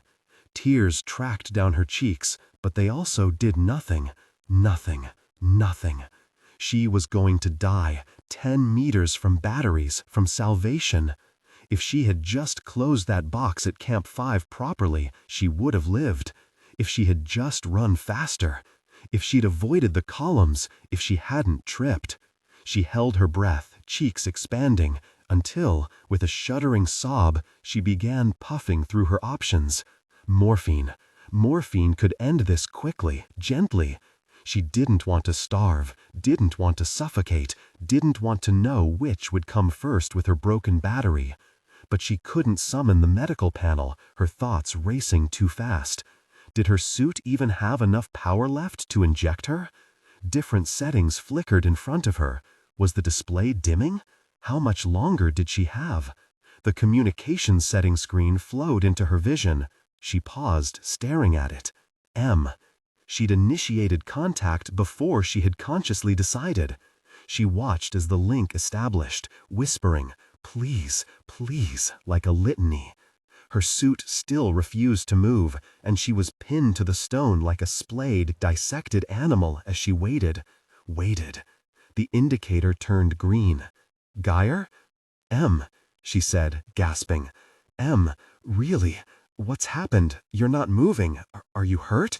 Are you— Oh gosh. Yeah," Gyre whispered. "Yeah. I don't know how much time I've got left, but the suit isn't moving, so it can't be long, right? You're getting some power, but the connection is really bad."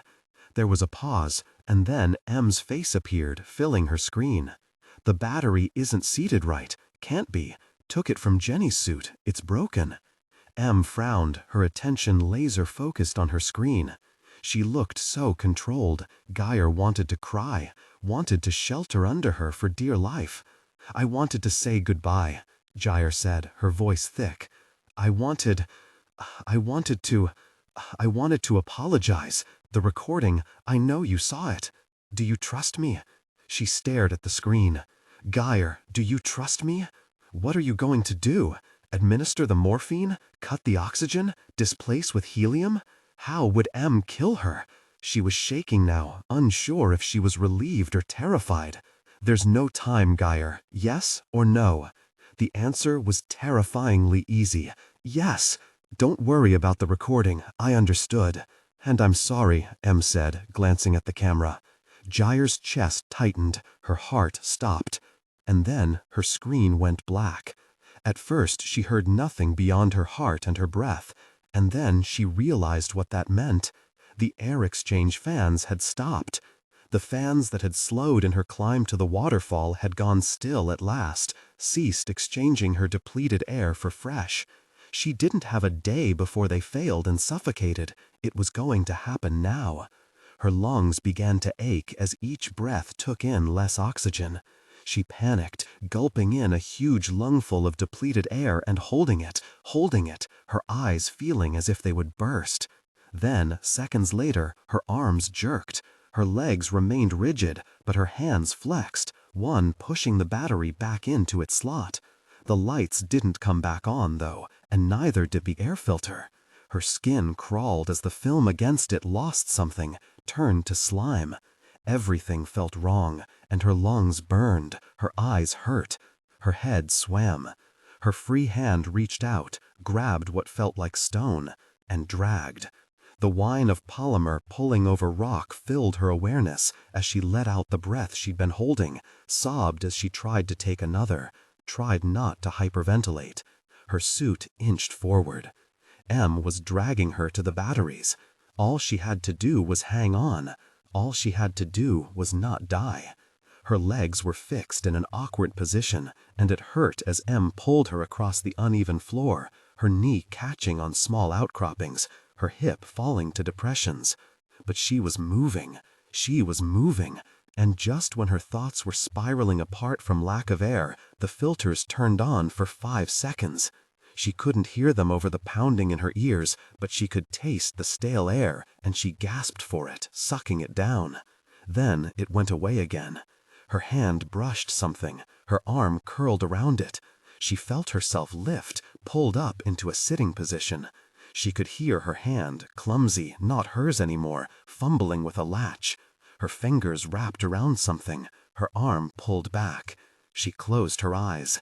M, please, she thought. What if, when the backup was removed, M couldn't get the new battery in? What if the connection to her computer, the only thing allowing Gyre to move, gave when there was no direct power? Really? She was crying again, fingers spasming inside her suit, having no effect on how M eased the backup from the slot. Please, she prayed. Her hand holding the fresh battery jerked, slammed the battery home. Her systems came on full blast in an instant, the reconstruction of the room brilliant and nearly blinding on her screen, her helmet blaring alarms as the air filters started up again. Her vision, blurred and foggy, resolved again as oxygen filled her lungs. She was hunched against the battery box, and she moaned, reaching for another of the glowing rods and fitting it into the slot for a backup. She was alive. Gyre, can you hear me? Yeah. She swallowed. Yeah, I can hear you. Thank God, M whispered, her voice cracking. The video feed sprang back to life. M was slumped back into her chair, her shoulders hunched forward, her arms wrapped around herself. Thank God, she repeated, and closed her eyes. Good to see you again, Gyre managed. Safe, you're safe, she repeated to herself. M was there. M hadn't left her to die. M had fought for her. She clung to that fact. Slowly, she pushed up to her knees. Her legs were weak, and they hurt from where they'd been badly jarred. And she was tired, so tired. But at the same time, she wasn't sure she could ever sleep again. Safe, you're safe. The tears came again, ignoring her protests, ignoring the way she wrapped her arms around herself. She waited for the rush of medication, a soothing chemical lullaby to quiet her panic, but none came. Instead, she felt the arms of her suit shift. Gyre stiffened, then sagged forward into the mechanical embrace M seemed to give her, her suit flexing and moving to support her.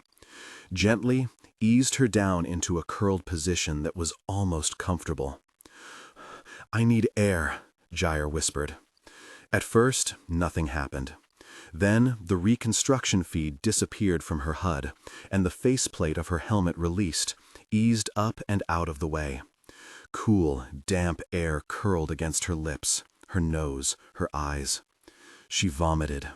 The bile burned her tongue and throat, stung her eyes, and stank as it spread on the rock beneath her. It was the first thing she'd tasted besides filtered water in weeks, and it was horrible and wonderful. She retched again, bringing up nothing but thin, pale liquid, the result of her sludge diet. Groaning, she crawled away from it, wiped her mouth with the back of her hand, nearly cutting her lip on the carapace of the suit, and savoring the sensation. "I'm here," M said, when Gyre's stomach had quieted and her chest had stopped seizing. The suit shifted again.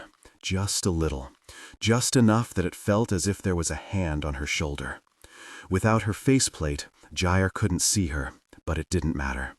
The sight of her meant almost nothing compared to the feeling, undeniable and real, that she was there, at Camp 6, holding Gyre. It didn't matter that she was using Gyre's prison to do it, or that Gyre's skin remained untouched, or that Gyre still had to climb out. There, in that moment, the most important fact was that M was with her. She held on to the feeling tightly, too afraid to relax into it and rest, too afraid it would evaporate if she didn't focus her whole attention on it.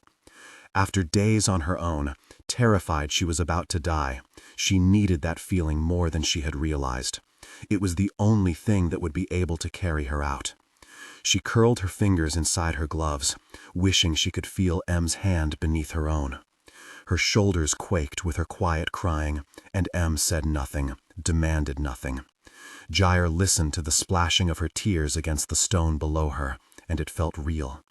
She existed outside the suit, and the suit wasn't just a mechanical cage. It was M. No matter what, as long as her computer remained linked to the suit, Gyre wasn't doing this alone. A week ago, the idea would have terrified her. She would have hated M for taking control of the suit. Now, though, part of her wished that M could simply walk her out. If Gyre could only sleep, and M pilot her body out, back to the surface. No, she didn't want it that way. She took a deep, chilled breath, the cold air shocking her lungs and making her feel more alert, more herself. While she appreciated M's rescue, the more Gyre calmed down, the more she hated the idea of being a puppet. She'd get herself home. Slowly, Gyre tried to sit up. Her suit obeyed her. M was either watching closely or had relinquished direct control some time ago. Gyre got to her knees, then shuffled to the crates and eased them apart, settling in between them with her back to the stone wall. "I'm good," she whispered. "I'm okay." Her voice sounded strange, echoing against the rock. It all sounded strange now. More real or less real. "Thank you," M said. Gyre laughed weakly. "For what? For not dying? For letting me do that? Letting you save me?" I had to cut out your air filters. I noticed." Her chest still ached. Her head did too. Gyre reached for the other storage box and began rifling through it, keeping her hands busy to keep her mind from spiraling again. She loaded up on rations. "Thank you," was what she wanted to say, ached to say. "Thank you for saving my life. Thank you for not abandoning me. Thank you for having such a beautiful voice. Thank you for putting her down here in the first place." Her headache spiked. She grimaced, then realized she could rub at her temples. She shook as she lifted one hand and gently touched her suited fingers to her forehead. It felt strange, wrong, but perfect. She groaned, rubbing small circles, then let her hand fall away. The cool cave air swept over her skin again, and she reluctantly eased her faceplate back into place, her fingers trembling against the screen. M's face reappeared, small, in the bottom corner of her screen. Her eyes were fixed on her displays, and she'd drawn her knees up onto her chair. She looked confused. "You're at Camp 6. Again." "Right. I keep doing that," she tried to joke, but it hurt. "I really messed up at 5, she confessed instead, bowing her head. "Shorted the batteries last time I was there. I didn't seal the case right. Wasn't thinking straight, I guess. If your power had failed in the sump, I didn't have any other choice." She glanced at the video feed. M looked stricken. "You could have gone to Camp 3, M whispered. "Yeah," she sucked at her teeth. "But we didn't know that. You had a better sense of what you could do than I did." "No, I didn't. I was being stubborn. Being right was an accident." She didn't want to talk about any of this. She wanted to be sitting out under the sun, out of this suit, maybe with M. She wanted to feel the press of a crowd around her, a mass of humanity for the first time in her life. If I'd lost you, Em whispered, I don't know that I could have gone on. Gyre stared at the small image of her. Oh, I don't want you to feel sorry for me, Em said quickly. I know it's too little, too late, and I should have felt this way about the first person I sent down there. I know. Yeah, she said, you're right. But I don't know that I could have gone on. Wrapped itself around her heart, nestled in her chest. She meant something. She was different from the other cavers. The warmth she felt was part rage on those other cavers' accounts, but a lot of it was simply happiness at being seen, at being wanted. She was pathetic. They both were. They sat in silence a while longer, Em slowly uncurling in her chair, Gyre slowly relaxing into her suit, muscle cramps easing. Then Em frowned. Gyre, can you feel that? Feel what? But then she did. She couldn't hear it, not quite, but she could feel the rumbling spreading through her legs where they were pressed to the ground, up into her chest. Gosh. Em was still for a moment. Then her face contorted into a demonic snarl, and she slammed her hands down on her desk. This can't be happening, she shouted, then clawed her hands through her hair. Her face was ruddy with fury, with panic. Gyre said nothing, just letting her head fall back against the wall behind her. I've been hearing it since the waterfall, Gyre said, after a few quiet moments, her voice flat, numb. It went away while I was in the sump, not sure when it came back. How close is it? Close, Em said. Your sensors aren't picking up any movements from the rock besides vibrations. Nothing's fractured yet, but it's close. Can you move everything to the center of the room? There's a bolt just behind the boxes. You should be able to unhook them. The second to last thing she wanted to do was move, but the last thing she wanted was to die, so she hauled herself up. She pushed her hands behind the boxes, her knuckles vibrating where they brushed the stone. There. She unclipped the boxes from their anchor and grabbed the handles, heaving them back across the uneven floor. Her shoulders screamed in pain. She shut it out. The vibrations of the boxes dragging over stone replaced the tunneler's call, radiating up through her arms, into her gut. When she reached the middle of the floor, she dropped the boxes and sank to her knees, panting. There, she whispered, her arms gone momentarily numb. She held her breath, waiting for feeling to return, hoping all the thrumming would be gone. It wasn't. I opened my helmet, Gyre said, staring up at the ceiling, watching for the first sign of its crumbling. At Camp 4, and just now, that must be it. You don't know that. Nobody knows that. Em would say that, would try to convince her it would be fine. Em grunted. That's almost certainly it. I shouldn't have let you. Gyre bit back a sob. What do we do? I can't get in the sump. I can't leave. I'm too tired. You should do your best to be totally still, Em said. I'll do another systems check of your suit. Make sure something else isn't venting strangely after everything it's been through. Can you sleep? Not without help. Do you want it? She shuddered. If you sedate me and the ceiling starts coming down, I won't be able to get out in time. I can control your suit, if that happens. It might injure you if I move it wrong, though. It's a risk. Is it my choice? Gyre asked. Em looked away, biting her lip. Then her shoulders sagged. Yes, it's your choice. But it really wasn't a choice. Gyre wanted to get out, and she also wanted to sleep. She wasn't willing to bargain away one or the other, not anymore. In case of an emergency, that's fine, she said. All right. Are you comfortable? She laughed bitterly, but shifted in her suit and locked parts of it until she wasn't horribly uncomfortable. Yeah, she said, letting her head fall back the few millimeters into the gel cushion inside her helmet. Go ahead. She just had to pretend Em was tucking her into a warm, soft bed. Just had to pretend it was all going to be okay. Administering sedative. I'll see you in the morning, Gyre. Please, let that be true. The tunneler was still close when she opened her eyes again. She'd been out for 10 hours. She checked, remembering with sickened dread the lost time she hadn't noticed when she'd last slept at Camp 6. The readout said 10 hours, 1 dose of sedative. M had been honest this time. She would have felt relieved, except that she could still feel the vibrations in her chest. She didn't think they were stronger or weaker, and as she squinted and looked around the cavern, she didn't see any sign of structural collapse. It was as if the 10 hours hadn't happened at all. "M? I'm here." M yawned. "I'm here. You haven't slept. I was keeping an eye on you." Warmth bloomed in her chest, pushing back the dread for a moment's relief. M had sat vigil. M had made sure she was safe. But M couldn't make the tunneler leave. "It's still here," Gyre said, and unlocked her suit. Gingerly, she rolled onto her stomach and pushed herself up onto her knees.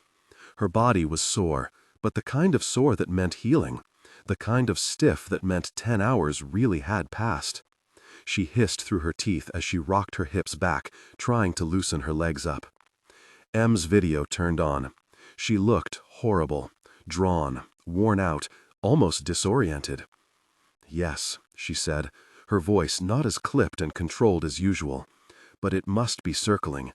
I haven't been able to pinpoint its location, but the vibrations do change minutely, in a cycle. What's it waiting for?" "I don't know," M sighed. "How are you feeling?" "Stiff," Gyre said, standing. She stretched her arms over her head, then flinched and brought them back down as a muscle spasmed below one rib, set off by the tremors coming from the ground.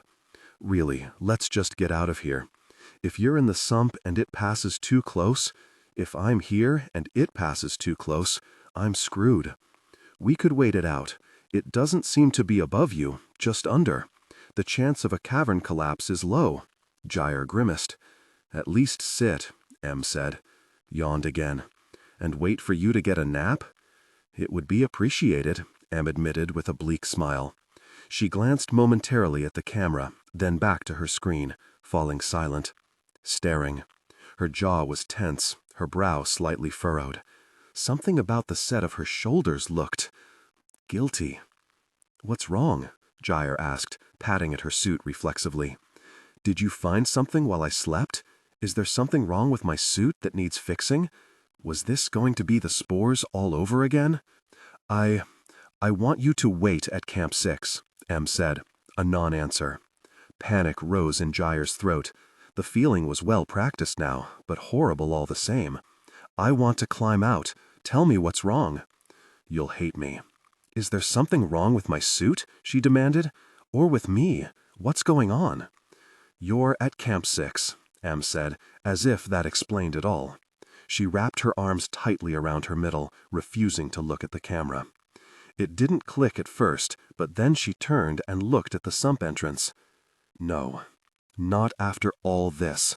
Not after she'd cared so much if Gyre lived or died. She couldn't. And yet, this was M. It had always been M.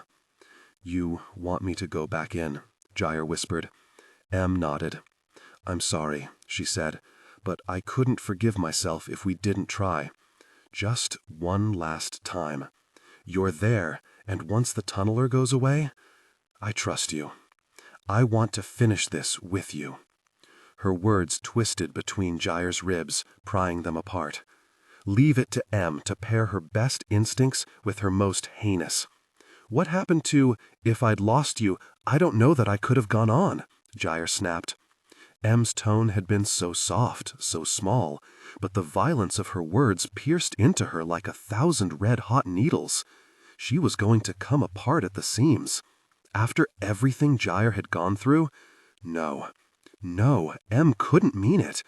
But of course she did, because this was M. M flinched.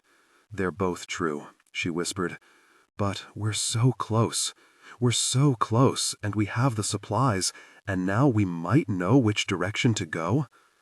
Gyre couldn't believe this. She couldn't conceive of this. A few days ago, maybe she would have been able to imagine M being so selfish, so horrible. But here, now, after everything Gyre had suffered through, After everything M had suffered through? She felt sick again. Her hands rose to the base of her helmet, and she stood there, breathing hard, trying to fight down the nausea. She couldn't open her faceplate again, couldn't risk it. But what she really wanted was to rip off her helmet, tear out her hair, and scream until the cave did collapse on her. "Just one more try," Em said. "Just one. I know you can do it." "Really?" Gyre whispered. "I know it's not fair," Em said. "But please, if you do it, I'll give you anything. I'll give you everything. I can't just leave, not now that we're this close. I thought I'd never see Camp 6 again, and it was hard enough turning away. But now that we're here, now that you're there—" "Shut up," Em did. "You said you understood why I was running that recording. Did you? Did you really? You wanted proof of what was happening." Em swallowed. "I assumed to blackmail me into something. More money. Forget your money. I was recording to stop this," Gyre hissed, "to make sure there wasn't going to be another me ever again. And then I thought, well, I'm at Camp 6. I might as well try. The most effective way to stop her is to finish this. But that was a mistake. I almost died. And I thought you got it then. That you couldn't do it again, even if I didn't fix everything for you. That you couldn't bear this anymore. I thought I didn't need the recording, because you'd stop on your own. But you're never going to stop, are you?" Em didn't respond. I'm not going back down there, Em, ever. Even ignoring the tunneler, what happens if I'm swept back to that tunnel? What happens if I'm taken somewhere else? And if I get through, what then? What if I can't get out? The nausea wasn't receding. She felt rotten, stabbed, and left with a festering wound. She'd wanted so badly for Em to finally be on her side. "If you want it so much, come down here yourself," she said. "Die for it yourself. I don't want you to die. I won't let you." Em leaned forward, then looked at the camera again and reached for it, grasped it from the blurry shadow that covered the edge of the feed. "You are the strongest, bravest woman I know. I know you can do this and come out alive. I wouldn't ask you if I didn't believe that. Gosh, listen to yourself, Em. It's like you're two different people, one who cares about all of us and one who can't stop looking back at something that isn't even your fault. If you can't decide which one you want to be—" Gyre trailed off, bile tickling at the back of her throat. Then she saw the case by her ankle, realized the power she still held. If words wouldn't work on Em, if even Gyre's near death hadn't been enough to make her choose, then maybe what she needed was for Gyre to choose for her. "Then I'll tell you who you are." Gyre moved quickly. She crouched and flipped the case open and pulled out the remaining batteries, took one out of the foam and set it aside. And then she smashed the rest into the ground. Em shouted as Gyre stood and brought her booted foot down on the batteries over and over again until they were only twisted fragments of broken glass, distorted polymer, and metal, all wreathed in goo that quickly lost its charge as it was exposed to the air. She waited for retaliation. None came. "No more," Gyre said. "No more. After me. You'll kill us. You'll kill yourself. Yesterday, you thought you'd lost me forever, but you didn't. You were given a chance to make amends for my death, straight to my face. So live it. Commit. You couldn't stand the thought of me dying, so don't you dare ever put anybody else where I am right now." Em stared down at her lap, unresponsive. "Or," Gyre spat, "I suppose you can spend a year or two trying to restock this point so you can kill the next me. Doesn't sound so great, though, does it?" "No," she whispered. "Doesn't sound like you, either." Gyre swallowed. "Not anymore. If you need those batteries, I have 2 fresh ones in my suit and saved a third. If I can't get to 3 on that, maybe I deserve to." "Don't even joke about that," Em snapped. But at the last word her voice broke. She sagged in her seat, then looked away and pressed a hand to her face to cover what looked like tears. She was a quiet crier, not ugly and heaving like Gyre, but her face was twisted into brutal pain. Pain and exhaustion. Gyre hadn't seen it before, but she could see it now. Bloodshot eyes, dark bags, a trembling in her shoulders. How long had it been since Em had slept? She couldn't be thinking straight. Gyre swallowed, wanting to say something. But did Em deserve that? The benefit of the doubt? The trust that she hadn't really meant it? Em twitched again, then looked up, her expression hurt, tired. Fine. No more. I'm done. I give up. Gyre should have felt vindicated as she checked her suit over and prepared to leave Camp 6. But she didn't. She felt only sick, betrayed, angry. Angry that Em wasn't understanding, angry that Em was surrendering instead of being freed. Angry that after all this, Gyre wanted desperately for Em to have been a better person. "It's not giving up," Gyre said finally. "You're not giving up. You're moving forward. You're succeeding where your mother failed." "Shut up," Em said. "Don't talk about my mother like that." "Oh, come on. Be angry. Be upset. You can love her and hate her at the same time, believe me."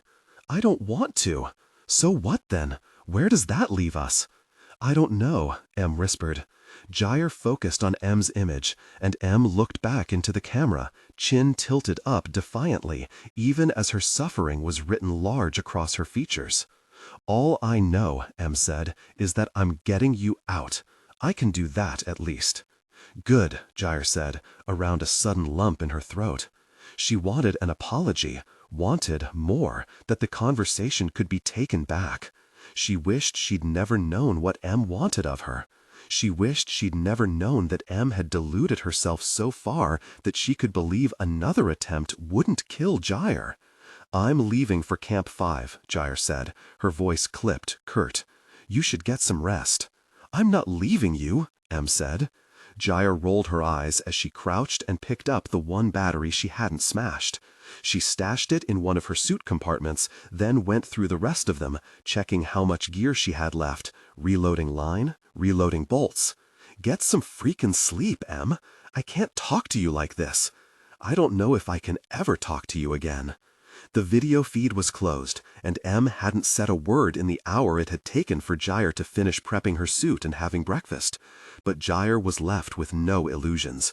It was probable, likely, that Em was simply sitting there, watching her, instead of actually sleeping, losing what little remained of her sanity and her self-control. How quickly everything seemed to change down here, when, at the same time, nothing seemed to change at all.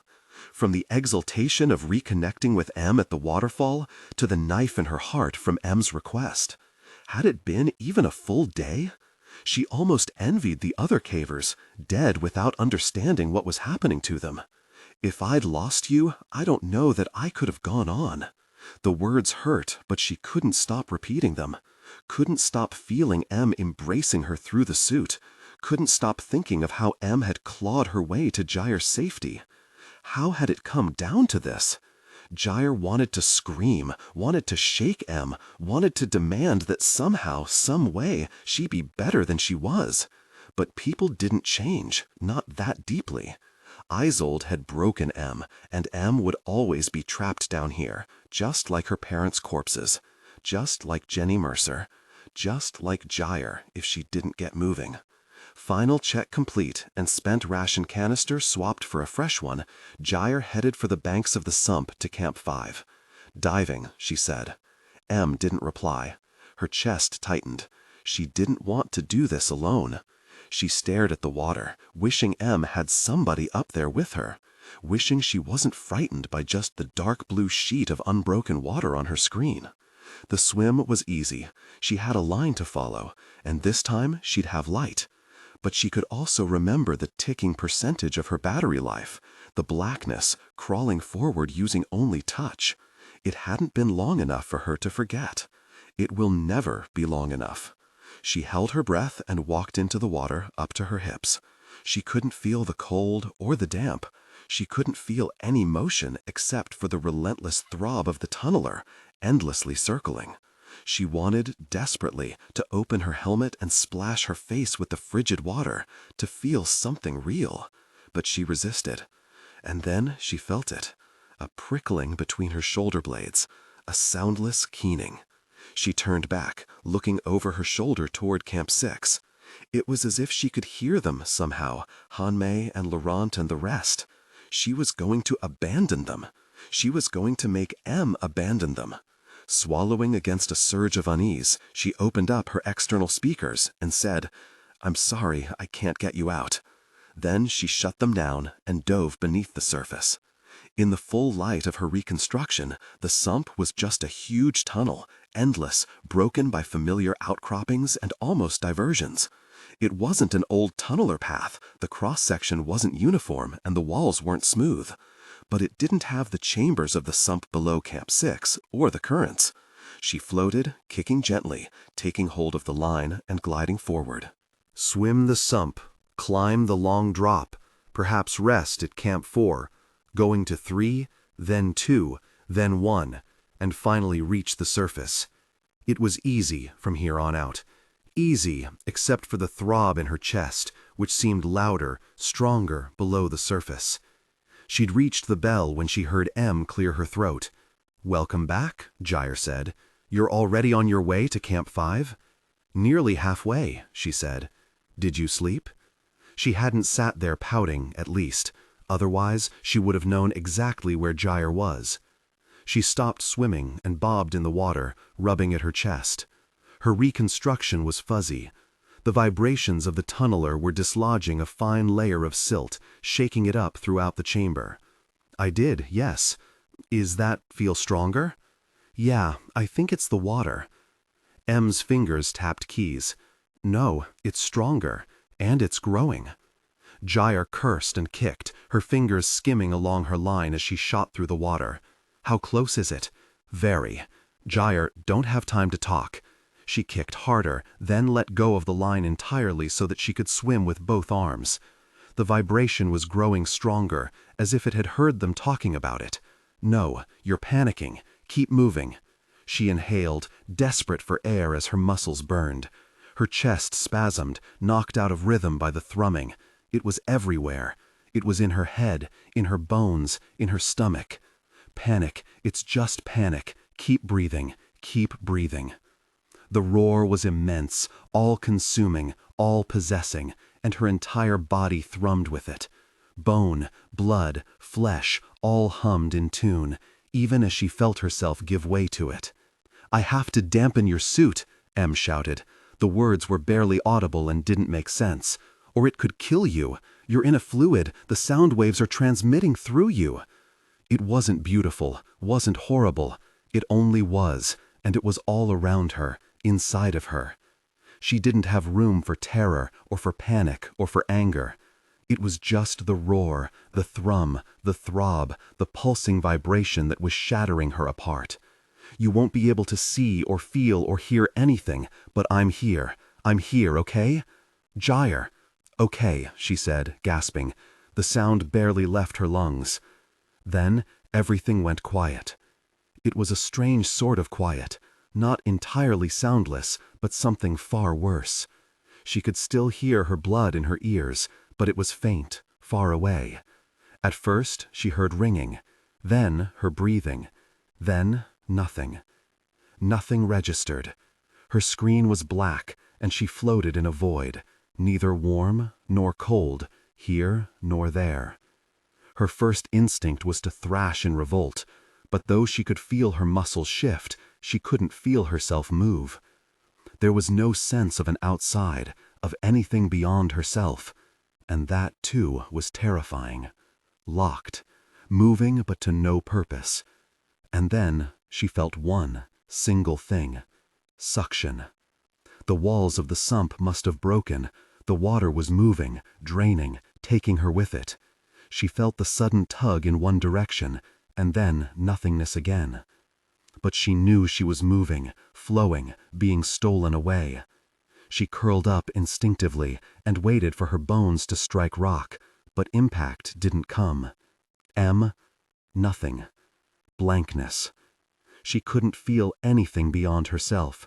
Not water, not movement, not the vibrations of the tunneler. There was only herself. Then her screen turned back on. And then she felt the buoyancy of her air sacs. And then she heard M's voice. Okay. Gyre, can you hear me? Around her there was only water, too much water, filled with overlaid current lines. She knew this.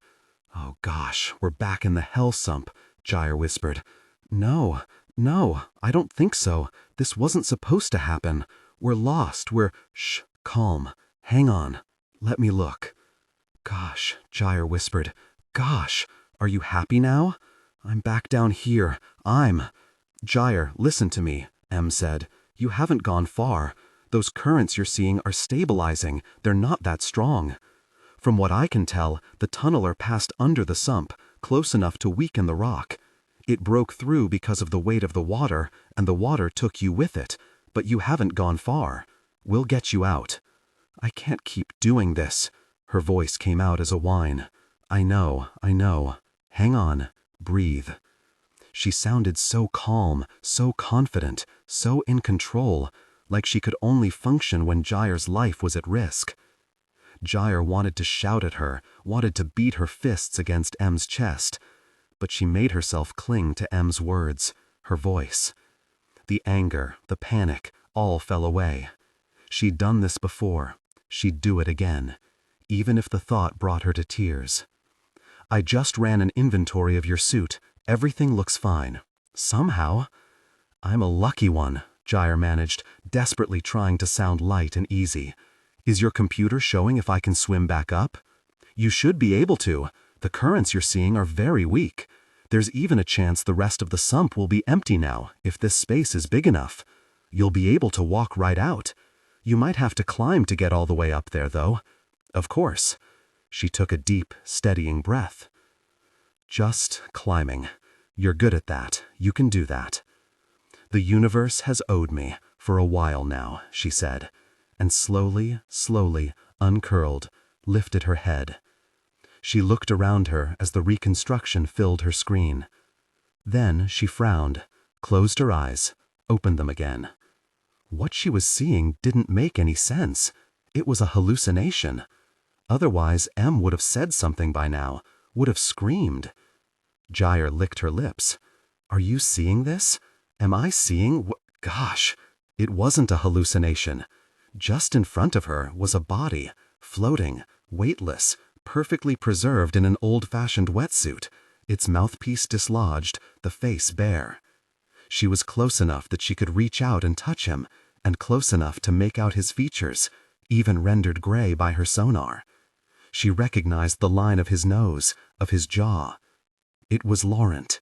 It was M's father. That's not possible, M said, her voice cracking. That's not... Gyre, get away from him. What is it? Gyre asked, tearing her gaze away, kicking back from the corpse instinctively. And then she saw them.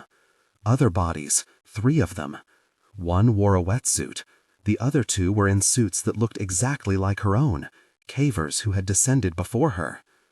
M's dead floated all around her, scattered throughout the waterlogged chamber. She'd been dragged back here, as if she could no more abandon them than M could, as if the cave wanted her to join them. M let out a broken sob, and Gyre heard her retch and then softly whimper, "Dad."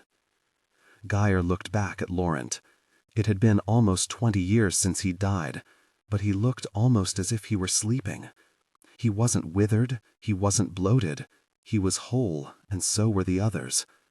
His skin no longer looked like skin, but like smooth volcanic glass. But she couldn't be sure that wasn't an effect of the reconstruction. She'd never really looked at flesh with it before, aside from the impossible specters of Isolde and Hanmei, and those weren't real enough to trust. Sonar or not, though, she could see he hadn't decayed.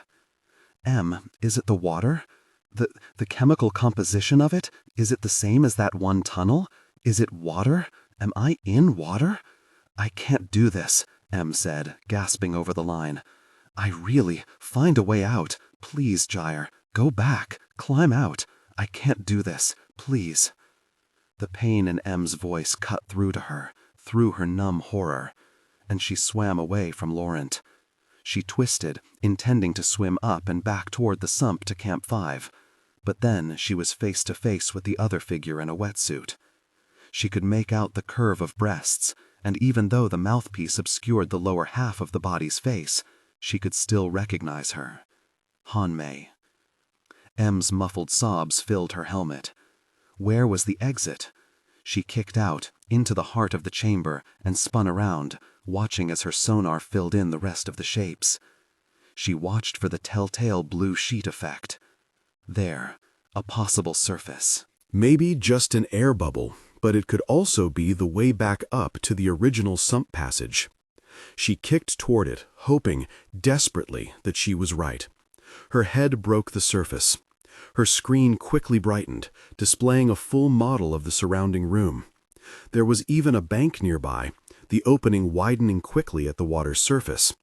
It wasn't the way back to Camp 5, or even the lake at 6. But with Han-Mei and Laurent so close, could that mean? Em, she said. Nothing. Em, I'm going to climb out of the water. She waited for a protest, for another outcry of pain, but none came. Em didn't respond. Her sobbing had stopped. As Gyre watched, the voice line shut off. Em had run away. Shaking, she went through the menus and confirmed that her suit was still connected to the surface. Em had simply laughed, and it felt like a blow, even though Gyre could understand. This was the chamber where everything had fallen apart. She hauled herself from the sump, her legs trembling as she tried to remember how to stand. She looked at the high ceiling, the gaps in the wall over to her left. It certainly looked like the chamber Isolde had described. And it made sense that only a small bit of rock separated the Hell Sump from the sump to Camp 5, with the nearby lake the original team had entered through so close to both. She made for the platform near the center of the room, and as she got closer, she could see the scattered shapes of what looked like equipment. Staggering, she reached the edge and hauled herself up onto it. There was a tipped-over camp stove, several dry bags that hadn't been sealed before they'd been abandoned. And a body. Julian. He was little more than a skeleton, some gear, and a dark stain on the rock mottled with the imprint of long-gone fungus. His remains looked far more real than the eerie preserved bodies in the sump. She turned to a duffel and dug through it until she found a sleeping bag, still packed tight after so many years. It must have been an extra set of gear that they'd ferried in, that they couldn't take with them when they ran. Or maybe it had been Halien's. She unrolled the bag and settled it over the bones. And then she settled in to wait for Em to come back. Em didn't come back. Her voice line remained closed, and Gyre's suit hadn't moved outside of Gyre's control for hours. She'd checked the uplink again and again, the fear that their connection had been fully severed still lurking at the back of her mind. But it was always there, always steady. Em was just a coward. Here Gyre was, at the end, at the goal, at everything Em had worked toward for nearly 10 years. This was what Em would have had Gyre break herself for, and Em had run away. Gyre paced the perimeter of the cavern, her eyes always drawn back to the small lump of Julian's bones beneath the sleeping bag and to the blue slate of the surface of the sump. She could just leave. Em had gotten what she wanted. She'd seen them. She'd been ready to stop before this, and now had no reason to continue. And if Em wasn't going to come back, Gyre had no reason to wait. She could swim out, start the climb, move on. But she didn't want to go back in the water. Not yet. What if it took her somewhere else? What if the cave wasn't ready to let her go? So instead, she sat down, her back propped up against the platform wall. She fed herself, wincing as the paste began to flow. The side of her abdomen itched where the cannula went in. That was new and unsettling. How long had she been down here? How long until her feeding tube gave out? How long until she could no longer live in this suit, powered or not? The itch spread over her skin, and she fought down the urge to take her helmet off. She couldn't risk it. She had called the tunneler before, and if she called it again, here, in this cave, she knew how bad it could be. What she needed was a distraction. Her body was benefiting from the additional rest M's absence was imposing, and it was only her mind that was on fire. She tried to read her mother's dossier, but she still couldn't bring herself to open it. It felt too much like inviting a piece of M's madness into her, letting herself be drawn into a cycle like M's search for Isolde. She wanted to find her mother, she did, but just how far was she willing to go? If she looked at that file, what would it ask of her? But beyond the dossier, what did she have left? Music that would just become background noise as soon as she started it. Readouts of her own body, possible proof that something was going wrong. Her skin crawled at the thought, shimmied inside its gel coating that didn't feel quite right anymore. Ever since it had gone slack without power, it had reformed strangely around her flesh. It felt worn, used. It had seeped into the braided knots of her hair, making her scalp a web of sensations that shouldn't be there. She couldn't look at the medical panel. That left only the videos of Isolde's team. She didn't want to witness their pain, but before the disasters, before it had all played out, they had seemed happy. They had trusted one another. She wanted that, craved it now. Gyre started a random video about a third of the way through the expedition and settled in. Isolde, whole and healthy, filled her screen. It was like tasting water for the first time in days. Water that was too hot and burned her mouth, but water she sucks down despite the pain. All she could think about was her parched throat, her scorched heart. All she wanted was more. Gosh, this had been exactly what she'd wanted, but she hadn't realized it would hurt. Even knowing what was coming for them, she wanted to be there, with them. The urge crawling down her spine and squeezing at her lungs. She wanted to explore the cave without a suit, like she had as a girl. She wanted to walk with another person, to hear their breathing at night as they slept on their bedroll, close enough that she could reach out and touch them. Jealousy crashed over her, bringing her close to tears. She shut the vids off, too weak to continue through the pain. But the ghosts of Isolde's team refused to leave her. It wasn't fair. It wasn't fair that they'd had one another, and she had only herself, and now even M was gone. She would have given anything to swap places with one of them, even knowing it meant certain death. She'd face the tunneler again, give it all up, because at least then she would be dying with all of them, rather than dying by herself. They wouldn't have abandoned her, not like M. They wouldn't have had the choice. That sealed it. She looked at the blue surface of the sump and hauled herself to her feet. She had to get them out. It wasn't about M when she waded back out into the water. It wasn't about giving them a funeral so that M could be at peace, or about stopping M from sending somebody else down here now that she knew how to find this place. It was because she needed to see their faces, and because she needed to take them out of the purgatory that the foul, twisted sump had become. The solid blue slate of the surface covering her boots made the panic rise in the back of her throat, but she pushed it away. It was just water. They were just bodies. Her suit would keep her safe. She touched the surface with her fingertips, hesitating for just a moment. And then she pushed out into the sump and dove under. Her reconstruction lit the chamber in bright, unreal shapes, a few whispers of color here and there laying out the currents.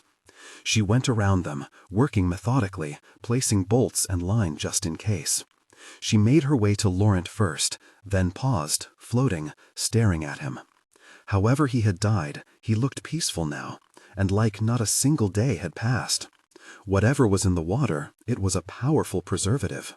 Grimacing, she wrapped one arm around him and swam back along her line, then hauled him out of the water and laid him out by Julian's bones. 3 to go. Han Mei took half an hour. The other cavers took longer. Their suits were rigid and locked, and they were heavy with all the gear packed into them. But one by one, she dragged them from the water and arranged them on the platform. She removed Han Mei's mouthpiece, opened the two cavers' helmets. Her battery ticked down as she worked, 10% lost in her rescue efforts. Her chest tightened until she felt for the two extras she was carrying. She had time. She could do this for them. Kneeling at their feet, she pulled up the files M had given her as a sign of trust weeks back. She needed their names. One was Michael Doran. The other was Jensen Liao. Absent was Eli Abramson, the young man who'd come in just before her, who'd been swept away in the currents at the start of the hell sump and lost contact with M entirely. She mouthed their names to herself until she had them memorized. It didn't take long. And then she looked at the side tunnels. She wanted to assume that there was nothing left of Hallion, but Isolde's interview had been specific. She'd described how the rock had closed on him and all they could see were his legs. But if that were true, if he hadn't just been crushed into paste, if there was still something of him left, wouldn't Isolde and Han Mei have brought him out? But why should they have? It would have been horrible to leave him, but abominable to bring him back. He would be only bones now. Gyre stood and left the platform. She almost pulled up the interview video to check that it had been the northeast tunnel that had collapsed, but she couldn't bring herself to. She could never open that one again. She decided she'd been correct when she saw the tunnel blocked off by solid, smooth stone, an unlikely formation in a tunnel like this, a formation that was distressingly familiar now. And there, at its base, were a pair of shoes and the long bones of his shins. There were his kneecaps, discarded, loose against the rock, and then his femurs, sheared off halfway up. There were scraps of clothing left, too, and she bundled all the pieces together, trembling as her armored fingers touched his bone. He was exposed, eaten, but didn't that make him free? He and Julian had been released from this cave long ago. She gathered his remains into her arms and walked them back out to the platform. She settled the pile of him by the others, and then sat down at their feet once more, staring at the long row. "We're all here together now," M said. Gyre stiffened. M's words were an intrusion, and so was the video feed that opened in the bottom corner of her screen. M looked more awake, but so solemn. Gyre stared at her. M kept talking, as if she had no idea that the bodies were just in front of Gyre. "I finished a full detail model based on the data your suit sent to me. The tunneler passed between the sump to Camp 5 and the chamber you washed into. The weight of the water broke the stone on either side. You can get out, easily, the way you came in. Your suit is still stable, and the tunneler has, as far as I can tell, moved on. It must have been leaving the area when you left Camp 6. Maybe whatever was calling it lasted until you touched water." The relief that flooded her at knowing she was safe was short-lived, erased by M's recitation of theories. Gyre said nothing. "I apologize for my absence," M said. Her throat worked. "It was unprofessional. No, gosh. Are you prepared to keep moving?" Gyre scowled. "What about them?" M was silent. Her gaze left the camera, went to some other screen. Her fingers moved, tapping, filling the space between them. "Ah," she said at last. "The least you could do is say goodbye," Gyre said. No response. "You got what you wanted?" Gyre prodded. "I know," she conceded. Her voice broke, and she cleared her throat. "But if you want me to keep my gosh together, I can't do this." Gyre debated.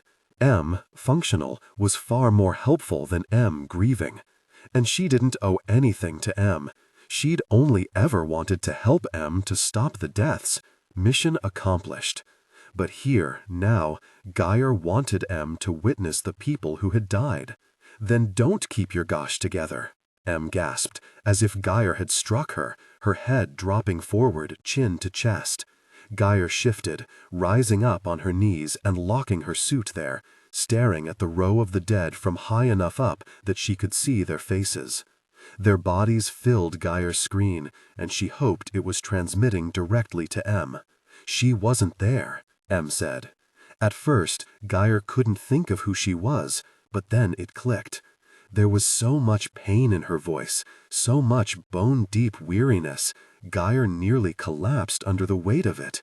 Isolde. No, she wasn't. And my father was. Gyre swallowed, unsure of where Em was going with this. Yes. That means... She cut off, hiccuping. That means she never got this far when she went back down. If she'd gotten this far, she would be dead with him. Or she would have pulled his body out, like you did. She wouldn't have just left him. I'm sorry. And that means I'll never find her. Gyre flinched. Because I'm the last one. No, Em said. No. Because if her body was still down here to be found, it would be here, or I would have found it years ago. This was the last place. This was my last chance of finding her. She's not here. She's just... gone. She thought of Isolde by Camp 5. Isolde on the ledge. Isolde, her body missing all these years.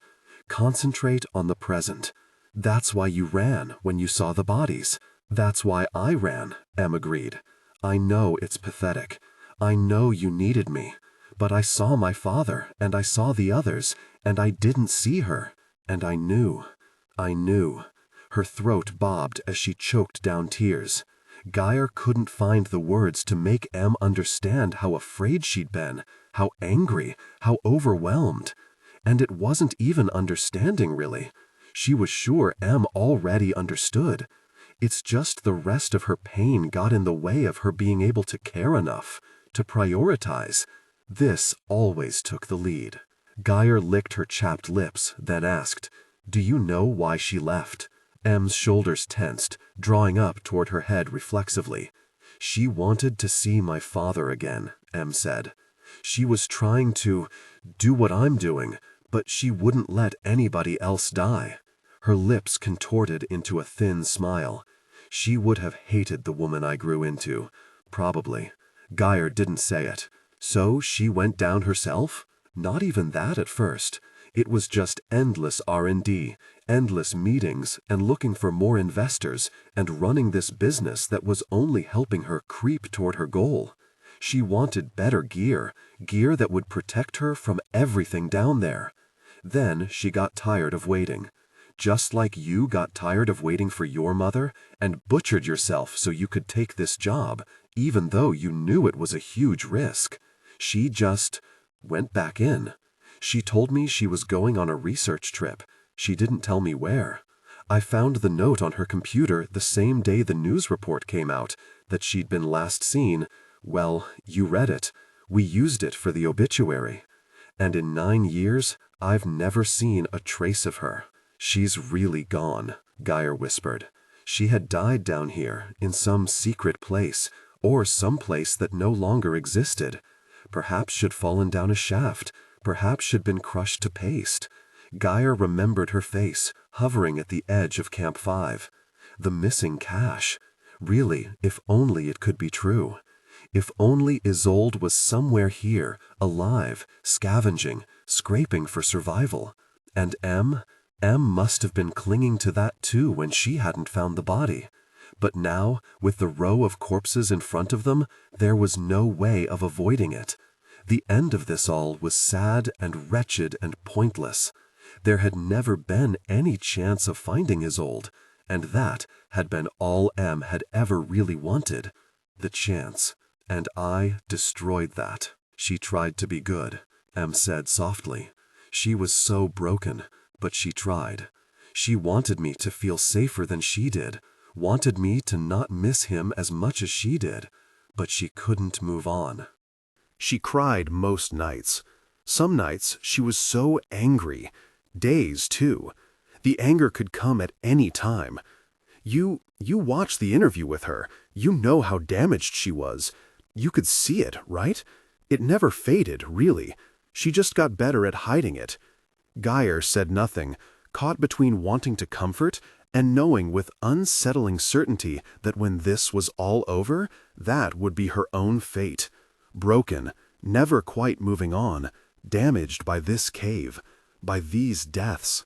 She never got to see my father again, Em whispered. After all that, she never got to see him. Gyre swallowed around the tightness in her throat. But you did, she said, wanting to comfort Em despite herself.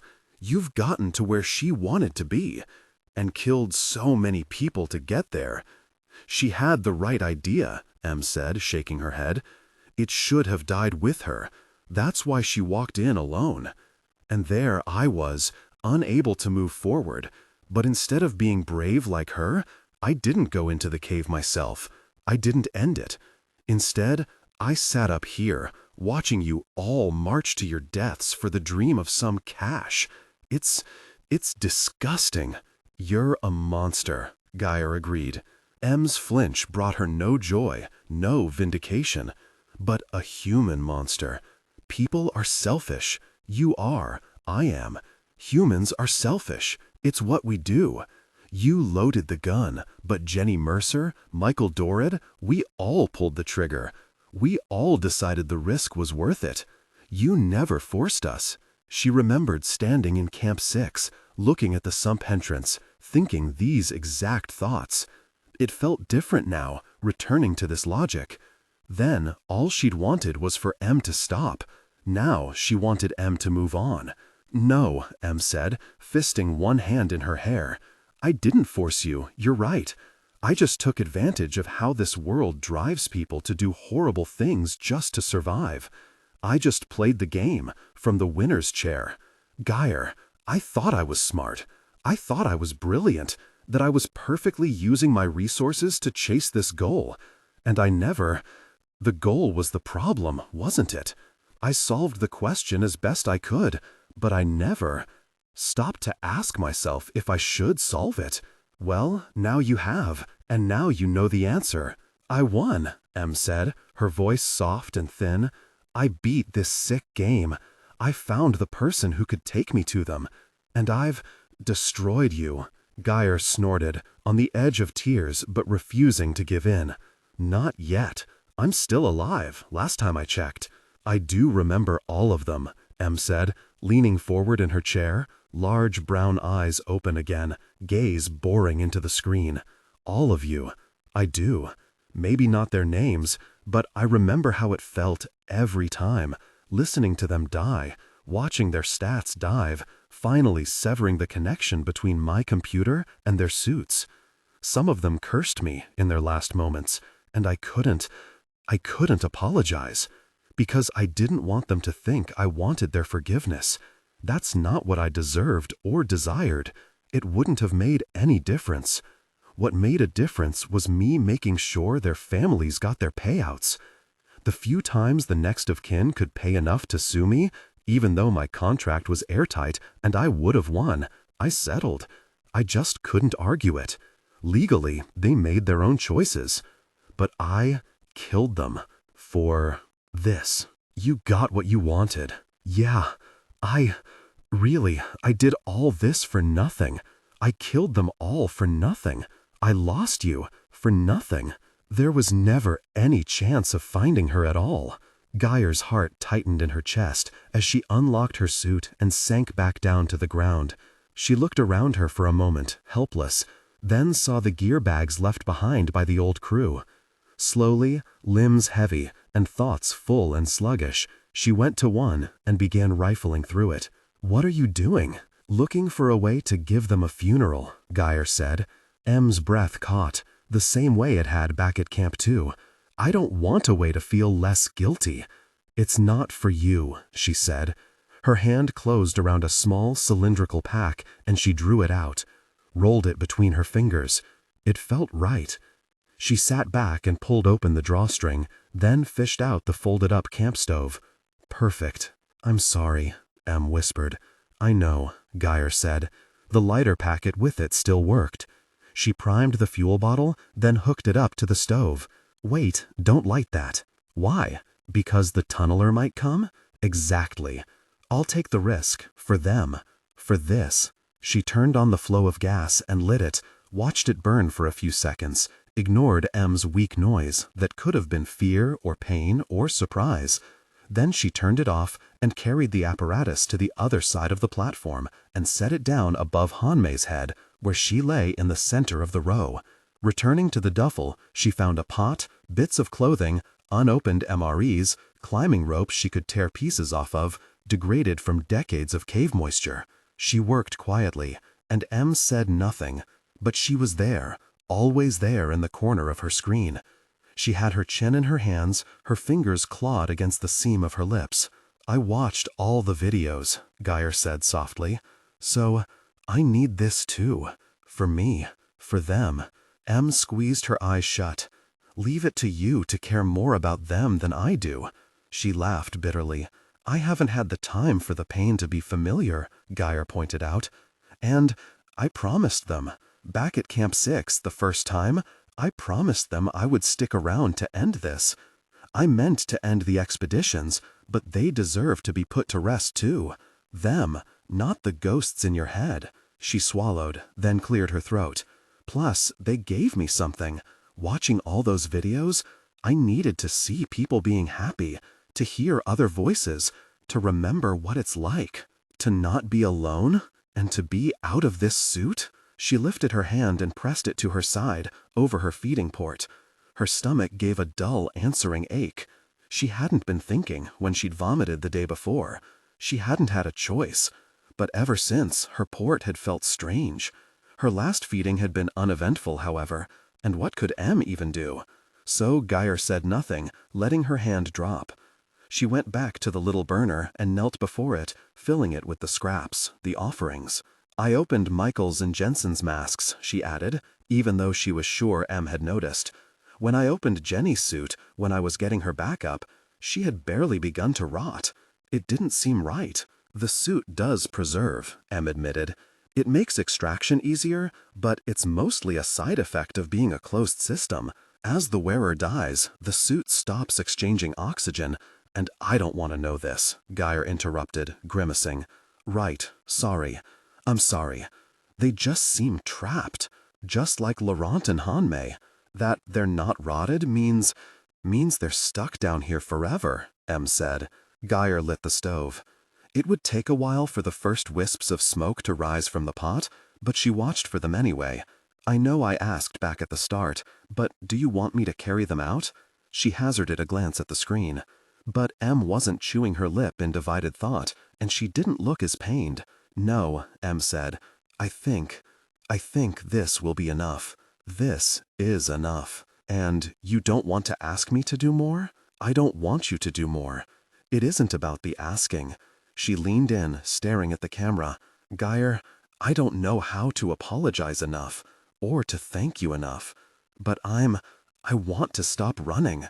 I think I can stop running now. There's not much left to run from. There's you."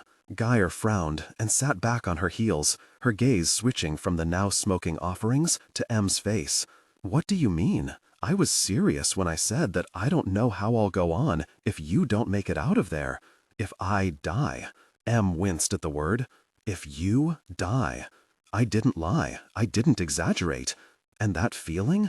It's hard to manage. But if the time does come, if something does go wrong, I still don't want to talk about this," Gyre said.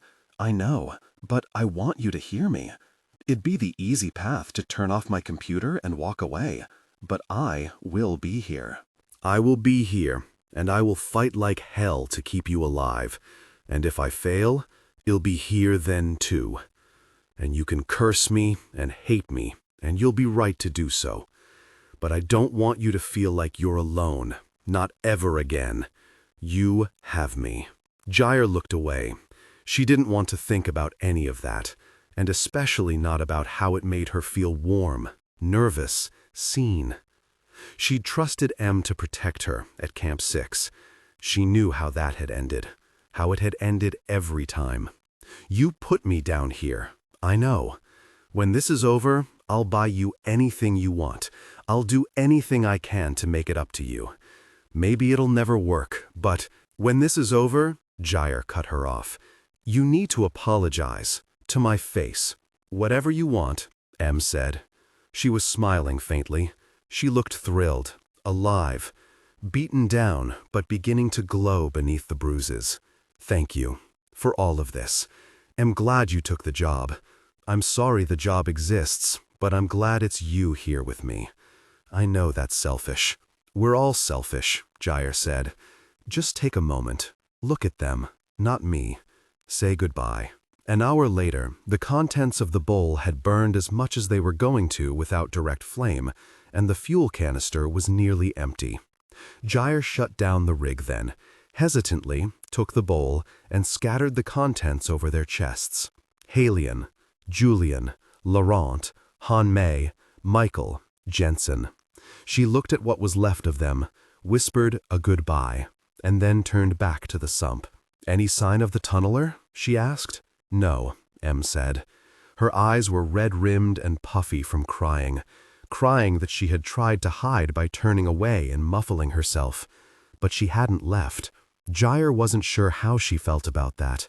It had been a private moment, one she hadn't wanted to be party to, but it had felt honest, and she was glad to know Em hadn't simply walked out of the room to avoid looking at the bodies. Gyre regarded the sump, then closed her eyes as her stomach lurched. You did this a few hours ago, she reminded herself. Em was there, and that should have made this easier. But something about the weight of Em's attention made her more aware of her own nerves, and she took a step back from the sump. She sat down, running her hand over her calf. Her calf responded with a hot itch and a dull, deep throb. Gyre? She frowned, flexing her toes. There, that itch again. A nascent blister, in a place it shouldn't be. She wasn't supposed to get hot spots. The gel coating her skin was supposed to prevent that. There's something wrong with my suit, she said, and tried not to shiver. Em's brow furrowed on the screen, her gaze directed somewhere off to the right. It's the contact film, Em said. Some of it flowed out of place while your suit legs were unpowered. It should stabilize soon, but I recommend resting here a little longer to let it work. Should stabilize. Gyre sagged in relief, pressing her palms to her faceplate. The discomfort during her feedings was likely the same thing, nothing to worry about, to dwell on. A feeding tube had to be able to withstand contractions of the stomach, right? A rest sounds good. It was a welcome respite from the sump. Em nodded, then pursed her lips in thought. Gyre watched her, trying to imagine what Em would have been like if Isolde had stayed with her, or if she'd been able to get to this chamber on her first expedition, her second. Gyre wanted desperately to have met that version of her instead. Beautiful, brilliant arrogance balanced with real ability. Functional, not dangerous. I want to do something for you, too, Em said finally. She glanced at the camera. I know I can't adequately repay you, with money or otherwise, but that dossier. Gyre stiffened. I haven't looked at it. I know. But maybe now is a good time. You're almost back to the surface. You'll need a plan. I still want to help you find her, if you'll let me. Then make the plans for me, Gyre said. You read it. Really? Didn't you write it? I didn't, no. I had some of my employees construct it. All I know are the basics. It didn't feel right to read more than the summary my team provided me, especially with how you felt about me at the time. Em winced. Not that I expect that's changed much. It had. But Gyre didn't really know how to describe it, or if she even wanted to tell Em. Well, bring it up then, Gyre said, pushing past the awkwardness. Her screen went white, and then was filled with a page of text and a single image.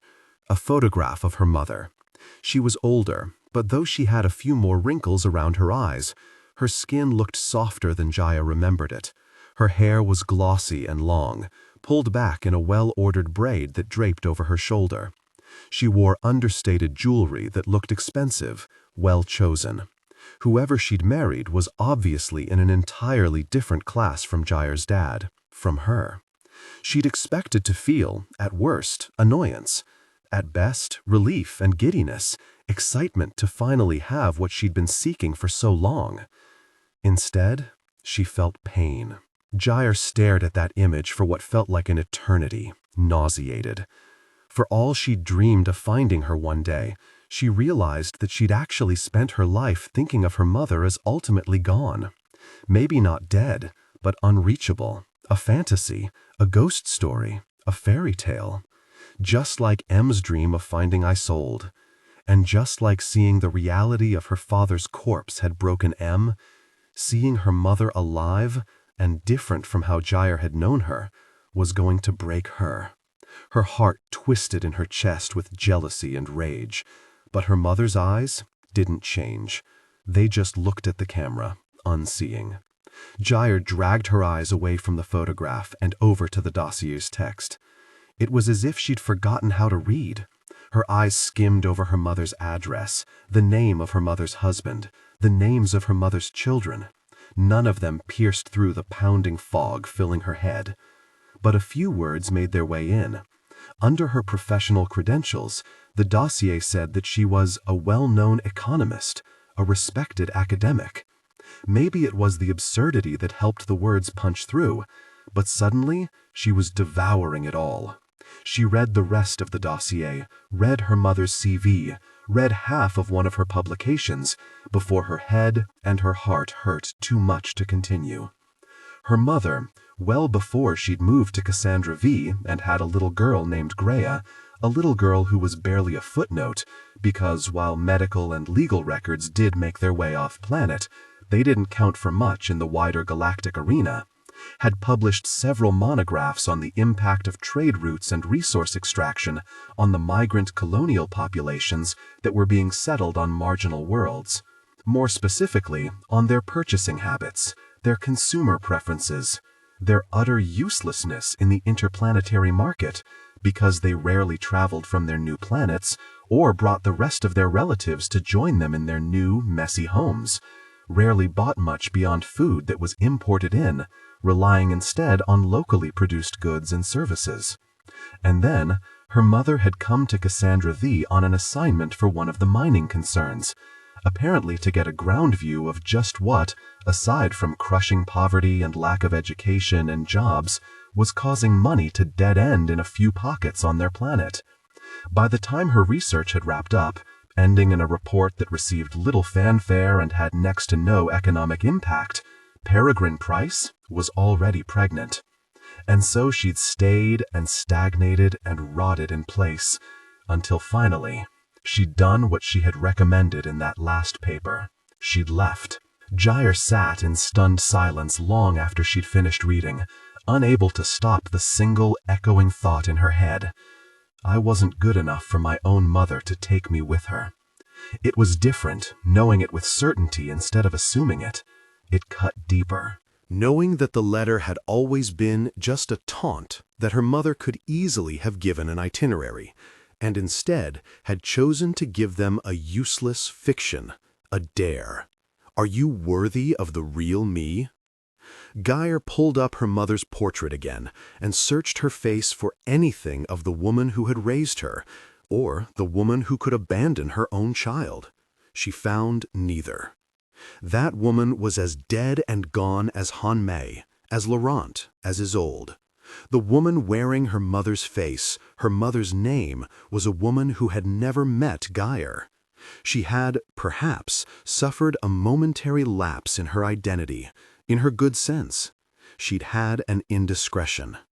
Gyre only realized she was crying when her suit's environmental controls hummed to life, trying to dry her tears. She swore and tried to wipe them away herself, forgetting her helmet until her first bumped into it. In response, she shook her head violently, sobbing. "Gyre?" M asked softly. "Gyre, are you okay? I shouldn't have looked. What am I even doing down here?" All her anger and rage were layered meters thick over the pain. It was an old song, an old scar, but it was there, and she could feel it now, her bleeding soul and bludgeoned heart. The pain had followed her this far, walking in the outline of the hole her mother had carved in her when she left. When her mother looked around herself and saw that she didn't want this life, that she deserved better, that she'd give up everything else to be comfortable again, a horrible certainty settled over her. "I'm her," Gyre whispered. "Who? Your mother? All I wanted to do was leave. All I wanted to do was get out. I don't have a child to abandon, but I still have a dad, and I fully intended to just leave. I'm no better." Em shook her head, sitting forward, her brow creasing in confusion. No doubt she had no clue what to do now, how to make this better. She couldn't make this better. "That's a false equivalence," Em said, trying anyway. "You don't intend to ignore everything that happened here once you're gone, right?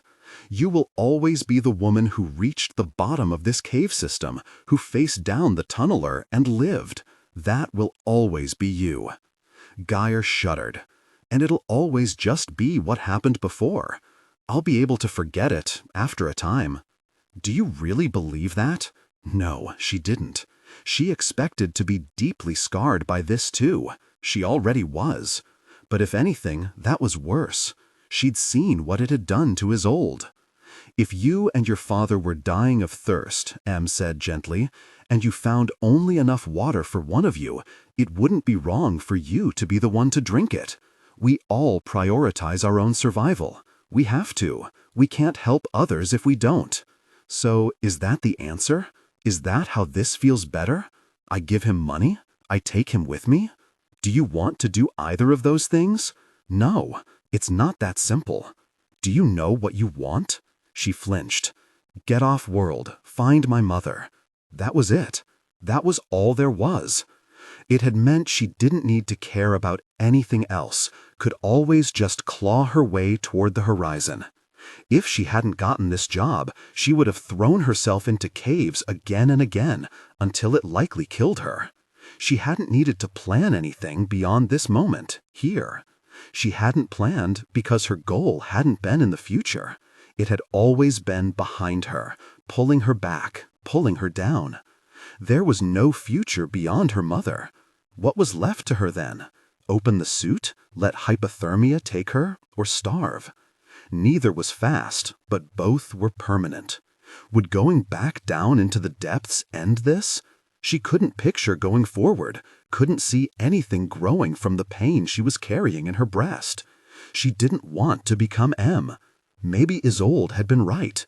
Walking into the cave alone ended the cycle. Staying topside held them captive to it. "Gyre," Em murmured, "look at me." Gyre looked back at the video feed, well-trained now. "Tell me what you want." Without her mother, without the promise of some vindication, what did she want? Comfort? Independence? It all felt so far away, so distant. The cave didn't feel distant, though. The cave was her whole world, her past and her future. She pictured herself walking back down to Camp 6, diving in, severing her connection to Em, and just giving in. No, that wasn't what she wanted. Even if she couldn't think of a single thing she desired, she knew what she didn't want. She didn't want to be alone. She didn't want to be dead. She didn't want to be lost and forgotten. Gyre stuffed the dark impulse to follow Isolde back into the far reaches of her heart that it had crept from, blossoming out of the wreckage like fungus out of Adrian Purcell's suit. She knew what she wanted. "I want to be out of this cave. I want to see the sun." Gyre waded back into the water, then dove beneath the surface and swam. She followed the line she had laid while retrieving the bodies up to where Laurent had once floated, and then she rotated up and faced the puncture in the dome of the chamber. The tunneler had passed directly above it and directly below the sump that led away from Camp 5, boring a hole wide enough that it first cracked the dome, then left enough of a gap below the thinned bottom of the Camp 5 sump that the weight of the water had broken through. The tunneler passage had filled with water, and if the tunneler had shifted left or down or any direction but up, the current would have taken Gyre far away from the funeral chamber. But the tunneler had gone up, and Camp 5's sump had drained almost entirely into its path, then stabilized. She could swim the whole way up to the collapsed floor of the Camp 5 sump, then haul herself into the now dry pathway. It was going to be easy. Her battery indicator glowed. She had days left on this one, and 2 fresh batteries left after that. She had enough food for a week. She had no more surprises ahead of her. She swam up, abandoning her line. "Gyre," Em said, "I know where I'm going. You should still... I'm almost there." She dragged her confidence around her like armor, shooting through the open, still water, heading for the blue plate of the surface meters above her. If she could have felt the rush of water over her cheeks, the slide of chill against her heated muscles, it would have been perfect. It would have made her feel truly, inarguably real outside the ghost of her mother. This was close, though, and she fought the urge to close her eyes as she rocketed up, and finally broke the surface into open air.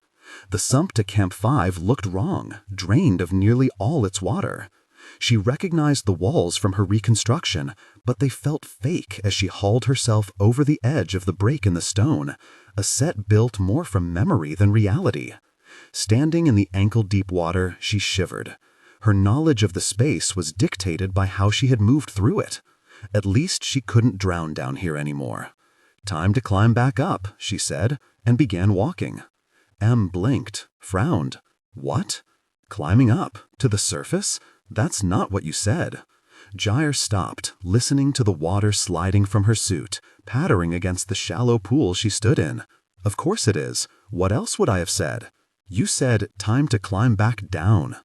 She went very still, the siren call of Isolde's fate echoing in her mind. No, she had rejected that, for what it was, the fevered exhaustion of a desperate heart. "Yeah, no," Gyre said, then barked a laugh. "It was forced, not what I said. A slip of the tongue, I didn't say it." She had heard herself speak. She was trapped with herself in her helmet. She knew what she'd said. "Maybe the signal cut out a little. Maybe you misheard." Em said nothing for a few seconds, then nodded. "You're probably right. I'll check the connection." Gyre managed a thin smile as she began sloshing up the tunnel. "Other direction," Em said. Gyre froze, swallowed, turned on her heel, remembering that strange pull she'd felt before diving into this sump, the call of the dead. But the dead were just below her, not back toward Camp 6. The dead had been laid to rest. She pasted on a grim, tight smile.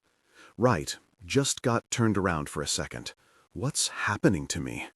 She still felt disoriented as she stood at the base of the long drop, staring up at her line. It hung, motionless, color-coded by her reconstruction. All the bolts within range were flagged green, safe, strong. The ascender was meant for situations like this.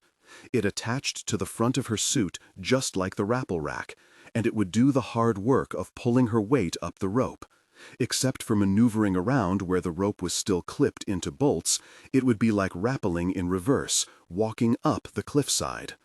Her calf burned at the thought. The blister wasn't healing. If anything, it was spreading. And what if the ascender malfunctioned?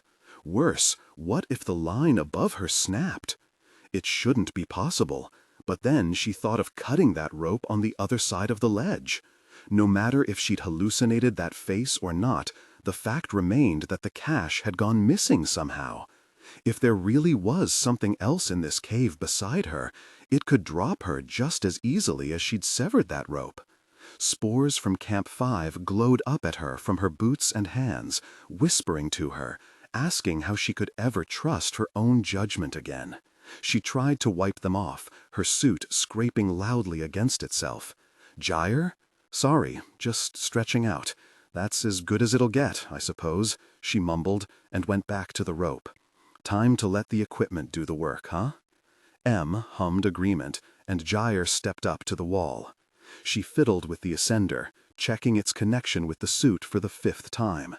She'd been afraid like this before, but not anxious, not this check and double check, afraid to rely on herself to do simple things like go up. She made herself grab the rope and feed it through the slots. Then she fed it through a last chance break. It would protect her from all falls short of her rope being cut. It was also more insurance than she usually climbed with, and would slow her down. M didn't comment. Finally, Gyre started the ascender, hearing its faint whine as it lifted her from the ground. She reached out, grabbing her first handholds, planting her boots against the wall. It was going to take about 5 hours to get to the top, barring any problems, according to M's calculations. That meant she could probably do it in one push. Get up, get out. As soon as she saw Camp 4 again, things would be better. Camp 4 didn't help. The chamber was just how she'd left it, Jenny's body lying in its cracked open suit near the entrance.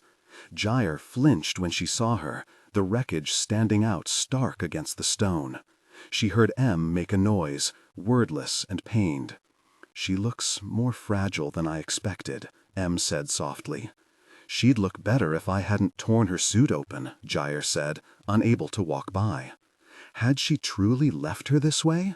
In her memory, she'd laid Jenny down gently into her suit, opened her faceplate, given her dignity.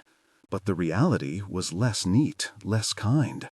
With the suit pulled apart at the seams, Jenny's form was broken up by jagged, man-made angles. Her belly, visible now where the suit gave way, had distended. It pressed against the polymer, seeming to bursting. Small tendrils snaked around the edges of the plates, nascent fungi already making their homes in her flesh like they had in Adrian Purcell. And her face had lost the last traces of humanity. It wasn't just the eyes that had sunken and decayed now. Her cheeks had caved in, her mouth hung open, her tongue was swollen. Better than being trapped in there, Gyre told herself, but the thought was hollow. It had been so clear to her at the time that this was dignity. She thought she'd at least arranged the body, but the legs were still stiff and locked, spread apart from how Gyre had dragged her from beneath the shelf. Her arms were splayed at her sides. She'd done the bare minimum. All she'd done was scavenge what she needed and moved on. It had been necessary. It had saved her life. She turned away. "You should make camp," M said softly. "Sit down, eat, rest." Gyre nodded. She moved mechanically to the far side of the chamber, to where she'd slept that first night, a safe distance away from where the cache should have been. Its absence still made her skin crawl, and she eyed that patch as she sat down, looking for drag marks, for any sign of what had taken it. There was nothing there, nothing she hadn't seen before. Her gaze drifted then to the stone that obscured Jenny's body, to the shaft above with its glint of remaining, unusable bolts, to nothing. Focus. She needed to eat, to recuperate, to plan. But her stomach cramped at the thought of food. The blister on her leg had gotten worse even during the climb. What if her stomach hadn't improved either? Weeks of irritation at the cannula site as she moved and stretched and climbed couldn't account for this. The surgery was finely honed to guard against that. But could vomiting do this? Or was it a consequence of her first surgery? A surgeon willing to fake a suit hookup colostomy and feeding line could just as easily reel it up. Her hand went to her side, hovering, unsure.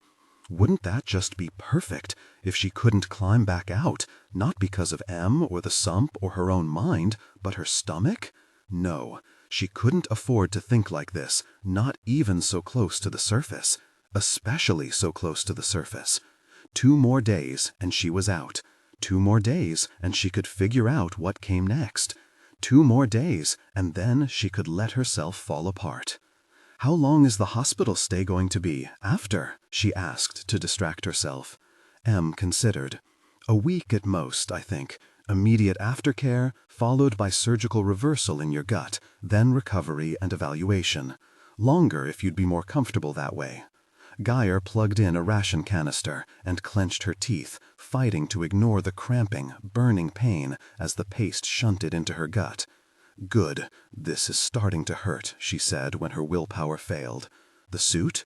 "The feedings," Gyre said. "Since I threw up at Camp 6, I think I jarred something." "It's very possible." Em tapped a few keys, let out a soft, unhappy noise. Yes, it does look like it's been pulled out a few millimeters. Not enough to cause damage on its own, but your stomach is raw again, like when it was first installed.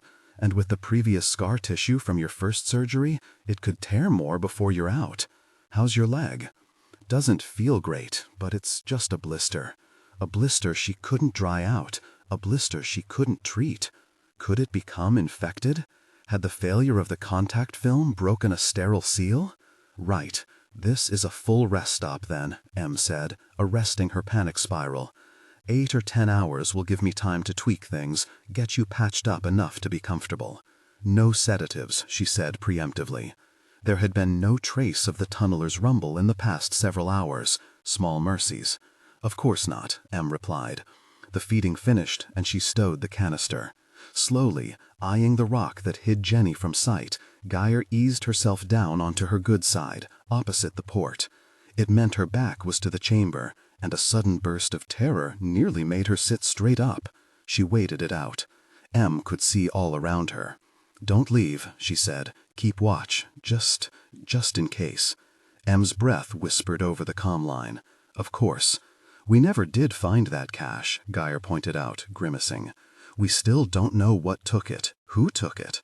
"I know," Em said, "but as far as I can tell, you're alone, and have been the whole time. I'll stay here, though. I'll stay here the whole night." "Good," she said. "I need you there." She woke up, trapped in her suit. Her first fumbling attempts to move it failed, her limbs leaden inside the carapace, lips too numb to trigger commands. Her body refused to obey her, refused to so much as twitch him. Her voice came out as a hoarse whisper. Nothing. Panic rose, pooling beneath her sternum. She tried to control her breathing, tried to wiggle her fingers, her toes. Every twitch took an eternity, as if she were being crushed, as if each gesture had to push up through a meter of stone. She could see only a fraction of the cave surrounding her, and she couldn't be sure it was Camp 4. Camp 4 wasn't a maw of stone fangs.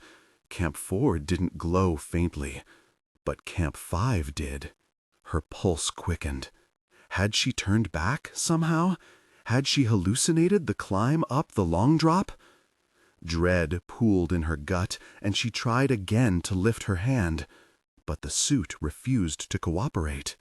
Had Em locked her in place to keep her from pushing still further into the bowels of the cave? There, a fingertip budged.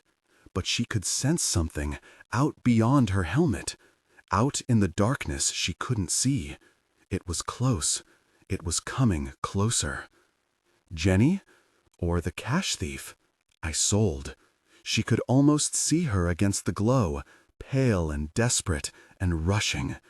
She woke up again, sitting straight up, the familiar vault of Camp 4 above her. Em? Movement on the other end of the line. "Gyris? Something wrong?" Em asked, concerned, a little confused. Gyre hunched forward, her hand on her chest, willing her pulse to slow. She was safe. Safe. Right where she'd left herself. "Where were you?" she growled. "Right here," Em said, then yawned. "The whole time? Awake? Awake. It's only been an hour." Gyre checked her clock. It matched what Em was saying. She'd only managed an hour. "Sorry. Bad dreams," she muttered. She shoved herself to her feet, rolling her shoulders, trying to forget that terror. She hadn't wanted to ever feel that helplessness again, but it had been just like the fear she'd felt hanging over the lake and at Camp 6 when she couldn't breathe. It was the panic of being near death. Her brain was conjuring it in her nightmares. "You should go back to sleep," Em said. "An hour isn't nearly enough." Em was right, but the thought of lying back down, closing her eyes, made her sweat. "Can't sleep," Gyre said. "Not here." Grimacing, she paced the chamber, trying not to look at Jenny's flowering corpse. There was no sign of anybody else, no sign that anybody had been there since she had passed through. The cavern was still. She was safe, but she knew she wouldn't do any better if she tried to close her eyes again. If it wasn't a nightmare about being trapped down below, it would be a nightmare of drowning, or of the cash thief stealing up on her while she slept. She could ask M to drug her, but her skin crawled at the thought. No, no sleep. Sleep wasn't an option. She had to keep going. She could get to the next camp on an hour of sleep. It wouldn't be comfortable, but she could do it. Just rappel down into the small sump, swim it, get into that tight, protected nook she'd bedded down before. "I'm heading to Camp 3. After a second's hesitation, M said, "Sounds good." She brought up the marker, and Gyre set off, favoring her bad calf. Her pacing had taken her almost to the long drop, and she hugged the far wall of the chamber as she walked back around toward the path to Camp 3, desperate to avoid seeing Jenny one last time. "Wait." Gyre drew up short, body coiling, ready to react. Her eyes darted across her screen, searching for movement, before she realized M probably only needed to adjust her suit.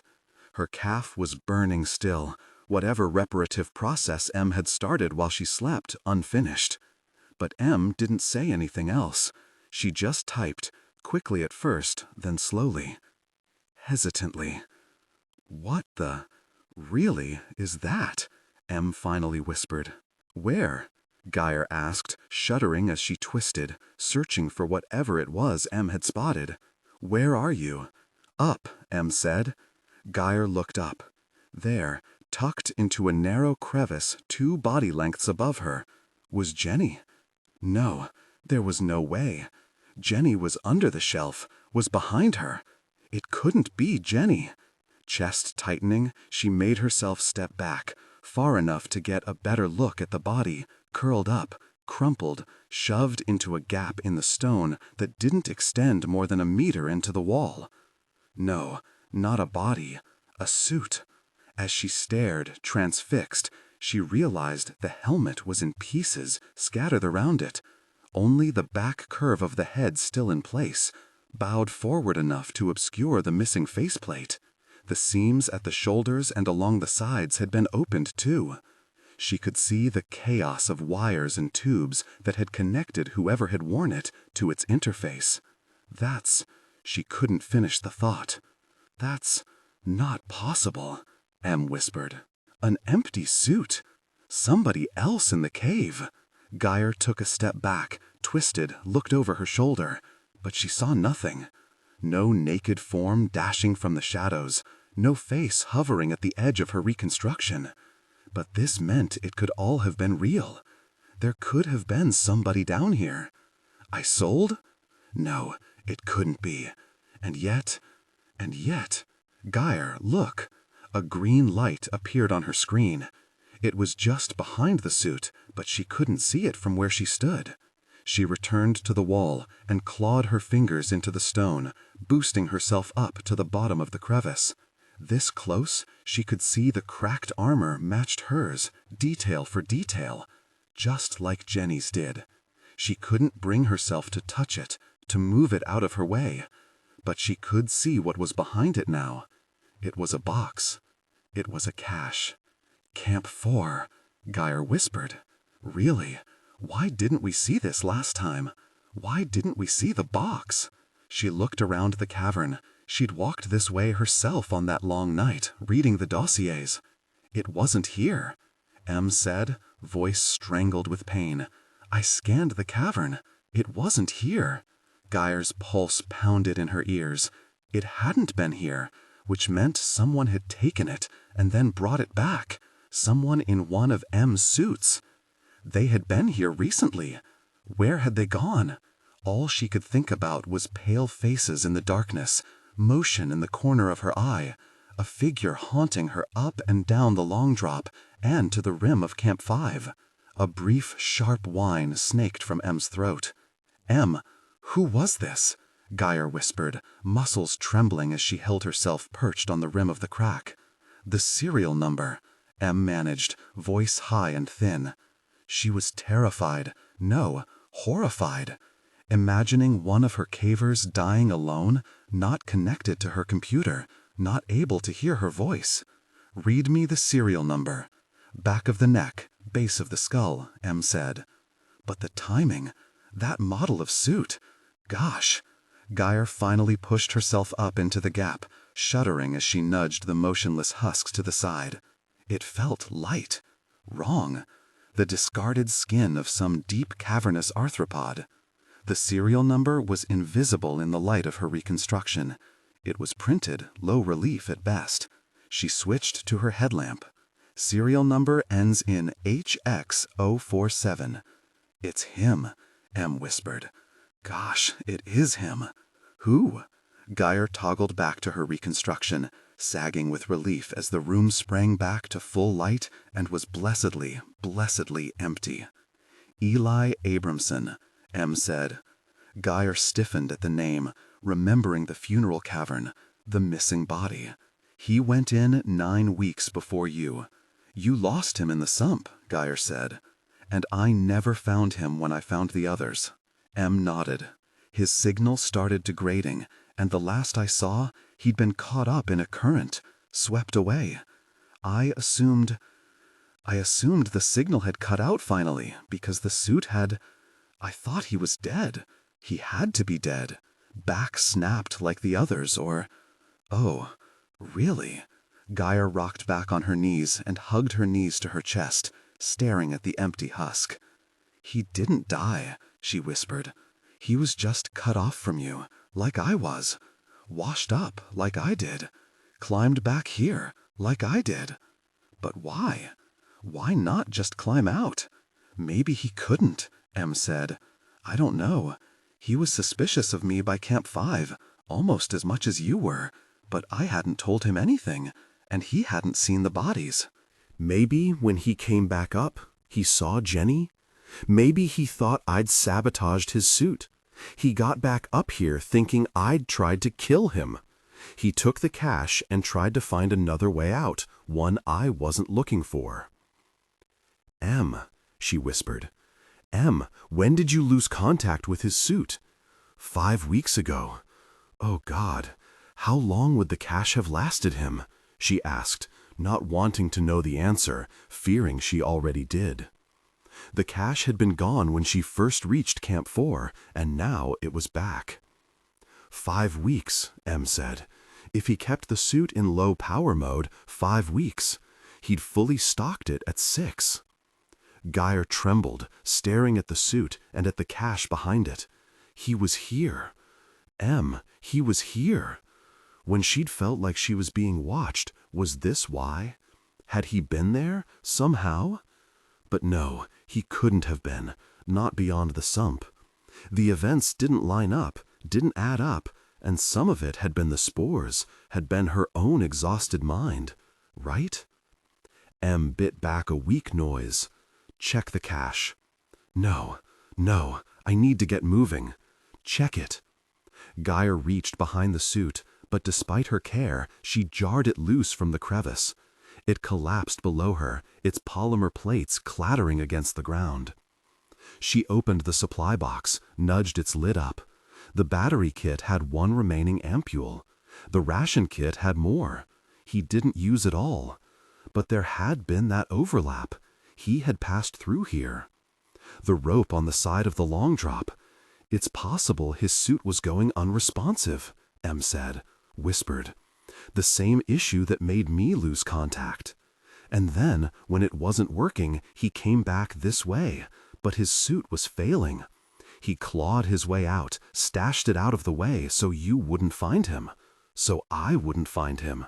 Tried to get out on foot. But with the ambient temperature at 7 Celsius, hypothermia. Em hummed assent. Probably within a day. Much faster after swimming the sump, if it had already filled by then.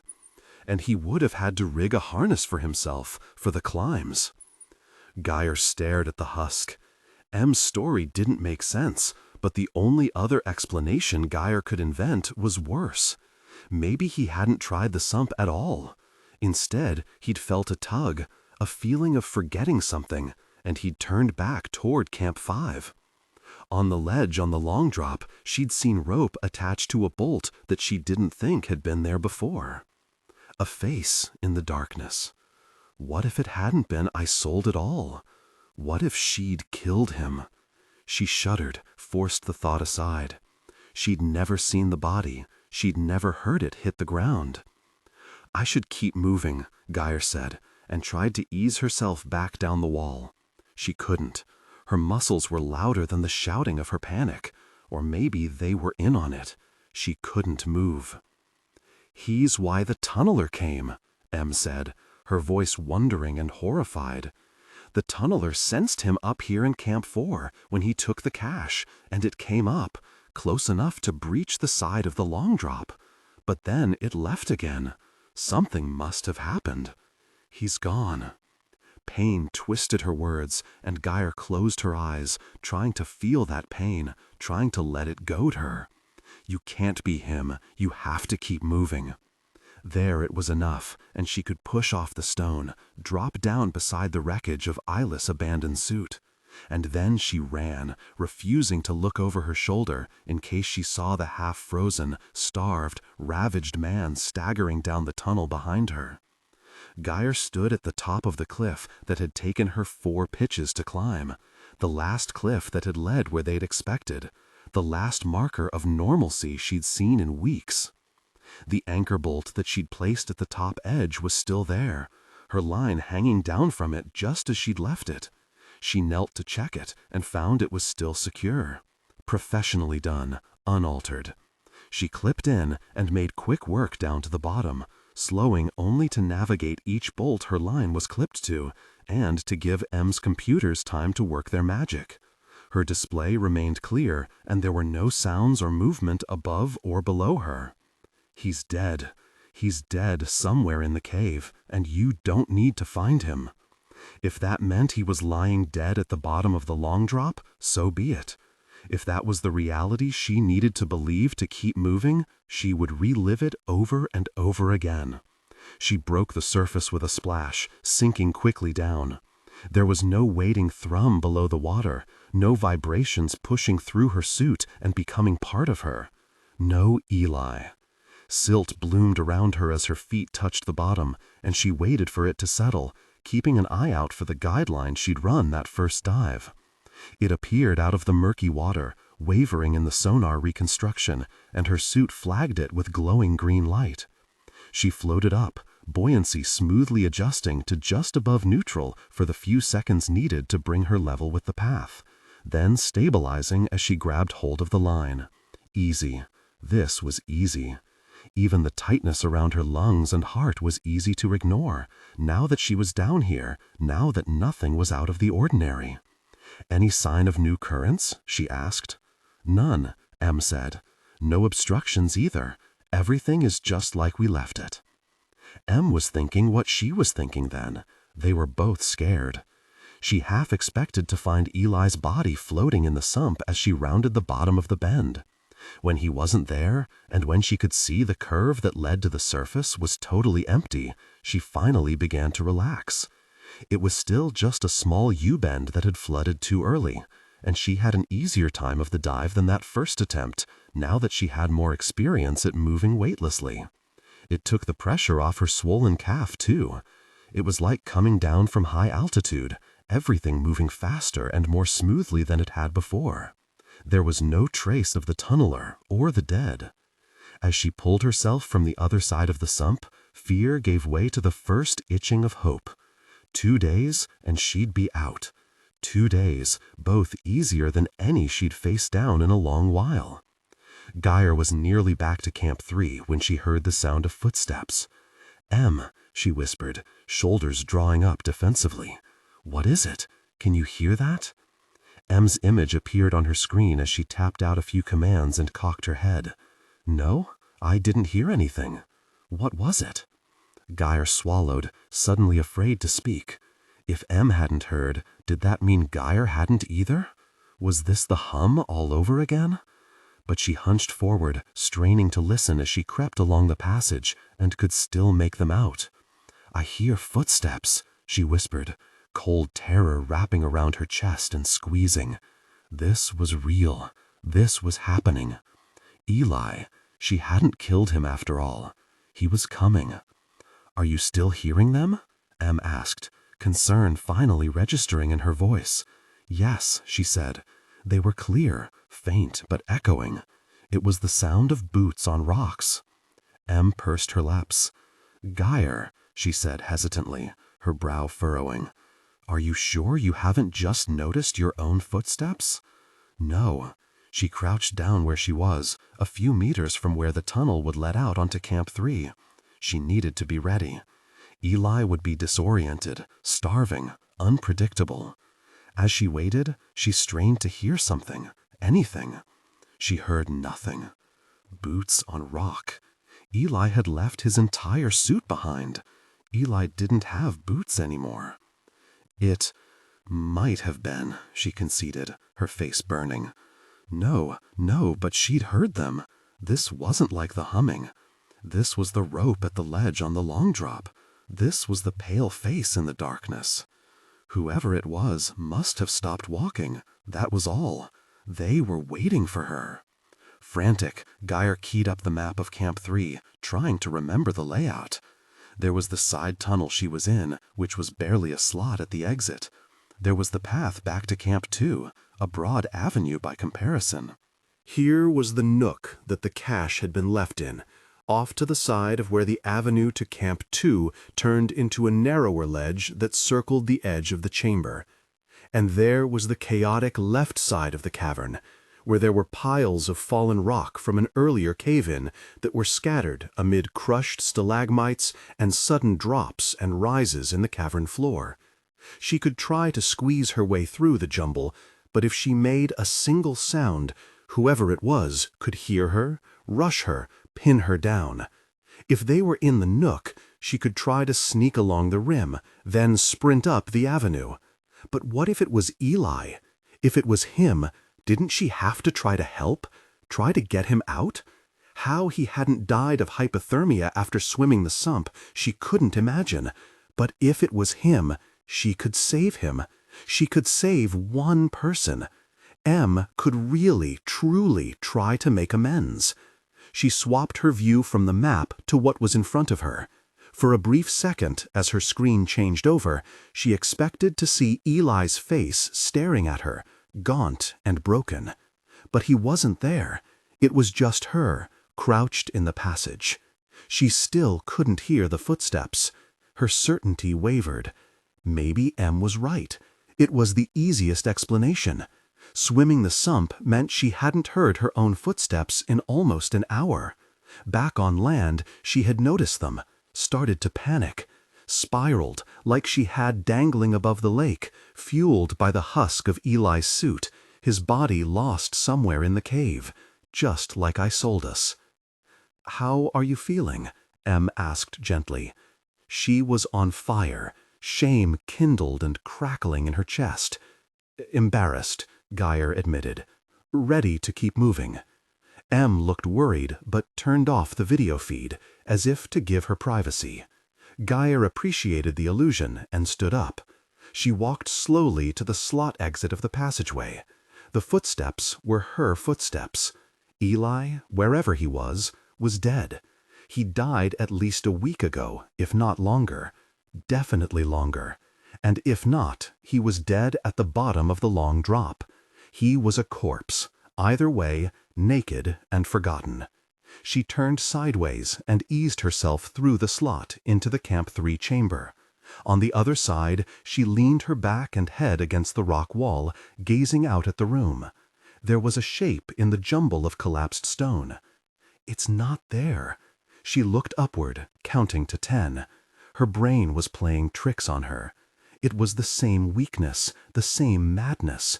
Shadows at the edges of her vision, overinterpretation of stimuli. She hadn't been sleeping enough. It was to be expected. There could even be lingering effects from the spores. Em was here and could see everything. Em wasn't afraid. She looked back down. The shape was still there, indistinct, hunched. She willed it away, waiting. Couldn't Em say something? Couldn't Em nudge her forward? And then the shape shifted, straightened, turned around, and Gyre could see now exactly who it was. She could see the cleft chin, the gently curling blonde hair, the piercing, haunted eyes. Isolde stared back at her across the cavern. She was real. She was alive. Don't see it. Don't see her. She waited for M to react. She waited for the wail, the scream, the anger, the pain. "Everything okay?" M said instead. "You're good to proceed." M didn't see her. Why didn't she see her? Gyre couldn't move, her gaze locked on Isolde. The other woman looked back at her for a long moment, then began to pick her way across the talus pile. She was real. She moved like a real person. She looked solid. She wasn't a darting shadow, a stress-induced hallucination. She wasn't an overinterpretation by Gyre's fevered brain. She was real. Could M not see her? Was something broken in her computer algorithms that shielded Isolde from her daughter? Gyre, what's wrong? If she told M would lose it. She would fall apart. But if it was really Isolde, she couldn't just leave her here. She moaned low in her throat. "Gyre, are you seeing something?" She had to tell her. "Isolde," she whispered. M didn't respond. "It's her, M," Gyre whispered. "She looks just like her in that interview video, just like the day she left and walked down here. The cave had kept her alive. The cave had... Gyre, I can't see anything," M said gently, but her voice wavered. "It's her. It looks just like her, like the video. Yes." M made a small, pained sound. When she spoke, her voice was even, measured, controlled. "The videos are from almost 20 years ago. She would have aged. That's not counting 9 years down here on her own. She wouldn't look the same, Gyre. She's not real. She could have come up for supplies, gone to the outpost. Maybe this isn't her first time down here. Maybe she's dead, Gyre. You never found her body. If Eli survived for weeks without you, what says she couldn't have managed years? You're seeing things. Look, look." Her display shifted, flying through the different options. Sonar reconstruction, infrared, finally headlamp. And through it all, Isolde was there. Isolde was there, and as Gyre watched, she continued to move. She hauled herself up onto the plateau Gyre stood on, then straightened up, leaned forward, peered curiously at Gyre's impassive helmet. "I have to try to talk to her," Gyre said, and fumbled for the release for her faceplate. "Gyre, don't! M, your computers are wrong. I can see her. I can still see her." Her headlamp switched off, her reconstruction springing to life. Nothing changed. Isolde still approaching in full detail, her clothes old, worn. "Can you see her now?" M whispered. She sounded like agony, like she was fighting for every word. She was beginning to hope. "Yes," Gyre said. "Gyre, I'm showing you a recording of the last time you were in Camp 3. You're hallucinating." No, it wasn't possible. Gyre shook her head, then opened her face mask, turned her headlamp back on. Chilled air slammed into her cheeks, her nose. But despite the switch from video to darkness illuminated only by her lamp, nothing changed. Isolde was only a few steps away now, and Gyre took a step toward her. Her suit locked. "M?" she snarled, then took a deep breath. Isolde had stopped, was frowning at her. As Gyre watched, her eyes widened, recognized her as another person. "Isolde," Gyre said, her voice echoing out into the cavern. "Isolde, I'm a friend of your daughter's." "Gyre," M cried, "I can get you out. You're not far from the surface now." She tried to lift her hand and reach out to Isolde, but M wouldn't let her. "Please, say something. Your daughter, she can't see you. Tell her you're here." "Gyre, we're leaving," M said. Her suit jerked. Em lifted her right foot and extended it, placed it down ahead of her, away from Isolde, toward Camp 2. "Don't make me do this." Hot tears stung her eyes in sharp contrast to the cool, still air of the cavern. "Em, she's right here. Tell her, Isolde. Tell her." Isolde said nothing. Gyre's faceplate slid closed, Em's image appearing instead in the lower left corner. "No, open the mask or the speakers. Let me talk to her." "We can't leave her," Gyre pleaded. "I don't know why she's not responding, but we have to." "Gyre, breathe, breathe, listen." And then she heard it. Not Isolde's speech or even her exhale, but a rumbling. It grew swiftly, louder and louder. The very walls were shaking, and the air in her lungs was beginning to echo it. Air. Isolde's chest wasn't rising. No steam plumed from her nose or mouth. But it was cool enough down here that Gyre's own breath had steamed faintly in front of her eyes. If Isolde was breathing, there'd have to be steam. Curled from Isolde's lips, on cue. On cue. "You're not real," she said. The sound was swallowed up by her helmet, by the growing roar around her, inside her. "Gyre, please," Em said, forcing her another step forward. "I can't do this fast enough. I need you to run. Can you run? Please, please." She blinked, and Isolde was farther away now, out in the talus field again. She was retreating. She was leaving. Gyre wanted to reach out for her, to call to her, but she couldn't move. Not real. It's not real. But the tunneler is real. The rock is real. Small flakes of stone were falling from above her. She focused on them until she came back to herself. "I can run! I can run!" She could barely hear herself as she shouted. Her suit released. The roar was all around her, vibrating up her calves, squeezing her heart and shaking her rib cage. She staggered backward, then lurched toward the avenue, breaking into a sprint as she remembered how to move her legs. From behind her, she thought she heard words. Isolde's voice, followed by footsteps. Not real, she thought, fighting against the urge to turn around. Then a man's voice replaced Isolde's. Eli's voice, no doubt, or what her brain conjured in its place. But she couldn't slow, couldn't stop. If she gave in, the cave would keep her, the tunneler would kill her. Her muscles burned, screamed, seized as she reached the top of the incline. She fell to her hands and knees, but she kept moving, dragging herself forward, forward. Beneath her hands, the rock was trembling. The rumbling noise left her ears abruptly, and she could barely breathe over how the air in her lungs shook. "No!" Gyre shouted. "No!" But her words were swallowed up in the roar of the tunneler as it passed behind her, the broad avenue collapsing. The shockwave knocked her onto her side, and she slid down into the chaos, curling into a tight ball as she slammed into the rocks below. She felt herself screaming, but couldn't hear it, couldn't see anything as her sonar went wild.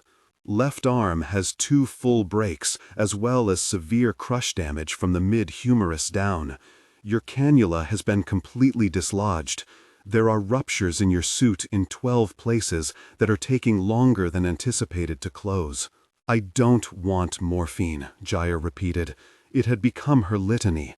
It had taken her from Em's panicked shouting, through her begging, to her cold, clinical recitation of every reason that Gyre was going to die. Neither of them had mentioned that the tunneler was still close enough to hear. Neither of them had mentioned that Gyre had killed herself by opening her face mask to talk to nothing. To talk to the cave, her addled brain corrected. And the cave had heard her, tempted her with Isolde. The cave had brought itself down on her head. She'd managed to stand up, barely, about 5 minutes ago. Moving seemed less likely. The collapse had smashed parts of her suit open, her skin visible beneath debris and blood. and the left arm mechanism was too damaged to lock up and protect the bone. The parts that no longer had power were rigid, bracing her wrist and a few of her fingers into awkward positions. The rest of her pulped arm hung limp, screaming in agony. She hadn't looked at any of it yet. Instead, Em had described the damage to her as she'd struggled to extract herself from the few, lucky her, rocks that had fallen on top of her, and on repeating, "I don't want morphine," every few minutes. Her stomach was a blaze of agonizing wrongness, curdled by the adrenaline still storming her bloodstream, and by the cannula, now painfully unseated, now allowing her stomach acid to burn through her insides. Infection would follow soon. Blood poisoning, sepsis. It was only a matter of time. Her vision was distorted and wavering, and she couldn't tell if it was from pain, panic, or the damage to her suit. Morphine would be easy, would make everything better, and maybe she'd die less afraid. She could hear death calling to her, whispering that it could take away the pain, take away the last shreds of what remained to her. It was the urge to walk back into the cave and follow Isolde. It was the fungus growing from Jenny Mercer's face, growing from the rot in her heart where her mother had been. She fought against it out of reflex and stubbornness, struggling to remember what was still dragging her forward. The surface, the sun. It wasn't enough. It wasn't real anymore. What was sunlight to the desaturated lines of her readout, to the engulfing darkness beyond? What was open air overhead but another threat? And then she pictured Em, looking at the clinical readouts on her screen, hearing Gyre's agonized cries. Em would sit her vigil, watch her die, watch as they were both chased down by the inevitable at last. Em would watch her die, just like all the others. Except this time, Gyre knew her. Gyre had come so close to saving her. Gyre's death would destroy her. And it was that, more than anything else, that broke through to her. Fight it. Keep pushing. I'm not alone. I don't want morphine, she said, her lips swollen and numb.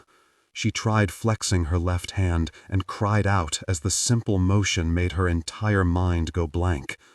I don't want morphine, she mumbled again, even though Em hadn't said anything since the last time or the time before that.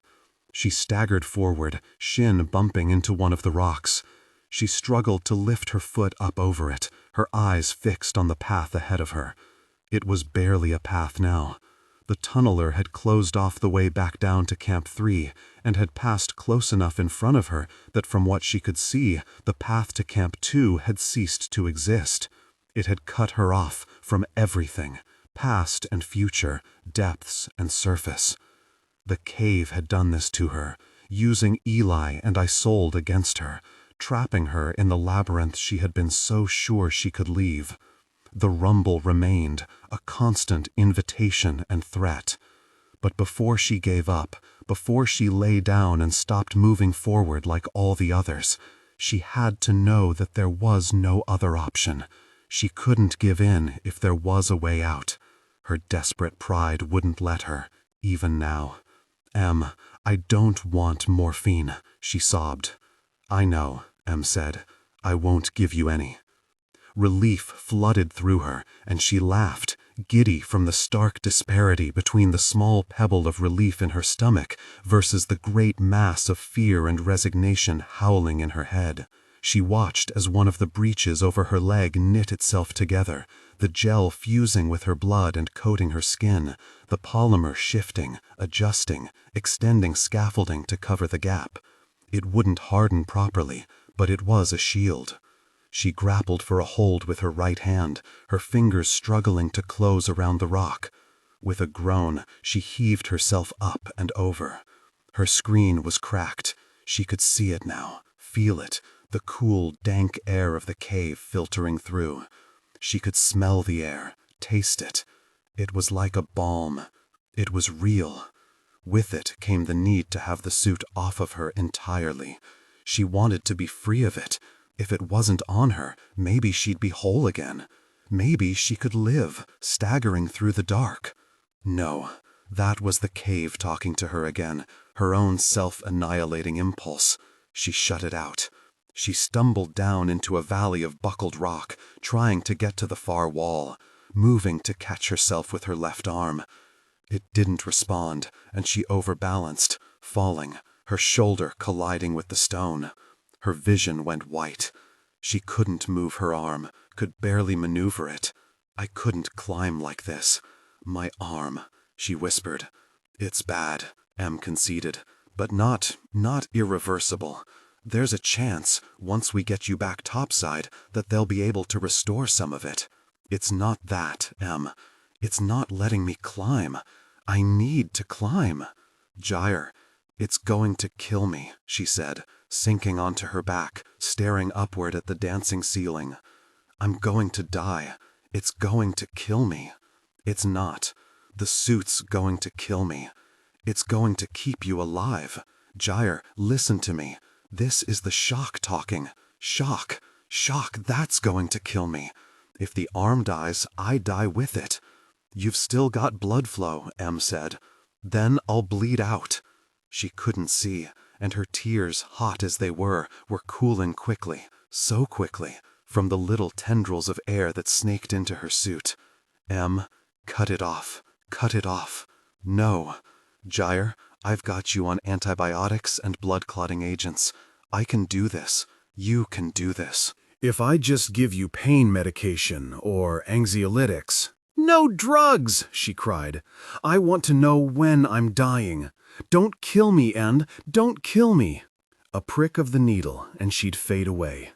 Em could put her down, end her pain, and Gyre would never know. She fought against the pull of her own exhaustion, her own pain.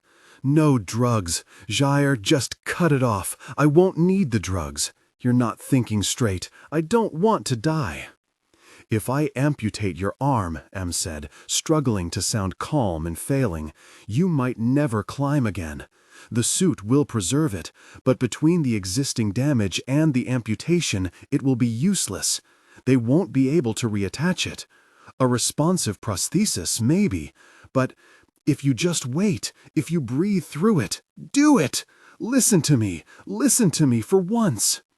She fumbled through the options in her helmet desperately. If Em couldn't do this for her, if Em wouldn't because she was too afraid to make a choice, then Gyre would do it for herself. She'd free herself, she'd stop the pain, and then she'd be able to keep moving, and she wouldn't need the drugs. Em couldn't kill her then. Her thoughts were jumbled, but she found it. The interface was complex and demanded actual anatomical knowledge that she didn't possess. But she fumbled through it, queued it up. This, she said. This. Do I have it right? Gyre, don't do this. Just let me give you anxiolytics. We can talk this over. Is it right? Em cried out, frustrated, then went quiet for one heartbeat. 2. Gyre's eyes bulged in her skull. Yes, she said at last. But, Gyre, it's going to... She triggered the amputation. She felt pain, horrible pain and sickness. Her stomach rebelled. She rolled over onto her belly, and she felt her left side swing up, weightless, unburdened. Then she vomited and lost consciousness. The rumbling of the tunneler woke her. She surged up, surrounded by the stink of bile now inside her suit, the weight of her left arm tugging at her shoulder. But when she opened her eyes, she could see it, lying at her side. Still on the ground, unnaturally bent, the rigid wreckage of a limb. Where her left arm had been, there was only a stump, covered in a dome of carbon polymer. The suit had sealed the wound completely, as if nothing had ever been there. She'd done it. Oh gosh, she'd done it. She'd been so afraid of death that she'd killed an entire piece of herself. Oh gosh, Em should have stopped her. Her stomach was a pit of agony as she sat up, and she could feel herself sweating. She felt cold, but the only gap remaining in her suit was the crack in her faceplate. She was running a fever. How long had she been out? Minutes? Hours? Em? I'm here, Em murmured. "Why didn't you stop me?" Gyre couldn't speak. Her throat felt dry and empty. "How are you feeling?" Em asked. "It hurts." "I know," Em said. "Are you ready to get up?" "I don't know." "You don't have much time. The cannula rupture isn't responding to treatment the way I'd like. You need a doctor." Gyre shivered. "And without that cannula, you can't get any more calories or moisture into your system. With your injuries, you've got a day, tops, and that's at the outside." "Gosh," Gyre whispered. "I know. And beyond that, there's your battery. Your ports are jammed. You can't swap out. The amputation and repairs took a lot of power." Gyre choked back a sob. "One day, nowhere to go, waiting to starve or stroke out or be consumed by the hunger of the cave." "But you bought yourself some time," Em said. She sounded sick to her stomach, pained. "The amputation was the right choice.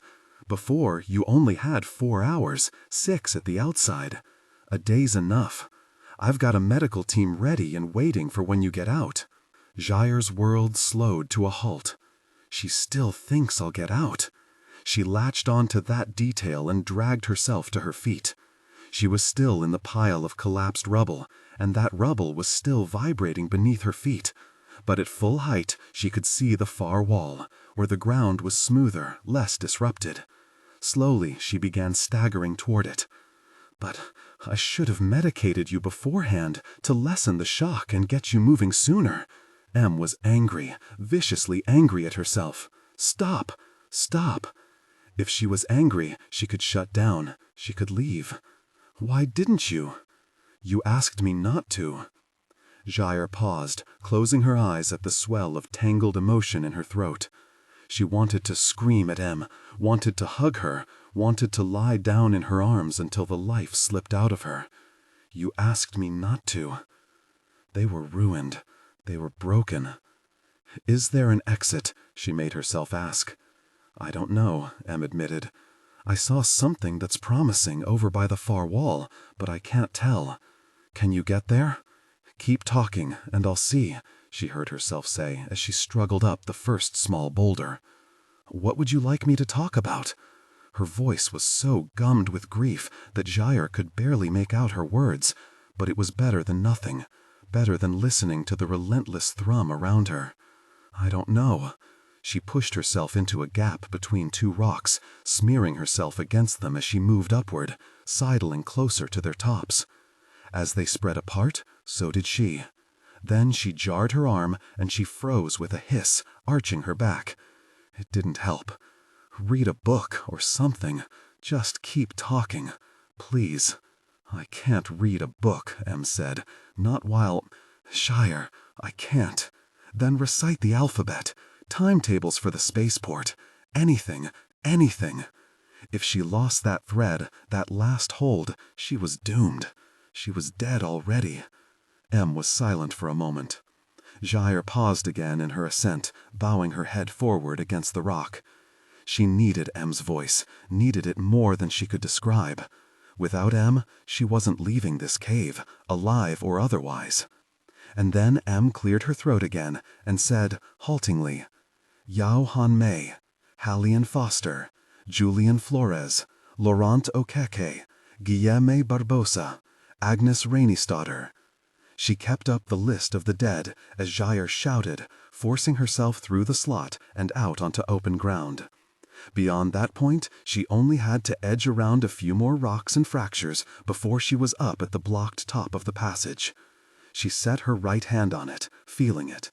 It was still uneven, not like the smooth tunnel walls, but it looked and felt stretched, like the rock had been bowed out and its outcroppings had spread apart. "Rose, Michael Doran, Francesca Clark," Em continued. Gyre looked along the wall to the left, sagging against the stone. Her head spun. It was so hard to keep from drifting, to think. But there, a crack in the rock, into the bowed-out wall. She staggered toward it and found that it was big enough to get her head through. She was looking into a tunneler's abandoned path. "Em," she said softly as she pulled her head back and sank to her knees. It's another path, she whispered. Em laughed helplessly. You could still... Gyre, Em said, excitement building in her voice. It heads back toward Camp 4. It might come close enough to connect. The tears came in a bitter rush, and she collapsed forward, resting her forehead against the rock just by the crevice. She couldn't do it. She couldn't make that climb, not with it leading only to her death. To Jenny Mercer, to the cliffside. She shook her head, the suit fooking as it dragged across rock. I can't make it up the shaft, she mumbled. No, you can't. It wasn't an option. It looked like one. She could keep moving forward, the same as always, but it ended at the same place staying here did. But, Gyre, Em said softly, if you can get there, somebody could make it down the shaft. I could make it down. Hope blossomed painfully in her chest, but it couldn't push up through the waves of desolate horror crashing down onto her, or the distant noise, a rumble instead of a throb, audible instead of tangible, that still echoed through her bones. I can feel it, Em. The tunneler is still here. It could collapse the chamber. It might not be navigable, even if I can get there. We don't have any other choice. We go fast, Gyre. Make it to Camp 4, and I'll get a team and come down and get you. Stay with me. You just have to get to Camp 4. How long until sepsis sets in? Em was silent. You said I had a day on food, a day on the battery. Less, you said, probably less. We don't have enough time, Gyre said bitterly. I'm dead already. She stared at her arm, too far across the unstable chamber for her to risk going to, but she wanted to. She wanted to hold the first piece of her to die, apologize to it, to herself. This cave wants me dead, she whispered. Gyre, listen to me, Em said, desperation fracturing her voice. Your mother. Picture your mother. The company she works for now, they invest in technology like mine. Imagine walking into a boardroom in your suit. Imagine taking off your helmet. Imagine staring your mother in the eye and daring her to say something, say anything. You'd be magnificent. You'd be powerful. And then you could walk away from her, in turn. All you have to do is get to Camp 4. I'll do the rest. She could see it, but it all felt so far away, so impossible. Gray and wrong and unknowable. She wanted it to be true, so badly. Wanted to feel Em at her side. Wanted to feel powerful. But it wasn't enough. She shook her head, her shoulders trembling. Em didn't say anything for a moment, and all Gyre could hear was the rumble and her own sniveling, seizing sobs. Then her suit let out a low whine as the servos and supports tried to force her up.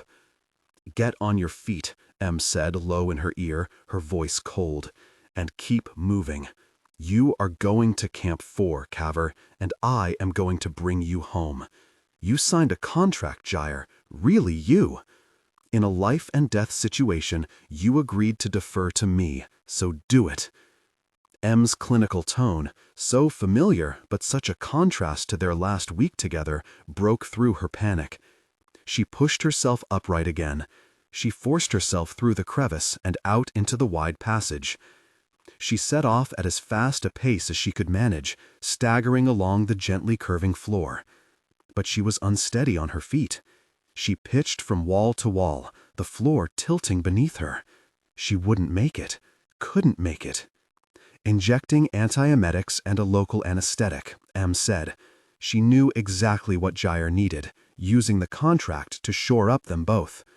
Gyre nodded and felt the gel around her skin shudder, change, and a tiny bloom of fire flared by the roiling pit that was her gut.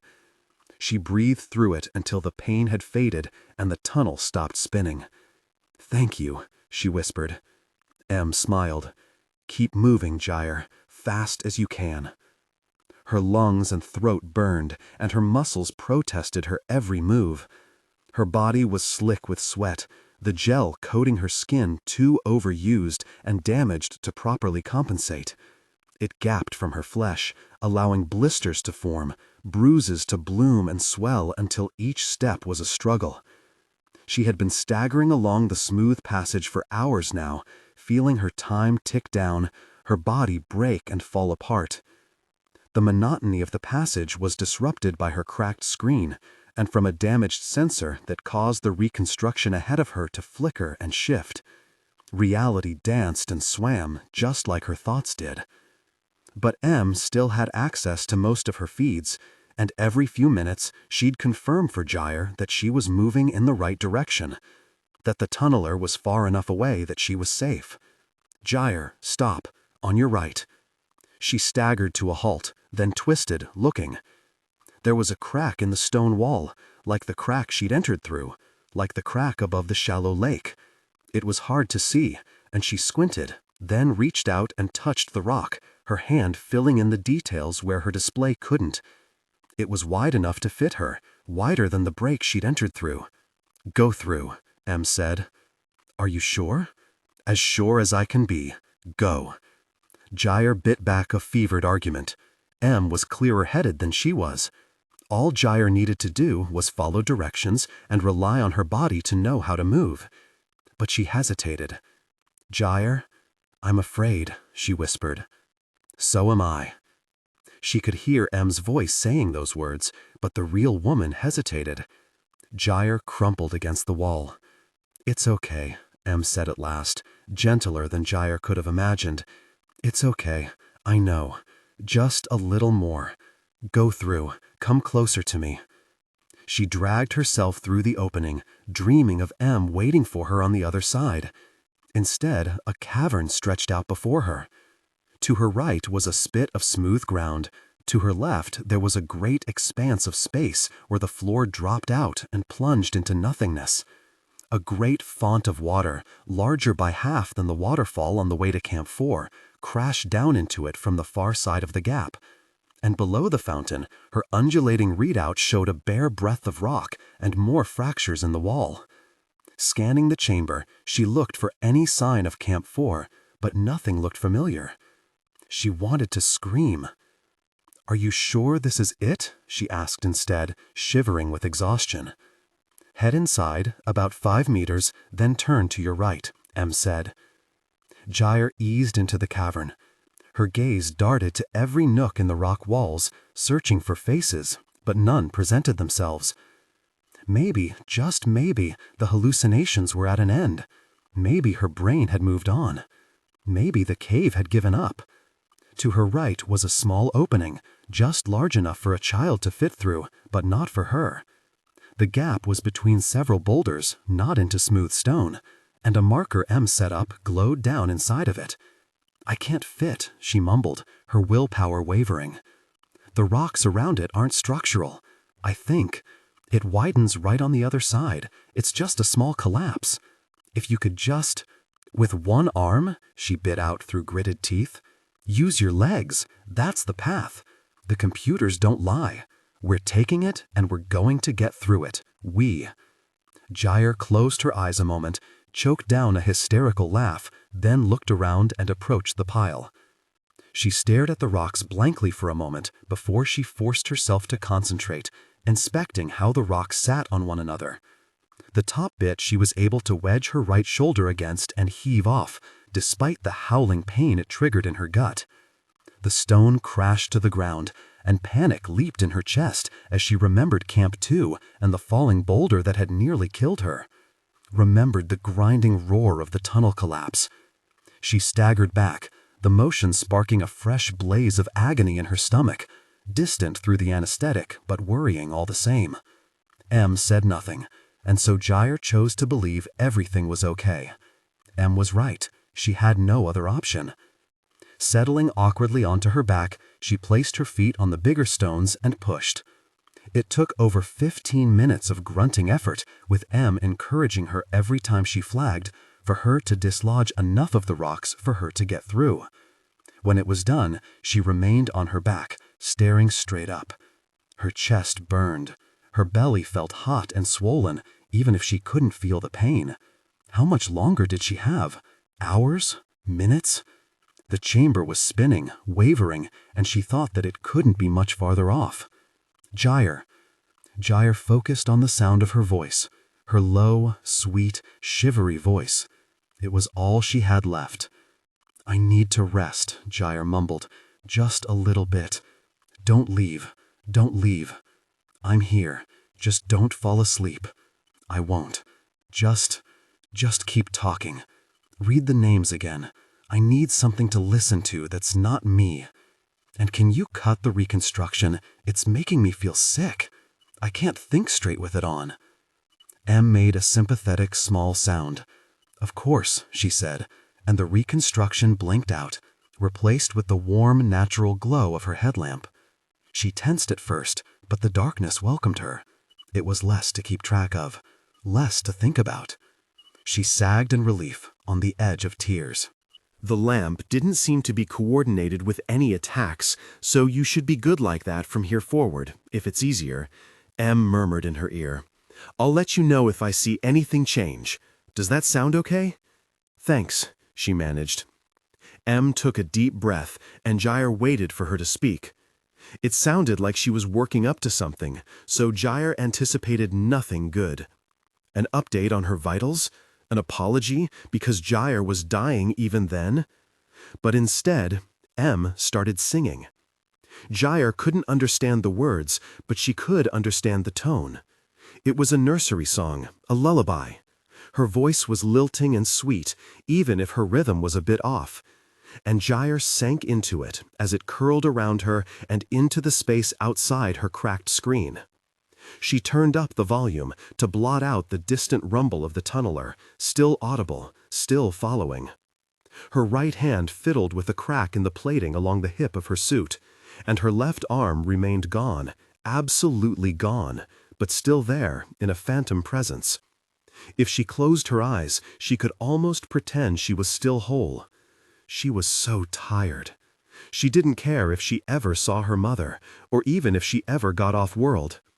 All she cared about now was seeing another person, a real person, seeing M, feeling her warmth beneath her hand, sleeping in her bed. Out of habit, she tried to roll over, then hissed as her stomach protested, pain bleeding around the edges of her anesthetic.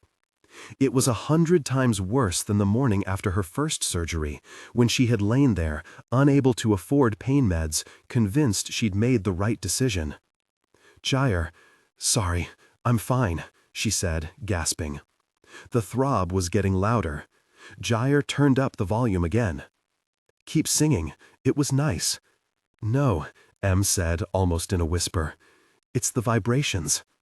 She frowned, then sat up, wavering unsteadily. "The tunneler? It's getting closer. Move, move, Gyre." Her heart seized. She couldn't do this again, couldn't go through the roar, the falling. They were so close, if M could be trusted. And even if she couldn't, Gyre didn't want to die in another attack. She didn't want to die like this.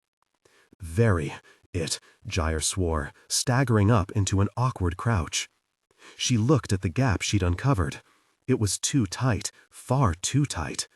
If the tunneler came anywhere near her while she was in it, she'd be Hilarion all over again. She staggered to the edge of the drop-off instead, the crash of the waterfall across the gap growing louder. Maybe if she put a line in, hung down in the open space, she could... The throb suddenly became a roar, and Gyre stumbled back, staring, as across the gap a great worm-like thing swam out of the rock, stone moving impossibly like water around it. In the open air, it was too big to support itself, and she watched as it writhed up along the wall and into the ceiling, half submerging itself. Its gigantic conical head, if it was a head, swung around to face her. It had no mouth, no eyes, but thousands of slit-like pits covered its skin, pulsing open and closed as if breathing, smelling. In the light of her headlamp, its brilliantly colored scales flashed, iridescent and vibrant. "Holy gosh," Gyre whispered, and it shifted toward her, moving sinuously along the ceiling. It was the singing, Em was saying. And then the voice line went dead, its indicator turning solid amber. Gyre cried out, "Come back! Come back!" Em had left her. But the worm hadn't, and it was surging forward, and Gyre's scream died in her throat. She shuffled back from the lip of the pit, then strained to hold still against her trembling. The slits pulsed. The head moved, swaying. But the tunneler stopped its approach. Slowly, it shifted its head, casting, searching. Why couldn't it see her anymore? Words flashed up on her cracked screen. "Don't speak." Gyre choked down the faint, nascent sound that threatened to leak from her throat. The words on her screen disappeared and were replaced with, "It heard the singing. It doesn't like human voices." The theory sounded laughable, impossible. How could it hear somebody's voice through hundreds of meters of solid stone? But as she read, the tunneler continued to move. Away, back into the rock. The vault of the ceiling rippled, and where it couldn't compress impossibly on itself, it fractured, sending a cascade of rubble down into the gap, into the pummeling path of the waterfall across the way. In its wake, the tunneler left strange hollows and outcroppings along the margins of the cavern, and a lessening throb. Relief made her weak, and her knees threatened to buckle. And then, from the pit of agony in her stomach, rose anger. She stared down the beast that had pursued her throughout the cave. "You killed Halion. You almost killed me." No, she couldn't let it just leave. As if possessed, she took a step toward it, staring up at the behemoth, her lamp playing across its scales. It didn't react to her movement or the sound of her boots on the rock. She had no weapons, no hope of killing it, but it didn't stop her from sinking to her knees and straightening her back, shuffling to the edge of the gap. She stared up at it. If she was going to die anyway, she might as well go out screaming. "Gyre, what are you doing?" She opened her faceplate. It resisted, and she fought it, until a large piece cracked off entirely, and the rest retreated into her helmet. The cool air of the cave was ice against her burning skin, seizing the breath in her lungs. "You took my arm," she said. The sound didn't carry, and the tunneler didn't turn. It was nearly gone now, submerged in the rock except for a few meters of variegated flesh. Look at me, you difficult person!" This time her voice boomed across the space, and the tunneler reacted. It spasmed, its skin rippling, its pits pulsing wildly where they were exposed to the air. It twisted back on itself, the rock cracking and splitting, raining down into the gap in a thunderous collapse. She fell backward, away from the rubble and pluming rock, and stared as the tunneler emerged from the ceiling only a few meters in front of her. Giant head dropping into the open air, pivoting, facing her. Groping behind her, she found a loose stone. She threw it with all her strength, and it struck the tunneler near the front of its conical head. It didn't respond, didn't flinch. Even its slits barely moved, only continuing their rhythmic pulsing. Em was probably screaming for her, typing frantically. Her faceplate jerked down, trying to slide back into place, but she pressed the heel of her hand against it, holding it back. She was panting for breath, and she didn't have the strength to stand up, to face the beast, but she couldn't take her eyes off it. She couldn't quell her rage. This cave wasn't going to consume her. She was going to fight until the very end.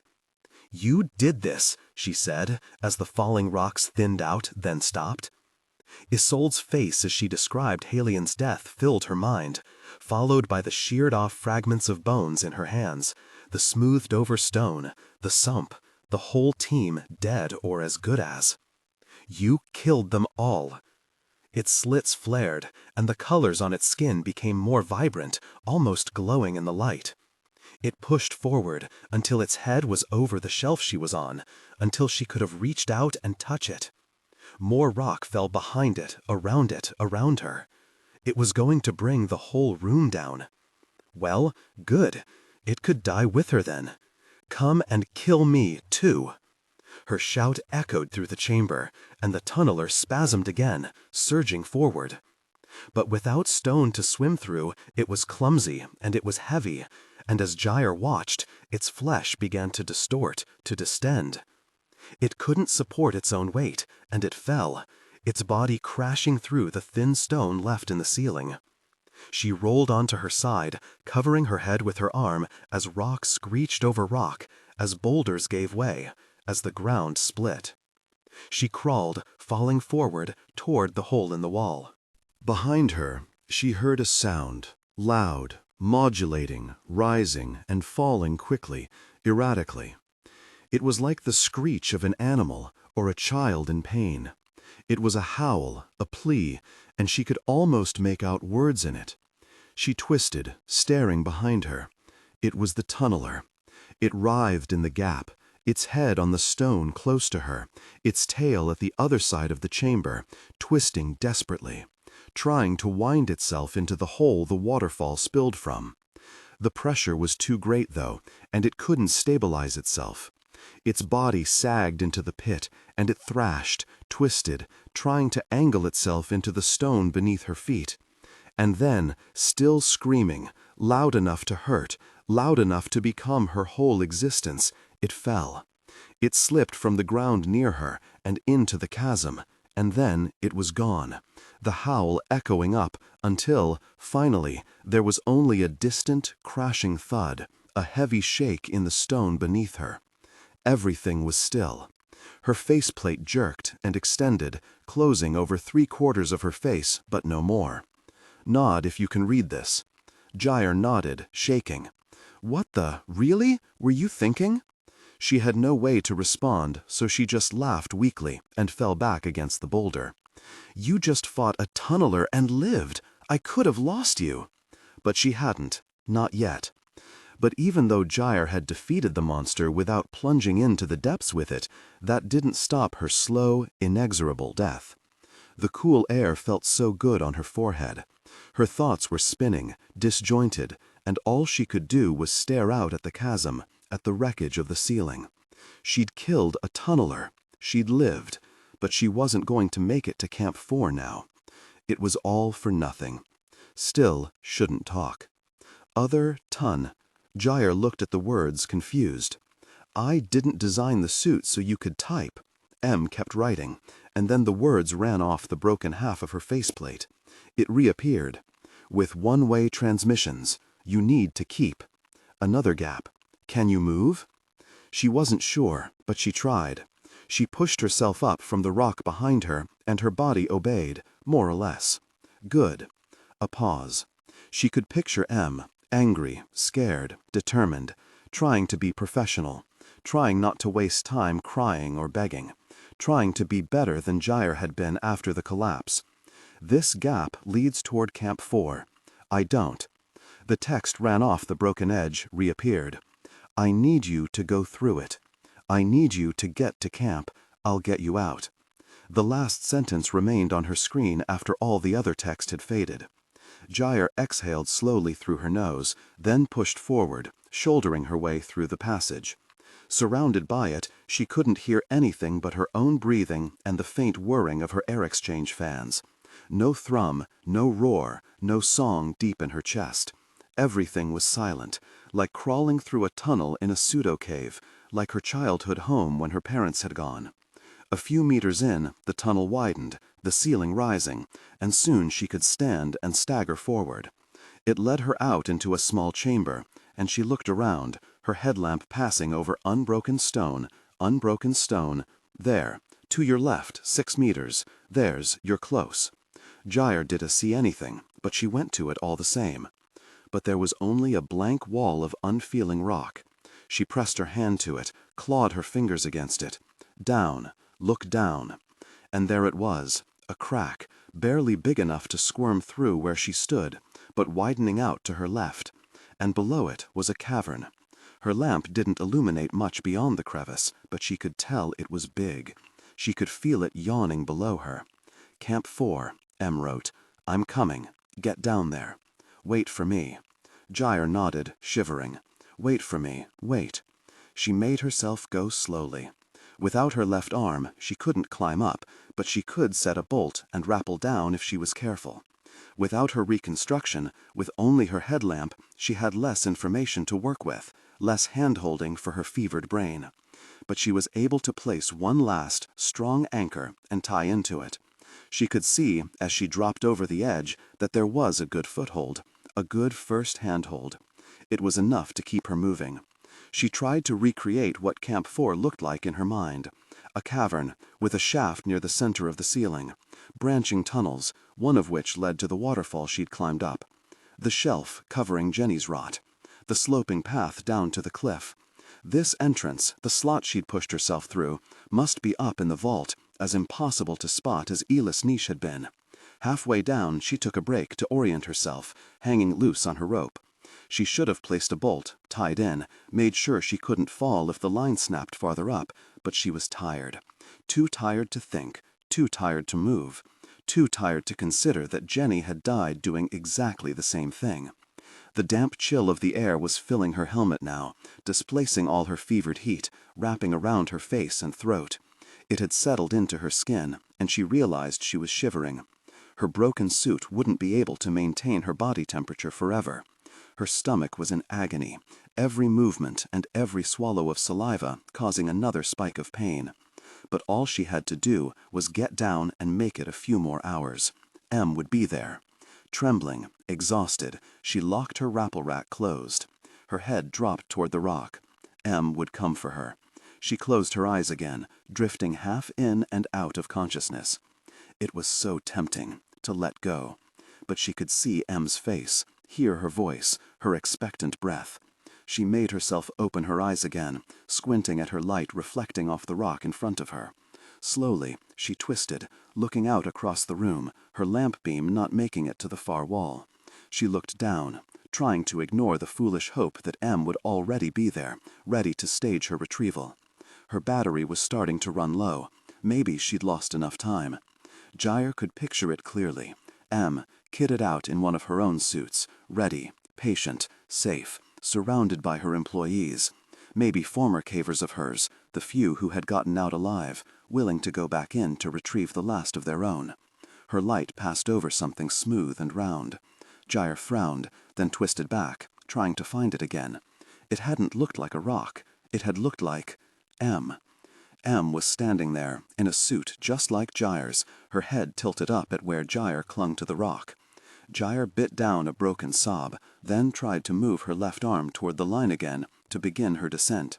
She felt it flex, before remembering it wasn't there at all.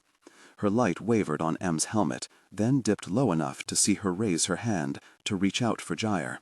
"I'm coming." She turned back to the wall, focused on her line. She opened the break on her rack and started walking, unsteadily, down the rest of the wall. Em had told the truth. She'd come for her. Tears burned in her eyes, and suddenly she could feel every ache and pain in perfect clarity, perfect detail.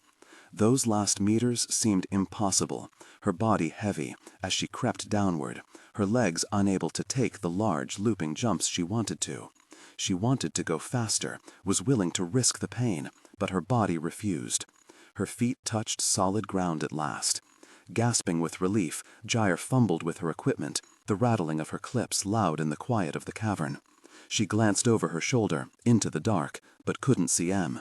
Em didn't have a light on, was probably using her reconstruction. Any moment now, Em would be here, with her. Em would take her in her arms, lay her down, protect her. She was on the ground. When had she fallen? She didn't remember, couldn't tell if she'd tripped, or if her legs had buckled, or if there was somebody with her now, easing her down to rest. But she squinted and turned her head, twisting, writhing. Her light arced through the darkness, illuminating only stone. Em was gone. Em had never been there. Gyre groaned and tried to sit up. One-armed, her stomach taut and swollen with infection, she could only roll onto her side.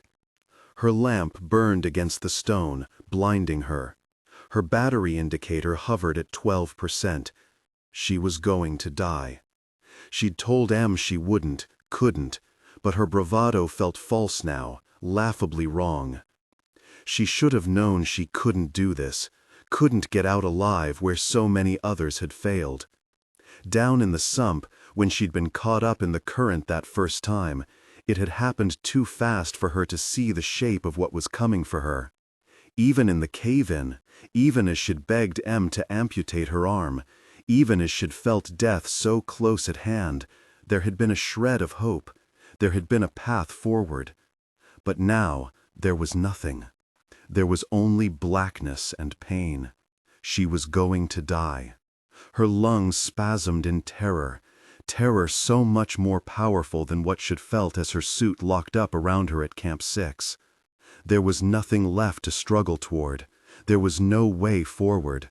There was no chance to speak to Em one last time, to hear another person's voice, to feel their presence. A week ago, a lifetime ago, she would have shrugged it off, accepted that one day she would die alone. But that loneliness had never felt more acute. Death came for her, wearing a form she couldn't fight. It was coming. She looked at the kill switch, looked at the remaining amounts of every drug Em had loaded into her suit. Her breath juddered from her chest, filling her helmet with moisture. It condensed in the chill, fogging her screen, blurring the words. All it would take was a single motion. All it would take was selecting morphine, dialing up the dosage until it used every last drop. That sack was still full, untouched, unused. Em had listened to her, had kept her promise. She stared at the level indicator. Em. Gyre licked at her lips, dry and cold and cracked, searching for her strength, for her commitment. All it would take would be to say yes. But to do that would be to lose this trace of Em. Em had intentionally left this untouched, for her life, as a gesture of respect, of trust. It was as if that level indicator was Em. "You're coming to get me," she mumbled, her swollen lips aching. Gyre stared at her display, reaching out as if she could touch it. Then, reluctantly, she closed down the interface, staring instead out into the cave. All Gyre had to do was wait.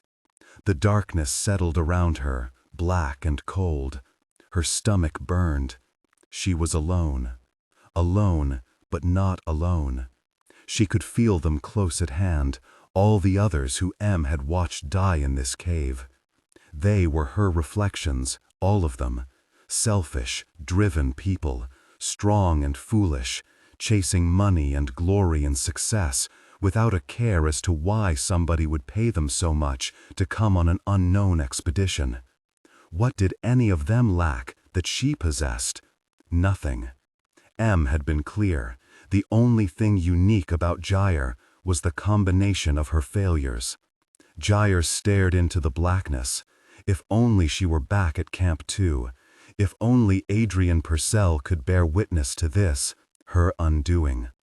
His corpse had spoken to her that horrible day when she'd first realized how doomed she was, telling her to turn back, telling her she would wind up just like him. But she had thought it was Em he was warning her about, not the cave. She hadn't listened. Movement at the corner of her eye, she oriented to it, desperate. Her lips formed the shape of Em. And out of the darkness came Jenny. She approached in a staggering, unnatural gait. The front and back of her suit hung open, jutting from her waist, and Gyre could see the electrodes and tubes strained and taut, jumping with every step. Her body was wreathed in a pale white glow. Fungal tendrils grew from her chest and bloomed from her mouth, and as Gyre watched, their light grew brighter, brighter. Jenny stopped only a few steps away, looking down at her. "You're not real," Gyre mumbled, the words slurred and barely sound at all. "Not again. Won't do it again." Jenny didn't respond. Instead, she crouched down and grabbed hold of Gyre's ankle.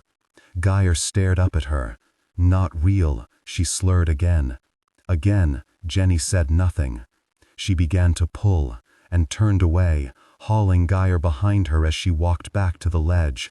back toward the long drop. Gyre felt herself move, heard the squeal of her suit scraping over stone. She kicked, weakly, but Jenny was relentless.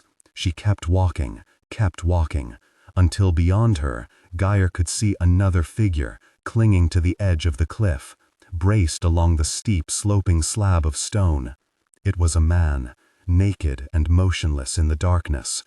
He watched them both with glassy eyes, his body gaunt and haggard, his skin paper-thin. He was pale, so pale, and Gyre remembered him from the cliffside, remembered the face she'd thought had been Isolde's. Eli. And there, too, was Isolde. She stood just in front of him, at the edge of the long drop, waiting. They were together, the bodies that the cave had swallowed up, the bodies M had never found. Climb down, climb down.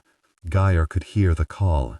She could feel it buzzing in the air around her, cold and damp and dark.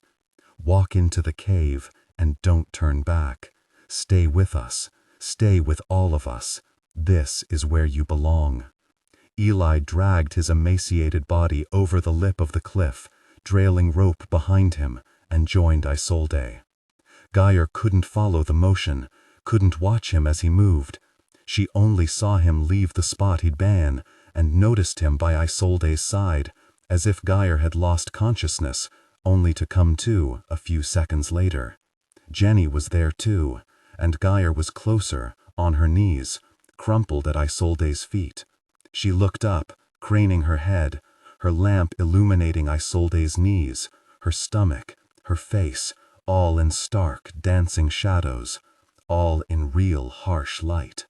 Isolde looked older now, older and tired, real. She crouched down and cupped Gyre's chin in her hands, her fingers bare millimeters from Gyre's skin, separated only by the plate of carbon below her jaw. Gyre wanted that touch, craved it, and she reached up, fumbling with her helmet. The screen flashed warnings, 5 charge remaining. She didn't care. She found the release, took the helmet off, and cast it aside.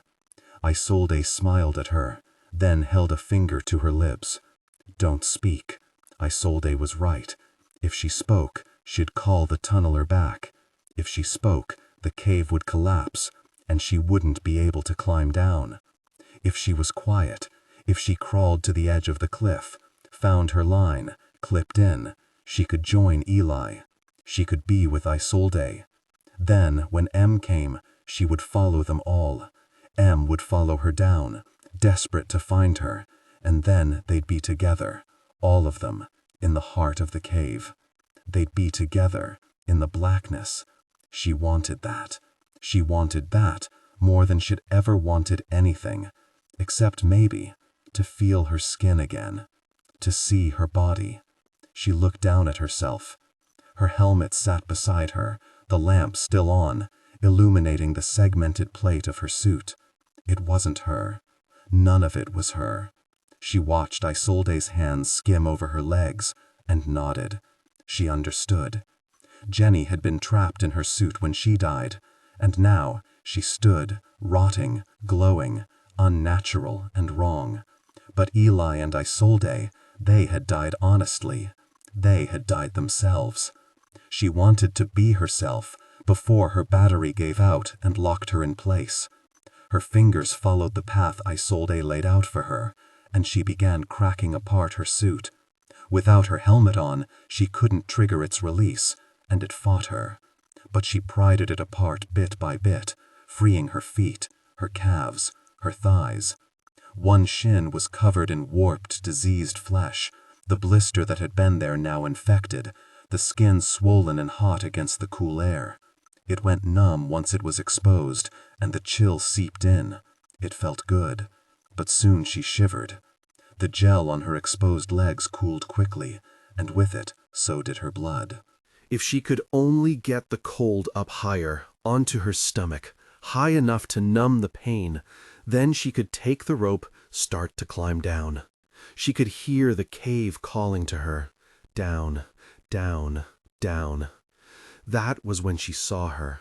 Jenny, splayed open and motionless just a half-meter away, so close to the shelf that she had died under. She looked different now, duller, stiller. Gyre crawled to her. She reached out and touched her, nudged her, lifted her chin. The glowing fungus that had already colonized what was left of her eyes swayed. Gyre no longer felt guilt for desecrating Jenny's body, or shame for not having rescued her. They were together now, and all Gyre could feel was relief. She wasn't alone. Shaking from cold, from infection, from exhaustion, she curled up next to Jenny, tucking her head against the other woman's shoulder. Just a moment's rest, and then she'd climb down. Water. She smelled it first, the mineral edge in the air, the subtle drop in temperature that followed. She could even taste it, a faint clearness on her tongue that instantly made her throat contract and her lips feel dry, so dry. The water was coming. She could hear it now, the distant trickle that grew to a rush that bloomed into a roar. Water cascading over stone. In the glow of 1,000 fungal filaments that grew from her body and Jenny's beside her, twining them together, Gyre watched as the first trickle snaked past her bare legs, her hunched form, growing, growing, until it touched the lip of the long drop and sheeted down. She watched as the long drop filled to the lip, buoying up a constellation of glow. And down in the water was Isolde. She floated at the surface, silent, pale, beckoning. Eli sunken just below her, bound in climbing rope. It was a final invitation. It was time. Boots rang out against stone, above the roar. She shivered, pressing her face against the mass beside her. The scent of cold rot replaced the sharp brightness of water spray. She closed her eyes, then opened them. The water was gone. The glow was gone. There was no fungus on her skin, in her flesh. She had lost part of herself. Rope dragged against stone. Something touched down heavily. Then something lighter. The click of carabiners opening and closing. Footsteps, running footsteps. Then the lights came on, 2 of them, 2 bobbing, burning globes in the darkness. She couldn't see who they were attached to, but she saw them get closer, closer. She saw one draw up short, surprised. Then it moved more quickly, sprinting, and Gyre's heart pounded as it approached, drawn as if by the call of the cave itself. And then Em was there, backlit by the lamp behind her. Gyre couldn't see her face, but she could see her wide hips, her short legs. She knew. She knew. Gyre's lips parted, trembled. "She's not real," whispered her mind. But Em felt real as she crouched beside her, as her light illuminated Gyre's frigid legs. Em felt real as she beckoned her companion over, as they turned to each other, their heads bent as if talking, but Gyre couldn't hear them. She made herself sit forward, roll onto her knees. Her stomach was swollen and taut, burning with fever. Something gave, and hot, fetid slime slithered down between the remaining plates of her suit and her skin, marking a path over her hip, onto her exposed thigh. Em had stopped moving, watching as Gyre crawled to the edge of the long drop. Em was here. Em was really here. Gyre could have sobbed from the relief. She had thought she wasn't strong enough to go on, but with Em, she could be. Em followed her, looking back over her shoulder at her companion. Her suit looked strange, badly fitted, ill-worn, wrong, in all the ways that Jenny had once looked wrong. If Em wasn't real? She reached the cliff's edge and grabbed for the line. Em knelt at her side, her faceplate sliding up. She reached out to touch Gyre, then stopped, as if afraid. There was barely any light now, but Gyre could make out the curve of her cheek, the glint of reflection from one eye. "Gyre, I've come to take you home," Em said. And it was her voice in the darkness. Gyre smiled, relieved, so relieved. "This is home," she said.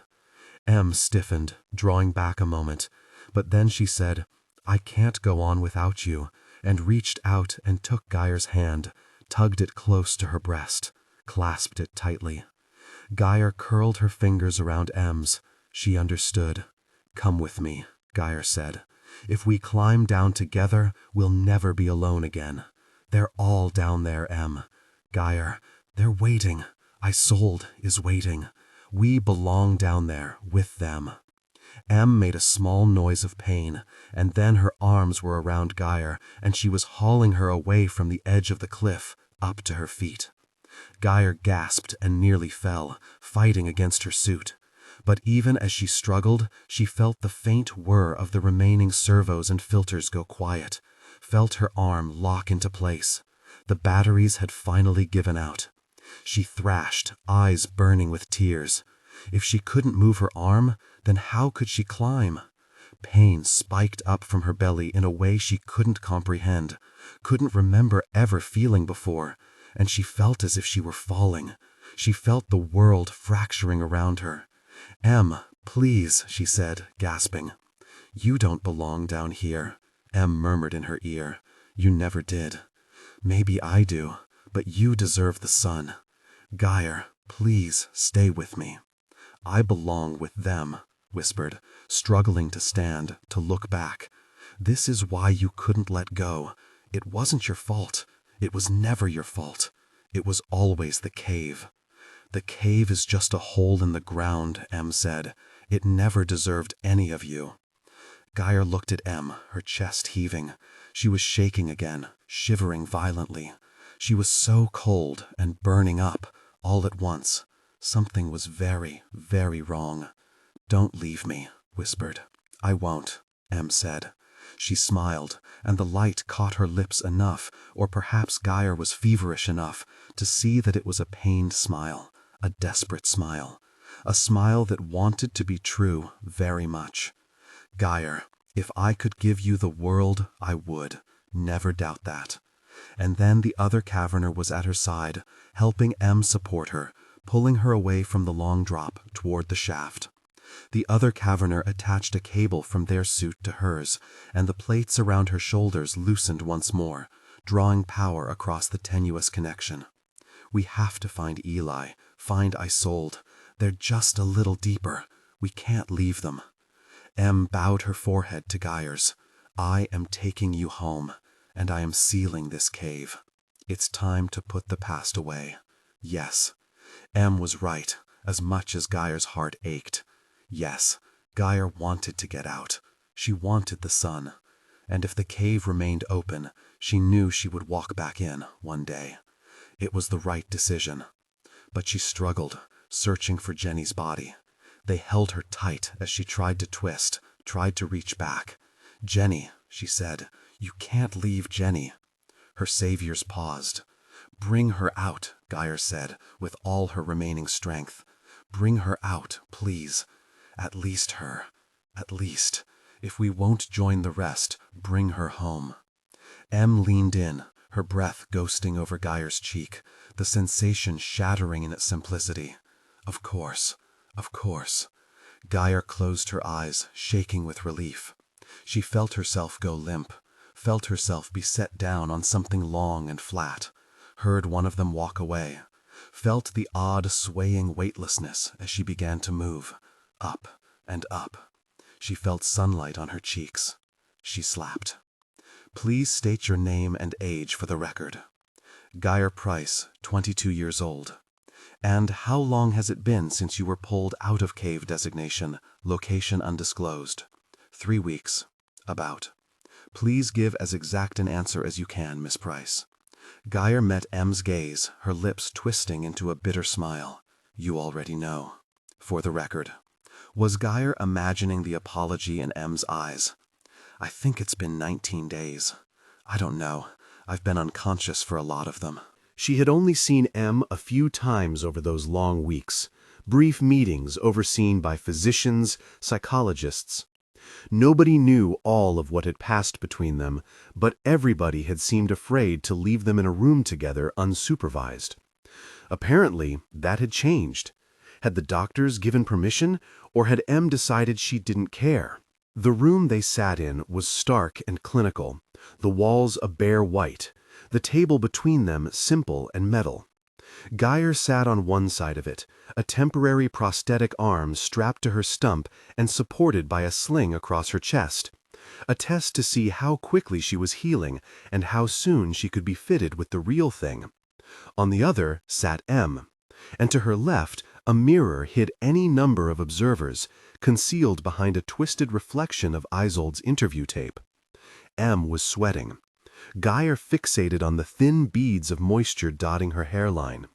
The detail was so small her helmet's display would have never rendered it, and so honest it made Gyre's pulse speed up.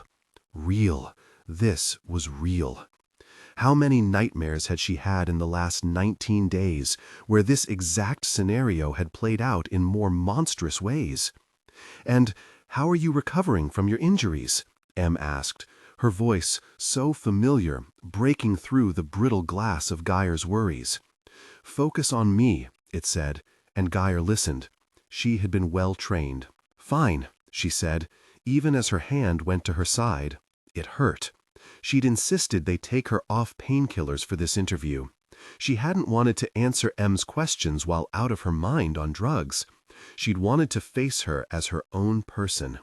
Her own person. Gyre wanted to laugh.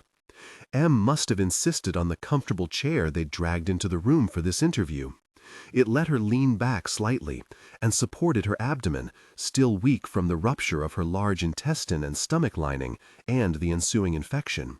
She was swathed in comfortable, easily laundered clothing, and her hair had been carefully combed and retwisted.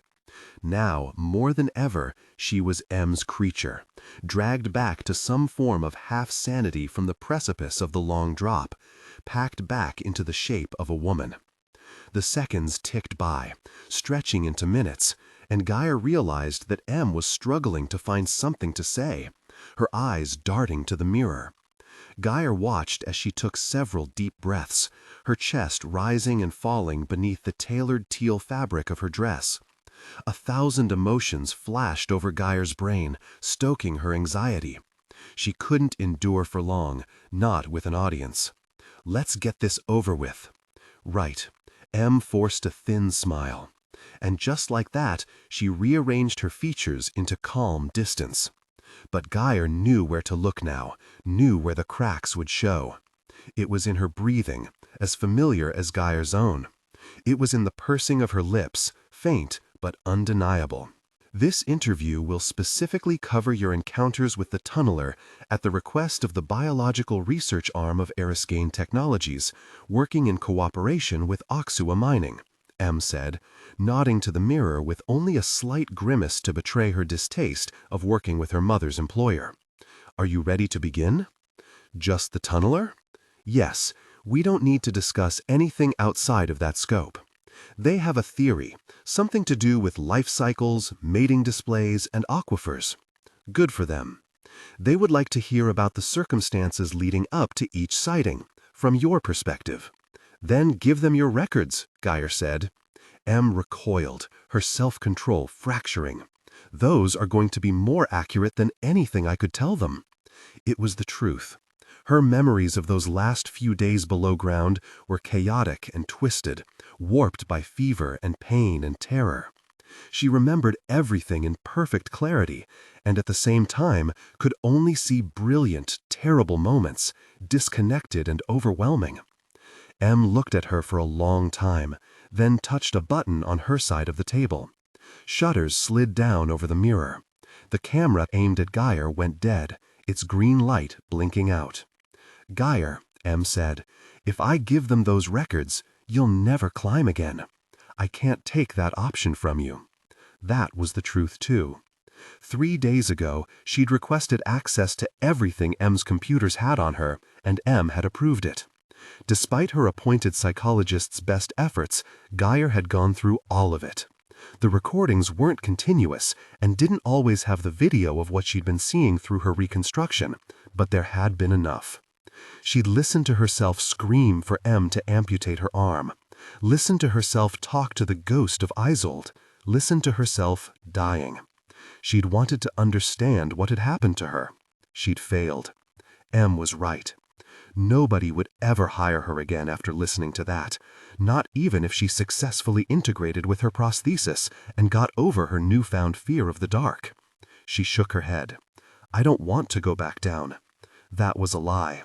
She could still see Isolde sometimes when she closed her eyes. She could feel the rot in her stomach and the cool, dank air of the cavern on her face. She could still feel the pull, the relentless tug, the invitation to climb back down and forget the world above, give in and close off all the pain and the struggle and the loneliness. What would it feel like to go back in, to find a different crack into the world below the ground? Even in a different cave, would she still hear its call? What would it be like to go down with a team of handlers, management, a reasonable plan? To go down without Em? I don't want you to go back down either, Em said, interrupting the spiraling path of her thoughts, bringing her back to the surface. But I can't decide for you, not anymore. If I give them those records, I ruin you. Gyre laughed sharply, like you haven't done that already. Em recoiled as if struck, and Gyre imagined how it would feel to punch her, to grab her, to hold her down. She shifted in her chair, then covered her face with her remaining hand. Skin against skin. It felt good. It felt like everything she'd wanted when she'd been down in that cave. She was topside now. She held on to that fact, looking around at the room and its contents, all man-made, nothing out of stone. She felt the anger subside. I'm sorry, murmured. I'll never be able to express how sorry I am, but look, I'll give them those records if you ask me to, but in return, you need this. She placed a card onto the table between them. That's your key to get to the black box. It opens in 2 days. It's yours, all yours. The recordings will cover things my computers didn't keep, and they're unalterable, easily verifiable. You can access them for any purpose without needing permission from me. I'm going to destroy my own key. Gyre stared at the card, then picked it up, turning it over in her hand. She waited to feel something. Vindication, maybe? Empowerment? Even shame, whether for recording Em to blackmail her or for being afraid that Em would hate her for it when it had been her best option. But she felt hollow. What do you think I should do with them? She asked, because, really, what could she do with them? Em had never admitted to breaking any laws, was on record being honest and human and broken, and every contract Eli and Jenny and all the rest had ever signed had been airtight. Legal, the bedrock on which the colony's economy had functioned for almost its entire existence. All the recordings proved was that she'd never had a chance, that she had signed up to be the plaything of a broken rich girl. And what could she gain from it? Tickets off-world waited for her as soon as she decided where she wanted to go. A fat paycheck sat in her account, transferred in before she ever left the cave. She already had more than she dreamed of when she took the job. It was a useless relic of another time, a reminder of her ultimate powerlessness. If you make those files public, if you let everybody hear me explain not only what I did, but why I did it, you'll give my competitors the ability to destroy me, Em said. Oh, those recordings would open Em up to criticism, hatred, even mockery for her weakness and madness. It couldn't harm her in court, no, but it didn't need to. Em would never find an investor again, never hire a caver again. She would likely have to step down from her position in Ariskane. Who would trust her to run a business when they knew how many lives, how many resources she'd wasted, not for profit, but for grief? A legal remedy paled in comparison. The card rested like a leash in Gyre's hand, a leash that wrapped around her horrible, beautiful monster's throat. And Em had placed it there willingly. "What now?" Gyre whispered. "Whatever you want. I'll buy you your tickets before the box opens so you can make your choice freely. No more playing on a rigged board." She could leave, take the money and go. take the money and destroy M anyway. She could get off this planet, get away from the siren call of the caves, get away from Isolde forever. She could find her mother. The thought stunned her momentarily, and then she said, "Buy 2.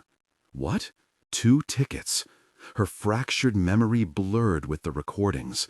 She'd been delirious with fever, and M had said, "The 2 of us, walking into my mother's boardroom, me in the suit. I want to do that. I want you to be there.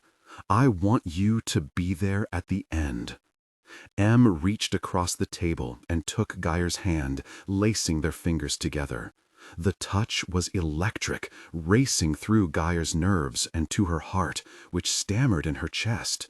This was real. "It's not the end," M whispered. "You saw me at mine, and I'm still here. I haven't left." "We walk back out of the cave," Gyre said slowly. M nodded. She rose, circling around the table, sitting on its edge and clasping Gyre's hand with both of hers. "Do you think you can do it? Put the suit on again?" Her eyes searched Gyre's face. "You don't have to. You never have to." "I can do it," to see the look on her face. "Come with me." M's hands tightened again. "Nobody else understands," Gyre said. "Nobody else will ever know what it was like down there, not even if they watch the recordings 1,000 times. If we're apart, we're alone. I don't want to be alone. I don't want to hurt you again, ever again," M whispered. "Come with me," she repeated. She couldn't articulate the rest of it, how M leaving would hurt, how her staying would hurt, how there was no way either of them could ever win. But she wanted M there, with her.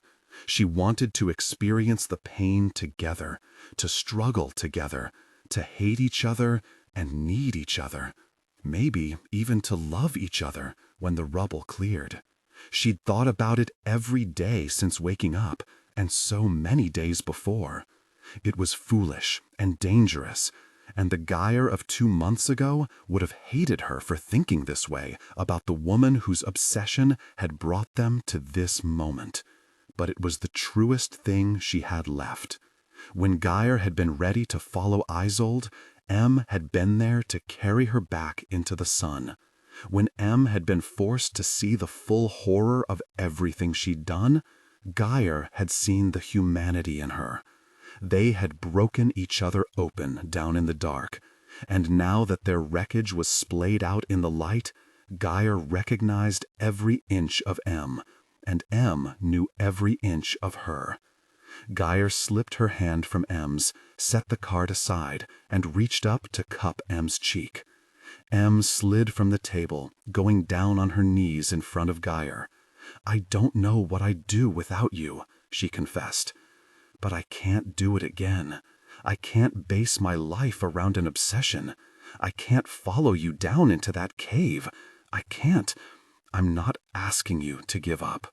Gyre leaned down despite the pain and kissed M, the briefest contact, sensation arcing down her spine. This was the woman who'd put her in that suit, who'd sent her down chasing ghosts, knowing it would likely end in death, but who also had refused to let her die over and over again. M had fought for her, even though death was M's thesis, was her conclusion, was the only thing that should have waited for Gyre. Even though the twisted rot that had destroyed so much had already destroyed the both of them, almost to the core. Gyre could see it, though, a small fleck of humanity, surrounded by a shell of pain that was beginning to crack, beginning to give way. And she couldn't be certain, when she got down to that point, whether she was thinking of herself or M. They both had 2 options, fester and die, or take what they were given and grow. "I'm asking," Gyre said, pulling back only a few centimeters and meeting M's gaze, "for you to try."